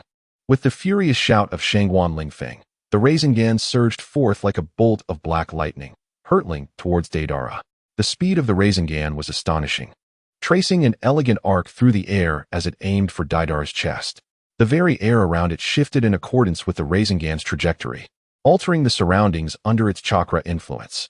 Upon witnessing the Rasengan approach, Deidara cried out in terror, "Oh no!"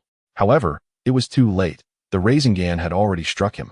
In an instant, Deidara's body was sent spiraling away, crashing heavily to the ground.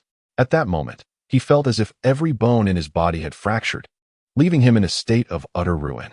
Summoning his last ounce of strength, he cast a defiant glance at Shangguan Lingfeng. Damn it!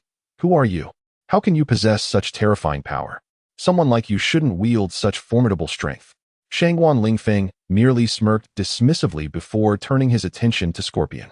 Compared to Datara, Scorpion was the one with truly exceptional prowess. If Scorpion possessed countless explosive tags, the outcome of their confrontation would remain uncertain. You wretched brat. I will not let you off easily. Datara roared, struggling to rise and prepare to lunge at Shangguan Lingfeng. Yet, just as he managed to stand halfway, he collapsed heavily to the ground once more. This time, he had been utterly defeated. You wait. I will make you pay for your actions. Datara uttered empty threats. But Shangguan Lingfeng did not even spare him a glance. This pitiful contender was not worth his time, not even worthy of prompting him to utilize his Doraemon gadgets.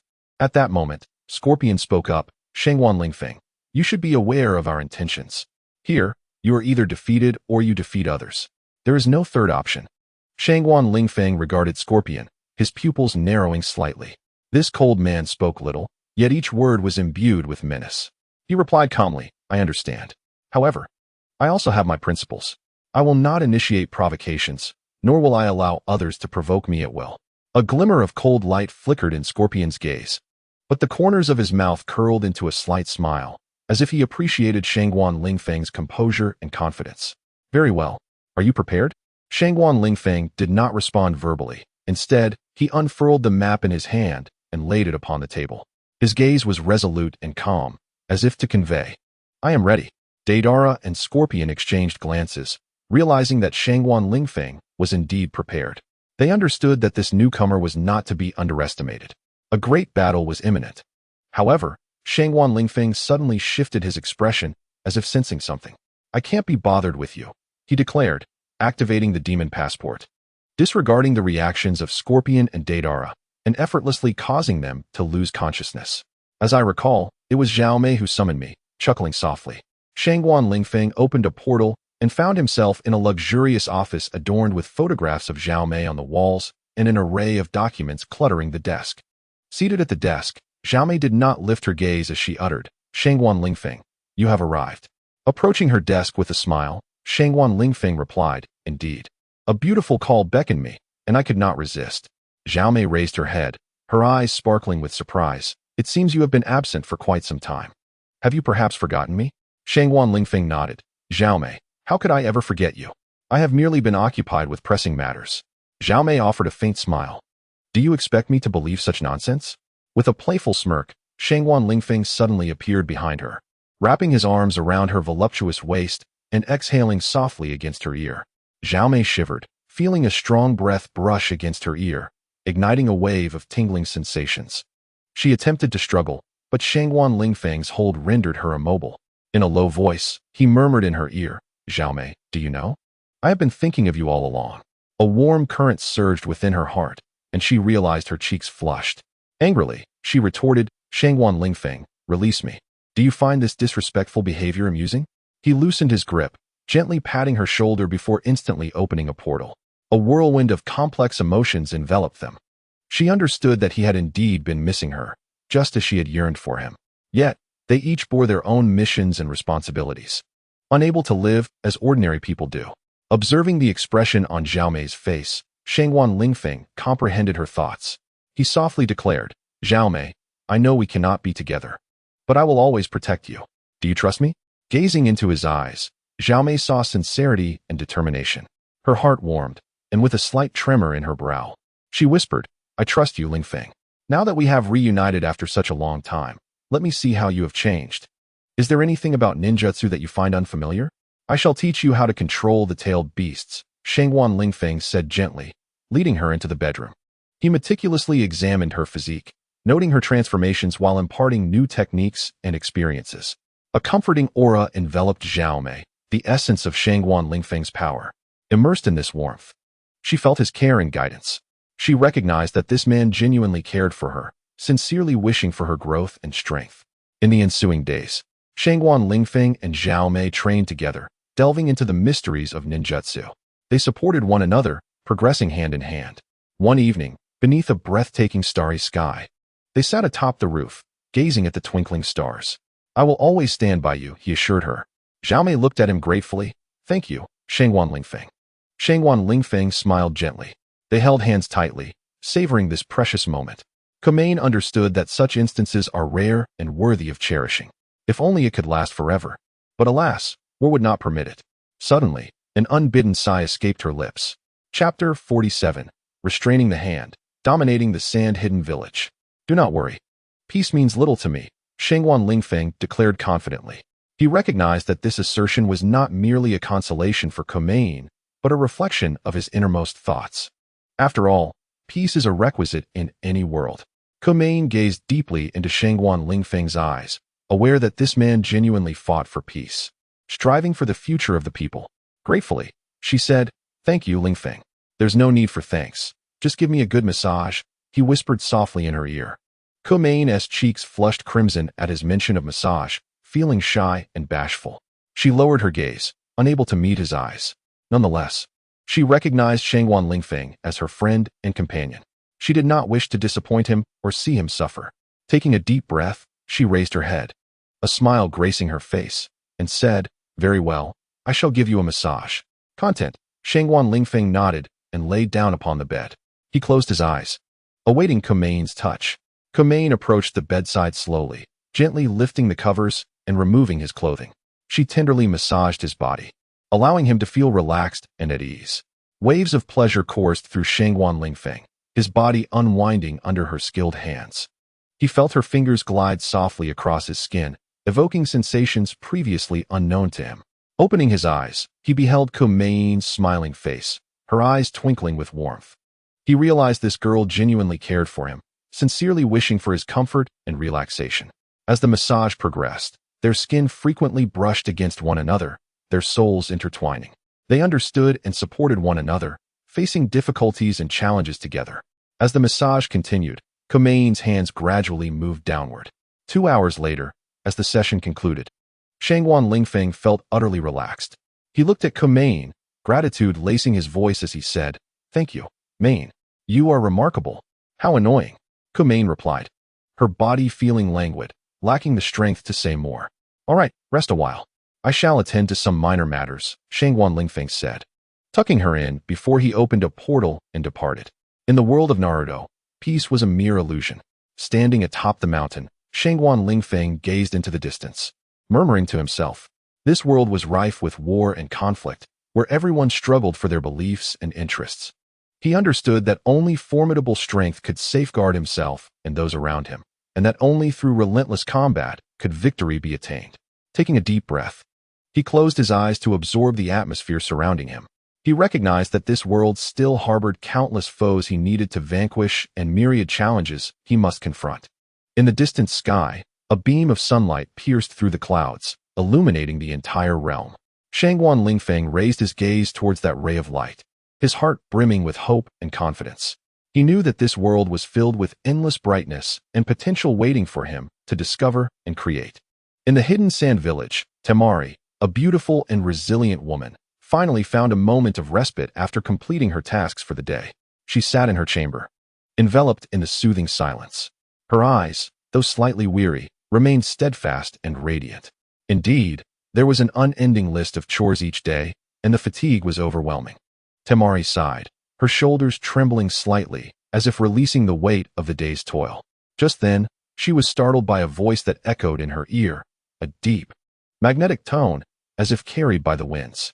Hello, Temari. It is a pleasure to meet you. I am Shangwan Lingfeng. Temari looked up in astonishment, her gaze landing on a strikingly handsome man who had appeared in her room. Clad in dark attire, his eyes sparkled with intelligence, and his smile bore an air of mystery, as though concealing untold secrets. How did you get in here? Temari asked nervously. Through a door of my own creation.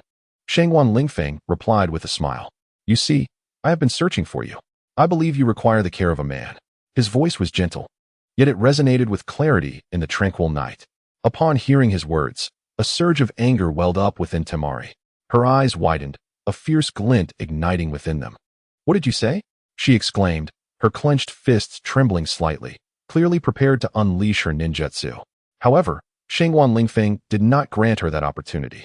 He subtly shifted his stance, evading Temari's attack before forcefully slamming a figure to the ground. Thud. The figure landed with a muffled thud when Temari recognized the face. Her expression shifted to one of alarm. "Gaara!" she cried out, rushing over. Gingerly, Temari helped Gaara up, noticing his eyes were tightly shut and his complexion pale, causing her heart to clench with concern. She placed her hand on his chest, feeling the faint rhythm of his heartbeat, and exhaled in relief.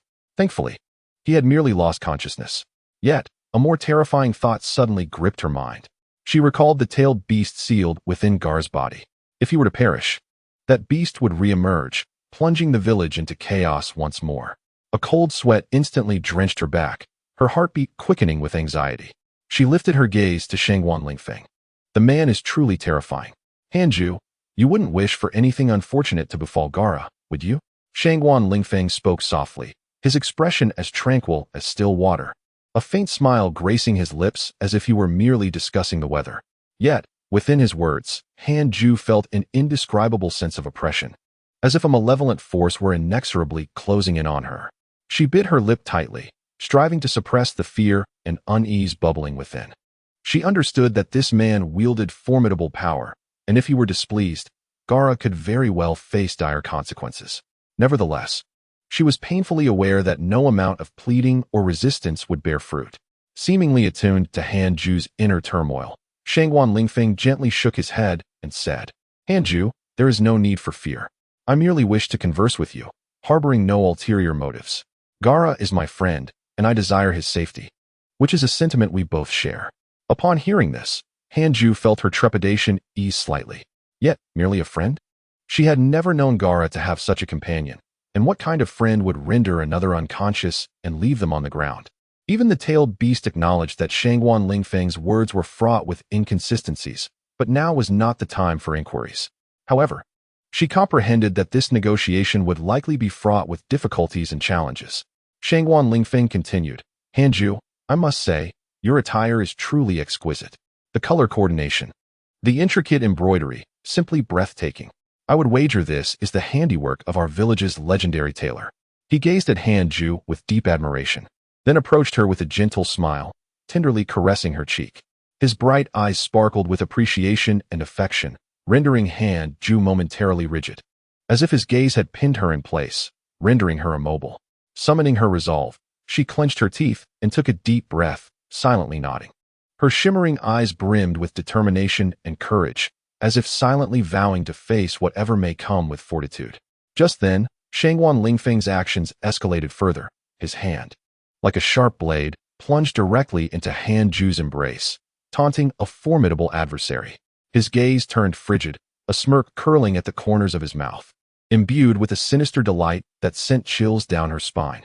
"Don't forget about your brother." Shangwan Lingfeng's voice pierced through the air like a dagger, shattering Hanju's composure. He pointed towards the unconscious Gaara on the ground, addressing Hanju. "He has paid a tremendous price for you." Hanju trembled. Her face contorted in anguish as she shut her eyes against the overwhelming despair and helplessness, a sensation akin to a razor-sharp blade slicing through her heart. Tears glistened at the corners of her eyes, manifestations of the sorrow and pain buried deep within her soul. Meanwhile, Shangwan Lingfeng stood triumphant, like a victor on a lofty pedestal, reveling in the spoils of his conquest. His threats and insults towards Hanju burned like a fire in the softest recesses of her heart. This scene undoubtedly represents a profound blow for Temari. She once believed she could safeguard her family and friends, yet now, she finds herself powerless to protect her younger brother. The actions of Shangwan Lingfeng only deepen her sorrow and fury. She realizes that this man has transcended the realm of a mere adversary, morphing into a merciless assassin. "By the way, not only you and I, Gaara, are the children of the fourth Kazekage, but there's also Kanjuro. I nearly forgot him," Shangwan Lingfeng remarked, tapping his head as if to shake off the forgetfulness. Suddenly, an overwhelming aura erupted from him. "No, please," Temari cried, tears streaming down her face. "As long as you do not harm my brother, I will agree to anything." She ceased her resistance against Shangwan Lingfeng's excessive advances, allowing his large hand to roam across her. Her eyes brimmed with pleading. "Ah, truly delightful," he mused, his fingers piercing deeply into Temari's tender flesh. Her tears multiplied. "Do you know? It seems that over the years, Both Gaara and Kanjuro have matured significantly, he continued, his slick hand exploring the zipper behind her back. Your brother, Kanjuro, has grown into a true man. With a swift motion, he tore her garment, exposing her alabaster skin. However, that boy Gaara remains as reclusive as ever. Shangguan Lingfeng suddenly halted his actions. But perhaps that's for the best. His solitude only underscores the turmoil within him. Tamari's tears had ceased, her demeanor submissive, akin to that of a handmaiden. All right, Shangguan Lingfeng stood, I have shown you ample patience. Rest assured, Gaara is not in mortal danger. His steady voice resonated in the stillness of the night, his silhouette appearing tall and enigmatic beneath the moonlight. He lifted Tamari, this beautiful and resilient girl, into his arms, making her seem diminutive. Her clothing was torn, revealing her pale back, the translucent skin glistening under the moon's glow. Tamari tightly shut her eyes, a single tear escaping her lashes. It shimmered in the moonlight, akin to a pearl falling into darkness. In that moment, her soul felt as though it were being torn apart by an immense force, her body trembling in Lingfeng's embrace. Let us proceed to the bedroom for a more earnest exchange, Shangguan Lingfeng declared, carrying Tamari toward the tranquil chamber. The moonlight poured through the window, casting a silvery glow upon the bed. He gently placed her down, then sat beside her, his gaze profound and fervent. Their breaths intertwined in the still air, as if performing a sorrowful yet passionate symphony. The moonlit room brimmed with an air of mystery and danger, while the exchange between Lingfeng and Tamari was only beginning. Every gesture and utterance was laden with emotional collision and inner turmoil. Tamari, I understand that you harbor unspoken grievances. Do not hesitate to articulate them. The voice of Shangguan Lingfeng was both deep and gentle, his gaze fixed intently on Shoju. A tear slipped from the corner of her eye, and her shoulders trembled, rendering her speechless. On this night, laden with tension, their dialogue and emotional exchange had only just begun. Shangguan Lingfeng had completely seized control of Sunagakure. For one possessing the demon passport, it was hardly a noteworthy feat in the square of Sunagakure. The winds howled like a tempest, and Shangguan Lingfeng stood upon the platform, his black robes billowing in the gusts, his eyes gleaming with a lethal intent. Below, a multitude knelt in submission, their heads bowed, unable to meet his piercing gaze. Shoju stood among them, fists clenched, her beautiful eyes flickering with a blend of anger and sorrow. She understood that Sunagakure was doomed. Though she remained oblivious to the means through which Shangguan Lingfeng had exerted his influence, the village's vital forces had capitulated to him, including formidable figures such as Maki, Kanjuro, HC, and Shio, and even Gaara. This was a reality she could scarcely endure. Upon the expansive dais, Shangguan Lingfeng, cloaked in black, stood resolute against the wind. His gaze was as fierce as a torch, his demeanor regal, reminiscent of a general commanding legions. He called out to all the ninjas and civilians of Sunagakure, his voice resonating through the winds, striking the hearts of all present. Shoju, the lovely young kunoichi, stood among the crowd, her complexion flushed, her heart brimming with indignation. Chapter 48. First eliminate Yuki, then annihilate Reikage AI bathed in moonlight. Shoju's visage appeared somewhat pallid. She covered her face, her eyes betraying a mix of embarrassment and helplessness. The madness of that night replayed in her mind like an unending film. She could vividly recall Shangguan Lingfeng's profound gaze and the indelible marks left upon her body. It was a humiliation, a torment so profound it threatened her very existence. Her dignity and beliefs had been mercilessly trampled by him that night. Shoju had always been a proud young woman, her eyes filled with determination and defiance. Yet, before Shangguan Lingfeng, she felt like a fawn ensnared by a hunter, utterly powerless against his will. Each struggle only resulted in deeper bonds of constraint and oppression. Her heart wept, her soul trembled, but she found herself trapped within his grip. The moonlight poured like water, and Shoju sat alone at a dilapidated wooden table, the green tea before her now tepid. Her thoughts drifted back to every detail of the previous night, her eyes revealing profound anguish and despair. She felt as though she had plunged into an abyss with no escape. Shame, rage, and helplessness coiled around her heart like a venomous serpent, suffocating her. Suddenly, Shoju rose, a glimmer of resolve flashing in her eyes. She could no longer remain in this state. She must find a way out, a means to rescue herself. Though Shangguan Lingfeng was a formidable adversary, Shoju would never submit easily. She yearned to struggle, to resist, to reclaim the dignity and freedom she had lost. This proud young woman resolved to no longer be a mere plaything of Shangguan Lingfeng. She would rise and fight for herself. The fact that Shangguan Lingfeng had compelled her to commit such acts filled her with profound shame and fury. Yet, the sheer power of Shangguan Lingfeng was insurmountable, leaving her engulfed in feelings of terror and helplessness. Not only had Shangguan Lingfeng successfully seized control of the entire sand-hidden village, but he had also instilled a sense of his dominance in every ninja and civilian alike. His voice echoed in the wind as if imbued with an enchanting force, rendering everyone unable to resist his commands. Nevertheless, Temari was unwilling to succumb to such a fate, yet she found herself devoid of options.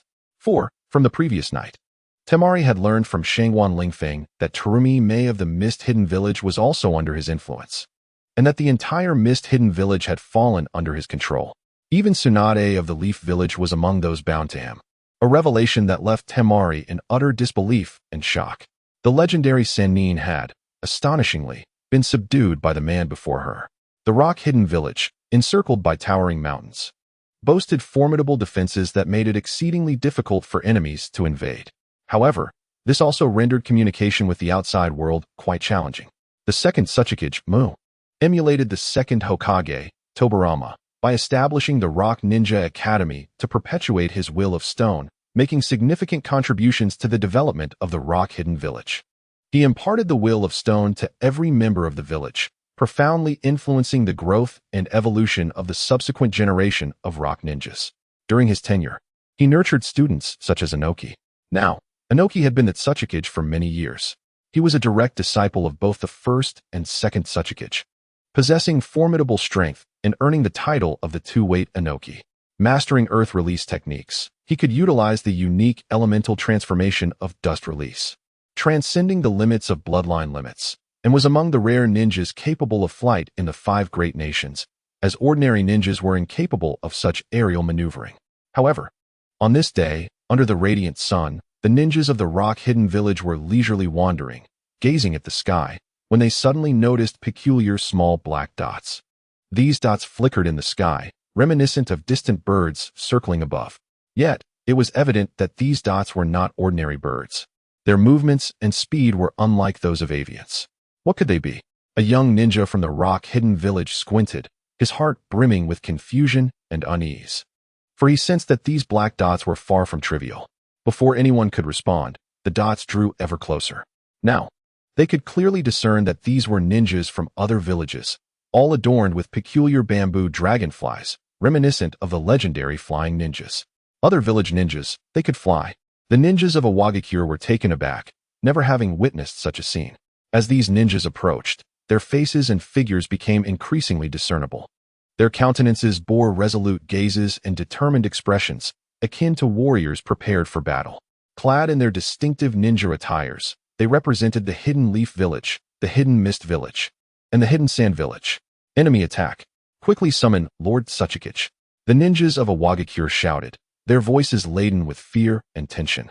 Their hearts raced like the beating of drums against their chests, as if they were experiencing the most perilous moment of their lives. When Inoki floated out of his dwelling, his aged face reflected sheer astonishment. What is happening? Have I grown old? Has the world changed? Can a mere ninja now soar through the skies? Without further contemplation, Inoki ascended into the air to confront the intruders. What are you doing? How dare so many of you come to my Awagakure? Inoki scowled, his eyes narrowing as he observed the numerous bamboo helicopters hovering above, a flicker of apprehension crossing his gaze. What kind of ninja tool is this? Why does it grant the ability to fly? If this is the case, will I no longer possess any advantage? As he pondered these thoughts, a figure clad in a black robe emerged from the crowd, unencumbered by any bamboo helicopter, soaring effortlessly through the air. Is that the Rinnegan? Inoki's eyes widened in disbelief. Hello, old man. A pleasure to meet you. I am Shangguan Lingfeng. Well, this introduction is becoming rather kitsch. Shangguan Lingfeng stroked his chin, unabashedly revealing the swirling patterns of his Rinnegan. Let's put it this way, do not be too shocked just yet, he said nonchalantly, his voice imbued with an irresistible charm. From this day forth, I shall dictate the fate of the ninja world, and Awagakure will be under my dominion. Inoki's eyes widened in disbelief, struggling to comprehend the words he had just heard. He opened his mouth to retort, but was interrupted by a dismissive wave from Shangguan Lingfeng. Who is in favor? Who is against? Shangguan Lingfeng's voice resonated clearly and assertively, like a bolt of lightning cleaving the tranquil sky. He flashed a broad, disarming smile, a gesture that instilled an unprecedented sense of dread in Inoki. In that moment, he began to realize that this seemingly youthful man possessed unimaginable strength and ambition. Overwhelmed by an unprecedented pressure, Inoki felt an instinctual urge to flee, yet his body felt as though it were burdened by an insurmountable weight, rendering him immobile. His mind was a cacophony of confusion and fear as he grappled with how to navigate this dire situation. Meanwhile, Shangguan Lingfeng regarded him with an almost unbearable intensity, his eyes seemingly capable of piercing through to Inoki's very soul. Drawing a deep breath, he exhaled slowly, all the while never diverting his gaze from Inoki's face. It seems you are in opposition. The voice of Shangguan Lingfeng was calm, yet Inoki could perceive the underlying threat. He began to realize that he had fallen into an inescapable trap. Even if you possess the eyes of the Sage of Six Paths, you shall not control a Wagakure. Inoki bellowed, forming hand seals. Dust release, detachment of the original world. A terrifying aura emanated from Inoki. The ninjas in the sky involuntarily held their breath. This dust release technique was renowned throughout the ninja world. Many, paralyzed by years of fear, contemplated retreat. However, Shangguan Lingfeng merely smiled, his form flickering. Atri no Kagami. In an instant, Shangguan Lingfeng vanished. What? Inoki's eyes widened as he began to look around. Suddenly, like a phantom behind Inoki's towering figure, Shangguan Lingfeng appeared. His arrival was akin to a leopard springing forth from the grass, embodying agility and decisiveness that left onlookers in awe. He swung his arm, radiant light shimmering upon it, akin to a cascade of stars. Keisatsu, Gaikatsu. This was an unparalleled lethal technique, imbued with a fierce killing intent, as gray bones pierced through Inoki's body in an instant.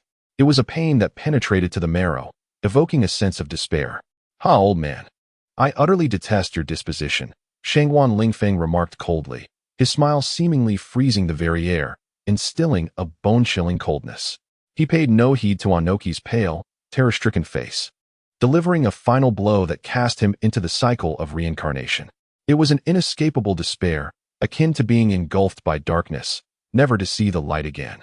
With a dull thud, Inoki's lifeless body fell to the ground, the sound reverberating in the vast expanse.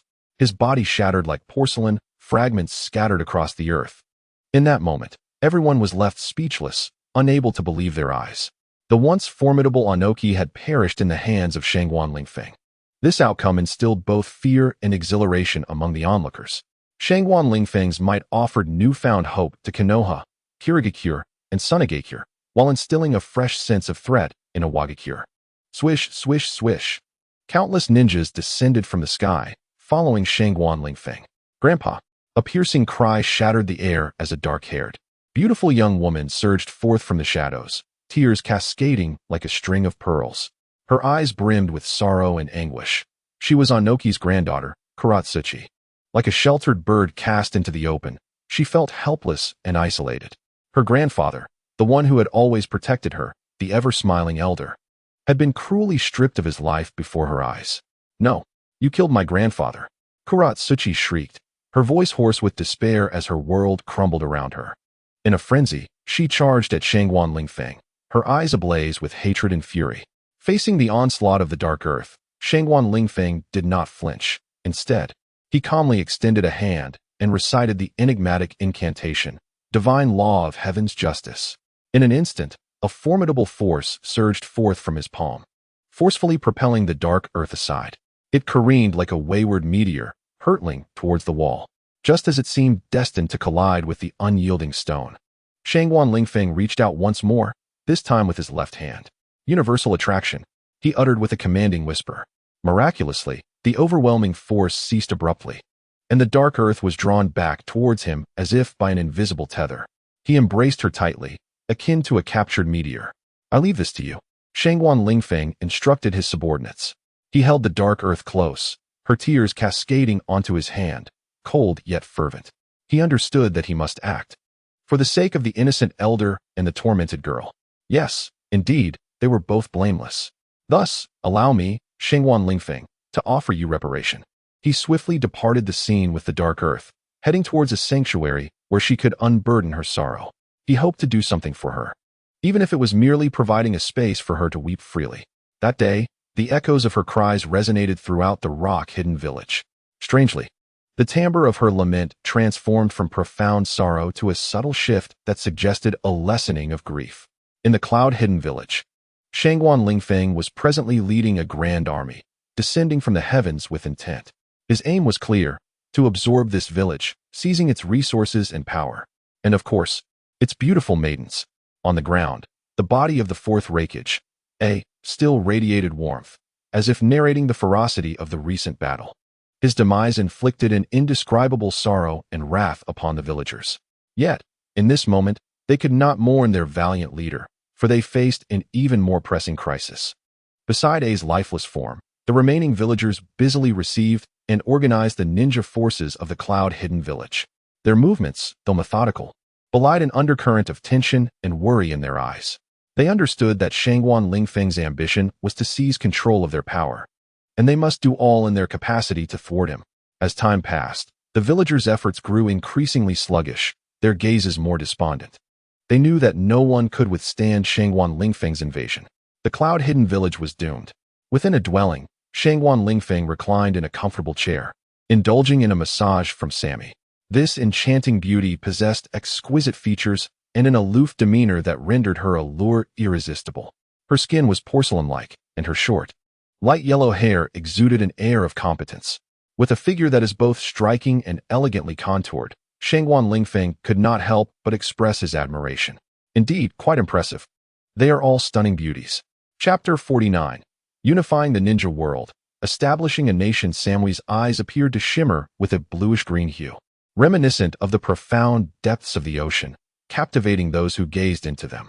Her demeanor was calm and composed, exhibiting a wealth of knowledge that commanded respect. Rather than succumbing to panic over the death of the Raikage from the village hidden in the clouds, she confronted Shangguan Lingfeng's overwhelming power with an unwavering demeanor. As he experienced the strength and technique of Samwy's massage, Shangguan Lingfeng marveled at her talent and capability. His thoughts drifted to distant memories of his past experiences and encounters. However, he quickly regained his focus, realizing that he must confront reality with absolute strength and a composed spirit in the face of the challenges before him. Samwy seemed to sense the shift in Shangguan Lingfeng's thoughts. She lifted her gaze to meet his, her eyes gleaming with determination. Taking a deep breath, she declared, "I know you are strong, but I will not yield. I will do everything in my power to protect the village hidden in the clouds." Entranced by the resoluteness in Samwy's gaze, Shangguan Lingfeng offered a slight smile and replied, "I admire your courage and determination. However, you must understand that the Raikage has fallen, leaving you without a guiding force. If you do not wish to become my adversary, it would be wise to cease your resistance." After a moment of silence, Samwy resolutely responded, "We will not surrender. We will unite and confront this challenge together." Her tone was unwavering, as if she was fully prepared to fight for the protection of her village. Shangguan Lingfeng held a deep respect for Samwy's courage and determination. Yet he was acutely aware of his own mission and responsibility. He had to ensure the peace and stability of the village hidden in the clouds and prevent the outbreak of war. He gazed intently at Samwy and said, "I understand your resolve, but remember, the future of your village lies in your hands. If you are willing to collaborate with me, I will assist you in rebuilding the village hidden in the clouds." Seemingly moved by Shangguan Lingfeng's words, Samwy paused for a moment before replying, "We need time to consider your proposal." Her tone softened, indicating an interest in what he had suggested. Nodding in understanding, Shangguan Lingfeng recognized that Samwy and the villagers required time to accept the reality of their situation and contemplate his offer. He resolved to grant them that time, awaiting their response. With a creak, the door swung open, revealing a silver-haired maiden who stepped inside. "Mabui." Samwy greeted her with a warm smile, her voice flowing naturally. Seemingly oblivious to the intimate nature of her current posture, Mabui responded with a gentle a faint blush gracing her cheeks as her gaze inadvertently drifted toward Shangguan Lingfeng. At this moment, Shangguan Lingfeng tightly embraced Samwy, his eyes gleaming with playful mockery. He leaned close to her ear, softly confiding his innermost feelings. Samwy appeared to be entranced by his fervor, a faint blush gracing her cheeks. With a gentle smile, She lifted her gaze to meet Shangguan Lingfeng's, their eyes locking in a moment that seemed to suspend time itself. The atmosphere around them was thick with tension and anticipation, as if poised to erupt at any moment. Ma Bai observed them, a surge of inexplicable emotion swelling within her. She understood that this moment would be indelibly etched in her heart. Even the death of Lei Ying could not sway her, for within her, profound transformations were unfolding. A subtle smile graced Shangguan Lingfeng's lips, his gaze radiating confidence and authority. He addressed Ma Bai, urging her, "Come here, Ma Bai. Even if you do not consider your own well-being, think of the common folk in Yunin village. They yearn to survive. Can you bear to watch them perish due to your obstinacy?" Upon hearing his words, Ma Bai felt a sharp pang in her heart. A kind-hearted girl. She recognized the truth in Shangguan Lingfeng's plea. Gently biting her cherry lips, tears glimmered in her eyes as she slowly approached him. Shangguan Lingfeng regarded her, an intense desire surging within. He pulled her delicate form into an embrace, savoring her softness and warmth. His heart raced, and he could not help but exclaim, "White-haired beauty! Who could resist such allure?" Cradled in his arms, Ma Bai's face flushed with embarrassment, yet she understood that Shangguan Lingfeng was the current sovereign and her only option. She closed her eyes, surrendering to his caresses. Meanwhile, Sam Mui drew nearer. This night was destined to be anything but tranquil. In a mine within Yunin village, Karabi and a group of miners toiled diligently. This mine served as the village's primary economic lifeline, a crucial support for their livelihoods. However, it now faced a dire crisis. One miner hesitated, seemingly on the verge of voicing a concern. "Hush, do not speak recklessly. Continue mining. Even the Eight Tails has fallen under their control. We are utterly powerless." Karabi sighed, a sense of helplessness enveloping his words. In this modest mine, everyone was well aware of the tale of Karabi and the Eight Tails. The Eight Tails, a creature of immense strength and wisdom, had once been one of Karabi's closest companions. Yet now, it had become a puppet, enslaved by their adversaries. "We are no match for Shangguan Lingfeng. Do not harbor any illusions," Karabi reiterated, his tone heavy with resignation and despair. "The two Yuzuki will return shortly. She should have received our message by now," a disheveled ninja suddenly remarked to Karabi. His gaze revealed an urgent intensity, suggesting a profound anxiety regarding the transmission of this news. Upon hearing it, Karabi's complexion swiftly paled, and he anxiously exclaimed, "What? How dare you disclose this matter to the Yuki clan? This is nothing short of a catastrophe. Once the Yuki clan returns, the outcome will only be..." He shook his head in despair, fully aware that the ninja world was on the brink of collapse. His voice was laden with helplessness and sorrow. He understood that this news was undeniably a significant blow to the ninja realm. The return of the Yuki clan signified that she would be captured by Shangguan Lingfeng, leaving no one in the Cloud Village to resist. Karabi took a deep breath, striving to calm himself. He recognized that this was not the moment for panic. He needed to devise a strategy to confront the impending crisis. Silently, he pondered, envisioning various potential solutions. Yet, each proposal was fraught with challenges and uncertainties, leaving him at a loss. In this atmosphere thick with tension, the fate of the ninja world hung perilously in the balance. Karabi had to swiftly find a resolution, otherwise, the peace of this world would face grave peril. However, the situation unfolded differently than Karabi had anticipated. Shangguan Lingfeng emerged as a refreshing force, refraining from unleashing widespread slaughter upon the innocent populace. Even against those skilled ninjas, he did not resort to indiscriminate killing. His eyes conveyed a profound respect for life. After enduring countless years of war and conflict, the entire ninja world entered an unprecedented era of peace. In this period, people no longer feared massacre or invasion. All thanks to Shangguan Lingfeng's unwavering beliefs, selfless contributions, and the various regulations he established. In realms such as education, healthcare, and commerce, Shangguan Lingfeng initiated a sweeping reform. He advocated for the dissemination of knowledge, ensuring that every child had the right to an education. He prioritized the advancement of medical technology, guaranteeing that every patient received proper treatment. He fostered commercial prosperity, allowing every citizen to enjoy the benefits of abundance. He unified the 5 great nations and numerous smaller ones under his dominion, establishing a new empire, the Great Wilderness Empire. This empire resembled a vast family, with each nation as a member sharing in the collective peace and prosperity. Within this empire, Shangguan Lingfeng was revered as the emperor, guiding this realm towards strength and prosperity with his wisdom and courage. His name shall be eternally etched in history, symbolizing a legendary era. The imperial capital of the Great Wilderness Empire was established in Konoha. Tsunade, Shizune, Sakura, Ino, Tintin, Hinata, Karui, Temari, Konan, the two Yuki clan members, Samui, and Mabui. All these individuals served as the wings of Shangguan Lingfeng. His actions have ushered the entire world into an era of rapid advancement. Every decision made by Shangguan Lingfeng is imbued with wisdom and courage. He foresaw the impending crises with his astuteness and resolved potential threats with his bravery. Not only did he lead the Great Wilderness Empire toward prosperity, but he also inspired the populace to realize their potential, instilling in them a profound sense of confidence and pride in their nation. However, Shangguan Lingfeng was not content with mere achievements. He aspired to fortify the Great Wilderness Empire further and enhance the quality of life for its citizens. Thus, he embarked on a campaign of territorial expansion. Over time, under his leadership, the Great Wilderness Empire grew increasingly formidable. The lives of its people improved significantly. They ceased to worry about war and hunger and began to pursue higher levels of spiritual fulfillment. In this transformative journey, Shangguan Lingfeng also steered the empire toward a cultural renaissance. He encouraged scholars to explore various fields of knowledge, promoted advanced agricultural techniques, constructed magnificent edifices, and fostered commercial growth. He actively participated in cultural activities, guiding people to develop positive values and a constructive outlook on life.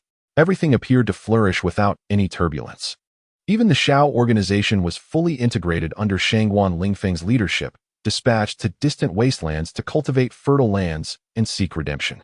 Until one day, Shangguan Lingfeng, through a portal, returned to another dimension. He was astonished to find two beautiful women, Uchiha Mikoto and Uzumaki Kushina, approaching him to discuss matters concerning children. Their children? He was perplexed, wondering if he had indeed succeeded in previous encounters. Our children? He reiterated, seeking confirmation. Uchiha Mikoto and Uzumaki Kushina exchanged glances before nodding. One is named Naruto. The other is Sasuke. Shangguan Lingfeng gazed at the two infants, his mind momentarily overwhelmed. Naruto and Sasuke, his children? He shook his head, attempting to disentangle himself from the chaotic thoughts. Uchiha Mikoto and Uzumaki Kushina exchanged another glance, puzzled by the significance of these names. Regardless, they were fully aware of how the children came into existence. Well, I suppose I must raise them well, Shangguan Lingfeng mused, stroking his chin thoughtfully. A resolute determination shone in his eyes, as if he had made up his mind to nurture these two children into adulthood. Considering that even Otsutsuki Kagaya and Otsutsuki Kinshiki were his progeny, Naruto and Sasuke seemed hardly daunting. After all, they were the primary and secondary male characters of the original narrative. Raising them was an obligation he would fulfill. Upon hearing this, Uzumaki Kushina and Uchiha Mikoto breathed a sigh of relief, reassured that Shangguan Lingfeng would not abandon his children. Shangguan Lingfeng deftly maneuvered the intricate time machine, as the surrounding time seemed to elongate and distort, resembling a silent film. In the next moment, he found himself in the newly established Konoha village. The village was imbued with an invigorating vitality, as spirited young ninjas trained and honed their skills with hope in their hearts. Shangguan Lingfeng surveyed this place that was both familiar and foreign to him. The architecture, the streets, and even the earthy aroma permeating the air evoked a sense of nostalgia and warmth within him. However, he understood that he was not merely here to reminisce about the past. At this time, Senju Hashirama, the first Hokage of Konoha, radiated boundless energy and fervor. Meanwhile, Uchiha Madara, still the clan leader of the Uchiha clan, clashed with Hashirama due to their conflicting ideologies. This fierce battle raged for several hours, with both sides evenly matched, exchanging blows with fervent intensity. Finally, in the golden glow of the setting sun, the moment of reckoning arrived. Hashirama and Madara unleashed their ferocious assaults once more, their figures intertwining in the sunset, as if two bolts of lightning streaked across the sky. Hashirama, unleash all your wood-release techniques. Madara's Mangeki Sharingan whirled furiously, akin to a tempest, capturing every subtle movement of Hashirama. His voice resonated deeply and authoritatively, reminiscent of a beast's growl in the dead of night, chilling the atmosphere to its core. Hashirama, the man who single-handedly reshaped the entire ninja world's dynamics, now appeared somewhat hesitant. Suddenly, Hashirama's hands came together in a gentle clap, causing the air around him to quiver slightly, as if responding to his inner turmoil. His eyes reflected boundless sorrow and helplessness as he gazed at Madara. Madara, do not force my hand. Hashirama's voice was laden with anguish and struggle, each word striking Madara's heart like a hammer. At that moment, the air seemed to solidify, and the once chaotic battlefield fell into profound silence. This declaration instantly elevated the atmosphere to a crescendo. The gazes of Madara and Hashirama intertwined, their eyes clashing midair, igniting intense sparks. A cold smile curled at the corners of Madara's lips as he crossed his arms, facing his former close friend, now adversary. With a tumultuous surge of complex emotions within him, suddenly, a round of applause erupted like spring thunder, shattering the tense ambience. Hashirama and Madara stood in shock, momentarily frozen and forgetting to react. They beheld a man clad in a black trench coat, standing at a distance, gently applauding with a smile, his eyes gleaming with a mischievous light. It was Shangwan Lingfeng. Truly remarkable, your performance was quite compelling, successfully elevating the atmosphere to its zenith. Allow me to introduce myself. I am Shangwan Lingfeng. Xiang Guanfeng approached with a smile, his bright eyes seemingly capable of piercing through the depths of one's soul. Now, it is time for you to reveal your true prowess. Senju Hashirama and Uchiha Madara exchanged bewildered glances. Who is this person? He appears quite neurotic. Young man, how dare you mock me here? Your audacity is astonishing. Madara's Sharingan spun wildly, as if attempting to decipher Xiang Guanfeng's essence. Madara, do not act rashly. Sensing the shift in the atmosphere, Hashirama reached out to intervene, though his own expression was one of astonishment. In the next moment, his amazement turned to sheer disbelief. Xiang Guanfeng stood firm against Madara's assault, showing no inclination to evade. However, his crimson cloak suddenly billowed as if imbued with life, effortlessly deflecting Madara's ninjutsu. The red cloak shimmered under the sunlight, exuding an aura of mystery, concealing an enigmatic power that rendered Madara's attack futile. What is happening? Hashirama pondered with uncertainty. Meanwhile, a flicker of doubt crossed Madara's eyes as he regarded this man. Who could possibly withstand his onslaught? Xiang Guanfeng lifted his gaze to Madara, mischief dancing in his eyes, seemingly unperturbed by Madara's formidable presence. Madara, you are indeed powerful, yet you are destined to be defeated by me. Xiang Guanfeng's voice resonated through the air, imbued with an unwavering conviction. Amidst the fervent clash, Xiang Guanfeng's figure shimmered. Various tools and equipment emerged from his sleeves like magic, tracing dazzling arcs in the air. His fingers danced like the strings of a harp, each movement unleashing a potent energy, reminiscent of a warrior from the future, overwhelming both Madara and Hashirama, leaving them gasping for breath. Madara, once revered as the god of war, now found himself unable to withstand Xiang Guanfeng's relentless assault. His techniques were effortlessly countered, each strike evaded with ease. He felt ensnared in an inescapable nightmare, a glimmer of fear flashing in his eyes. Simultaneously, Hashirama faced a similar plight. His strength appeared utterly futile in the face of Xiang Guanfeng's might, as if all resistance was in vain. Confusion and shock filled Hashirama's gaze. He could not fathom why this man from the future possessed such extraordinary power. After an intense exchange, Xiang Guanfeng abruptly ceased his assault. He stood a short distance from Madara and Hashirama, quietly observing them. His eyes revealed profound sadness and helplessness, as if mourning the passage of time. I come from the future. Xiang Guanfeng's voice was deep and clear. He informed the two individuals that the world of the future had transformed beyond recognition, and he was a traveler from that realm. He hoped to harness their strength to alter the course of destiny. Upon hearing this revelation, Madara and Hashirama were momentarily taken aback. They found it difficult to believe their ears, yet in the gaze of Shangwan Lingfeng, they discerned both resolve and resignation. Curiosity began to blossom within them regarding this man from the future. Perhaps he truly held the power to reshape their fates. In that instant, Shangwan Lingfeng observed a glimmer of hope flickering in the eyes of Madara and Hashirama. He realized that his mission had only just commenced, and he aspired to improve the state of this future world. What shall we do? Hashirama and Madara asked in unison, their voices imbued with urgency and anticipation as they fixed their gaze upon Shangwan Lingfeng, their eyes sparkling with eagerness, seemingly awaiting his response. After a moment of contemplation, Shangguan Lingfeng surveyed his surroundings, took a deep breath, and finally spoke. This world requires reform. His voice was clear and resolute, each word like a seed taking root deeply within their hearts. As this statement resonated, the atmosphere felt as if it had solidified. Hashirama and Madara exchanged a glance, an inexplicable light shimmering in their eyes. Clearly moved by Shangguan Lingfeng's words, they found themselves momentarily speechless. Although they were not foolish men, they suddenly realized how superficial their understanding of this world had been. At this moment, rife with uncertainty, the appearance of Shangguan Lingfeng undoubtedly brought forth new hope. Every utterance from him served as a key, unlocking a window in their hearts, allowing them to glimpse an entirely new world.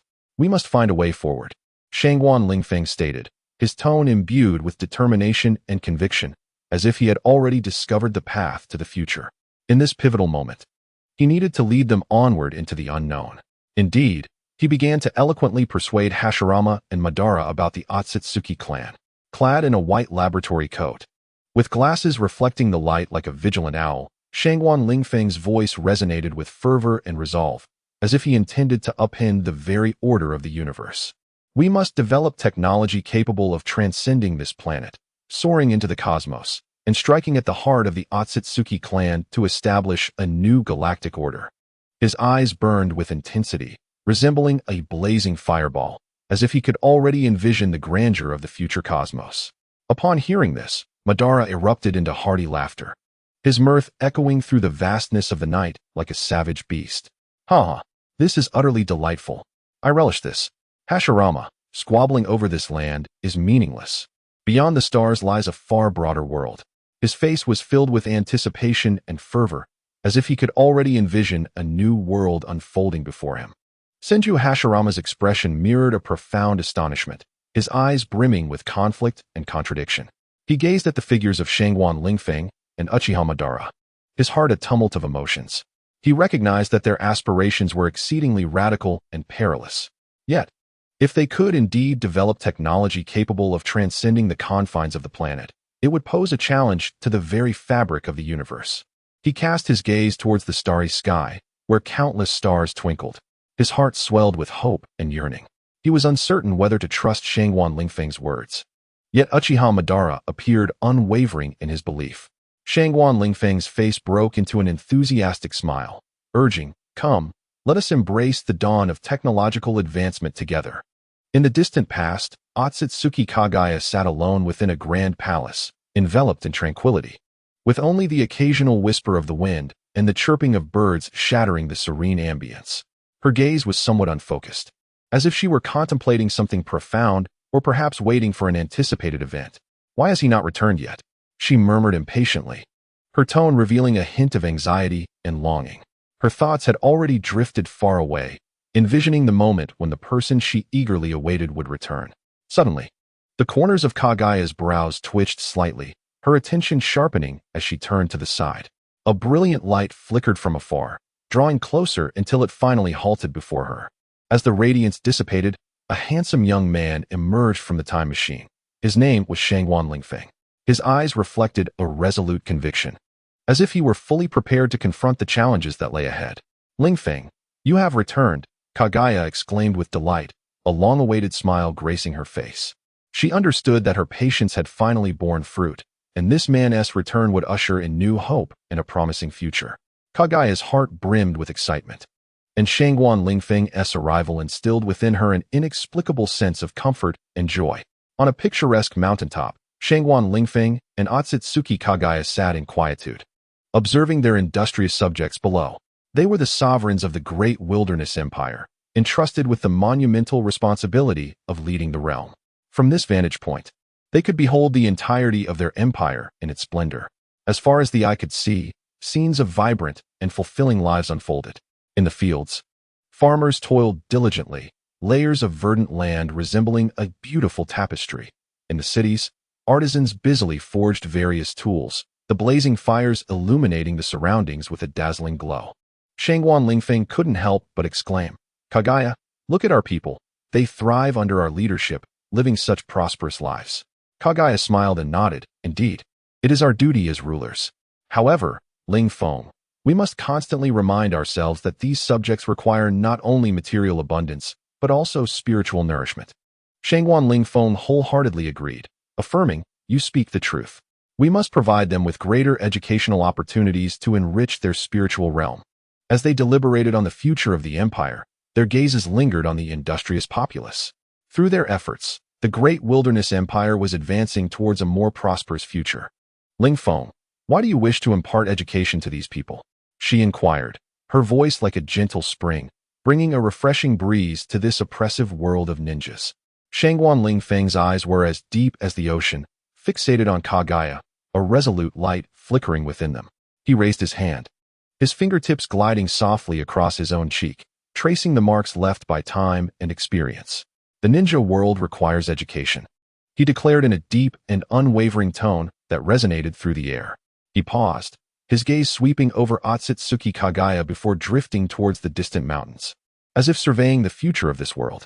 "We inhabit a realm rife with war and suffering, where people harm one another due to a lack of knowledge and understanding. Education can alter all of this." Kagaya furrowed her brow, still unable to fully grasp Ling Feng's perspective. Yet, she recognized the steadfastness of his resolve. Looking at him, a flicker of respect and helplessness crossed her eyes. In this world filled with uncertainties and challenges, Ling Feng had chosen the path of education. His decision would alter the fate of this world and the destinies of both him and Kagaya. In an ancient and solemn chamber, Shangguan Lingfeng, adorned in resplendent Han attire, sat gracefully upon a rosewood chair. He smiled, his profound eyes shimmering with wisdom. Before him stood Otsutsuki Kagaya, the beautiful goddess of the moon, her brow furrowed in confusion. With a light chuckle, Shangguan Lingfeng began, "Kagaya, the world you once inhabited is filled with many unknowns. Here, the vast majority have not received an education, remaining unaware of various matters. Medicine, technology, and development are all predicated on education. Only when education reaches new heights can the world operate with greater strength." He paused, his gaze deepening. "Do you know why the civilization I envision is so powerful? It is not merely because we possess exceptional technology and exquisite skills, but because we place great value on education. In this world, education is the key to unlocking the future, the bridge connecting the past and the future." Shangguan Lingfeng's voice brimmed with passion and power, each word striking like a drumbeat upon Otsutsuki Kagaya's heart. Gradually, she began to comprehend the uniqueness of this world and the significance of education. "Do you see those who have not received an education?" Shangguan Lingfeng continued, expressing that they resembled ignorant children, unable to comprehend the true nature of the world. It is only through education that they may attain wisdom and strength, thus becoming an integral part of this realm. Otsutsuki Kagaya listened intently, beginning to grasp the significance of education in this world. Shangguan Lingfeng's words resonated deeply within her, igniting a profound anticipation for a world replete with unknowns and possibilities. Chapter 51. I am the man who shall become the pirate king. Thus, after a moment of contemplation, Shangguan Lingfeng asserted, "I firmly believe that education is the most potent force in this world. Only by continually elevating the standards of education can we fortify and beautify our existence." Otsutsuki Kagaya remained silent for a brief moment before gently nodding in understanding. She began to cultivate a keen interest in this world brimming with wisdom and potential. She recognized that the educational philosophies and methods here were starkly different from those of her own world. And it was perhaps this divergence that constituted the unique allure of this realm. Unable to restrain his curiosity, Shangguan Lingfeng inquired, "Does your Otsutsuki clan's planet lack education or societal structures?" Upon hearing this question, Otsutsuki Kagaya fell into silence, her gaze distant as if reminiscing about a far-off world. After a while, she shook her head and spoke, "Our world is entirely unlike the one you are familiar with." A profound sorrow lingered in her voice. Shangguan Lingfeng felt a spark of curiosity ignite within him, yearning to learn more about the Otsutsuki clan's existence and their experiences in this world. Seemingly aware of his intrigue, Otsutsuki Kagaya offered a faint smile and replied, "In our world, there exists no society or nation as you know it. We live as families, coexisting together. Education is imparted through the wisdom and experiences of our elders, preserving our clan's culture and skills." She continued, "As for me, Otsutsuki Kagaya, I am but a servant of the Otsutsuki clan, engaging in the same mundane tasks as these individuals. The nobility of our clan need not partake in such duties. Shangguan Lingfeng nodded thoughtfully and proclaimed, "Very well, let us commence our journey of transformation from this planet." As he traversed through time and space, his presence echoed throughout every era. He altered the world. What was once a savage ninja realm now flourished abundantly. In the world of Naruto, he embarked on a quest to reshape history. The previously inadequate medical conditions and educational systems were revitalized, while commerce began to thrive. He advocated for modern medical techniques, established schools, and encouraged trade, thus rendering this world increasingly prosperous and progressive. As time flowed onward, the Naruto world blossomed into a realm of beauty. The quality of life for its inhabitants improved, culture flourished, and society harmonized.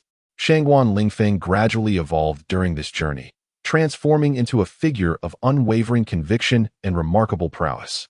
His tale reverberated across the globe, becoming an inspiring legend.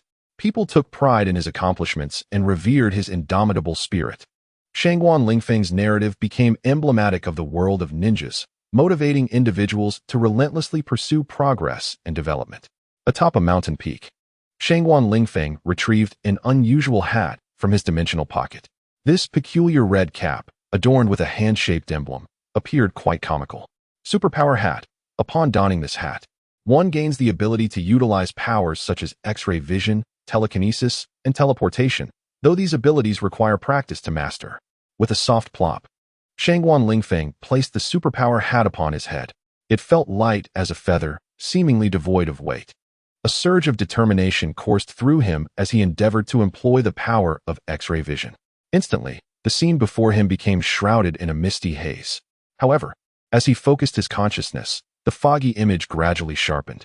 He beheld a group of individuals gathered on the opposite cliff, engaged in earnest discussion. Their expressions and gestures were vividly clear, as though they were right before him.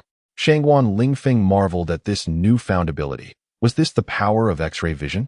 Next, he attempted to harness telekinesis.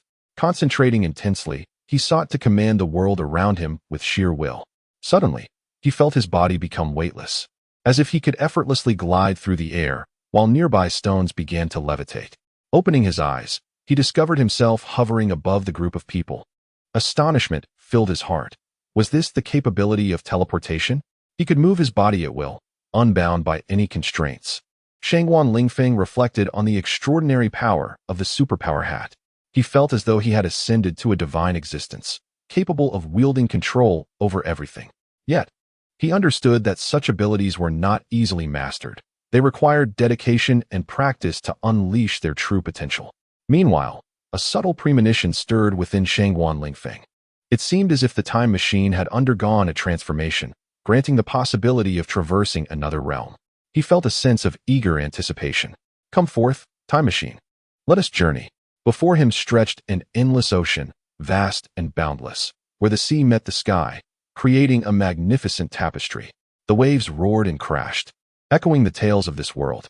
Amidst this expanse stood a solitary figure, Shangguan Lingfeng. He stood firm upon the void, like a solitary rock rising from the ocean's surface, unwavering in the face of tempestuous winds and towering waves. His gaze was resolute and profound, as if he could pierce the depths of the sea and unveil the secrets of the universe.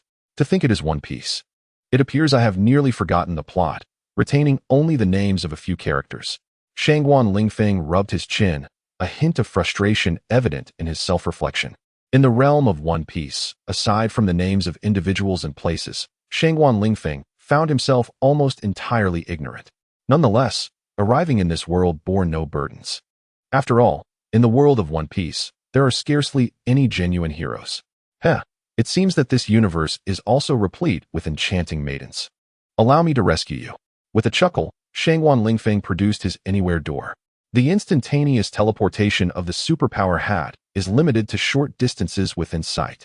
Yet the anywhere door offers an expansive reach of 10 light years, allowing access to any location in the world of One Piece. With a creak, Shangguan Lingfeng turned the doorknob. I shall seek out Boa Hancock, he murmured, contemplating the pirate empress as he stepped through the anywhere door. Boa Hancock, the sovereign of Amazon Lily, possessed a breathtaking beauty. Celebrated as the most stunning woman in One Piece, officially recognized by the original creator as one of the three great beauties.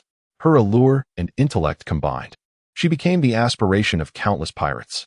After a moment of contemplation, Shangwan Lingfeng recalled that Boa Hancock's ability derived from the Mero Mero no Mi, which grants her the power to petrify others.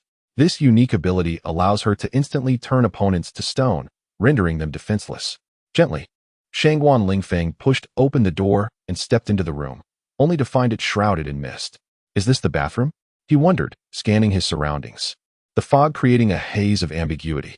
Yet, his gaze was soon drawn to a figure within the mist.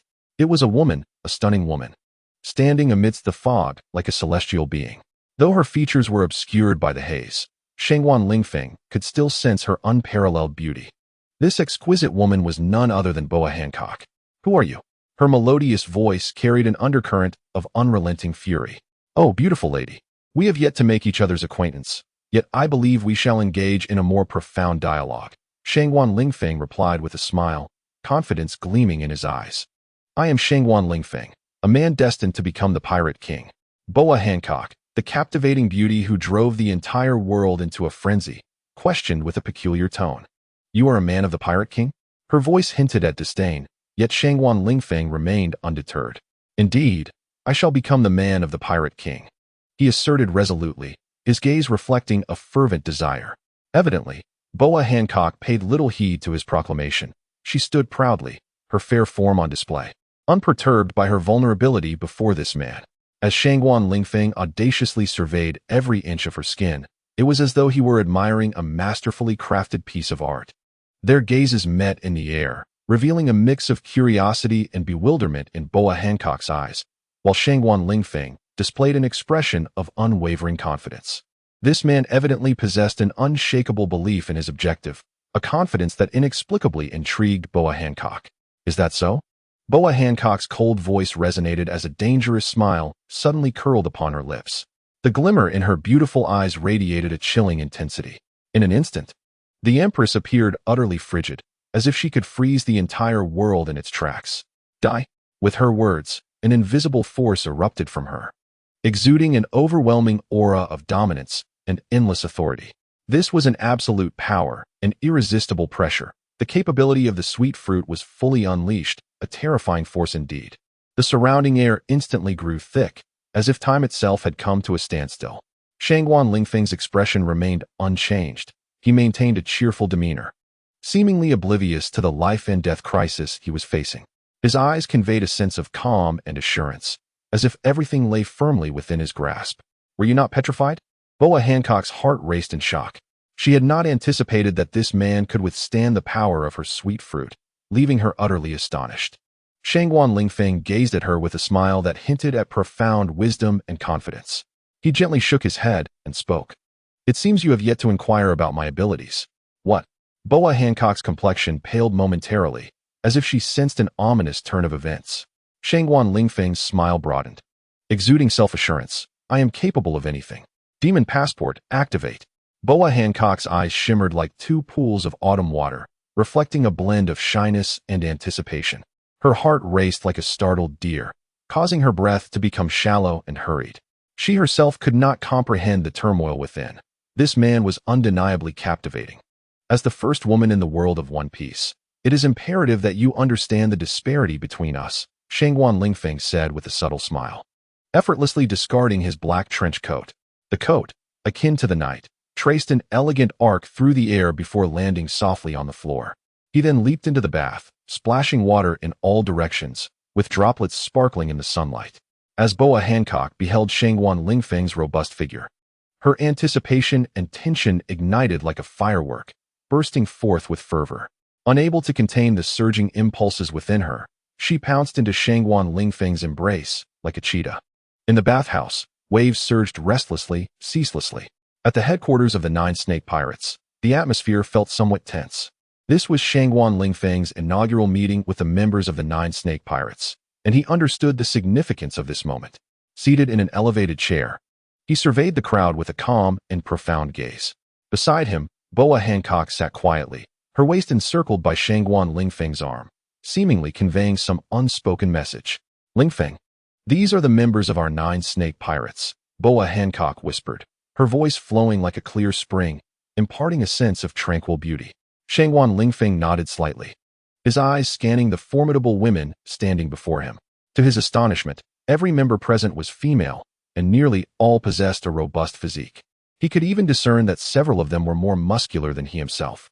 He found himself somewhat speechless, marveling at the sheer strength of these women. And he couldn't help but smile, feeling rather slender in comparison. Shangwan Lingfeng regarded the imposing figures before him with a hint of dismay. They were too robust for meaningful interaction. Below him, Boa Sandersonia, with her green hair, and the immensely strong Boa Marigold, regarded him with vigilant expressions.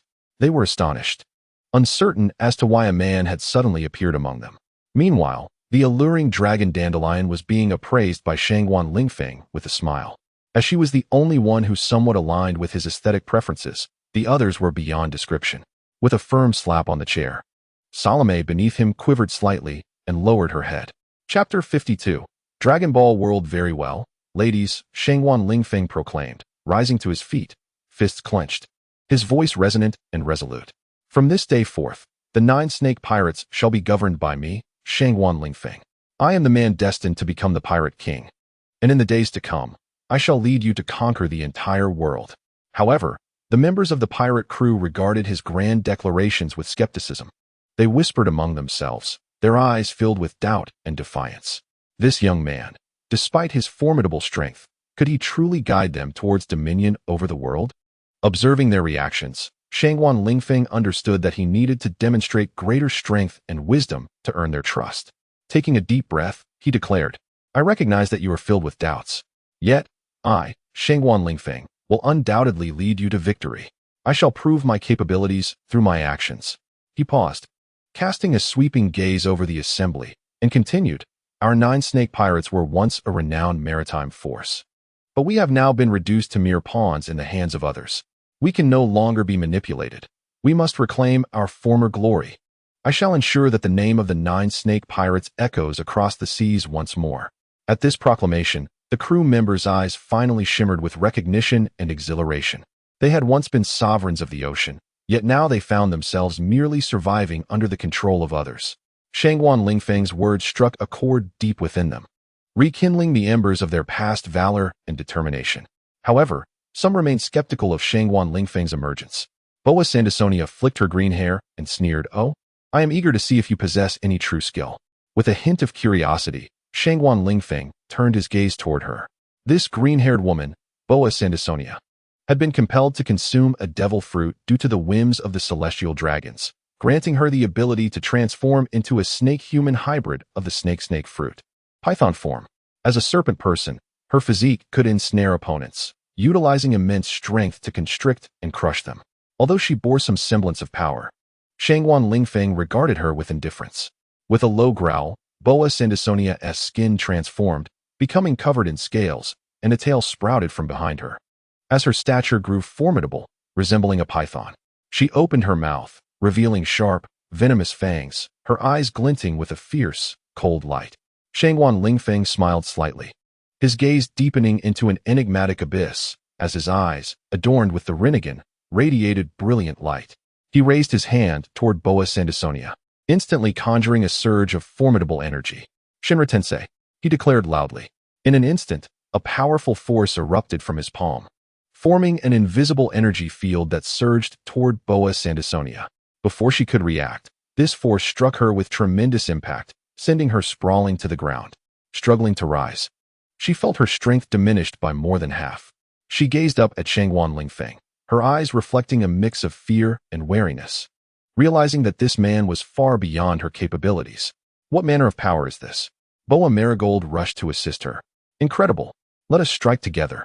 Boa Marigold and her sister exchanged a glance, nodding in unison.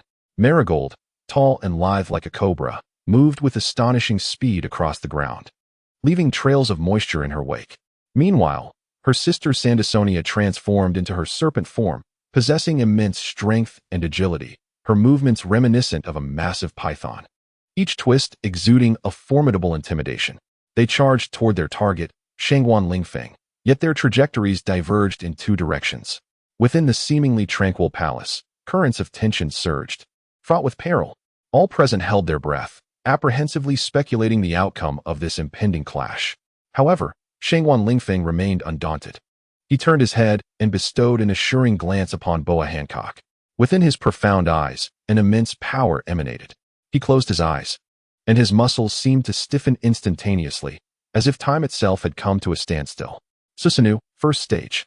His abilities awakened, and a colossal crimson figure erupted from his being, surging toward the heavens with an overwhelming force, nearly shattering the entire palace. The red skeletal frame transformed into a semi-human form, brimming with boundless might and strength. Shangguan Lingfeng resembled a deity wielding dominion over life and death. His gaze was sharp as an eagle's, tinged with a hint of disdain and composure. Opposite him stood the two sisters, their eyes filled with terror and unease. Their combat skills and experience appeared utterly insignificant in the face of Susanoo. Each of their evasive maneuvers seemed futile. Susanoo's assaults were as ferocious as a tempest, each movement imbued with lethal intent.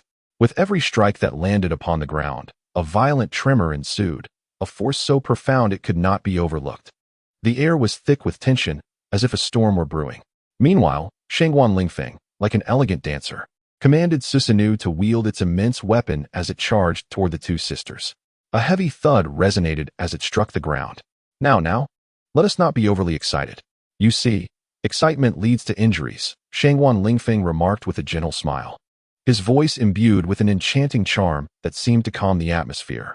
Yet, the presence of Susanoo was impossible to ignore, exuding an oppressive aura that sent chills down spines. The crowd fell silent, heads bowed in reverence. The man's power was terrifying.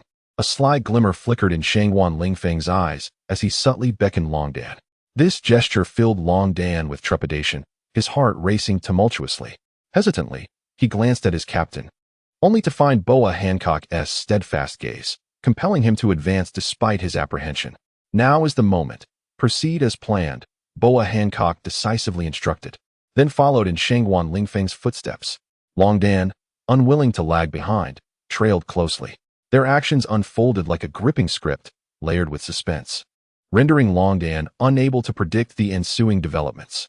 It was only upon entering the bedroom that Longdan discovered Shangguan Lingfeng had been indulged by the two exquisite beauties, resulting in unparalleled physical and mental rejuvenation. After savoring a brief moment of tranquility, Shangguan Lingfeng activated the door of all possibilities and stepped through without hesitation. In another location, not far away, a young boy donned a straw hat and simple attire, gazing at him in shock. Luffy, who are you?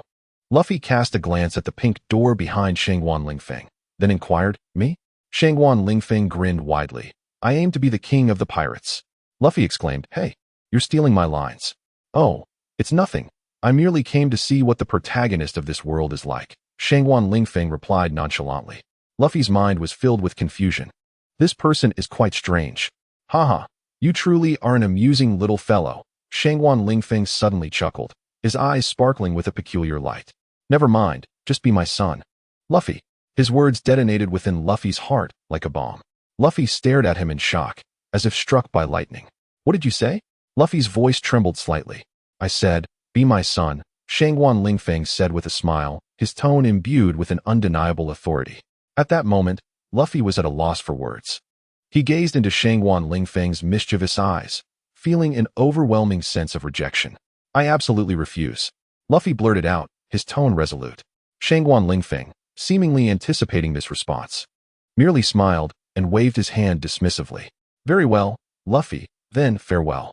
With a creak, Shangguan Lingfeng opened a door and departed, leaving Luffy alone, bewildered by the wind. What just happened? Can someone explain this to me? Under the luminous moonlight, Shangguan Lingfeng elegantly turned to leave, resembling a proud noble, his silhouette appearing enigmatic and profound in the moon's glow. Boa Hancock, the stunning beauty, stood at the seaside, gazing at Shangguan Lingfeng's figure as it gradually faded into the night. Her eyes sparkled with a complex array of emotions, confusion, gratitude, and boundless admiration. Shangguan Lingfeng stood firmly on the time machine, pressing the activation button, and was instantly enveloped in radiant light. His body felt as though it were grasped by a colossal hand, then swiftly hurled into an unknown realm. Objective, Dragon Ball. Amidst the ruins, desolation and silence pervaded the air, as if this place had become a sanctuary of lifelessness. Flickering flames burned around, their dark red glow swaying in the twilight, whispering tales of past tragedies. Billowing smoke ascended above the ruins, intertwining with the somber sky, resembling a canvas of the apocalypse. Suddenly, amidst this barren land, two figures emerged, their movements suggesting an intense battle. Their hands danced rapidly, gathering formidable energy that transformed into brilliant shockwaves, tearing through the air and striking down the unfortunate souls. Ha! Let them all perish. One of them laughed maniacally, his voice akin to the whispers of death, instilling fear in all. Gohan, hurry up and reveal yourself. Do you intend to watch them all die? A voice, cold and merciless, echoed through the air. It belonged to their adversary, who now toyed with them like a cat with a mouse, revealing his arrogance and cruelty. At last, Son Gohan made his entrance. Clad in the training attire of the Turtle School, his short hair billowing in the wind. With a fierce shout, he summoned the entirety of his energy, unleashing a formidable force that erupted from his hands, a dazzling Kamehameha wave. The Kamehameha struck the ground with a deafening explosion, creating a vast crater and shrouding the area in smoke and dust.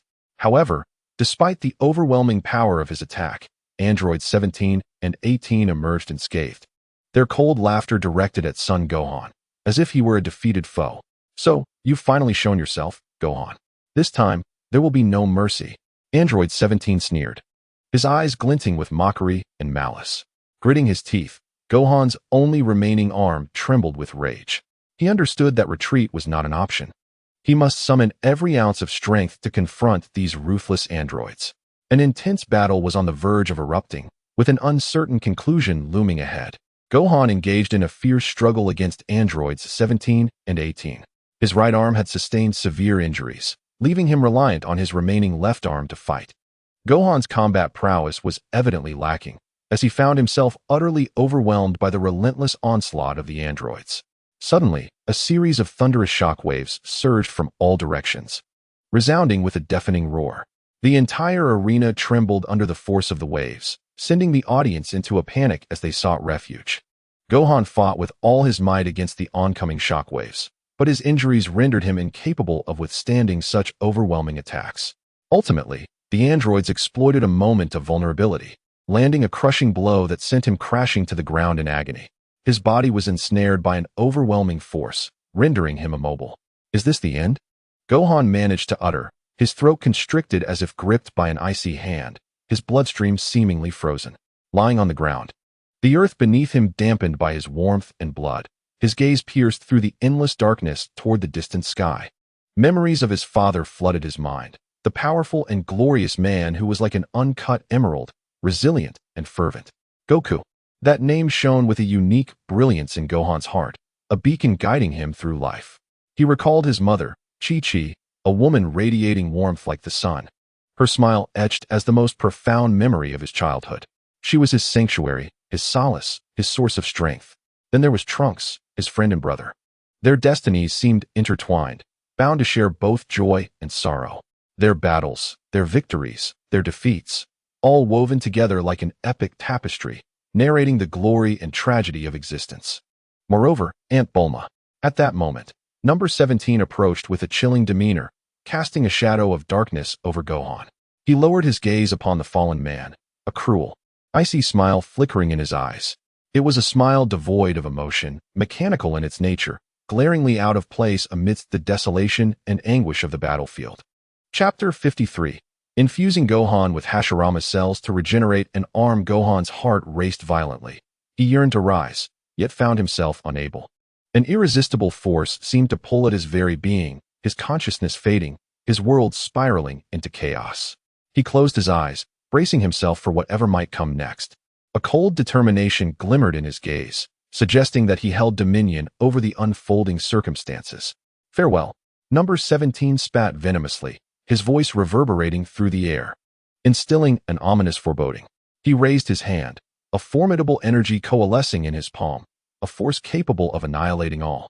Gohan watched as the energy coalesced into a long beam of light, hurtling towards him like a bolt of lightning. He understood this would be his final strike. He must endure, no matter the cost. In that critical moment of life and death, a sudden surge of potent energy emanated from afar. The onlookers, taken aback, lifted their gazes to behold a radiant light descending from the heavens, instantly enveloping the entire arena. Within that brilliance emerged a man clad in a black trench coat, his gaze profound and resolute, his pupils swirling with patterns as if they could pierce through all illusions. This man was Shangguan Lingfeng, striding purposefully toward number 17, each step imbued with power and authority. His presence instilled an inexplicable pressure upon all, as if the very air had thickened.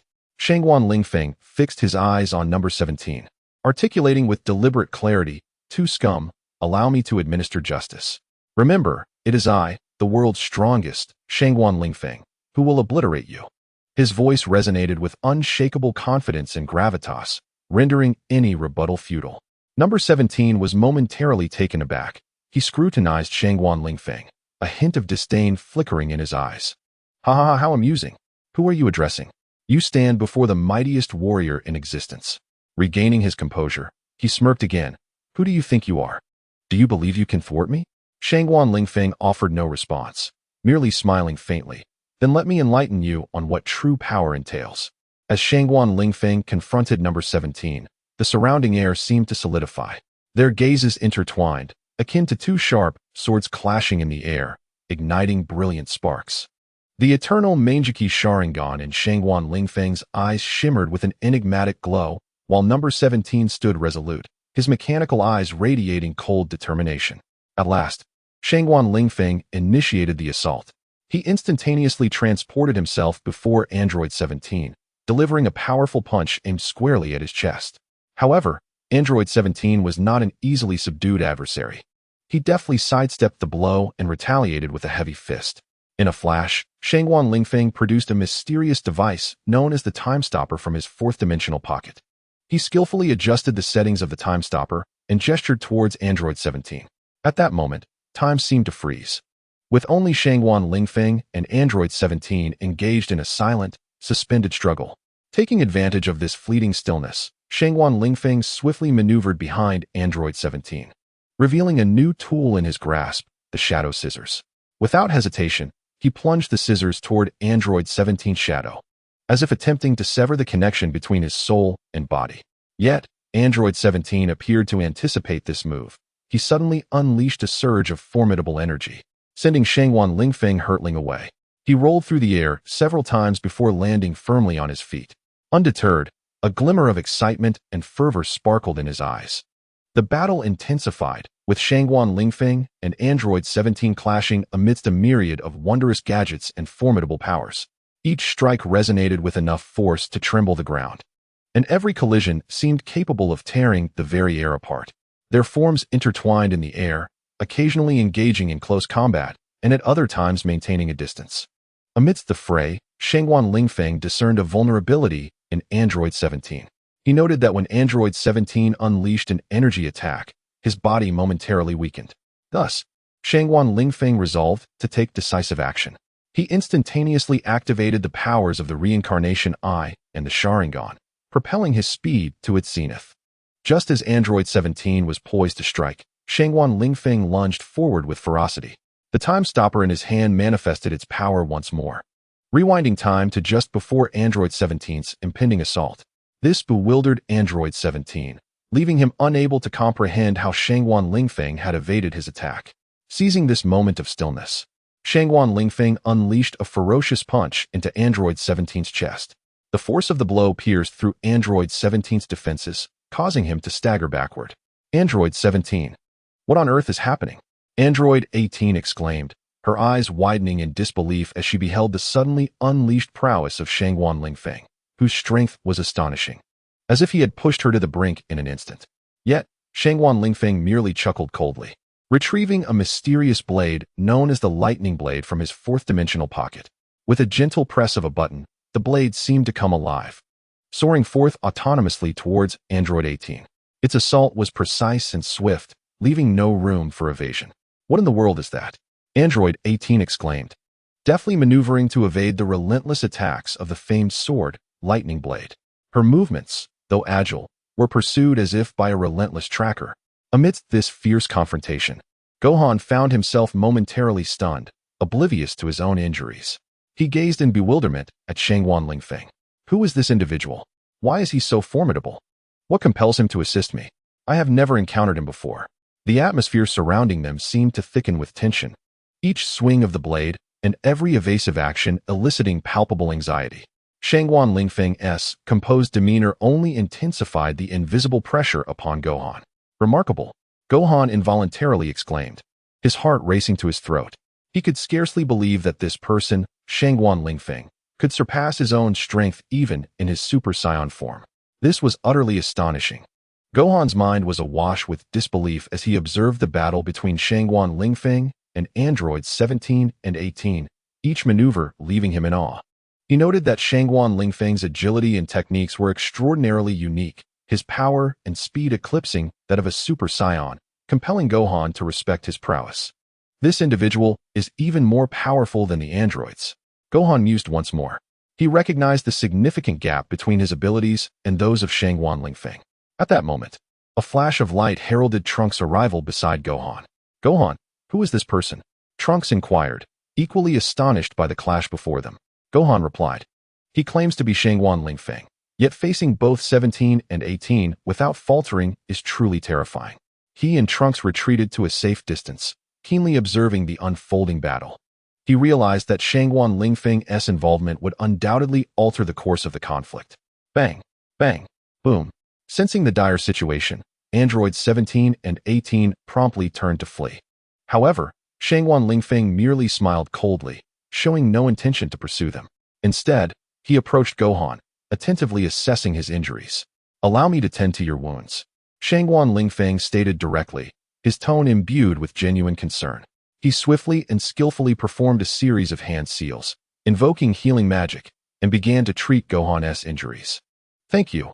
I am Gohan, and this is Trunks. Gohan gasped in pain, stifling his cries and bravely enduring Shangguan Lingfeng's healing touch. Shangguan Lingfeng's techniques were both precise and rapid, showcasing his exceptional medical skills. After a brief yet effective treatment, Gohan felt a notable alleviation of his injuries. He gazed at Shangguan Lingfeng with heartfelt gratitude and respect, while Shangguan Lingfeng responded with a smile, as if to convey, no need for thanks. This is my duty. Meanwhile, the two androids had fled into the distance, vanishing into the shadows at an astonishing speed. Yet, Shangguan Lingfeng harbored no concerns about any further trouble from them, for he was confident that he had administered sufficient treatment to Sun Wukong, enabling him to endure the challenges that lay ahead. Mr. Shangguan, why did you not eliminate the androids? They are utterly malevolent. Androids 17 and 18 are truly despicable. Trunks cried through gritted teeth. Because I intend to heal Mr.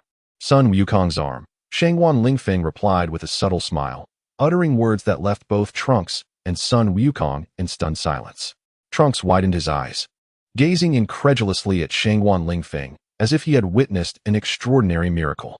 This is not the place for such discussions, Mr. Shangguan, Sun Wukong cautioned, his eyes scanning the surroundings with vigilance, as if to ascertain whether they were being followed. Shangguan Lingfeng furrowed his brow, fully aware that the current circumstances were unsuitable for discussing their secrets in public. He nodded in agreement with Sun Wukong's suggestion. The three swiftly departed from the crowd, traversing the dilapidated streets until they arrived at a secluded and tranquil corner. Bulma's laboratory lay deep within this nook, a venerable building enveloped in ivy, exuding an air of mystery and history. Upon entering the laboratory, they were greeted by a unique, refreshing aroma, Bulma's favorite scent, reminiscent of the forest. The interior of the laboratory was spacious, filled with an array of peculiar instruments and devices, Bulma's treasures, which she utilized for various fascinating experiments. At present, she was engrossed in researching a device capable of traversing time and space, a project that piqued the curiosity and excitement of both Sun Wukong and Trunks. Bulma found herself face to face with the enigmatic man who had not only appeared out of nowhere, but had also rescued her sons, Sun Wukong and Trunks. Overwhelmed with gratitude, she regarded this man with warmth and sincerity, expressing, Mr. Shangguan Lingfeng, thank you so much. Her appreciation was palpable, for she recognized the courage and kindness it took to save her children, who meant the world to her. Filled with respect and gratitude, her heartfelt words resonated deeply. Shangguan Lingfeng was somewhat taken aback by the sincerity of her thanks. He had not anticipated such genuine appreciation for his actions. He smiled, nodding with a firm gaze, as if to convey that his deeds were driven by sincerity, requiring no acknowledgement. Nevertheless, Bulma's gratitude remained undiminished. In Bulma's laboratory, Shangwan Lingfeng cautiously extended his hand, retrieving and activating an exquisite container that housed a strand of the first-generation cells from Senju Hashirama. With meticulous expertise, he embarked on an extraordinary experiment to treat Son Gohan's severed arm using these invaluable cells. The laboratory's illumination cast a glow upon each intricate device, while Shangwan Lingfeng's focused gaze sparkled with the brilliance of intellect. He meticulously orchestrated every subtle movement to ensure that each cell would flourish in its designated position, infusing robust vitality into the restoration of Son Gohan's arm. Nearby, Trunks and Bulma observed the entire process with unwavering attention, their hearts brimming with wonder and curiosity. Trunks frequently posed inquiries about the characteristics of the cells, to which Bulma promptly provided insightful responses. Together, they navigated the vast ocean of knowledge, continually delving into uncharted territories. As time ebbed away, the laboratory was enveloped in an atmosphere charged with tension and anticipation. Shangwan Lingfeng's fingers danced lightly across the keyboard, akin to a maestro conducting an impassioned symphony. Harnessing the formidable life force of the first-generation cells, he guided them to every corner of Gohan's injured arm, repairing the muscles and nerves ravaged by battle. At long last, after several hours of intensive treatment, Son Gohan's arm had nearly returned to its former state. Shangwan Lingfeng wiped the sweat from his brow, gazing contentedly at his creation. His eyes radiated joy and pride, for he realized he had successfully accomplished a remarkable healing. Trunks and Bulma exhaled in relief, their faces adorned with expressions of delight. They expressed their gratitude to Shangwan Lingfeng, praising his medical prowess and exceptional skills. Subsequently, they assisted Son Gohan in rising from the treatment table, encouraging him to gradually move his arm. A look of gratitude and joy illuminated Son Gohan's face as he clenched his fist, feeling the strength in his arm gradually returning. He regarded Shangwan Lingfeng with profound appreciation. This physician had not only salvaged his arm, but also restored his confidence and hope. Chapter 54. Bulma and Trunks are not home. Incredible, Gohan! Trunks exclaimed, marveling at Son Gohan's newly regenerated arm with wide-eyed astonishment. Indeed, Mr. Shangwan. Thank you, Son Gohan replied, flexing his new arm. To his surprise, a branch had sprouted from his arm, resembling a sapling but as thick as a human limb. What is happening? Son Gohan was taken aback, having never encountered such a phenomenon.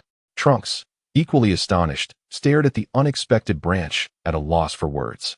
This, Son Gohan stammered, what is going on? A sudden thought crossed his mind. Perhaps he had absorbed the power of that mysterious cell, leading to this extraordinary transformation. Trunks realized this and nodded, stating, it must be so. The power of that cell is exceptionally formidable. Perhaps you have absorbed its strength, thus transforming into this state. Shangwan Lingfeng nodded in satisfaction, recognizing the potential for growth. What should we do? Gohan inquired, a trace of anxiety in his voice. Do not worry, my brother, Trunks reassured him. You can gradually acclimate to this new arm and harness its newfound abilities in battle. It may prove to be extraordinarily effective. Indeed, Shangwan Lingfeng added, this is a remarkable ability known as wood release, and you will undoubtedly come to love this arm. Gohan nodded, forcing a smile as he responded, thank you, Mr. Shangwan. You are right. I must adapt thoroughly to this new arm. With that, he began to move the newly grown limb, eager to discover the extent of its power. Shangwan Lingfeng guided Gohan in mastering wood release ninjutsu, and Gohan's face radiated excitement, his eyes shimmering with anticipation. For he understood he was on the verge of mastering a potent technique. His mentor, Shangwan Lingfeng, served as a beacon in his journey of learning ninjutsu, each piece of guidance proving immensely beneficial to Gohan. Throughout the learning process, Shangwan Lingfeng, with his profound knowledge of ninjutsu, led Gohan to gradually grasp the essence of wood release. Gohan was entranced by his teachings, akin to a child fervently absorbing the nourishing essence of knowledge. As time progressed, Gohan's improvements became increasingly apparent. His body began to function like a tree, capable of freely absorbing and releasing vitality. His hands could transform into trunks, branches, and leaves, endowing him with formidable defensive and offensive capabilities. Through repeated practice, Gohan gradually unraveled the mysteries of wood release. He learned to manipulate trees to form impenetrable barriers and could envelop himself in wood, taking on a colossal treeman form. When he successfully executed wood release for the first time, he felt as though he had truly become a ninja. The exhilaration and pride swelling within him were beyond expression, and he proudly showcased his achievements to Shangwan Lingfeng, who nodded in approval. In this journey, Gohan not only mastered a powerful ninjutsu, but also learned to wield his inner strength. He grasped that the essence of ninjutsu lies in the amalgamation of one's inner power with external forces to achieve remarkable effects. With his proficiency in wood release growing ever more adept, his confidence soared. He recognized that he had acquired a skill that would render him fearless in battle. And he understood his mission, to protect those he cherished and safeguard the peace of the world. Throughout this process, Shangwan Lingfeng also witnessed Gohan's growth and potential. Transform into a Super Saiyan, Gohan. Shangwan Lingfeng encouraged loudly, his eyes shimmering with expectation. Gohan, the young warrior, bravely accepted the challenge. He stood tall, his chest out and fists clenched, fully focused on his transformation. All right, Master Shangwan. With a mighty shout, Sun Wukong was enveloped in an overwhelming surge of energy. Golden flames erupted from within him, radiating an intense, searing power that threatened to incinerate everything in its vicinity. His hair shimmered with a golden hue, reminiscent of rice kissed by the sun, while his eyes sparkled with a brilliant golden light. His physique expanded, muscles growing more robust, as he seemingly transformed into a Super Saiyan in an instant. Remarkably, branches adorned with vibrant leaves sprouted from his skin, as if nature itself had breathed life into him. These branches, now gilded, harmonized beautifully with his Super Saiyan form. Indeed, he had flawlessly merged wood release with the essence of a Super Saiyan. A glimmer of admiration flickered in Shangwan Lingfeng's eyes as he nodded approvingly, offering high praise. Wukong, your talent is truly remarkable, he expressed, his tone imbued with encouragement and admiration. Thank you for your kind words, Master Shangwan, Wukong replied, his voice resonating with confidence and determination. Suddenly, his form began to shift. His muscles tightened, his hair thickened, and he grew taller. Transformed into a Super Saiyan, he erupted in a dazzling display of branches and blooming flowers, enveloping him in a radiant splendor. I will now confront androids 17 and 18, Wukong declared, his voice echoing through the air, as if capable of shaking the very world. He leaped into the sky, becoming a streak of light, soaring towards the heavens. The surrounding scenery blurred in his rapid ascent, leaving only a piercing brilliance in its wake. Wukong's aura had completely transformed. He exuded an unusual calmness and resolve. He understood his mission and the weight of his responsibilities. He was determined to eradicate the androids that had once posed a threat to Earth, to safeguard this world and those he cherished. In that moment of soaring into the sky, he felt an immense power coursing through him, as if he could master everything. He envisioned himself as a true Super Saiyan ninja. 17, 18, you better brace yourselves. I have grown even stronger, Wukong silently vowed.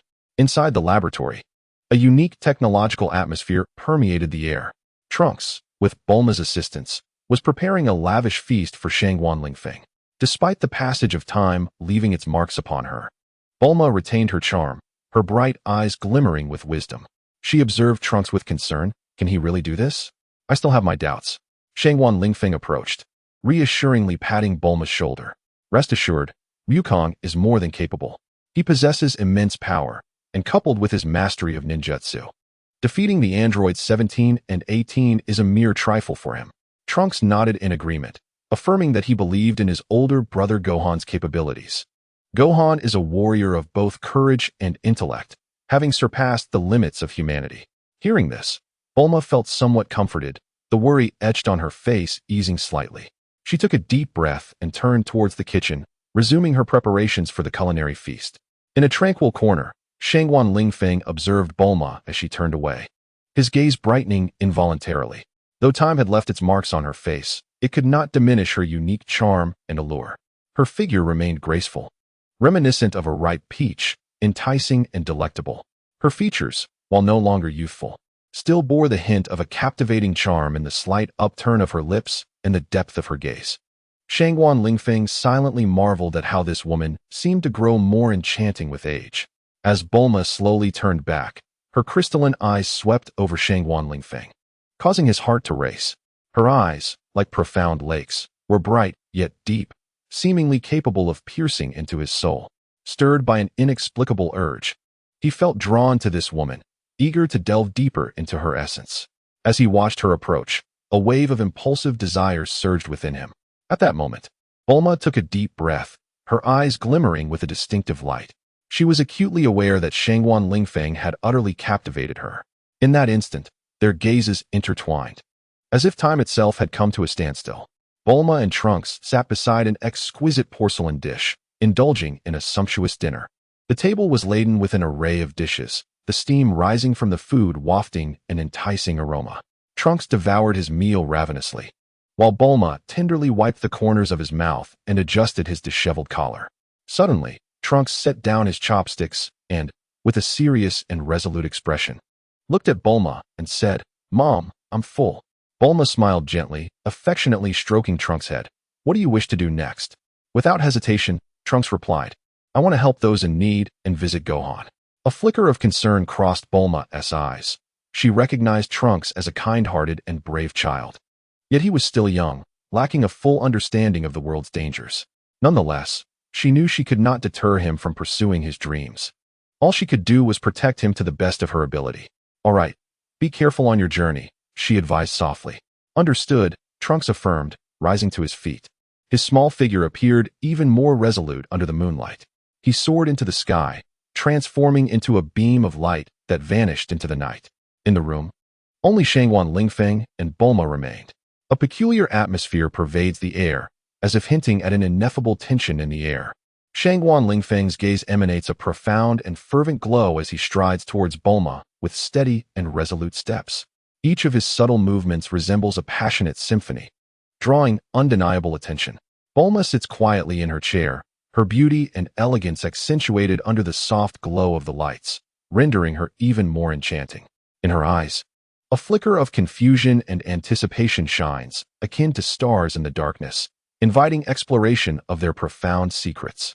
As Shangguan Lingfeng approaches, their gazes intertwine like two stars on the brink of collision, radiating a heart-stirring luminescence. Taking a deep breath, Shangguan Lingfeng extends his hand, gently yet firmly grasping Bulma's. "Bulma, Trunks is not home."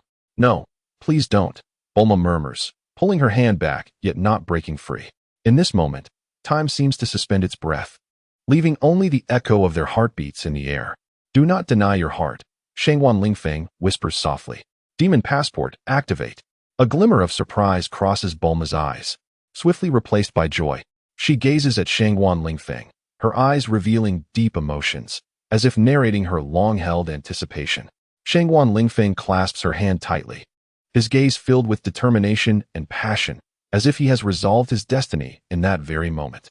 Just then, a beam of light spills through the window, illuminating them and bathing the entire room in its glow. The silhouettes of Shangguan Lingfeng and Bulma intertwine in the light, their heartbeats resonating in the air, as though becoming the singular melody of this world. Bulma's figure appears particularly delicate, reminiscent of a flower in spring, tender yet brimming with vitality. Shangguan Lingfeng embraces her, feeling her warmth seep through the thin fabric of her gown, a powerful affection surging within him. His hands glide gently across Bulma's back, sensing her body tremble softly, like a flower swaying in a gentle breeze. Their breaths intertwine, Shangguan Lingfeng's chest rising and falling beside Bulma's ear, each breath filled with profound emotion. Bulma buries her head in Shangguan Lingfeng's embrace, her hair flowing in the wind, carrying a unique fragrance. "No, this cannot be, Trunks." Bulma feels an irresistible urge to escape this warm embrace. "Do not worry, I can sense Trunks and Gohan's presence. They are far from here." "Give me the duration of a song," Shangguan Lingfeng whispers tenderly. Bulma is filled with questions. The duration of a song? Shangguan Lingfeng retrieves a speaker, adjusts the volume, and plays a song for Bulma. "The Pi Song," he announces, a lively tune, with a duration of merely 68 minutes and 25 seconds. 68 minutes? Bulma's beautiful eyes widened as she swallowed hard. Suddenly, the sound system activated, filling the air with a melodious tune. The moment Shangguan Lingfeng set down the speaker, he eagerly enveloped Bulma's delicate form and strolled towards the bedroom. On this passionate night, Their heartbeats and breaths seemed to intertwine, each drawing the other closer. Chapter 55. I have traveled through time again. The solid warmth of Shangguan Lingfeng's chest left an imprint on Bulma's soft back, while she nestled tightly in his embrace, savoring his presence. As they entered the bedroom, a rich fragrance enveloped them. It was the alluring scent of Bulma, a unique and intoxicating aroma. Shangguan Lingfeng inhaled deeply, feeling a flutter in his heart. In this cozy sanctuary, their heartbeats and breaths seemed to whisper declarations of love. The bed began to sway, and faint moans filled the room. Outside, the sound system commenced its countdown. Shangguan Lingfeng and Bulma sat upright on the living room sofa, their expressions serious and their backs straight. A bright lamp illuminated the coffee table before them, while two shooting stars streaked across the night sky, as if heralding something significant. Suddenly, a brilliant flash of light erupted from the distant horizon, piercing the night with its dazzling radiance, causing a thrill of apprehension. This light seemed to possess an overwhelming force that was impossible to gaze upon directly. Moments later, the two beams of light descended before Shangguan Lingfeng and Bulma. With a resounding crash, the brilliance faded, revealing two familiar faces, Son Gohan and Trunks. What happened? Are you all right? Bulma immediately rose from the sofa, hurrying towards them with a concerned expression. Worry etched across her face, as she was acutely aware of the challenges and dangers they had faced. Son Gohan and Trunks exchanged a glance, nodding with smiles. They appeared somewhat fatigued, but were not seriously harmed. Thank goodness, as long as you're safe. Bulma sighed in relief and quickly moved to pour them 2 cups of hot tea. She understood that, having just emerged from a fierce battle, what they needed most at that moment was rest and recuperation. Ha ha ha, it's fine, Mom. Gohan is incredibly strong. He completely obliterated androids 17 and 18. Trunks excitedly recounted Gohan's battle. In Trunks' vivid description, Gohan faced formidable foes without fear, challenging androids 17 and 18 single-handedly. His fighting style was both fierce and clever, seamlessly alternating between evasion and counterattacks, each strike igniting fervor. During the skirmish, Gohan also took the time to protect the slightly weaker Trunks, employing his wood techniques to shield him. The citizens aware of this battle have begun to regard Sun Wukong as their guardian, dubbing him the god of Saiyan ninjas. Meanwhile, Sun Wukong has approached Shangguan Lingfeng, bowing deeply in gratitude for his timely assistance during perilous moments, as well as for his invaluable guidance. Thank you, Shangguan Cici, he expressed. This is also due to your remarkable talents, Wukong. Shangguan Lingfeng replied with a gentle smile and a shake of his head. The young man's innate abilities and courage filled him with pride and comfort. Days later, Shangguan Lingfeng stood at the center of the laboratory, his expression grave and profound, his gaze as clear and deep as a winter lake. He stared ahead with unwavering determination and composure, addressing the gathered crowd. I must inform you all that I am a warrior from the future.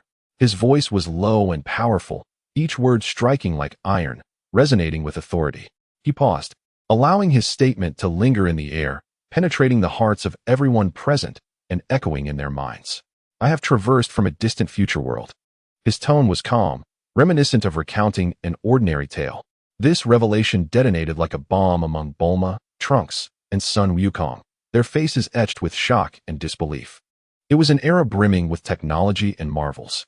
Shangguan Lingfeng began to describe his future world, his eyes sparkling with longing and nostalgia for what lay ahead.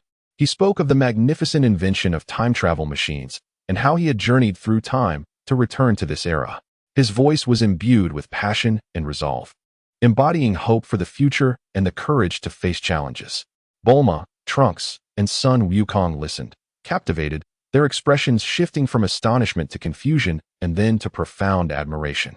They could scarcely fathom that the man before them, Shangguan Lingfeng, was indeed a warrior who had crossed over from a future world. The technologically advanced and wondrous realm seemed to unfold right before their eyes, ensnaring their imaginations.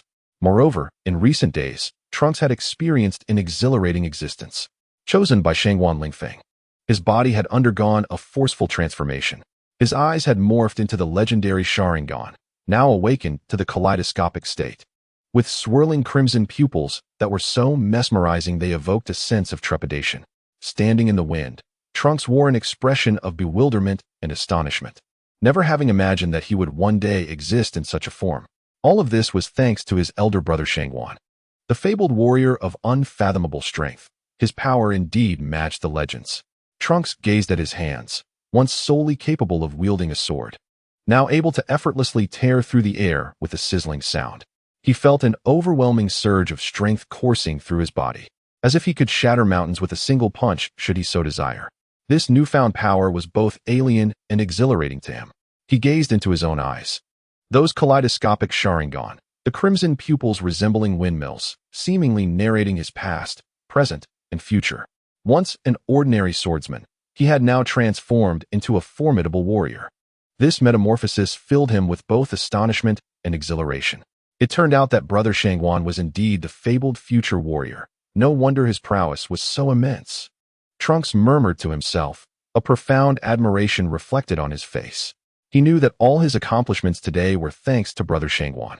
He was grateful for the power bestowed upon him, enabling him to evolve from an ordinary scion into a scion ninja endowed with extraordinary ninjutsu. Clenching his fists, his heart brimmed with fighting spirit. He understood that with such strength came the responsibility to protect this world. I must depart, like Brother Gohan. Shangwan Lingfeng's words struck like a thunderclap, awakening Trunks and Son Gohan from their laughter. Their eyes betrayed deep surprise and reluctance, as if they had just savored a fine vintage, only to have it suddenly spilled. Ah! Trunks' exclamation reverberated in the air, his gaze filled with disappointment and confusion. He had just shared their adventurous tales with this charming hero, never expecting him to leave so abruptly. Why must you depart so soon? Son Gohan's tone was laden with helplessness. He had only just begun to admire Shangwan Lingfeng's wisdom and courage, hoping to learn more from him. Bulma, too, wore a mournful expression as she looked at Shangwan Lingfeng. After a prolonged drought, having spent only a few days in his company, it felt as though she had been left wanting. She had always been so resilient, yet at this moment, a hint of tenderness shone in her eyes. Memories of their time together, sweet as nectar, nourished her spirit. However, this sudden farewell left her feeling somewhat desolate. Shangwan Lingfeng observed them, a pang of guilt welling up within him. He understood that his departure would sadden them, yet he had to go. After all, countless maidens were in peril ahead, requiring his rescue. In this poignant moment, a surge of immense power erupted forth. Shangwan Lingfeng leapt into action, boarding the time machine, transforming into a streak of light, vanishing into the horizon. On Namek, Vegeta was being ruthlessly battered by Frieza. Uncle Krillin, what should we do? Son Gohan's face was etched with terror. His gaze shifted from Frieza's cold figure to the pitiful sight of Vegeta, who was being mercilessly overwhelmed. King Vegeta was the mightiest among them. Yet now he was utterly powerless against Frieza's onslaught. Krillin's brow furrowed, his expression grave. He recognized that they were facing an immense crisis.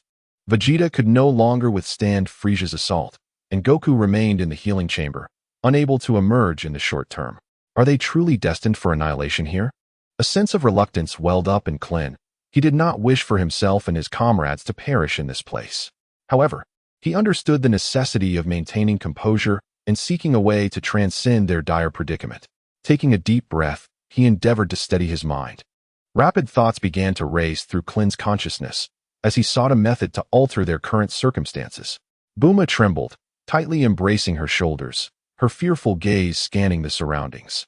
In this moment, her heart was inundated with an overwhelming dread, as if a ferocious beast were poised to devour her. Is there a hero who can rescue this damsel in distress? Bulma's voice quivered, as if a mere gust of wind could topple her. Klin, upon hearing her, felt a wave of exasperation. Even at such a critical juncture, she still harbored fantasies of a hero's intervention. Just then, a voice resonated in their ears, deep and magnetic, akin to the soothing murmur of a brook, instilling an unparalleled sense of reassurance. My dear maiden, it seems your situation is rather dire. Do you require my assistance? Klin and Bulma turned in astonishment to see a handsome man clad in a black trench coat emerging into their line of sight. A smile graced his features, and a glimmer of wisdom sparkled in his eyes. As he approached, Bulma's eyes widened in astonishment, her heartbeat quickening as if it might leap from her chest. Pleased to make your acquaintance. I am Shangwan Lingfeng. He introduced himself with a nod, then turned his attention to Klin. You appear to be in a bit of trouble. Klin and Sun Wukong regarded the sudden arrival with caution. Who are you? I. Shangwan Lingfeng replied, his confident smile unwavering. I am a warrior from the distant future, having traversed time to arrive in the present. Buma, Klin, and Sun Wukong stood in stunned silence, their expressions a blend of astonishment and confusion as they exchanged incredulous glances. However, Lingfeng's words compelled them to reevaluate the seemingly mundane world around them. A warrior from the future. Buma could not contain her excitement, her eyes shimmering with anticipation. Do you possess knowledge of future events? What will transpire in the world? Lingfeng offered a faint smile, his gaze sweeping across the trio before he paused and spoke slowly. Yes, I am aware of certain events to come. He refrained from elaborating in detail, merely hinting at future occurrences, leaving Buma, Klin, and Sun Wukong nearly unable to believe their ears. Thus, it is indeed plausible that you have traveled back from the future. Klin mused, stroking his chin, his skepticism mingled with awe. His eyes sparkled with wonder, as if a new world were unfolding before him. Sun Wukong, too, widened his gaze, filled with curiosity and intrigue, contemplating the astonishing revelation of a time-traveling warrior, a notion both mysterious and exhilarating. Bulma's gaze was fixated on Shangwan Lingfeng, her eyes shimmering with excitement and anticipation. She was utterly captivated by this future warrior, her thoughts drifting to whom she might one day marry. Shyly, Bulma fidgeted, a blush coloring her cheeks. Krillin, at a loss for words, facepalmed. Surely, now was not the time for such inquiries. They needed to devise a strategy to confront Frisia. With a slight smile that radiated confidence and composure, he stated plainly, "Rest assured, my return is solely to confront Frisia." His voice resonated through the air, brimming with strength and resolve. In the future timeline, he had acquired Scion cells through medical ninjutsu, transforming him into a force far beyond his former self in the Naruto world. Shangwan Lingfeng turned his attention to the precariously positioned Vegeta. He gently placed a reassuring hand on Bulma's shoulder, offering her a comforting glance. Although he remained silent, his eyes conveyed a promise to Bulma that he would vanquish Frisia and rescue her, the radiant young lady. With purposeful strides, Shangwan Lingfeng emerged from his hiding place, standing tall and poised like a leopard ready to pounce on its prey. He called out, "Frisia, what sport is there in targeting the weakling Vegeta? You seek a worthy adversary, and here I am. Come forth and duel with me." His voice echoed around him, stirring the hearts of all who heard. Such charisma.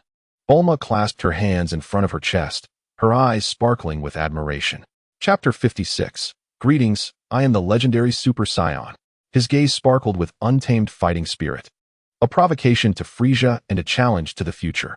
Frisia, upon hearing this, covered his lips and erupted into disdainful laughter, his mirth a chilling wind, steeped in cruelty. How amusing. From which corner of the universe did you crawl out to challenge the mighty Frisia? His tone dripped with mockery and contempt, as sharp as a cold blade cutting through the air. Shangwan Lingfeng watched silently, his eyes glimmering with steadfastness and calm, shining like the stars. "No matter where I emerged from, you shall fall by my hand," he declared, his voice resolute and daring, each word as solid as iron. A cold smirk curled at the corners of Frisia's mouth, his gaze filled with deep arrogance and disdain. As the ruler of the universe, he was an invincible being. How had he ever been so brazenly challenged? Yet, Frisia felt a flicker of anger. This young man seemed undeterred by his formidable presence, instead opting to provoke him. Such insolence was intolerable. "Let me see what you can muster to challenge the Emperor of the universe," Frisia replied coldly, his voice laced with an air of lethal intent. Under the proud provocation of Frisia, Shangwan Lingfeng's tightly clenched fists trembled slightly, betraying the turmoil within his heart. "Hey," he suddenly growled, his voice resonating through the still air like thunder, imbued with unwavering resolve and strength.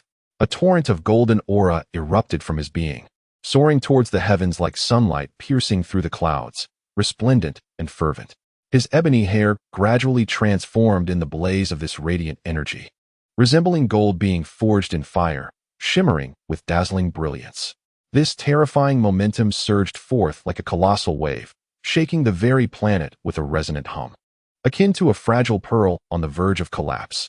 The surrounding crowd was left in awe, their expressions a tapestry of astonishment and reverence. In that moment, Shangwan Lingfeng appeared as a radiant deity, his power and majesty evoking an ineffable sense of awe among the onlookers. "At long last, Frisia, here stands the Super Saiyan you have long feared. How does it feel to witness this for the first time?" Shangwan Lingfeng reveled in the transformation coursing through his body. Acutely aware of the expansion of his Scion cells, the power surging within him like a tempest unleashed. His muscles swelled, his bones hardened, his hair lengthened, and his eyes gleamed with an intense light. Observing his metamorphosis, he burst into a wild, triumphant laughter. "I've kept you waiting, Frisia," he taunted. "This is the Super Saiyan you have always dreaded. Surprised to see me for the first time, are you?" His voice echoed throughout the cosmos, laced with provocation and mockery. Frisia's expression was one of sheer astonishment. He remained the cold, ruthless cosmic emperor, his gaze rife with wariness and fury. Meanwhile, Vegeta's eyes widened in disbelief, his blue irises reflecting Shangguan Lingfeng's figure, the shock and incredulity crashing over him like turbulent waves. "A Super Saiyan!" Vegeta exclaimed, his voice tinged with undeniable astonishment and confusion. He stood there as if struck by lightning, his eyes fixated on Shangguan Lingfeng, the unfamiliar yet menacing presence that loomed before him. "Who on earth are you?" Vegeta's voice grew sharp with agitation. "It is impossible to transform into a Super Saiyan." His fists clenched tightly, his knuckles whitening from the strain.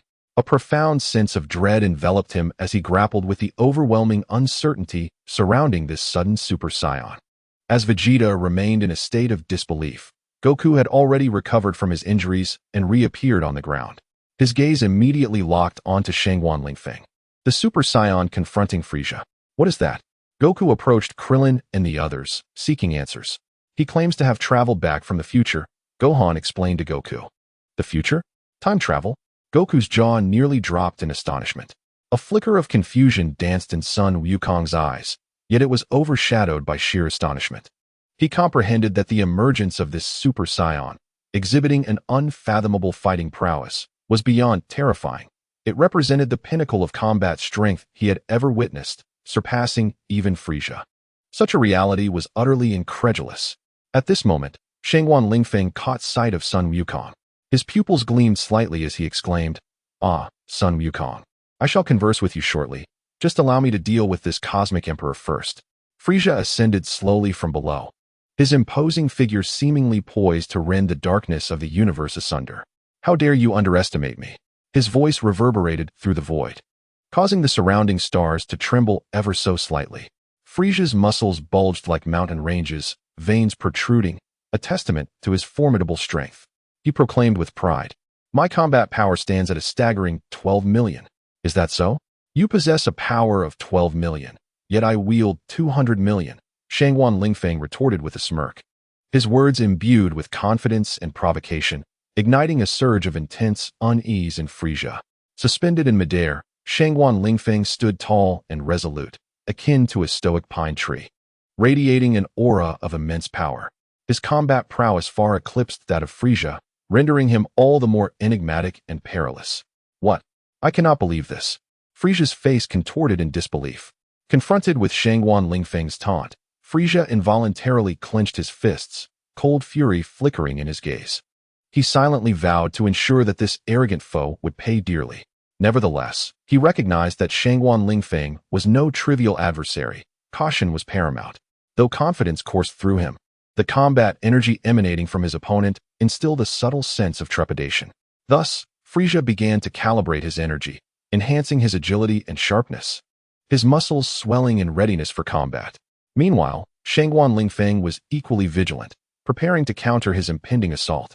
Their gazes locked, igniting sparks of intensity between them.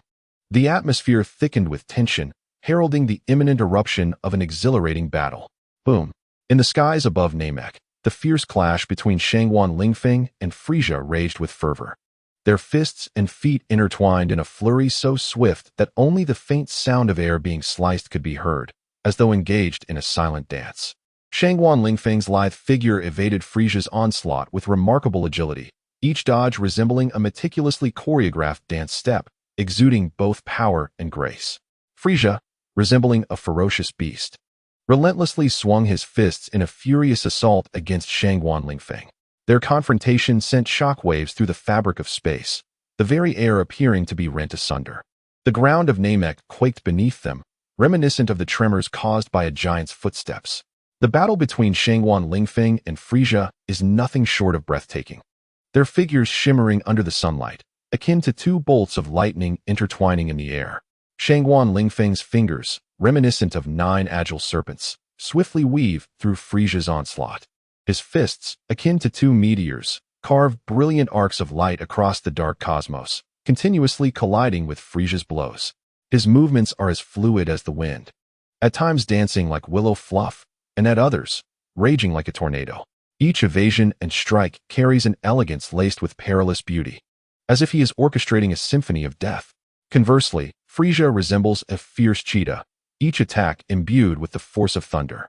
His fists, heavy as mountains, seem capable of obliterating anything in their path. The cold glint in his eyes resembles that of a predator in search of prey. His body slices through the air, creating currents that suggest he is lighter than the very atmosphere. This confrontation has endured for quite some time. Yet neither Shangguan Lingfeng nor Frisia exhibits the slightest hint of fatigue.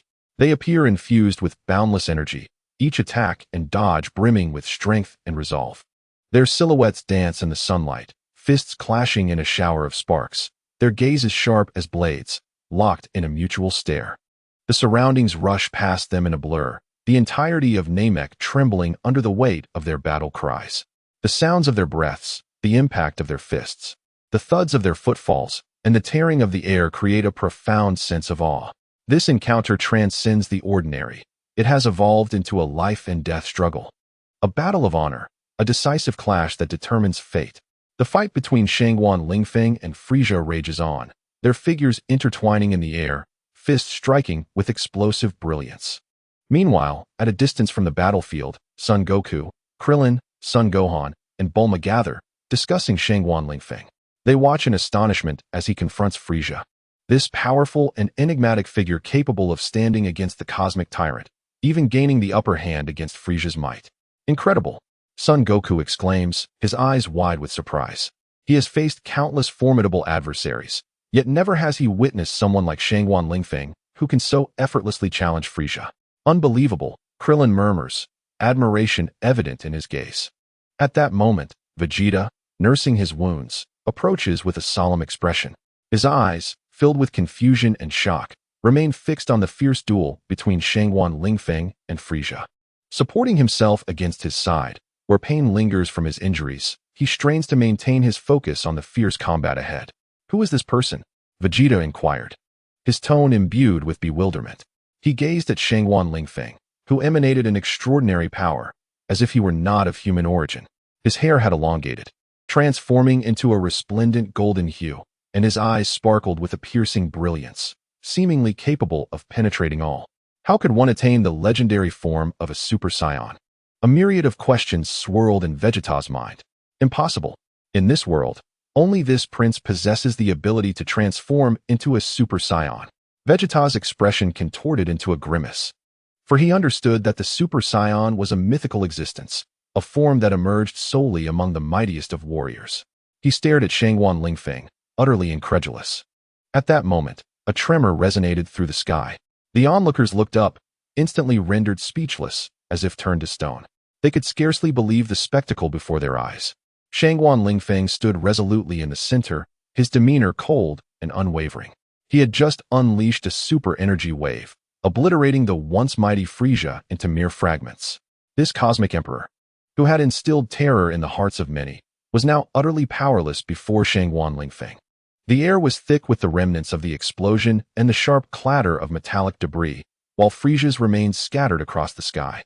This battle, this earth-shattering confrontation, concluded in an instant under the force of Shangguan Lingfeng's wave. With a swift descent, Shangguan Lingfeng approached the gathered individuals. In the tense atmosphere, he disregarded those around him and strode purposefully toward Bulma. His gaze radiated warmth and kindness, his smile as gentle as a spring breeze, dispelling the surrounding heaviness.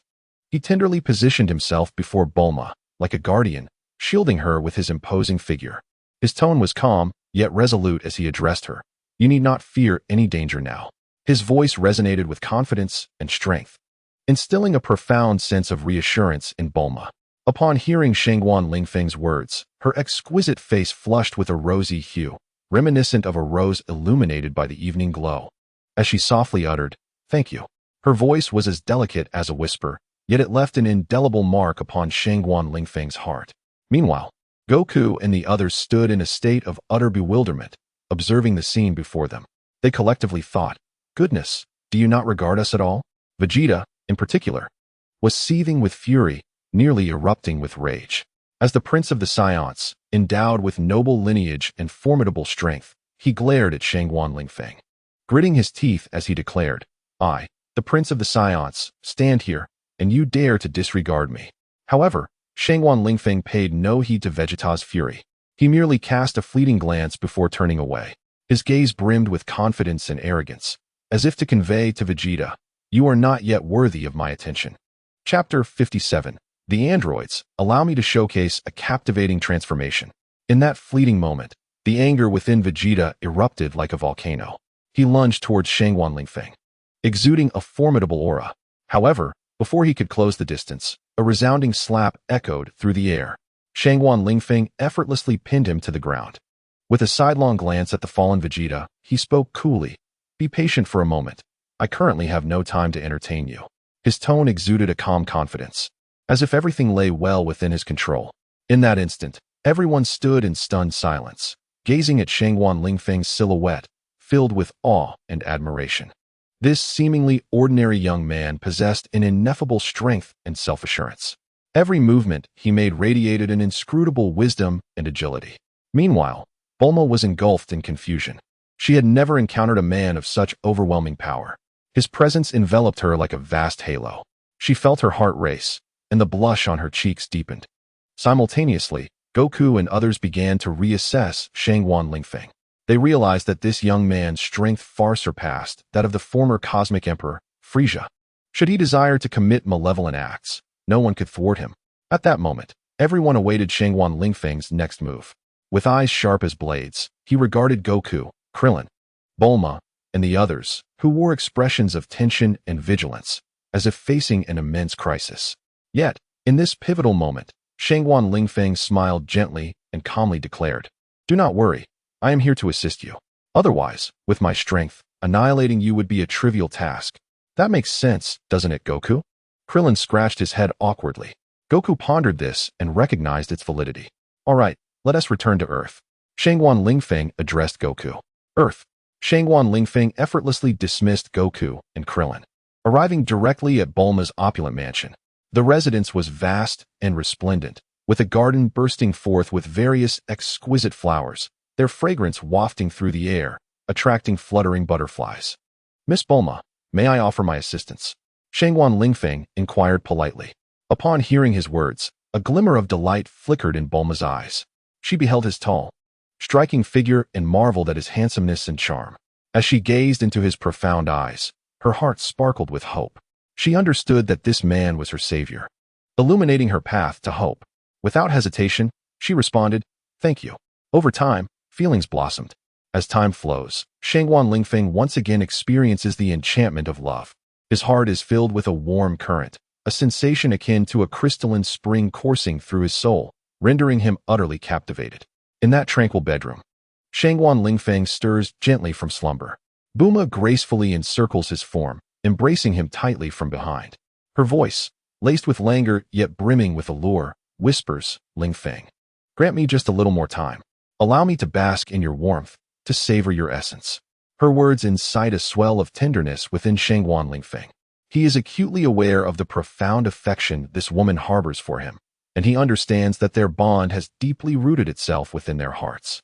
He quietly revels in the warmth of the moment, wishing to suspend time in this beautiful instant.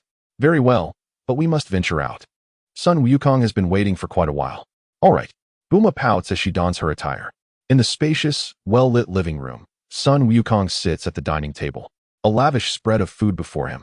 His manner of eating is remarkably unrefined, almost voracious, as he indulges with an oily mouth. The table is laden with delectable dishes. Their tantalizing aromas, combined with Sun Wukong's hearty consumption, evoke an irresistible appetite.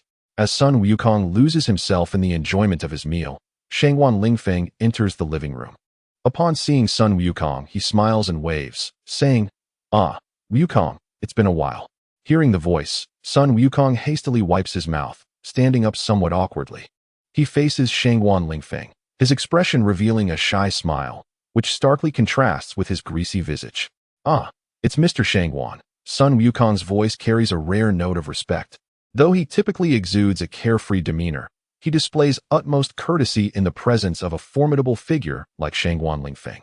Shangguan Lingfeng nods, smiling as he gazes at Sun Wukong, appreciating the rarity of his pure-hearted nature. Mr. Shangguan, you previously mentioned the emergence of artificial beings. The time has come, and I seek your assistance, Sun Wukong humbly states, as if in search of profound wisdom and guidance. Indeed, their arrival is inevitable, and I am aware of another warrior from the future, one who, like you, has traversed the barriers of time and space. Shangguan Lingfeng reflects thoughtfully, as if awakening memories from deep contemplation. You are correct, his name is Trunks. However, when I inquired whether he knew of you, he claimed never to have heard your name. Could it be that you do not hail from the same timeline? Sun Wukong asks, a hint of confusion in his voice. Perhaps, after all, the universe's diversity is boundless. Shangguan Lingfeng replies with a gentle smile, his profound gaze shimmering with insight. Sun Wukong's expression shifts to one of contemplation. As they stand in a desolate yellow earth canyon, within a silent secret laboratory, a number of shadowy figures stood tensely together, their atmosphere imbued with an air of unknown mystery and peril. Among them were androids number 17, 18, 19, and 20. Their robust physiques and expressionless faces suggested they were beings from another realm. They were androids, super warriors endowed with extraordinary abilities by technology. Number 17. 18 and I are the mightiest warriors in the world. You two are utterly useless, remarked android number 17, casting a sidelong glance at number 19 and number 20. A smirk playing at the corners of his mouth as if mocking their weakness and ineptitude. Don't forget, I am the one who transformed you, retorted android number 20. His fists clenched and teeth gritted, his eyes ablaze with fury. As their argument escalated, several figures abruptly appeared at the entrance of the canyon. The once tranquil gorge was instantly charged with tension and an ominous presence. At the forefront stood a dashing young man clad in blue, wielding a long sword. His gaze was sharp as lightning, exuding an extraordinary aura. He was Shangguan Lingfeng, now a time-traveling sword immortal. Following closely were Sun Wukong, Sun Gohan, and Vegeta, each radiating confidence. Their arrival heightened the tension within the canyon. Trunks trailed behind them, distinctly a warrior from a different timeline. Unlike Sun Wukong and the others, he had never encountered Shangguan Lingfeng, neither in the past nor in the present. His eyes, filled with suspicion and caution, scrutinized Shangguan Lingfeng. Are you also from the future? Trunks could not help but inquire, astonishment and doubt evident in his tone. A smile curled at the corners of Shangguan Lingfeng's mouth. Of course, I am also a warrior from the future, he replied with unwavering confidence. Upon hearing this, Trunks' gaze sharpened with increased vigilance. He pondered silently. Who exactly is this Shangguan Lingfeng? How could this be? Is there another future altogether? Meanwhile, the androids in the canyon had also taken notice of the newly arrived warriors. Android number 17 chuckled nonchalantly, his eyes glinting with a mischievous anticipation. With rough, large hands, he forcefully opened a nearby dormant pod, which resembled a closed iron box, evoking feelings of oppression and unease. Don't! Android number 20 exclaimed in terror, but it was too late. Android number 18 suddenly struck, landing a heavy punch on number 20's arm. A sharp crack echoed as mechanical fragments flew, falling like raindrops. The blow caused android number 20 to gasp in pain, his mechanical body contorting in agony. Android no. 17 observed the scene with indifference, his inner turmoil remaining unperturbed. The humanoid designated as number 19 stood there, trembling in terror, yearning to flee. Yet his feet felt as though they were fastened to the ground by invisible nails, rendering him immobile. His body was dominated by fear, paralyzing any inclination to act. Before him loomed the imposing figure of number 17, whose cold gaze pierced through him, brimming with disdain and indifference towards number 19. The look in number 17's eyes resembled the frost of a harsh winter, cruel and piercing. Terrified by such a stare, number 19 could only remain frozen in place. At that moment, a voice resonated from afar, number 20's voice, warning, do not open it. It is an exceedingly terrifying machine. His words echoed through the air, saturating the atmosphere with dread. This proclamation intensified number 19's fear, causing his body to tremble and his heartbeat to quicken significantly.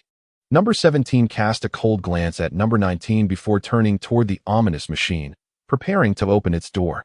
which instilled a wave of anxiety and trepidation in number 19. Humph, it's number 16. I am eager to see what he is truly capable of, number 17 remarked disdainfully. His voice infused with provocation and anticipation. A spark of fierce determination glimmered in his eyes, as though he was ready to confront any forthcoming challenges. As a profound chamber door creaked open, a tall and robust figure emerged, adorned with striking golden hair that gleamed like the blazing sun. His physique was formidable, akin to an immovable mountain. This was the mechanical life form known as number 16. Upon stepping out of the chamber, he was greeted not by the familiar confines of a laboratory, but by a hall that felt utterly alien. Instantly, he became vigilant, his sharp gaze sweeping around like twin lasers. Are you the legendary number 16? You appear to be nothing extraordinary, number 17 scoffed with a derisive chuckle. His eyes filled with contempt and challenge. His own muscular frame seemed even more imposing in comparison to number 16's. He exuded an overwhelming confidence in his strength, dismissing his seemingly unremarkable adversary.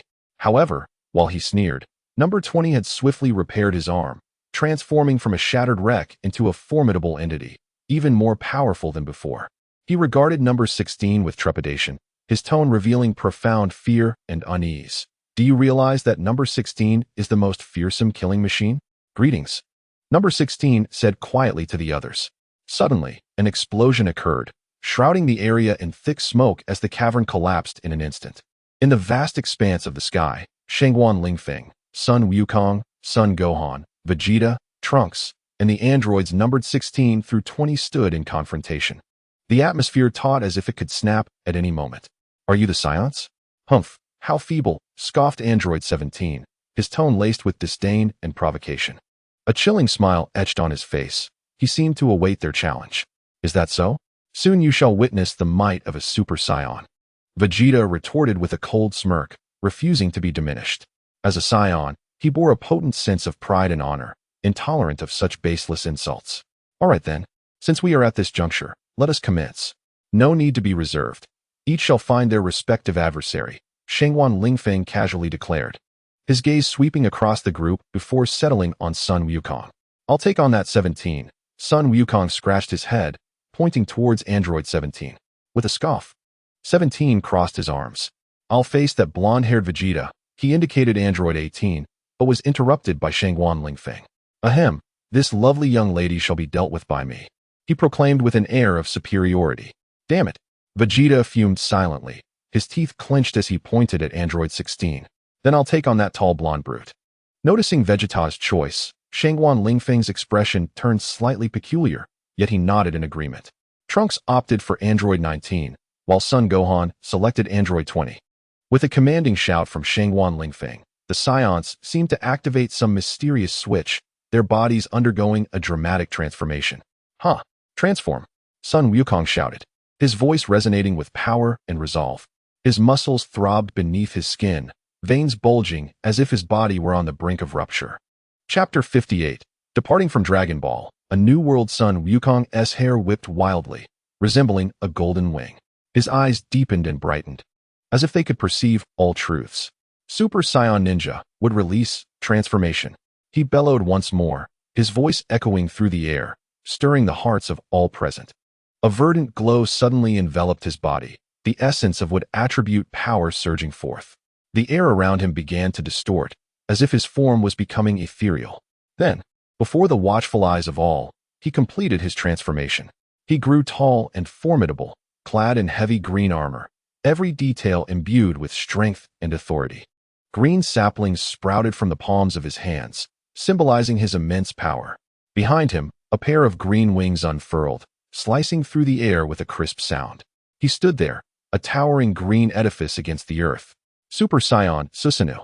A chilling smile flickered at the corners of Vegeta's mouth, his form enveloped by a terrifying purple skeletal aura. This power emanated like a messenger from the depths of hell, exuding an oppressive force that felt suffocating. Within the depths of Vegeta's eyes lay an abyss of unending fury and ferocious energy, as if poised to consume all in its path. His skin had hardened to a stone-like resilience, capable of reflecting light. Bathed in the violet glow, his body moved with the grace of a deathly dance. His once profound black eyes now mirrored the vastness of the cosmic void, seemingly capable of absorbing all the light of life. His muscles twisted and expanded in the purple luminescence, as if they threatened to burst forth from his very being. His breath transcended humanity, existing as an essence that surpassed mere life. His voice, once familiar, now resonated with the deafening thunder of a storm, declaring his existence to the world. The nine-tailed fox of the Science. Gohan, still somewhat restrained, shouted in a low voice, his cheeks tinged with a faint blush. His body was enveloped in a blazing crimson aura, a flame that symbolized the latent power within him. This fire burned like an inferno, tousling his dark hair, while his eyes sparkled like twinkling stars, radiating unwavering determination. Most astonishingly, nine tails manifested behind him, emerging like ethereal serpents from his form, each tail writhing and twisting, heralding his might. They appeared abruptly, slicing through the air like lightning, filling the space with an eerie and terrifying essence. This power had lain dormant within him, awakened only now by the call of the enigmatic Ling Feng. He understood that he must confront and harness this formidable force. The surrounding air seemed distorted by this overwhelming power, his silhouette wavering like a phantom. Gohan's nine tails danced wildly in the air, as if painting a macabre tapestry of hell. With every flick of a tail, the air erupted with sonic booms, warning all not to approach this frenzied scion lightly. The muscles in Gohan's arms bulged, as solid as steel. His fingers resembled talons, capable of rending the very air apart. The nine tails behind him coiled like venomous serpents. An unstoppable assault. Trunks stood frozen in astonishment at the spectacle before him, his mouth agape, struggling to believe his own eyes. What is this? Is this a Super Saiyan? His mind swirled with questions, confusion and wonder reflected in his gaze. He stared at Goku, Vegeta, and Gohan, transformed into beings so alien to him, engulfed in a sense of unfamiliar terror. Trunks's fingers trembled slightly, making it nearly impossible for him to grip his phone tightly. He endeavored to capture the unfolding events, yet his hand felt as if it had been frozen, rendering it motionless. His heart raced, adrenaline surged through him, and he felt as though he had been swept into an uncharted realm, one brimming with excitement and peril. Is this truly a Super Saiyan? Trunks muttered to himself, his eyes sparkling with curiosity and a thirst for exploration. However, the spectacle before him left him in awe and disbelief. The emergence of these Super Saiyans seemed like a key, unlocking the gateway to the unknown, preventing Trunks from maintaining his composure. Not only he, but the androids across from him also appeared bewildered, their eyes wide as if unable to fathom the reality unfolding before them. What on earth is happening? According to the information we possess, Son Goku should not be like this. Androids 17 and 18 exchanged glances, simultaneously questioning. Their gaze shifted to Android 20, hoping he might provide some clarity. Yet, Android 20 wore a perplexed expression, shaking his head. Don't look at me. I'm equally baffled. I haven't altered any of the data. Stop chatting, kids, I'm coming in, shouted Shangwan Lingfeng, grinning as he surged forward with a host of mutated Super Saiyans, all while the androids looked on in astonishment. After more than 2 hours, the battle had escalated to a fever pitch. Androids 19 and 20 had been thoroughly defeated, their bodies lying helplessly on the ground. Only Android 17 remained, clinging to life, sprawled on the ground and gasping for breath, on the verge of collapse. The other androids had shifted their attention to Vegeta, observing as he was mercilessly pummeled by Android 16, each punch eliciting a groan of agony from him. Despite Vegeta's formidable strength, he seemed utterly helpless against the relentless onslaught of Android 16. Come on, Vegeta, Son Goku shouted, unable to contain his encouragement amidst the thrilling skirmish. Although he and Vegeta had their differences, in this moment, he fervently hoped for Vegeta's survival. Android 16 unleashed another punch, and while Vegeta barely dodged, he was already gravely injured. His body tumbled through the air before crashing heavily to the ground. Vegeta, Son Goku exclaimed in alarm. Shut up, Kakarot, Vegeta retorted, exasperated. I haven't even unleashed my full power. I'm merely toying with this brute. Here I go, Vegeta roared, charging forward once more. Meanwhile, Shangwan Lingfeng was engaged in a breathtaking close-quarters combat with Android 18. This battle was not only a test of their strength and skill, but also a trial of will and perseverance. Shangwan Lingfeng's agile form danced across the battlefield, clashing fiercely with Android 18. Their movements were so swift that they were nearly imperceptible, each collision resonating with the force of a meteor striking the earth. Their battle tore through the very fabric of space, causing the air to tremble with intensity. Shangguan Lingfeng's fingers sliced through the atmosphere like blades, each swing accompanied by a fierce tempest. The artificial being, designated as number 18, was equally resolute, her form as elusive as a specter, deftly evading Shangguan Lingfeng's relentless onslaught. For over 2 hours, their duel raged on, yet Shangguan Lingfeng showed no signs of fatigue. His gaze was imbued with unwavering determination, as though he had vowed not to relent until he had vanquished number 18. Ultimately, this fierce confrontation culminated in a whirlwind of dust, with Shangguan Lingfeng emerging victorious by a decisive margin. Standing upon the battlefield, his eyes sparkled with the brilliance of triumph, while number 18 lay utterly defeated, her head bowed in silent acceptance of her failure. Shangguan Lingfeng stood there with an air of pride and fulfillment, having not only secured victory, but also reclaimed the dignity and honor of manhood. Dressed once more, Shangguan Lingfeng found that number 18 had thoughtfully prepared an afternoon tea for him. As he entered the dining area, he was greeted by the sight of the meticulously arranged tea set, a wave of warmth enveloping his heart. "Well done, number 18," he remarked as he took a seat at the table, where she quietly poured him a cup of tea. Her eyes radiated a sense of grace and submission, as if presenting the most precious gift to the victor. Number 18 delicately lifted the tea tray, having been completely captivated by Shangguan Lingfeng. He raised the teacup and savored the rich flavor, his heart brimming with satisfaction and joy. This was the finest reward for his hard-won triumph. Relishing the tranquility of the moment, he allowed number 18 to serve him in silence. The artificial beings, numbers 17 and 16, had already succumbed. "I know," number 18 nodded in response to his comment.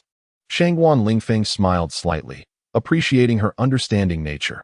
Her service was indeed comfortable, and she was no fool, aware of her place. As such, Shangguan Lingfeng resolved to act without mercy, fully cognizant of the grave responsibility he bore in safeguarding the earth.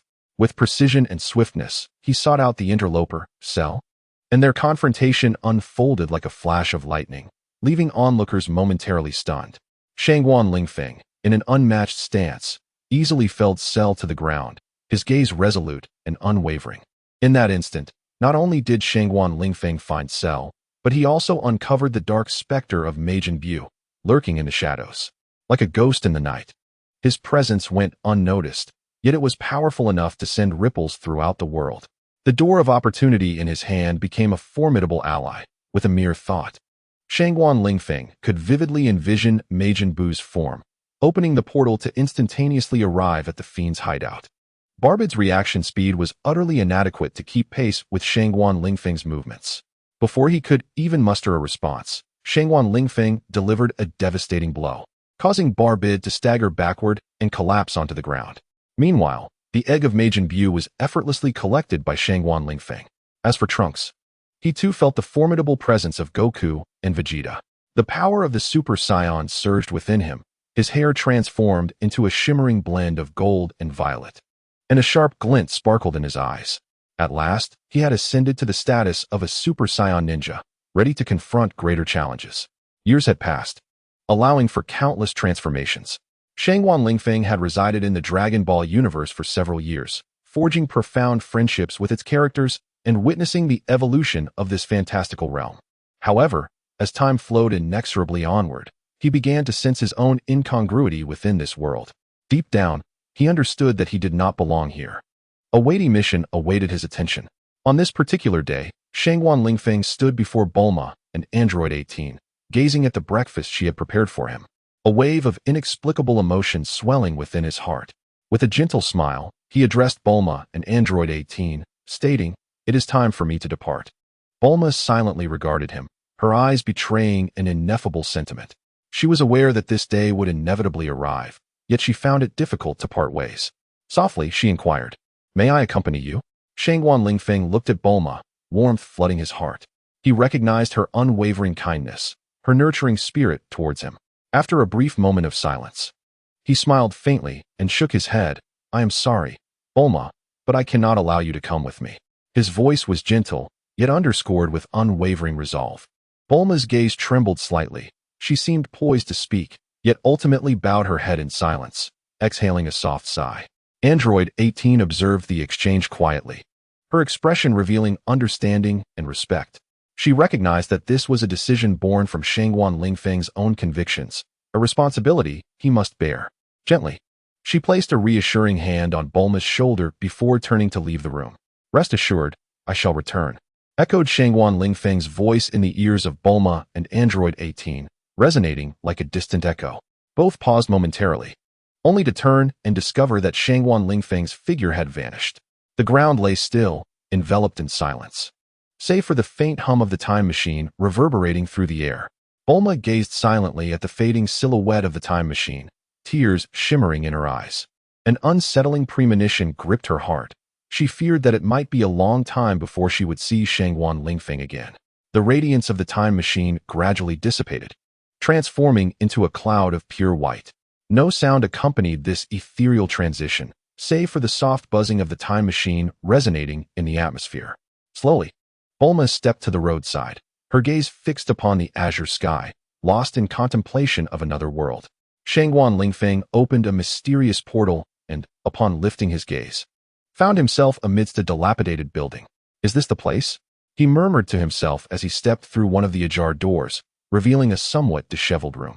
In this small chamber, chaos and dim light intertwined, creating a peculiar ambience. Chapter 59. Ayanami Ray. A worn single bed was positioned in the corner, its covers a jumbled mess as if it had weathered a fierce battle.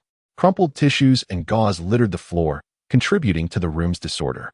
Shattered glassware lay in a corner, the cold shards glinting with a menacing light. Only a pair of glasses rested quietly on the bedside, a serene presence amidst the turmoil. It seemed the room's occupant had just departed, leaving in haste without tidying up.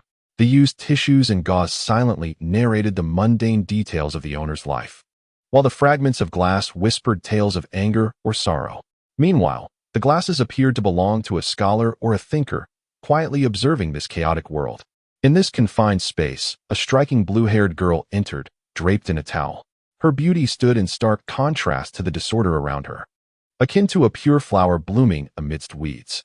She possessed short, pale blue hair and crimson eyes, her face cold yet exceptionally delicate. Shangguan Lingfeng smiled gently. This was the enigmatic girl Ayanami Ray. "Who are you?" she inquired, her tone calm and aloof, her gaze revealing a hint of confusion and wariness. With a subtle smile, Shangguan Lingfeng advanced slowly, introducing himself. "Greetings, Ayanami Ray. I am Shangguan Lingfeng, here to rescue you." His words echoed in the air, imbued with mystery and resolve. Ayanami Ray furrowed her brow, seemingly perplexed by his statement. Just then, the television in the room sprang to life, broadcasting a stirring melody and visuals. "Alert! Unidentified entities detected in the area. Residents are advised to evacuate immediately. Alert!" Ayanami Ray turned her gaze toward the source of the sound, her red eyes narrowing as if ready to ignite with sparks. Could it be the angels attacking? "The angels?" Shangguan Lingfeng replied nonchalantly with a chuckle, his eyes glimmering with mockery and indifference. "What do we have to fear with Ikari Shinji around?" Ayanami Ray frowned, scrutinizing Shangguan Lingfeng with confusion. She sensed she had never encountered him before, yet he bore an unsettling familiarity, as if he knew Ikari Shinji. "Who are you?" Her voice carried a note of uncertainty, a wariness rising from within. Standing at the threshold of the bathroom, Shangguan Lingfeng's words instilled a sense of unease within her. As her gaze fell upon the glasses in Shangguan Lingfeng's hand, her heart tightened. Those glasses were hers. "These are your glasses."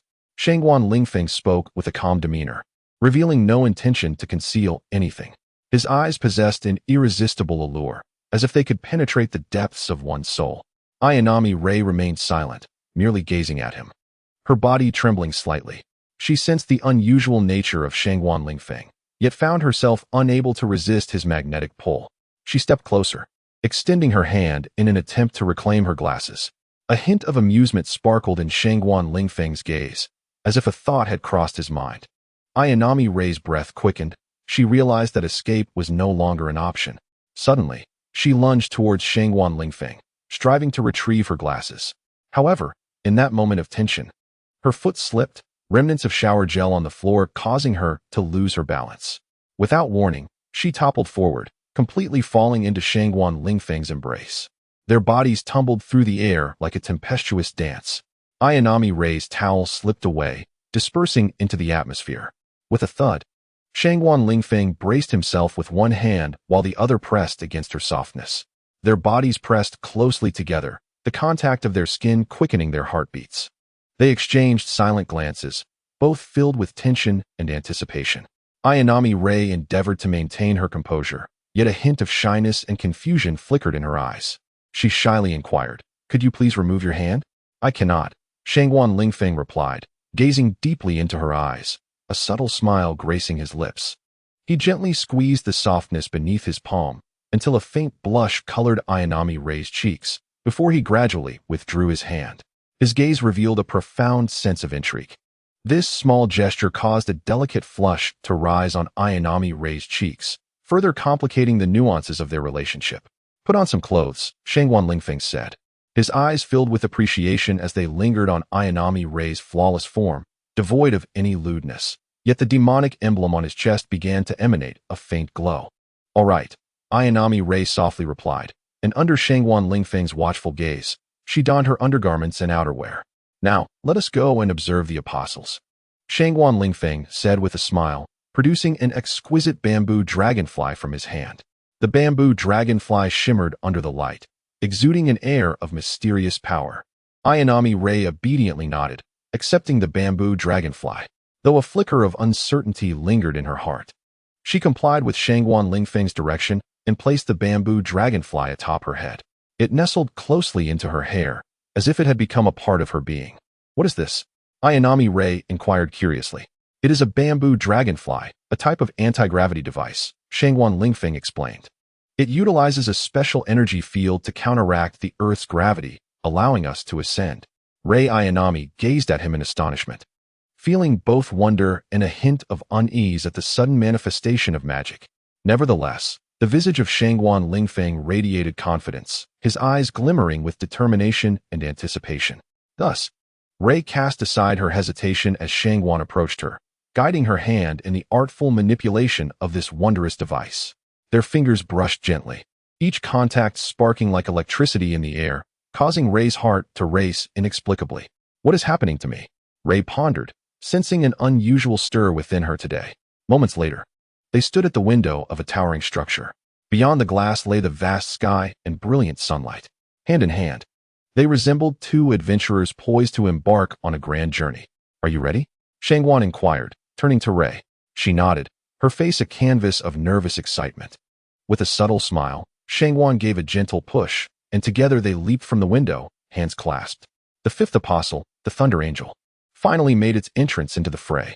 Its form resembled a colossal regular octahedron, its azure body shimmering brilliantly in the sunlight, akin to a resplendent gem.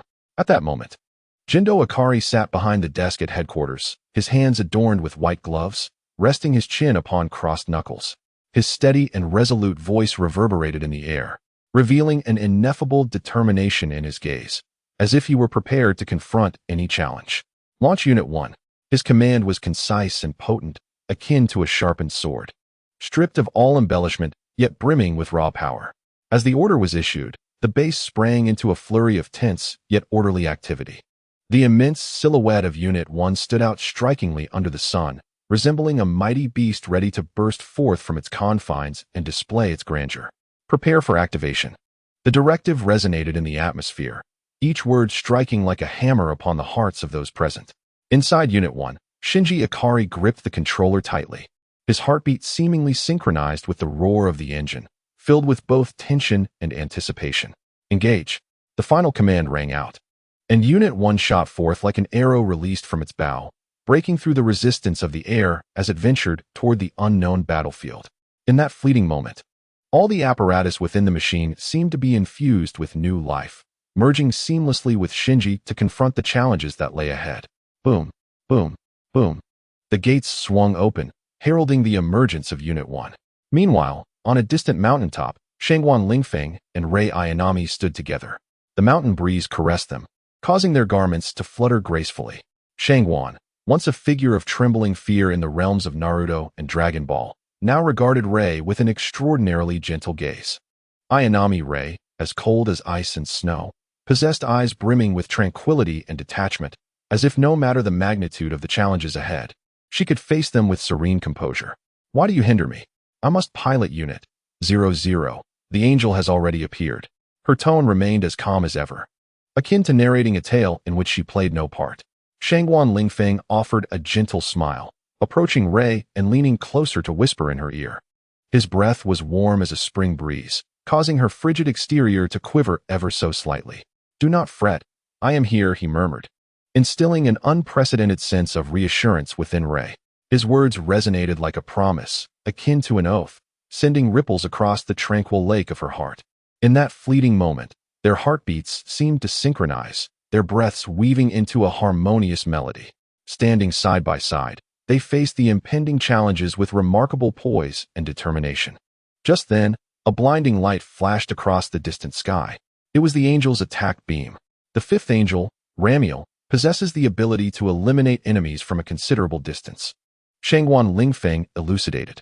Its relative displacement is ever-changing, and its form can transform at will, allowing it to switch between various modes for defense or offense. However, whenever it attempts to strike, it reveals its fixed core.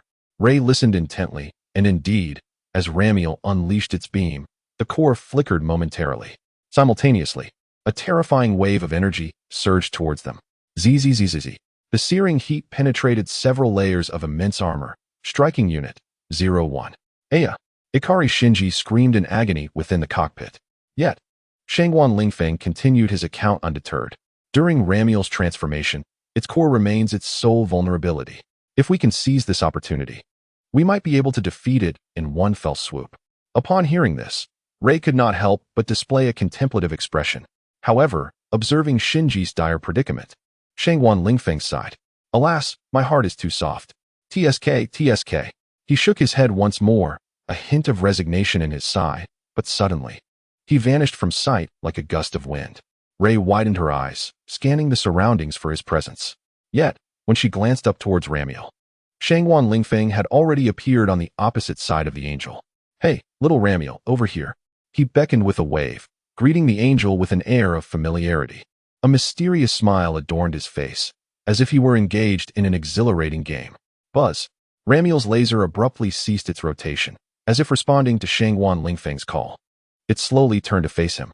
Within the headquarters of the base, an atmosphere of intense tension prevailed, as if the very air were thick with an unsettling aura. The images displayed on the large screen left everyone in a state of disbelief, struggling to comprehend what lay before their eyes. It was the Thunder Angel, accompanied by a mysterious figure that bore an uncanny resemblance to a human. Who was this person? How could he soar through the skies? Was he, perhaps, a new apostle? The blood pattern remained elusive, unable to reveal its secrets. Ikari Jindo was equally taken aback, setting aside his hands that had propped up his chin, his eyes reflecting an expression of incredulity. Commander, observe what he intends to do, he finally spoke after a moment of silence. The tension in the room heightened. All eyes were fixed upon the screen, awaiting the next move of Shangguan Lingfeng. They understood that this enigmatic figure would wield significant influence over their fates. In proximity to the Thunder Angel, Shangguan Lingfeng stood undaunted before the colossal entity, his demeanor composed and serene. He was acutely aware that the confrontation with the Thunder Angel was being broadcasted live to the headquarters, yet he felt no concern. Rather, he relished the opportunity to demonstrate his might to these frail humans. A glimmer of challenge sparked in his eyes as he regarded the Thunder Angel. Drawing in a deep breath, a tremendous surge of energy coursed through his being, awakening the latent power of his scion lineage. His hair began to billow, enveloped in a radiant golden aura, a hallmark of the Super Scion transformation. Once more, Susanoo, he proclaimed, summoning forth a colossal purple giant from thin air. The Thunder Angel, sensing the formidable presence of Shangguan Lingfeng, instantly morphed and expanded. Though its size was immense, its movements were remarkably agile. In an instant, a massive laser beam surged forth, aimed directly at Shangguan Lingfeng. Undeterred, Shangguan Lingfeng's eyes glinted with a fiercer combat spirit. In a flash, he reappeared atop the Thunder Angel, leaping down with a gigantic sword aimed at its head. This strike encompassed the entirety of his strength, akin to a sword capable of cleaving the heavens. Chapter 60. Misato Katsuragi, Ritsuko Akiji, Asuka Langley Soryu the Thunder Angel, perceiving the magnitude of Shangguan Lingfeng's assault, quickly retaliated, unleashing a formidable laser from its eyes, targeting him with relentless fury. The laser, akin to a titanic silver dragon, surged forward with the potential to annihilate all in its path. Yet, Shangguan Lingfeng stood fearless, wielding his enormous sword to sever the beam with a single stroke. Like a warrior deity, he maintained his position atop the Thunder Angel, vaulting into the air and executing a graceful roll before landing once more atop the colossal being. This leap rendered him akin to a divine being descended from the heavens, emanating an overwhelming aura. The Thunder Angel appeared momentarily stunned by the ferocity of Shangguan Lingfeng's attack, caught off guard and unable to react. Seizing the opportunity, Shangguan Lingfeng once again concentrated all his strength and struck fiercely at the head of the Thunder Angel with his sword. This strike was more formidable than any he had delivered before, as if it aimed to cleave the very fabric of the world. Crack! The Thunder Angel was cleaved in twain by Shangguan Lingfeng's blade. A tremendous explosion ensued, instantly obliterating the surrounding structures, yet Shangguan Lingfeng remained unscathed. At the headquarters, everyone was left in stunned silence, gazing at the images on the large screen. Katsuragi Misato swallowed hard, trembling as she exclaimed, "That person! He split the apostle in half with a single sword. How terrifying! Is this truly a human?" The headquarters was engulfed in a wave of bewilderment. "Quick, save the pilot." Katsuragi Misato finally regained her composure. In the living room, Katsuragi Misato sat quietly, her eyes betraying a profound weariness. Outside, the moonlight cascaded like water over the tranquil streets. In this serene night, the only sound was the gentle clinking of her beer bottle on the table. Suddenly, the door creaked open, and Shangguan Lingfeng entered, embracing Ayanami Rei. Their faces radiated excitement, as though they had just emerged from a thrilling adventure. Ayanami Rei's eyes still sparkled with lingering passion, while Shangguan Lingfeng held her hand tightly, as if fearing to lose her. Katsuragi Misato lifted her gaze, and, upon seeing their intertwined hands, understood everything. A faint smile graced her lips as she sighed softly and raised her beer bottle in salute. "You have finally returned," she said gently, her tone imbued with deep relief. Shangguan Lingfeng, still cradling Ayanami Rei, settled onto the sofa and began recounting his experiences to Katsuragi Misato. Their conversation gradually captivated her attention, prompting her to set her beer bottle aside and listen intently to their tale. As they narrated, Katsuragi Misato felt herself transported into that perilous and exhilarating world. She witnessed Ayanami Rei's bravery and wisdom, along with Shangguan Lingfeng's determination and courage. His narrative filled her with pride, yet also stirred a twinge of jealousy within her. However, as they concluded their story, Katsuragi Misato found herself in tears. She looked up at Shangguan Lingfeng and Ayanami Rei, suddenly acutely aware of her own loneliness and fragility. She craved their companionship and solace. Shangguan Lingfeng enveloped Katsuragi Misato in his embrace, his gaze filled with tenderness and concern. In his arms, she found comfort, her tears gradually evaporating against his chest. Ayanami Rei sat quietly beside them, her eyes calm and composed. She understood that Shangguan Lingfeng would never lack for female companionship. Katsuragi Misato was ensnared. She had been healed by Shangguan Lingfeng. In that moment, her heart was filled by him. Every detail, every gesture, brought her immense reassurance and comfort. His embrace, his gaze, everything about him entranced her on this gentle evening. She gazed into his eyes, where a profound love sparkled brightly. She realized she could no longer divert her attention from Shangguan Lingfeng's enchanting gaze. She had become deeply ensnared by his allure.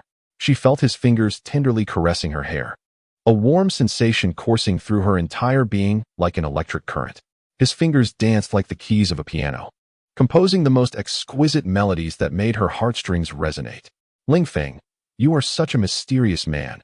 I have never seen a human capable of defeating apostles with bare hands." Katsuragi Miri mused dreamily. Shangguan Lingfeng smiled faintly. "Is that so? Well, now you see." He chuckled softly, lowering his gaze upon Katsuragi Miri, nestled in his embrace. Her eyes brimmed with wonder and curiosity. Looking at Shangguan Lingfeng, it was as if she beheld an unknown world, filled with both enchantment and peril. "Lingfeng, could you tell me how you accomplished that?" Katsuragi Miri inquired softly, her voice infused with awe and curiosity. Shangguan Lingfeng regarded her, a flicker of complex emotion crossing his eyes. After a moment of silence, he spoke. Miri, there are many things in this world that defy explanation. Some matters we simply need to accept, for it is a very intricate tale, indeed. A mysterious glimmer shone in his eyes. Very well, I shall not pry further. Katsuragi Miri whispered as she nestled closer to Shangwan Lingfeng, her voice a gentle murmur. Her gaze was filled with tenderness and contentment, as if in that moment she possessed the entire world. Shangwan Lingfeng quietly closed his eyes, his heart equally suffused with satisfaction. He knew this woman had fallen deeply in love with him, and he could not resist her charm, the allure of a mature woman. Their bodies embraced tightly, the rhythm of their heartbeats echoing in the stillness of the night. The silhouettes of Shangwan Lingfeng and Katsuragi Miri intertwined beneath the moonlight, akin to two souls reliant upon one another. In this night brimming with passion and healing, their story continued to unfold. Knock, knock, knock. The sound of knocking interrupted the moment. Katsuragi Miri paused slightly. Who could return at this hour? She extricated herself from Shangwan Lingfeng's embrace and opened the door. It was Akagi Ritsuko, with her golden hair and white lab coat. A hint of skepticism lingered in her eyes as she stood at the threshold, one foot inside and the other still outside. What is the matter? Katsuragi Miri asked, a flutter of apprehension rising within her. Akagi Ritsuko's gaze revealed an indescribable emotion. She looked at Katsuragi Miri. Her lips moved, yet she found no words to express. Miri, are you with that suddenly appearing man? Akagi Ritsuko inquired, a note of surprise in her voice. Katsuragi Miri remained silent. Ah, it is indeed Akagi Ritsuko. Let us proceed together. The ominous emblem on Shangwan Lingfeng's chest shimmered with a perilous light. Akagi Ritsuko's eyes widened slightly, and she instinctively stepped through the door. Shangwan Lingfeng encircled her voluptuous waist, murmuring, "Ah, a woman of maturity." Ritsuko's cheeks flushed, and she yearned to resist, yet an inexplicable impulse led her to surrender. She was acutely aware of the man's apparent interest in her, and her heart fluttered in response. Misato Katsuragi closed the door, her gaze toward Ritsuko filled with astonishment and confusion. Then, with Ritsuko's startled gasp, Shangwan Lingfeng lifted her and laid her upon the nearby sofa. The sofa shifted beneath them. Ritsuko's heart raced violently, feeling an overwhelming force enveloping her. As she gazed at Shangwan Lingfeng, her eyes brimmed with both terror and curiosity. This man, his gaze, his smile, rendered her utterly defenseless.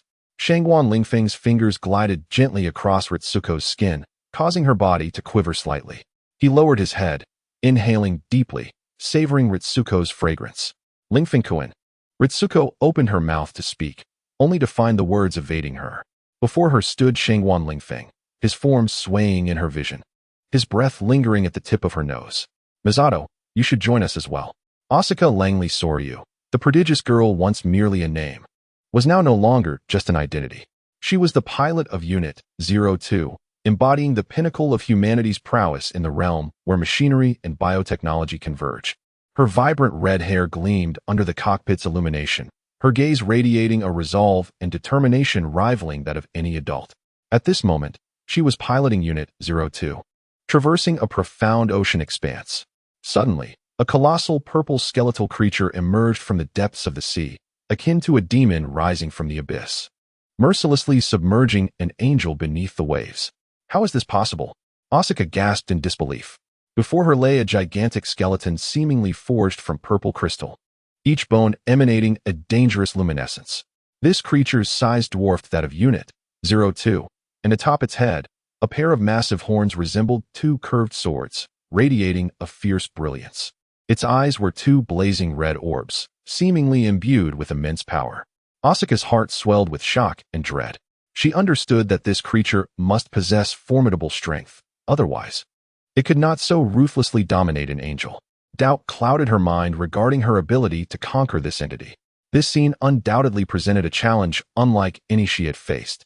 You must be Asuka, a voice suddenly resonated from Unit 02's communication system. Asuka froze momentarily, the voice evoking a sense of familiarity. Impossible, how did you get in here? Asuka gazed around, pondering how the other party could possibly penetrate the insertion plug directly. She turned her head to discover a handsome man standing nearby, his eyes deep and fervent. I am Shangwan Lingfeng, he said with a smile, leaning closer to Asuka's ear as if sharing an intimate secret. I hear you have a penchant for mature men. His breath brushed against Asuka's ear, causing her body to shudder. In this moment of uncertainty between life and death, the man's presence instilled in her a peculiar sense of reassurance. Meanwhile, outside, the colossal Susanoo suddenly enveloped Unit 2. The two formidable entities, akin to mountains, crashed into the sea, sinking into its depths. Within the insertion plug, Shangguan Lingfeng sensed Asuka's trembling hand. Tilting his head, he noticed the tension and anticipation reflected in her eyes. He offered her a comforting smile, and together they leaned back, their bodies fully submerged in the liquid. With a swift motion, Shangguan Lingfeng unfastened Asuka's combat suit. Bubbles, reminiscent of grapes, erupted in the liquid. Shangguan Lingfeng tilted his head back slightly, revealing eyes ablaze with divine light. Asuka's long hair floated delicately, forming an alluring arc. Her cheeks flushed, and she grasped the sheets, presenting herself with an air of submission. Shangguan Lingfeng swallowed hard, positioning his hands beside Asuka, his gaze intense. His throat tightened as he extended a finger, gently brushing against Asuka's damp cheek. Asuka murmured, revealing a small canine as she playfully nibbled on Shangguan Lingfeng's index finger. Her fiery red hair danced in the liquid. At that moment, Shangguan Lingfeng and Asuka were in close proximity, enveloped by the fluid. Meanwhile, in the European branch at the Bethany base, Mari Illustrious Makinami was piloting the temporary Unit 5 to confront the third apostle. Damn, this fellow is quite tenacious, Mari grumbled to herself, though a hint of amusement graced her lovely face.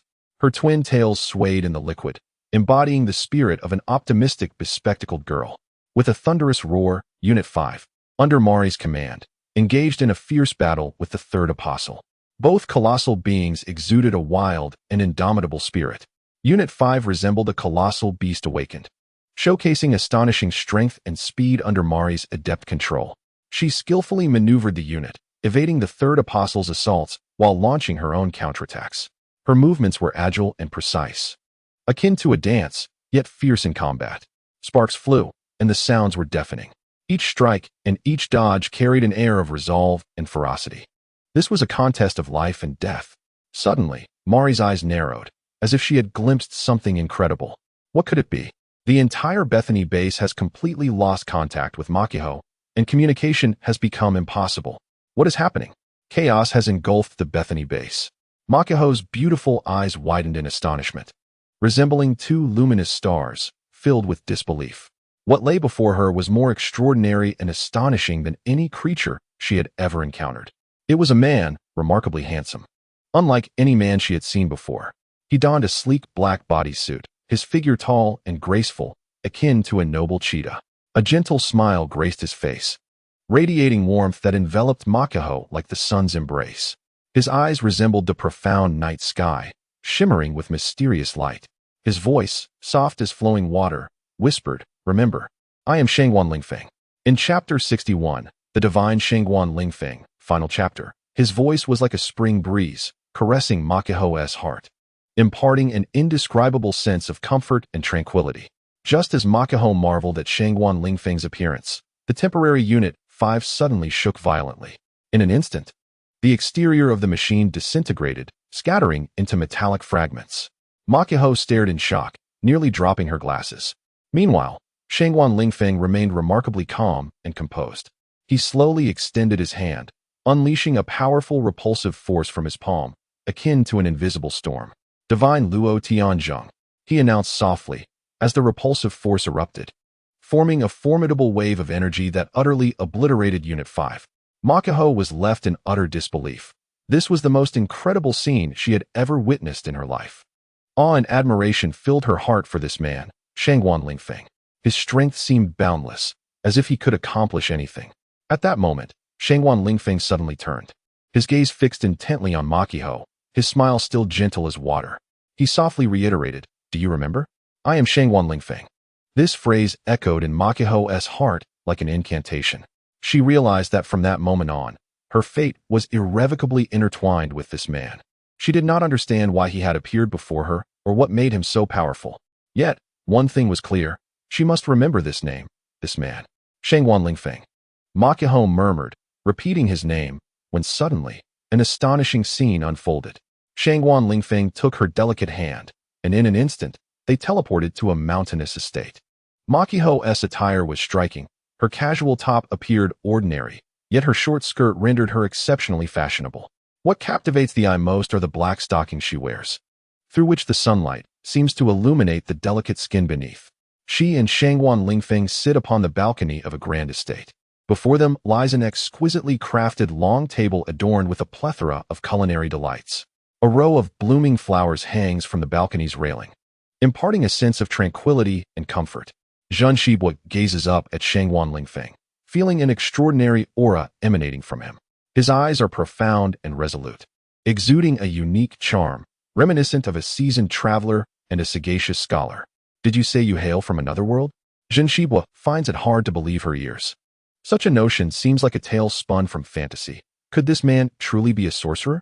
Shangguan Lingfeng nods with a smile, a hint of mystery glimmering in his gaze. One might say I come from another universe. With a gentle wave of his hand, the tablecloth is set, and a feast appears as if conjured from thin air. Zhen Shibua feels a wave of dizziness wash over her, as if she were ensnared in a dreamlike reverie. Rubbing her eyes instinctively, she looks again, and the banquet remains, fragrant and enticing.